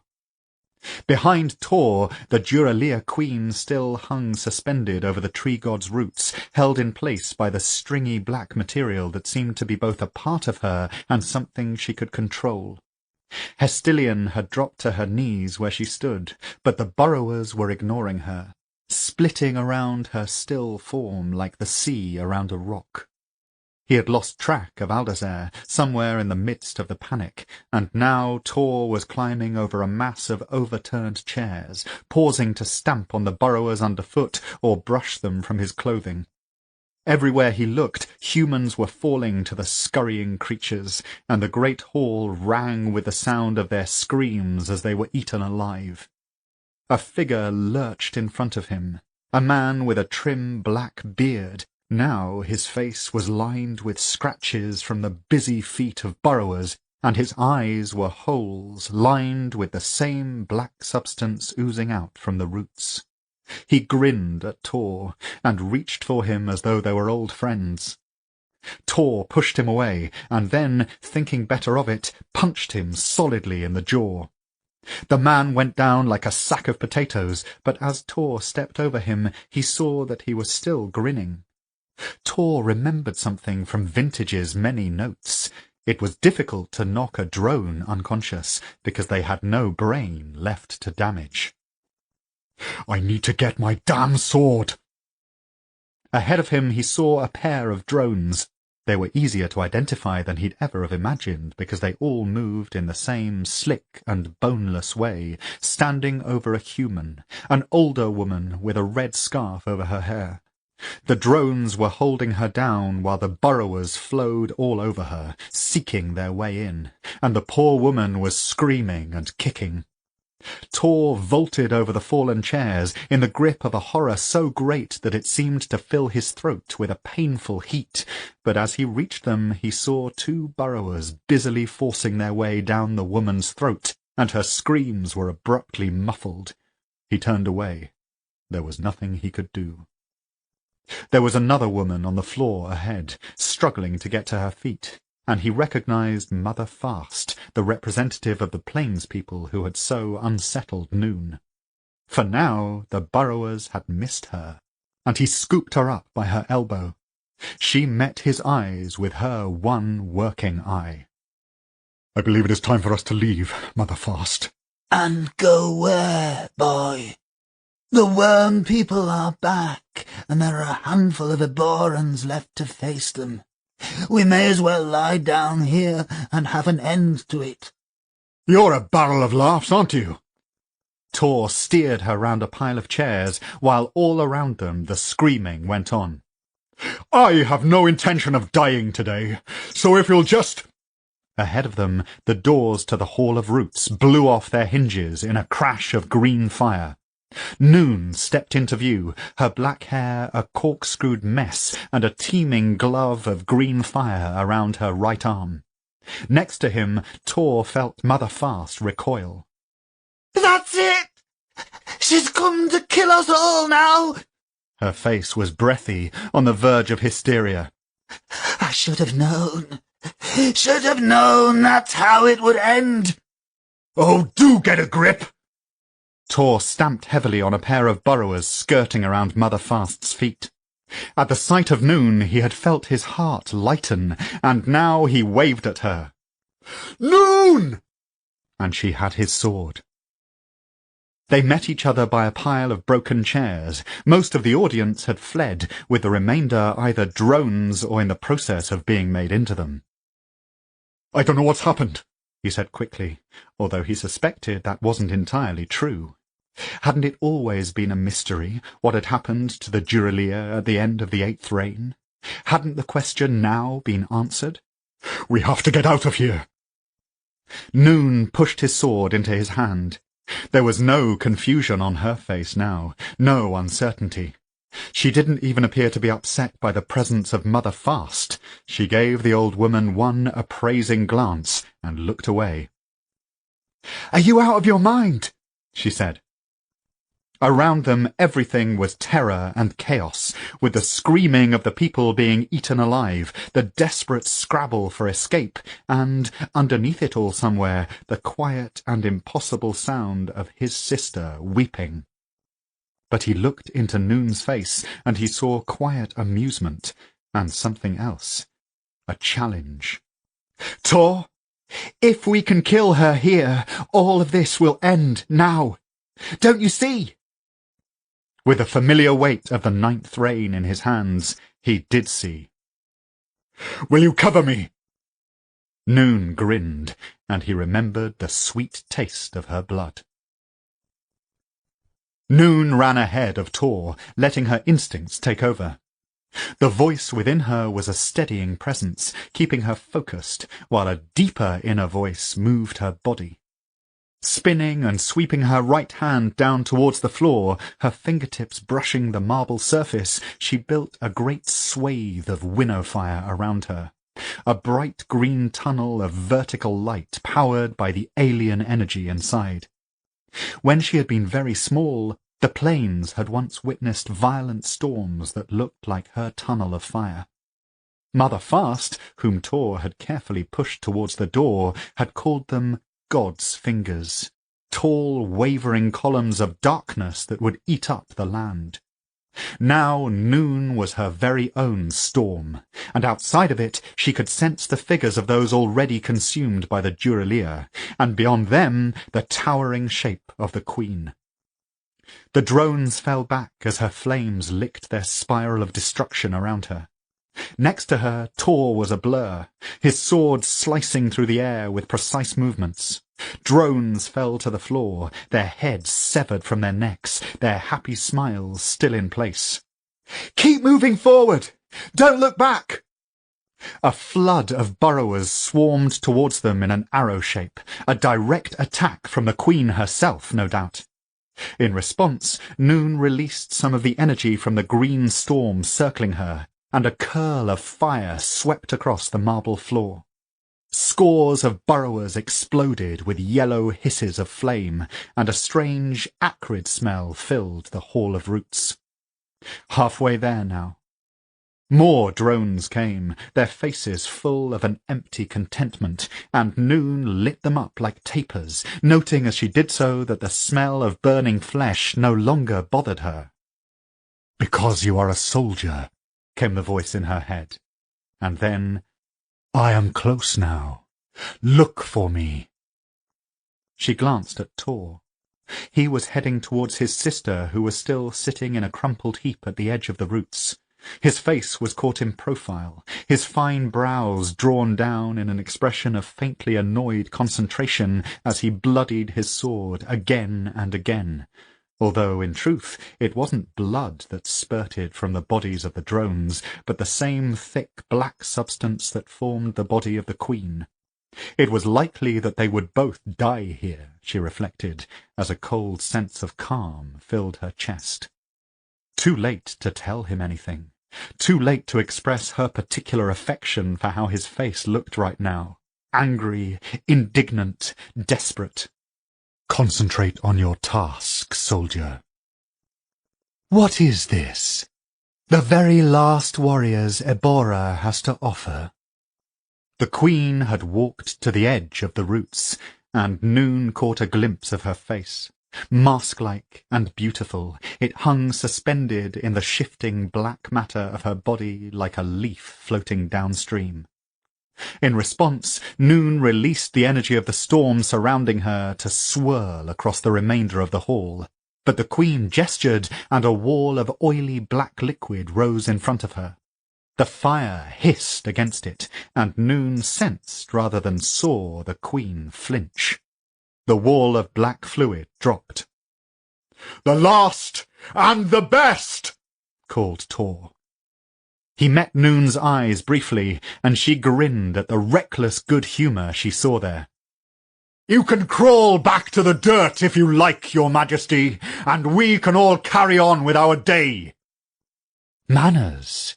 I like that. The Queen turned her head to address Hestilian. This one is blood to you, yes? Noon saw Hestilian's shoulders move as she answered, but within the roaring of the winnow fire she could not make out the words, and then a flower of pain blossomed on her leg, distracting her. She looked down to see a burrower making its way up her boot. Noon reached down and grasped it in her palm, summoning the fire to crush the creature in a short, explosive gasp. "We'll rush her," Tor was saying, his voice pitched only for her. "Throw what you've got up there for as long as you can, and I'll circle around. This sword should do the trick, don't you think? This is what it was reforged for, after all." "The 9th reign," said Noon in agreement. But she was thinking of something else now. There was some other factor, something else they had forgotten about, that they shouldn't forget about. As if moving by itself, her head tipped up, and far above them she saw the branches of Ixeril spreading out over the great glass roof. Nestled there were silver shapes, bulbous and strange, surely too large and heavy to stay where they were. And when they dropped, they would crash onto the glass roof. Perhaps they would break through, lacerated on the way down by shards of glass, or perhaps they would roll away to land elsewhere in the palace grounds. Noon stopped. "What are you doing?" Ignoring Tor, Noon summoned the winnow fire once more, knowing that now more than ever she needed to be in control, and control had never been her defining trait. Briefly she thought of Agent Lin, her steely expression of determination as Noon fled, frightened and weak. "That isn't you anymore." "I am a weapon!" Noon thrust her arms up, and with it went a column of green fire that briefly turned the inside of the Hall of Roots as bright as a summer's midday on the plains. Meeting the ceiling of glass, it blossomed, curling out in all directions. "What have you—" Noon threw herself at Tor, knocking him to the floor and into a pile of broken chairs. At almost the very same moment, the glass ceiling above them shattered with an ear-bruising explosion. The noise was extraordinary, and a deadly rain of glass and twisted iron followed it. Pressing her body to Tor's, she waited for it to be over, even as she tensed her body for what had to come next. "Did you just destroy the Hall of Roots?" Tor's voice was a hot gasp in her ear. "Just the glass," she replied. "Not the branches. Can't touch those." "What?" But Noon was already moving. Distantly she was aware that again she had been cut in various places, but blotting out everything else was the sense that something was about to happen that she couldn't miss. A quick glance told her that the Queen had retreated behind her wall of ooze again, and that Hestilian was still alive, her slim arms held over her head. They were shaking. Noon looked up. The glass roof was gone, the edges of it smouldering, and Ixeril's branches were swaying back and forth. What did you do that for?" Tor was by her side again. A piece of glass had caught him, and a sheet of transparent blood had slicked his hair to his scalp, but he held his sword as steadily as ever. Noon pointed upwards. The clutch of silver pods were shivering now, high in the branches, nearly ready to fall. "It's their time, Tor." She had spoken quietly, but the Duralia Queen had heard her anyway. "You are wrong," she said, her colourless lips peeling back from perfect, gumless teeth. "It is finally our time." The branches of Ixeril were shaking, and the strange silver fruits were beginning to fall. Nothing you're saying makes any sense, my darling. Vintage sat with her legs out in front of her, one hand pressed to the crystal. Next to her, Nanthema crouched on the other side of an impossible divide. She was being insufferably calm.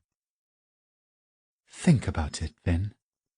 Where do they go when they're not attacking us? They must come from somewhere. If we knew that, yes, so many other questions would be answered.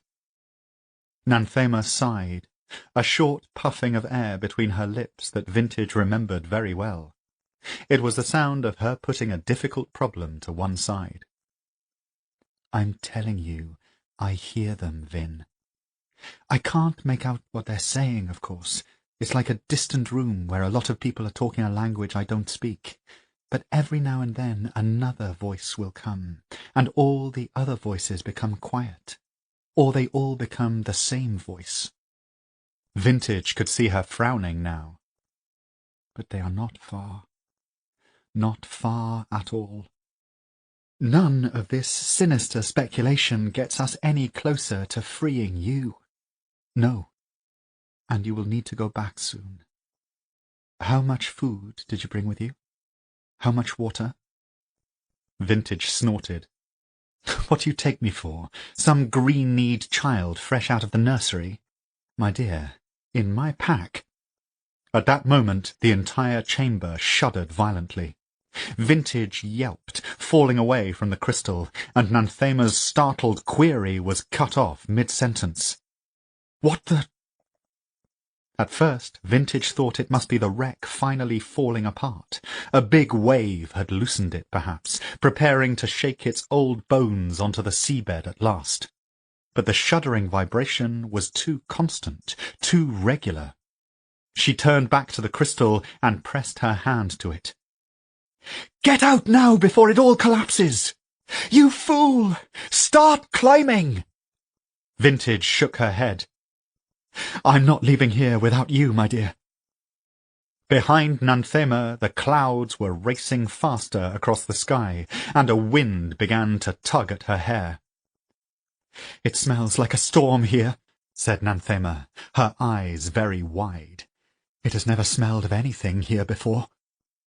Vintage opened her mouth to reply, and a ring of bright white light travelled down the length of the chamber, from the very top to the very bottom.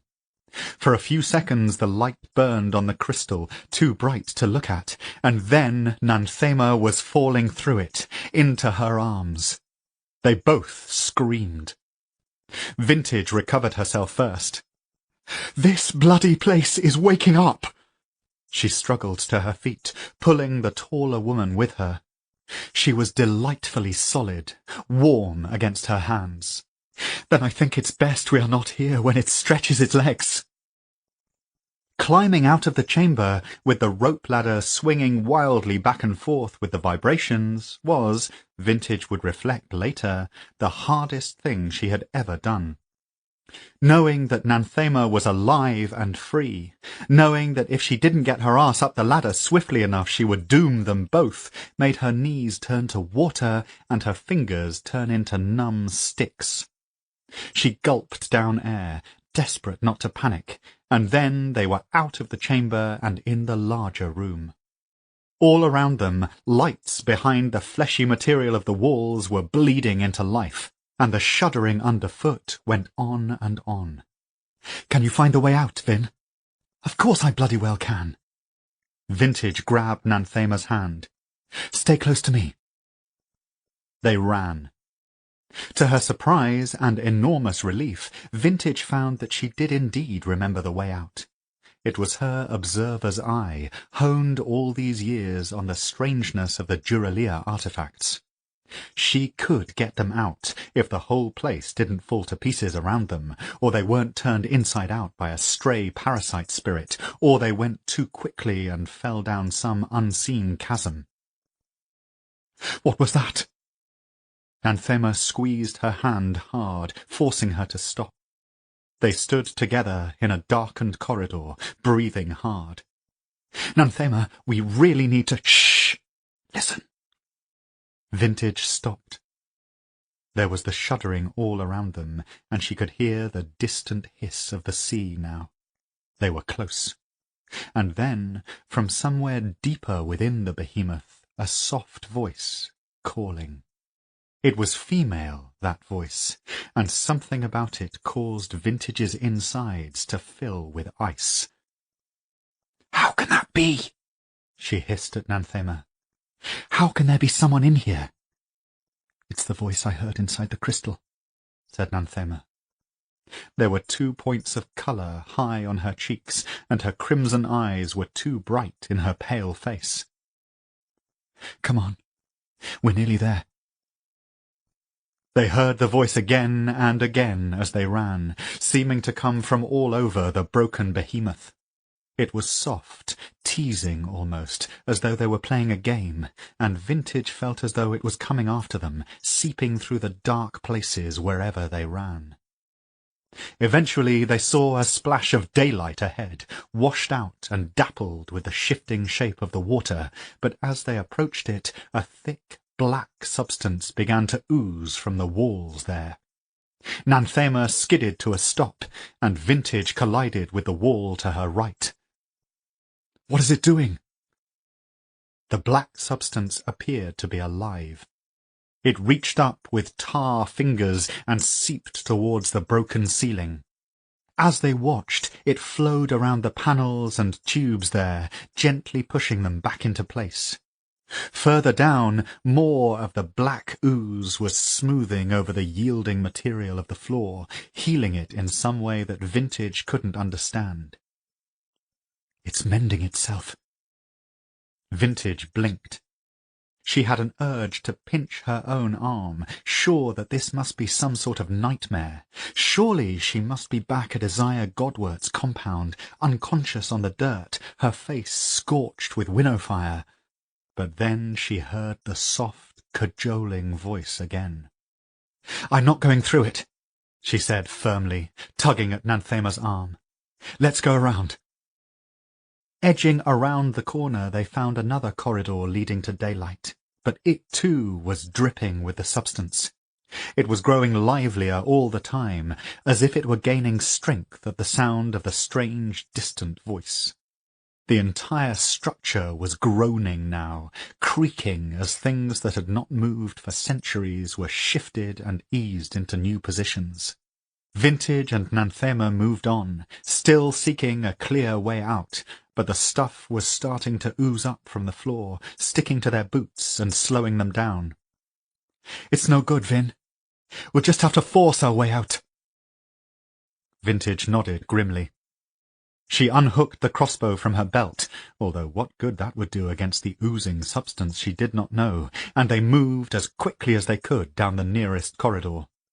Vintage kept her eyes on the circle of weak daylight ahead, while the walls to either side teemed with busy life. Once a tendril of the stuff curled out towards her, exactly like a curious finger, and she had to bite her lip to keep from yelping as it brushed her curly hair. It was like being within the busy bowels of a gigantic creature. All the vital systems that kept it alive were churning on, and Vintage was a small piece of food waiting to be digested. She pushed the image away hurriedly. "There!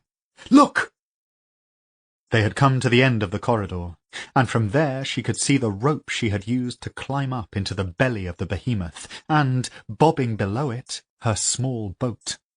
It was being tossed back and forth violently as the waves were teased into action by the simmering movement of the wreck.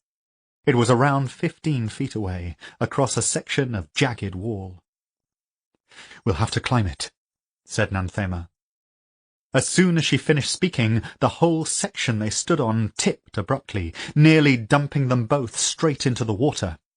Just above their heads, a smooth piece of greenish metal was being twisted back into place, and further up, similar parts were moving, the pieces of some giant jigsaw puzzle. "And bloody quickly! You go first! Go!" Nanthema scrambled down and across, taking fistfuls of the fleshy material and using it to yank herself along. She moved, if not with grace, then at least with strength. Vintage followed on behind, the muscles in her arms still numb with fright. She gritted her teeth against her panic. It would not do to fall now and drown in the black water below, drowned or crushed in the mysterious shifting of the behemoth. Ahead of her, Nanthema cried out. At first, Vintage couldn't see what had caused her to do so, and then a series of bright points of light slid through the wall around a hand's breadth from Nanthema's head. They looked like the sharp fingers of a glowing hand filled with blue light. A parasite spirit. Perhaps they were leaving like rats deserting a sinking ship? Nanthema cringed away from it, and, holding on with one hand and her boots wedged into the behemoth's broad side, Vintage yanked her crossbow from her belt again and fired off a shot without pausing to think about it. The bolt struck the creature, and it retreated instantly, the bolt itself snapping off and falling past Nanthema to be lost in the water. "Keep moving!" They made it to the small boat, although it was bucking and dipping so wildly that Vintage felt they should be no drier than in the water. Nanthema took up the oars and began trying to maneuver them out of the shadowed space within the wreckage, while Vintage used a small pot to bail them out. The waves were slapping at them, threatening to toss them over as the behemoth shifted and murmured to all sides, a long-sleeping beast now awakening. The black substance was running down the walls, up and down in all directions, and everywhere it went the skin of the creature repaired itself, pulling its scattered innards back from the corrosive seawater and unkind daylight, an uncanny healing.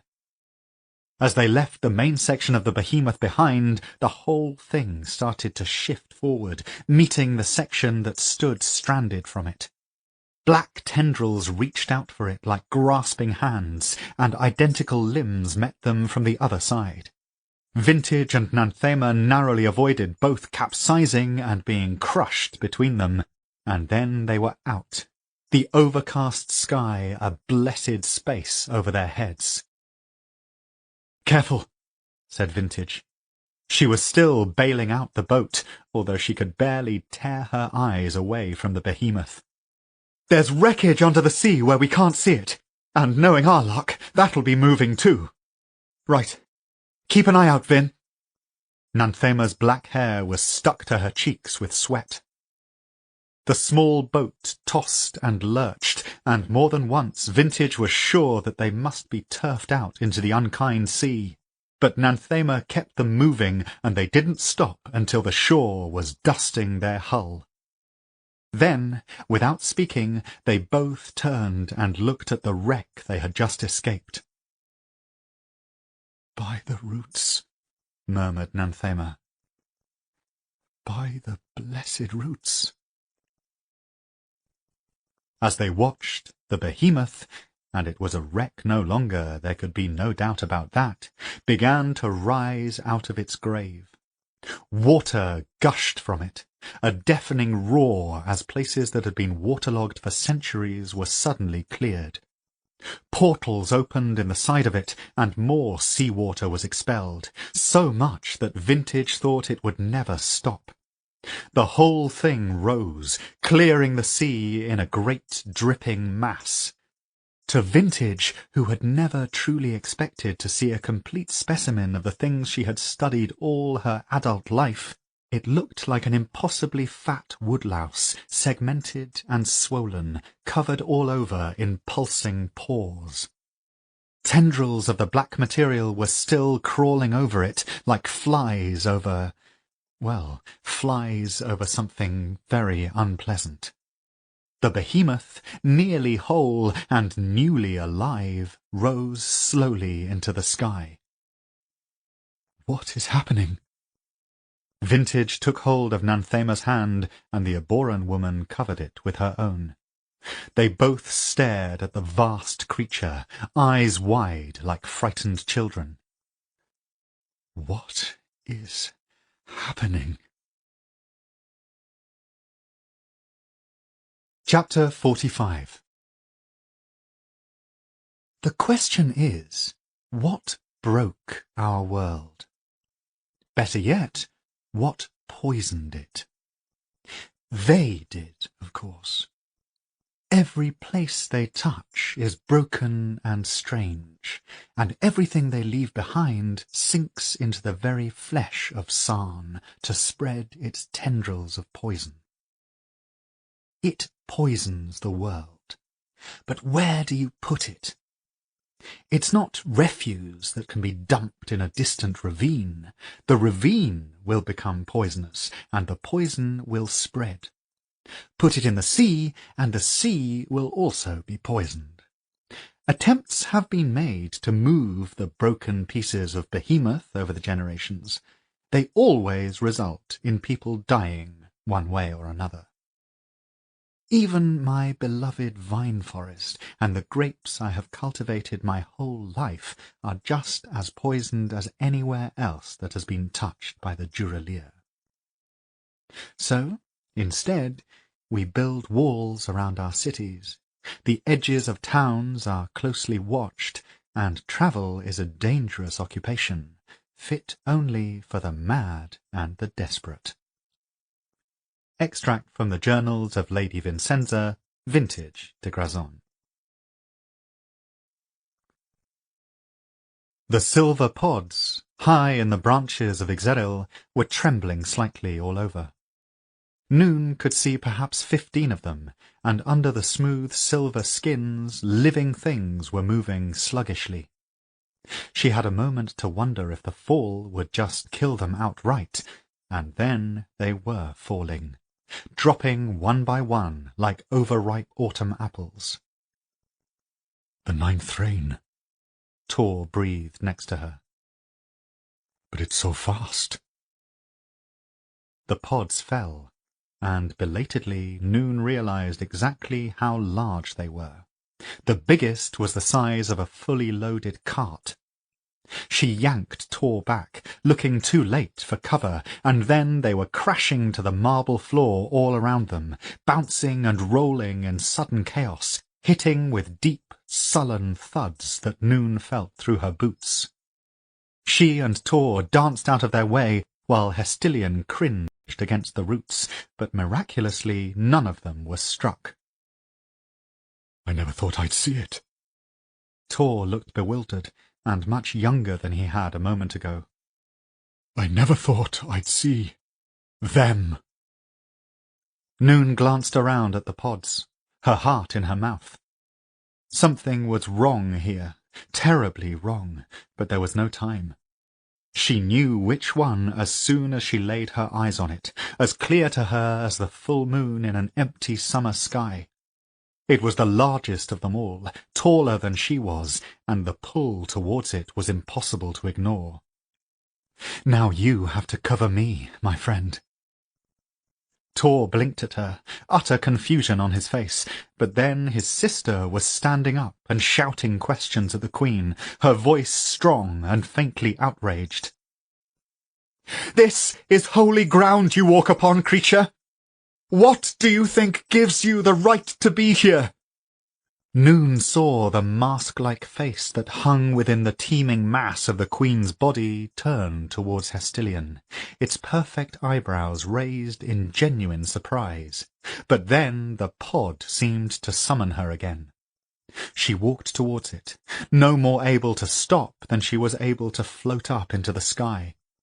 Inside her there was a fluttering sensation, as though she were a glass jar with a moth trapped inside. "I am here, I am here," she murmured. Placing her hands on the smooth skin of the pod, she wasn't surprised to find that it was hot to the touch, fevered almost. Beneath the taut covering, something was shifting, pushing and straining. Distantly she was aware of both Tor and Hestilian remonstrating with the Queen. They were distracting the Duralier creature, but she wouldn't play along for long. "Everything hangs in the balance," she said to the pod. "Here, at the time of your new birth." The words weren't hers, and as each one left her mouth, she felt dizzier and dizzier. "Help me," said the voice in her head. You will have to help me. This is too soon. Noon was momentarily lost. She had no knife, nothing to cut this smooth surface with. Dimly she was aware that Aldazer and the big man, Byrne, were somewhere amongst the fallen pods, and she briefly considered asking the funeral man to let her use his axes, but instinctively she flinched away from this idea. Human steel at such a birthing was wrong. Instead, she knelt by the pod and pressed her hands flat to it, summoning the swirling energy to her as she did so. Not flames, but heat. Not the sun, but the fine building of summer within the sun-soaked stone. She poured it into the pod, feeling the surface beginning to blister under her fingers, and then it split, suddenly, like a nut on a fire. Noon pushed her fingers under the edges and pulled, revealing a membranous white material, a little like lace. And then that tore, and she was looking into a huge violet eye, the pupil a black slash down the middle, narrowing at the sight of her. Vostok. It was like being punched between the eyes. Noon reeled, struggling to stay conscious, and then she was tearing at the pod, and inside it something huge was battering its way out. Pieces of the pod came away in her hands easily now, slippery with an oily fluid, and the lace-like substance disintegrated in her hands. A scaled snout thrust its way through the gap, blasting hot breath into her face. And then an entire head appeared, shaking off scraps of pod material before collapsing heavily onto her lap. Vostok? Bigger than a horse's head, it was reptilian in nature. A long snout studded with pearly white scales, some as big as medallions, some as small as the nail on Noon's smallest finger. The creature... Vostok, thought Noon feverishly. Her name is Vostok. Opened her long jaws and panted, revealing lines of wickedly sharp teeth and a dark purple tongue. The top of her sleek head bristled with curling horns, bone-white and tapering to points, while on the bony nubs protruding from beneath the violet eyes tiny white feathers sprouted, damp and stuck together. A long, sinuous neck led back inside the pod, where Noon could just make out a body, curled and compact, but already moving to be free. Noon cradled the head in her arms as best she could. The fluid of the pod had soaked into her clothes, and there was a bright, clean smell everywhere, like sap. Child, you birthed me in your witch-fire. Noon nodded. The voice was echoing strangely. You understand I have to take back what was taken. Noon nodded again. She understood. She welcomed it. The great reptilian body inside the pod. Dragon! Exulted Noon. Dragon! Flexed, and the last of its cocoon burst and fell aside. The head rose from Noon's lap, and the snout rested against Noon's forehead for a moment. The scales felt cool now, like a blessing. There was a brief impression of movement and bulk. Noon saw great white wings, still wet and pressed to the dragon's back, and then a long talon pierced her in the soft place below her ribs. Pain and a rushing sensation. The presence within her and its boiling energy flowed away, rushing out and leaving her stranded, a piece of debris on the shore. And then, on the tail of that, her blood soaking the front of her jacket. In confusion, she thought of Tor. Couldn't she hear him shouting something now? Wasn't it her name? Thank you, child. The voice that had been carried inside her for so long was now issuing from the dragon. Noon didn't understand how that could be, but it was. Vostok's long jaws hung open, panting like a dog. But your service is not over. Vostok withdrew her talon. Noon screamed, unable not to. The taking away was somehow worse than being pierced, yet when she looked down she saw her torn jacket, her blood, but no wound, just a ragged silver scar. She pressed her fingers against it wonderingly. No time. Vostok thrust her head against her, nearly knocking her over. Get up and fight. A war beast. A real, living war beast, born from Ixeril's branches. Tor could hardly drag his eyes from it. The creature was glorious, a confection of pearly white scales and silvered claws. It had wings like an eagle, but each feather was as white as snow, and as yet still wet with the fluid it had been birthed in. Noon was talking to it, her hands pressed to either side of its long mouth, heedless of the teeth and the power in that jaw. Hestilion's elbow caught him in the rib, and he dragged his attention back to their current problem. "This is unprecedented," Hestilion was saying. Her voice now was level, control in every word as she spoke to the Duralia Queen. And, for a wonder, the Queen was listening. "Our peoples have never spoken before, as far as I know." Peoples. The Duralia Queen seemed to find this amusing. "Why is that? You are clearly intelligent. You can communicate with us." Hestilion cleared her throat and held her head up. Her face was still much too pale for Tor's liking, but there was a stubborn set about her mouth that he remembered well. "What I'm saying is, surely an agreement can be reached." Hestilion. She elbowed him in the ribs again. She didn't want his opinion, she wanted his attention. Such a remarkable mind, said the Queen. Her mask-like face split into a wide smile, slightly too wide. It made Tor think of hands making her face move, hands that did not truly understand how human faces worked. Always thinking of solutions. You never rest, seeking it. Remarkable. I have so enjoyed our talks. Hestilion seemed to ignore this. There is no need to relive this war over and over again as we have done for generations. You want land? You can have it. We can agree on land for you to have. Then you will stay there and we will stay here. In time we may reach out to each other. Or, if you prefer, we could never speak again. The dripping black mass that made up the body of the Queen shivered all over, like a breeze across the calm surface of a lake, and then she made an odd, hissing sound. It took Tor a moment to realize she was laughing, or whatever the Duralia equivalent was.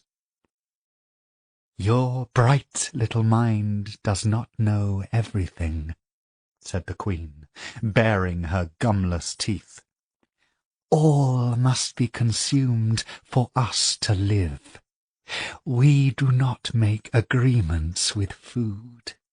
You have no idea how close to the end you are. The Queen gestured up to the bright sky overhead. Within it, the corpse moon hung like a green shadow, and Tor felt his heart lurch in his chest. It was larger than he had ever seen it. The corpse moon, the long-dead behemoth in the sky, was coming towards them. Now that he looked, he could see movement on the surface of the thing. Too distant yet to identify, but patches of it that had been in shadow as long as he could remember were growing bright again. "No!" Hestilion took an angry step towards the roots. "Why won't you listen to me? I know you're not an idiot!" Enough, little morsels, said the Queen, almost kindly. Ebora ends here, now, forever, and San will follow. Never! At the sound of that voice, Tor felt all the hair on the back of his neck stand up.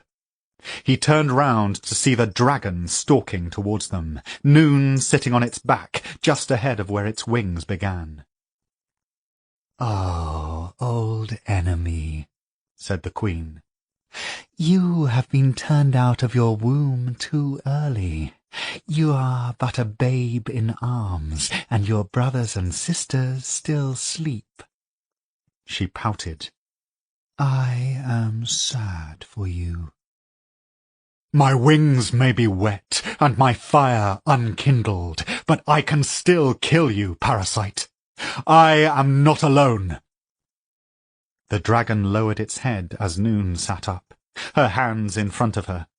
A bright point of green light appeared there, and then Noon seemed to strike it, sending a ball of roaring fire across the hall straight at the Duralia queen.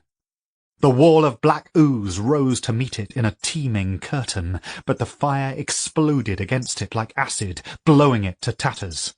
The Duralia queen shrieked, twisting the black slime around her like a cloak. All around them, the drones and the burrowers that had been still lurched into sudden life. It was the strangest and perhaps shortest battle of Tor's life. There were around 15 drones left, men and women with holes for eyes and dreamily blank expressions. 3 of them rushed him, trying to overpower him at once, but none of them carried weapons, and his sword made short work of them. 2 of them went for Hestilion, who produced a short dagger from the folds of her dress, and then she was lost to view as another 3 came for him. He heard a bellow and a series of thumps, and spotted the warrior burn, his axes flying as he took down the drones on that side of the hall, an expression of horrified disgust on his face. Aldazer was there with him, weaponless but refusing to leave the bigger man's side. Tor raised his sword again, and was almost knocked flying as the dragon leapt past him, crashing into the group of drones. Tor caught a glimpse of Noon, her hands and arms working furiously as she generated ball after ball of winnow fire. Her face wasn't just calm, it was exalted. The dragon swept its long tail across the floor, knocking a handful of the drones onto their backs before Noon drenched them all in dragon-fueled winnow fire. They went up like tapers, as though being hollow inside made them easier to burn. Another drone lurched at Tor. This one he recognized. Once it had been Thaddeus, an Aboran who had been a good friend of his father's. When Tor had trained for the sword, Thaddeus had been there too. The man had been a legend amongst those who trained with weapons, practicing relentlessly, decades of skill endlessly honed. For the ceremony he had dressed in his old military uniform, despite the ravages of the crimson flux turning his face into a cracked mask, and his sword still hung at his side. Now his eyes were empty black holes. "Thaddeus." Tor nodded formally. "I don't suppose those creatures ate away your skill at using a sword by any chance?" The drone bared its teeth at him and lunged, the blade suddenly in its hands. Tor met it easily enough, but found himself pushed away, wrong-footed, and narrowly avoided being run through. He staggered, aware now that there were burrowers all around, scuttering across his boots and dividing his attention. Thaddeus leapt at him again, and they fought bitterly for a few moments, Tor gradually being pushed back away from his sister and the roots. The burrowers may have eaten the man's brain, but it seemed that his body remembered his years of training, and Tor found himself at a distinct disadvantage. "Too many years," he gasped, "fighting off giant bears and bloody parasite spirits." The old man got in under his guard, too close for a killing wound, but the drone brought up his fist and punched him on the scarred part of his face. Tor felt the skin across his cheekbones split, a bright slither of pain, and that somehow was too much. This day had started so well, with its sunshine and its hope, and now he was here, about to be killed by one of his father's oldest friends, while the Duralia spread their filth over Ebora. Enough. With a bellow of rage, he brought his elbow up and crashed it into Thaddeus's throat, half collapsing it in one blow. The drone fell back, and Tor swept the ninth rain up and round, severing its head from its neck so swiftly it turned a full somersault in the air before falling to the marble floor with a hollow thud. "You always were a tedious old fart, Thaddeus." The joy of battle. Vostok had spoken of it to her in the quiet moments between dreams, but Noon had not understood. Now, with one hand pressed to the dragon's smooth scales and the other carving elegant shapes in the air, shapes that summoned flames more precise and powerful than she'd ever imagined, she saw their enemies falling before them, and she was filled with a sense of rightness. No question here of what was right or wrong, no concerns over guilt. There was just the joy of battle, of believing utterly in the fight. Together they had edged closer to the Duralia queen, burning or breaking the drones she sent towards them, and now they were on the edge of the roots. To Noon's surprise, Vostok stepped lightly over them, her enormous serrated talons not leaving a scratch, and the queen retreated, slithering back to the bulk of the trunk. There was a building of excitement in Noon's chest as the queen threw up wall after wall of her strange black substance, and again she burned it away. "Bite her or burn her," she murmured to Vostok. The dragon's amusement washed over her. "I would not bite such as she. I will be picking it out of my teeth for weeks." Vostok shook herself like a dog in the rain. "No, you must burn her, child." Noon grinned. "Gladly." At that moment the hall of roots filled with a desolate roaring. Hot, fetid air was blasted on them from above, and a great shadow fell over them. Noon looked up and saw the corpse moon hanging now not in the distant sky, but just above them. Scuttling shapes like six-legged spiders moved busily across its surface, and at the blunt head of the thing a dark mouth was opening. All joy and certainty fled, and instead she was left with the eerie sense that her dream had come back. The nightmare that had caused her to flee the Winnowing had followed her, and here it was. Perhaps everything had been a dream after all. "Pay attention!" Vostok shook her, tossing her back and forth like a doll. "Are you a warrior or not? But that thing... That thing is a distraction. Will you look at what is happening here?" Dragging her eyes away from the rapidly approaching corpse moon, Noon saw that Tor was fighting for his life. With them distracted, the queen had sent the burrowers in a thick wave towards him, and now he was thrashing on the floor, trying to keep them from crawling inside his mouth. "Tor!" "Leave him. Now is our chance to take the queen. Take what you need from me." "No." Noon could feel Vostok's will pressing on her like a physical weight, but she threw it off. "You can't ask me to do that. Not him. I will not—" "Humans! You are more foolish even than Eborans." But the dragon turned and leapt, crashing down to stand over Tor protectively. Noon slipped easily from her back and released a wide cloud of green flame, a burst of near heatless energy that doused Tor from head to foot. Each of the burrowers burst into flame, but the Eboran was left unscathed. Dragging him to his feet, Noon shoved him towards Vostok. "Thank you, I think. Did you mean to burn just then?" "Shut up and get up there." Together they scrambled up onto Vostok's back, but it was too late. The corpse moon now blocked out all daylight, and a thin line of the wet black fluid had descended from the gaping hole in its front like a rope, and the Duralea Queen had extended her arm to reach it. The two were one now, a glistening black line from one to the other. She smiled at them. "You are running away!" bellowed Vostok. The dragon reared back in frustration, and Tor and Noon had to grasp onto her shoulders to keep from falling off. "Coward! Noon, burn her!"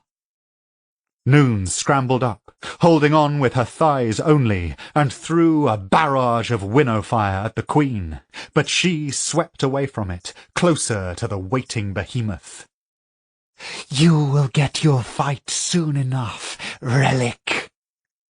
Her face changed, becoming, to Noon's mind, almost conflicted.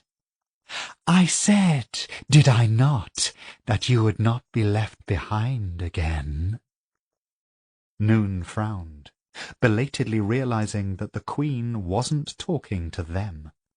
She looked up to see Hestilian standing on the roots, her dress ragged and torn, but otherwise untouched. In her arms she held the smallest of the war-beast pods. "You did say that, yes," she said. Her face was very still and pale. The Duralea Queen nodded once, and Hestilian and the pod were swept up in a wave of black fluid, borne past them and up towards the broken ceiling of the Hall of Roots. There she joined the queen, and then they were lost to view, spirited up to the waiting behemoth at an uncanny speed. Vostok leapt forward, her wet wings beating once, twice against her sides before giving up. The gaping mouth at the front of the corpse moon sealed over in silence, and a dozen spidery creatures crawled over it, smoothing it into place before the whole thing shuddered and roared again, turning slowly away from them. Noon watched as the behemoth moved south, edging out of their field of vision until the blameless blue sky filled the hole in the roof again. Small fires burned everywhere in the Hall of Roots, and bodies were strewn against the broken chairs. The place stank of smoke and death. Tor was the first to break the silence. "Did the Duralea just steal my sister?" Noon opened her mouth to tell him that she didn't think steal was the right word, but looking at his stricken, bleeding face, she found that she could not. Instead, she took his hand and kissed the palm of it. She tasted blood. Chapter 46.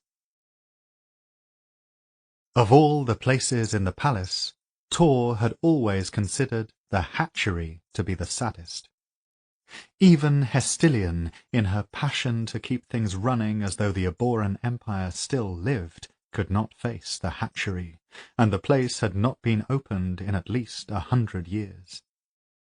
It was a beautiful, long room, lined with windows on both sides so that the warm sunlight could gently heat the fruits of Ixeril. But the windows were blind with dust now, and the padded silk nests that had been built to house each of the silver pods were half-rotted, the silk peeling away like old skin. In truth, Tor had felt embarrassed, particularly under the unnerving violet gaze of the dragon Vostok. Looking at this room, you could not ignore the fact that Abora had admitted defeat. Nonetheless, it was all they had. One by one, he and Aldazer and the big man, Byrne, had carried the pods in here, settling them into the musty silk nests. There had been 14 in all, not including Vostok, but a number of them were small and cold to the touch. This had been one of many things they had resolutely not spoken of as they set about their work, along with the return of the Duralia, where the Queen had been exactly all these years, and what had happened to his sister. It was the next day. The sky was overcast now, and the palace was inordinately quiet. Tor had grown used to the people on the lawns, the gentle noise that you barely noticed, and now most of them were gone. Aldaser had told him that some had left when the corpse moon had charged down out of the sky towards them. Tor could hardly blame them for that, although a few had remained, perhaps out of curiosity, perhaps out of the slightly desperate belief that Ebora could still protect them in some way. Or perhaps the newly birthed pods were a symbol of hope. Tor frowned and touched his fingers to the cut on his burned cheek. We can hardly protect ourselves. This will be the next to hatch, I think. Aldaser was at one of the nests.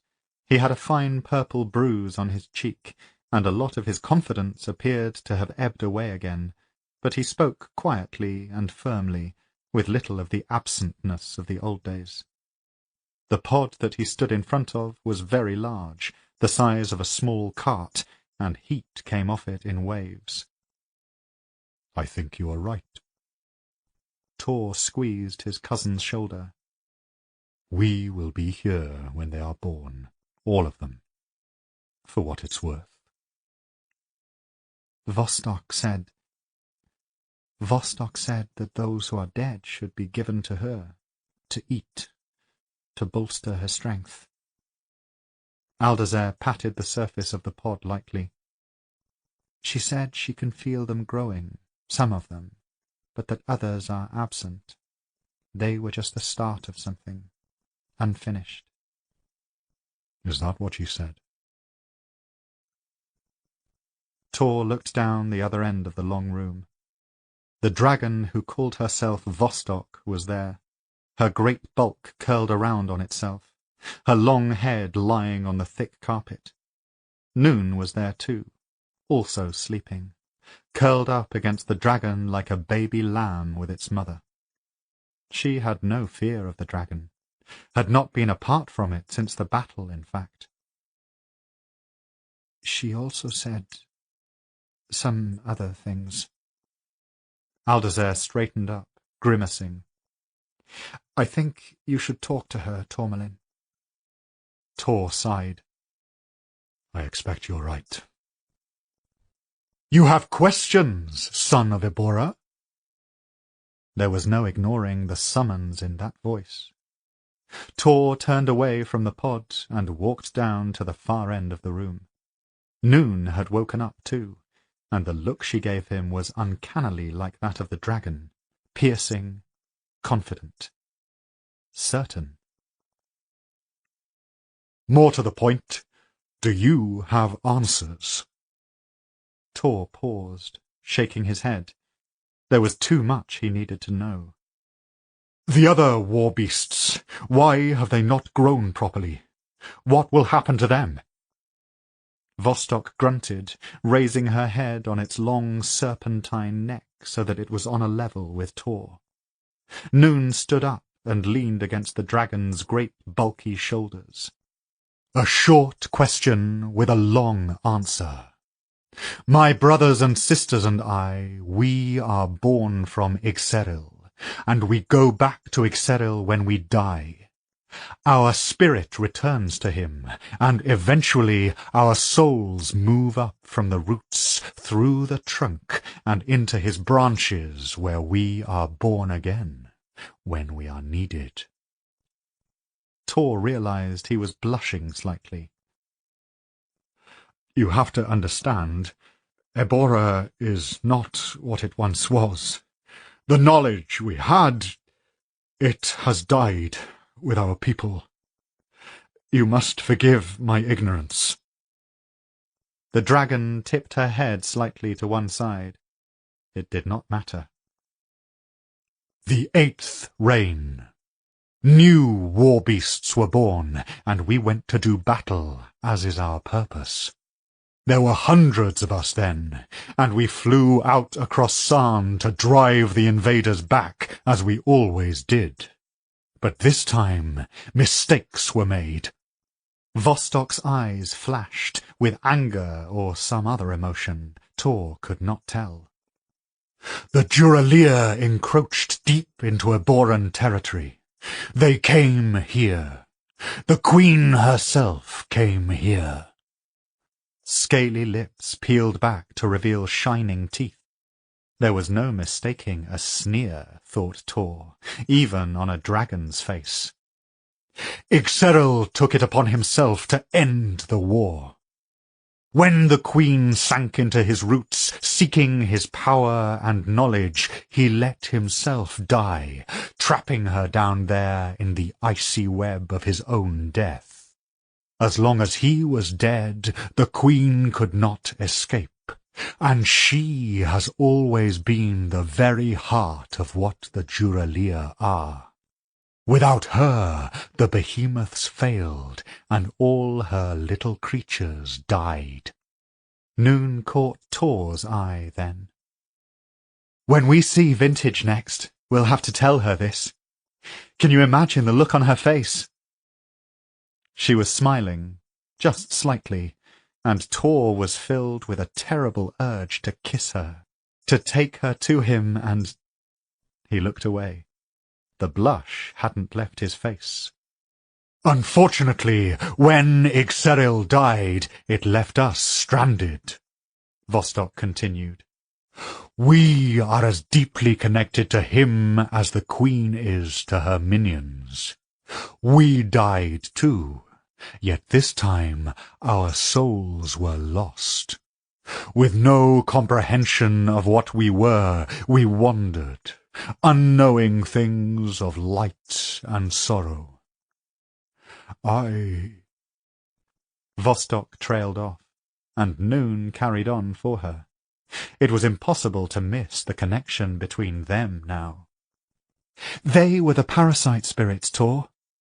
All along they were the souls of your war beasts, cut adrift from their home. Their souls couldn't return to Ixeril. Even we did not know what we were. All we had was a sense that the behemoths were important somehow, dangerous, that we should be near them.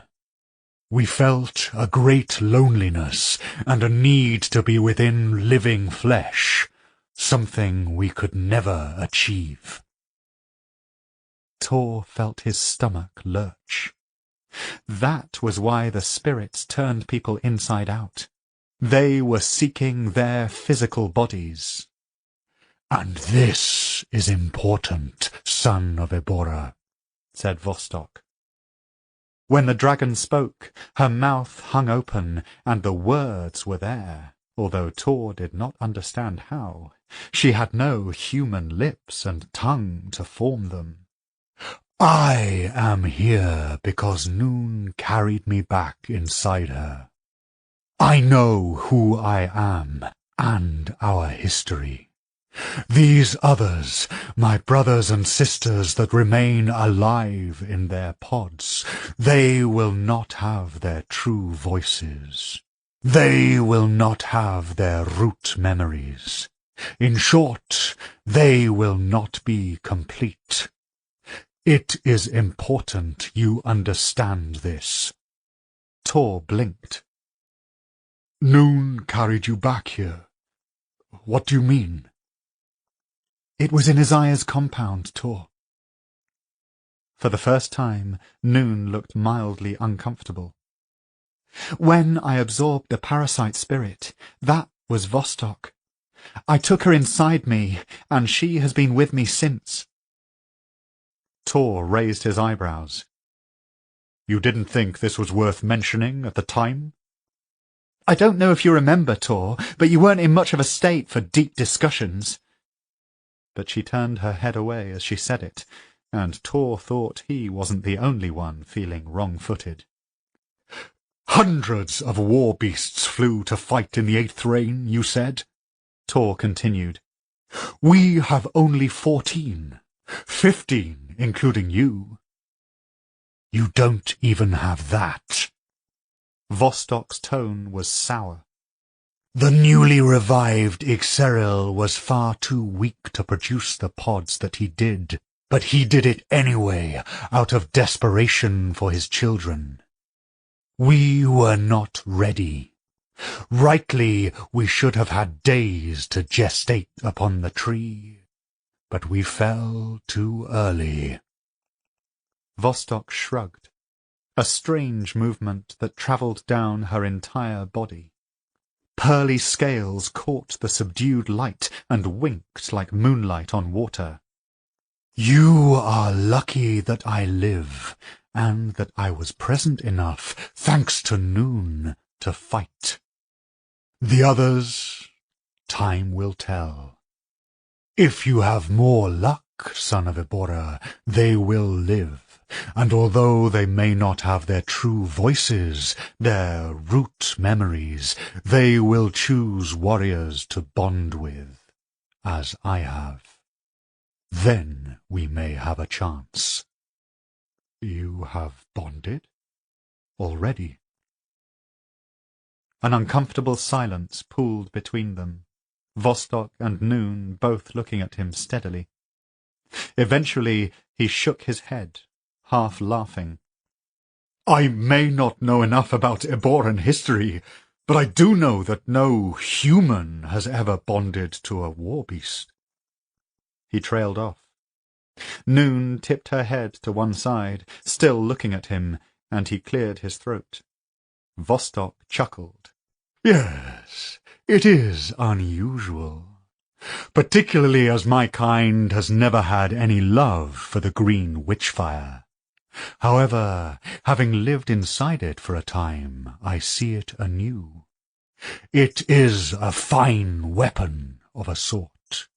And, son of Ibora, we can hardly afford to be choosy.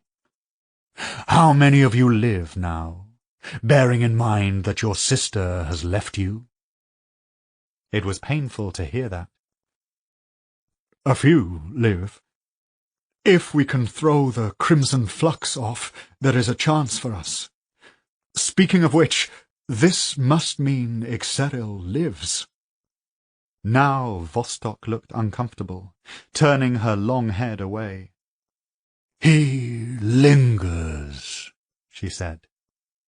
Being dead for so long, waiting with the poison of the Duralier suffusing his roots, it has left him greatly weakened.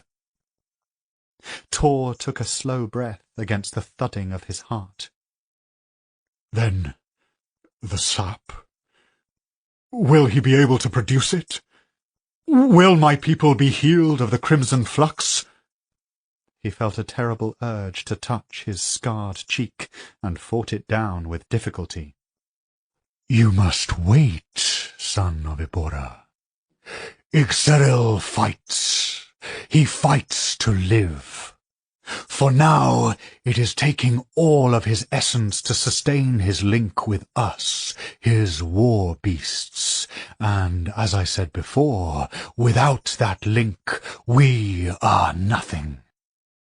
I cannot say if he will be able to heal Ibora.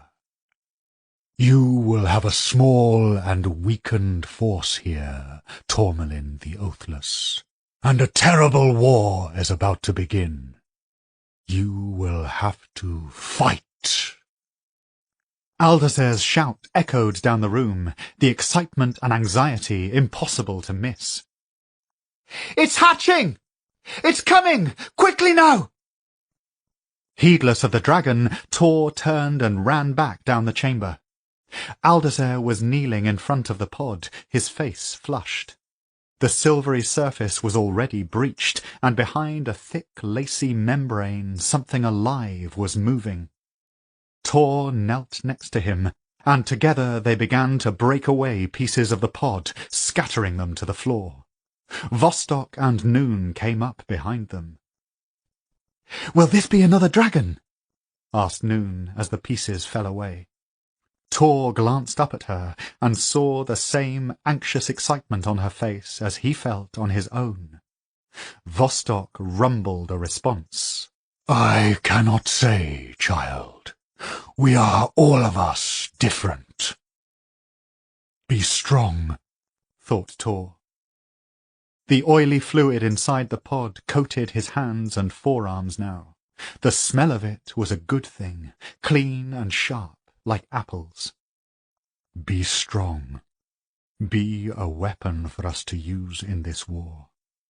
Help us to survive, at least.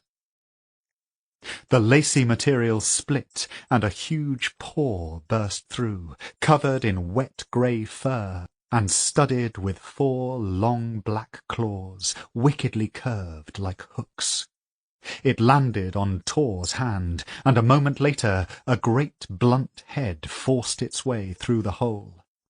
It was an enormous cat, eyes bright and yellow like lamps, ears folded back against its head. It stared, it seemed to Tor, directly into his soul, and then the thing hissed, digging its claws into his arm. Tor yelped. "Looks like you've been chosen," said Noon from behind him. He could hear the smile in her voice. "I would recommend leather gloves, elbow-length ones." On the 3rd day they camped in the hills, some distance above the small seaside town. They had been there briefly, attempted to warn who they could, but what could you say other than run? The people there had been disbelieving, and then they had seen it for themselves, rising like a bad moon over them. Vintage and Nanthema had fled with heavy hearts. The risen behemoth had moved slowly in the first couple of days, still juddering and uncertain, but despite the gaping holes it still sported in its side, the thing appeared to have recovered some of its appetite. Now Vintage poked their fire, her eyes returning again and again to what was left of the little town. In the purple light of dusk it was difficult to tell that it had ever been a town at all. Now it was a confusion of thick green varnish, a collection of broken buildings under it somewhere. The Duralia had moved on, but not before the behemoth had birthed one of its terrible maggot-like creatures, a thing that consumed everything before it and excreted the viscous substance they called varnish. Vintage thought that she would never forget the sight of that hideous, wriggling thing being birthed from the side of the behemoth. She thought it would probably haunt her dreams nightly for however long she had left. "I never really thought I'd live to see the 9th rain," said Nanthema. She had made a rough sort of stew from their supplies and was pushing it around the bottom of her bowl. "I don't think any of us did, really." Vintage felt the corners of her mouth turn up against her will. "What is it?" "Oh, an Eboran friend of mine had a sword named the 9th Rain. I wonder how he's getting on." "You had an Eboran friend besides me?" Nanthema had injected a note of outrage into her voice, but Vintage didn't feel much like laughing. "I think you'd like him. We have a lot to talk about, Nanthema." "We do." The humour faded from the Eboran's face, and for the first time she did look older. "I need to go home, don't I?" At that moment the wind changed, and, carried on it, they heard a distant, eerie crying. At first Vintage thought it must be an animal, hurt in the forest somewhere, but the wind blew stronger and it became clearer. It was the sound of a great number of people crying out in horror and pain. Another town, somewhere near, had discovered that the worm people were back. Yes. but let's not talk about it tonight. Vintage looked up at the sky, deepening towards night all the time. The stars were just coming out, a scattering of shining dust in the heavens, but she found them no comfort. The Duralia had returned, and she had lived to see a war that could end them all. Reaching across, she pulled a bottle of wine from her pack and ferreted out a pair of tin cups. "Drink with me, my darling, and let's keep the darkness at bay for one more night, at least." We hope you have enjoyed this unabridged production of The Ninth Reign, the Winnowing Flame Trilogy 1, by Jen Williams. Text copyright 2017, Jennifer Williams. Production copyright 2017, Headline Publishing Group Limited. All rights reserved. For more information about our books and authors, please visit www.headline.co.uk. Audible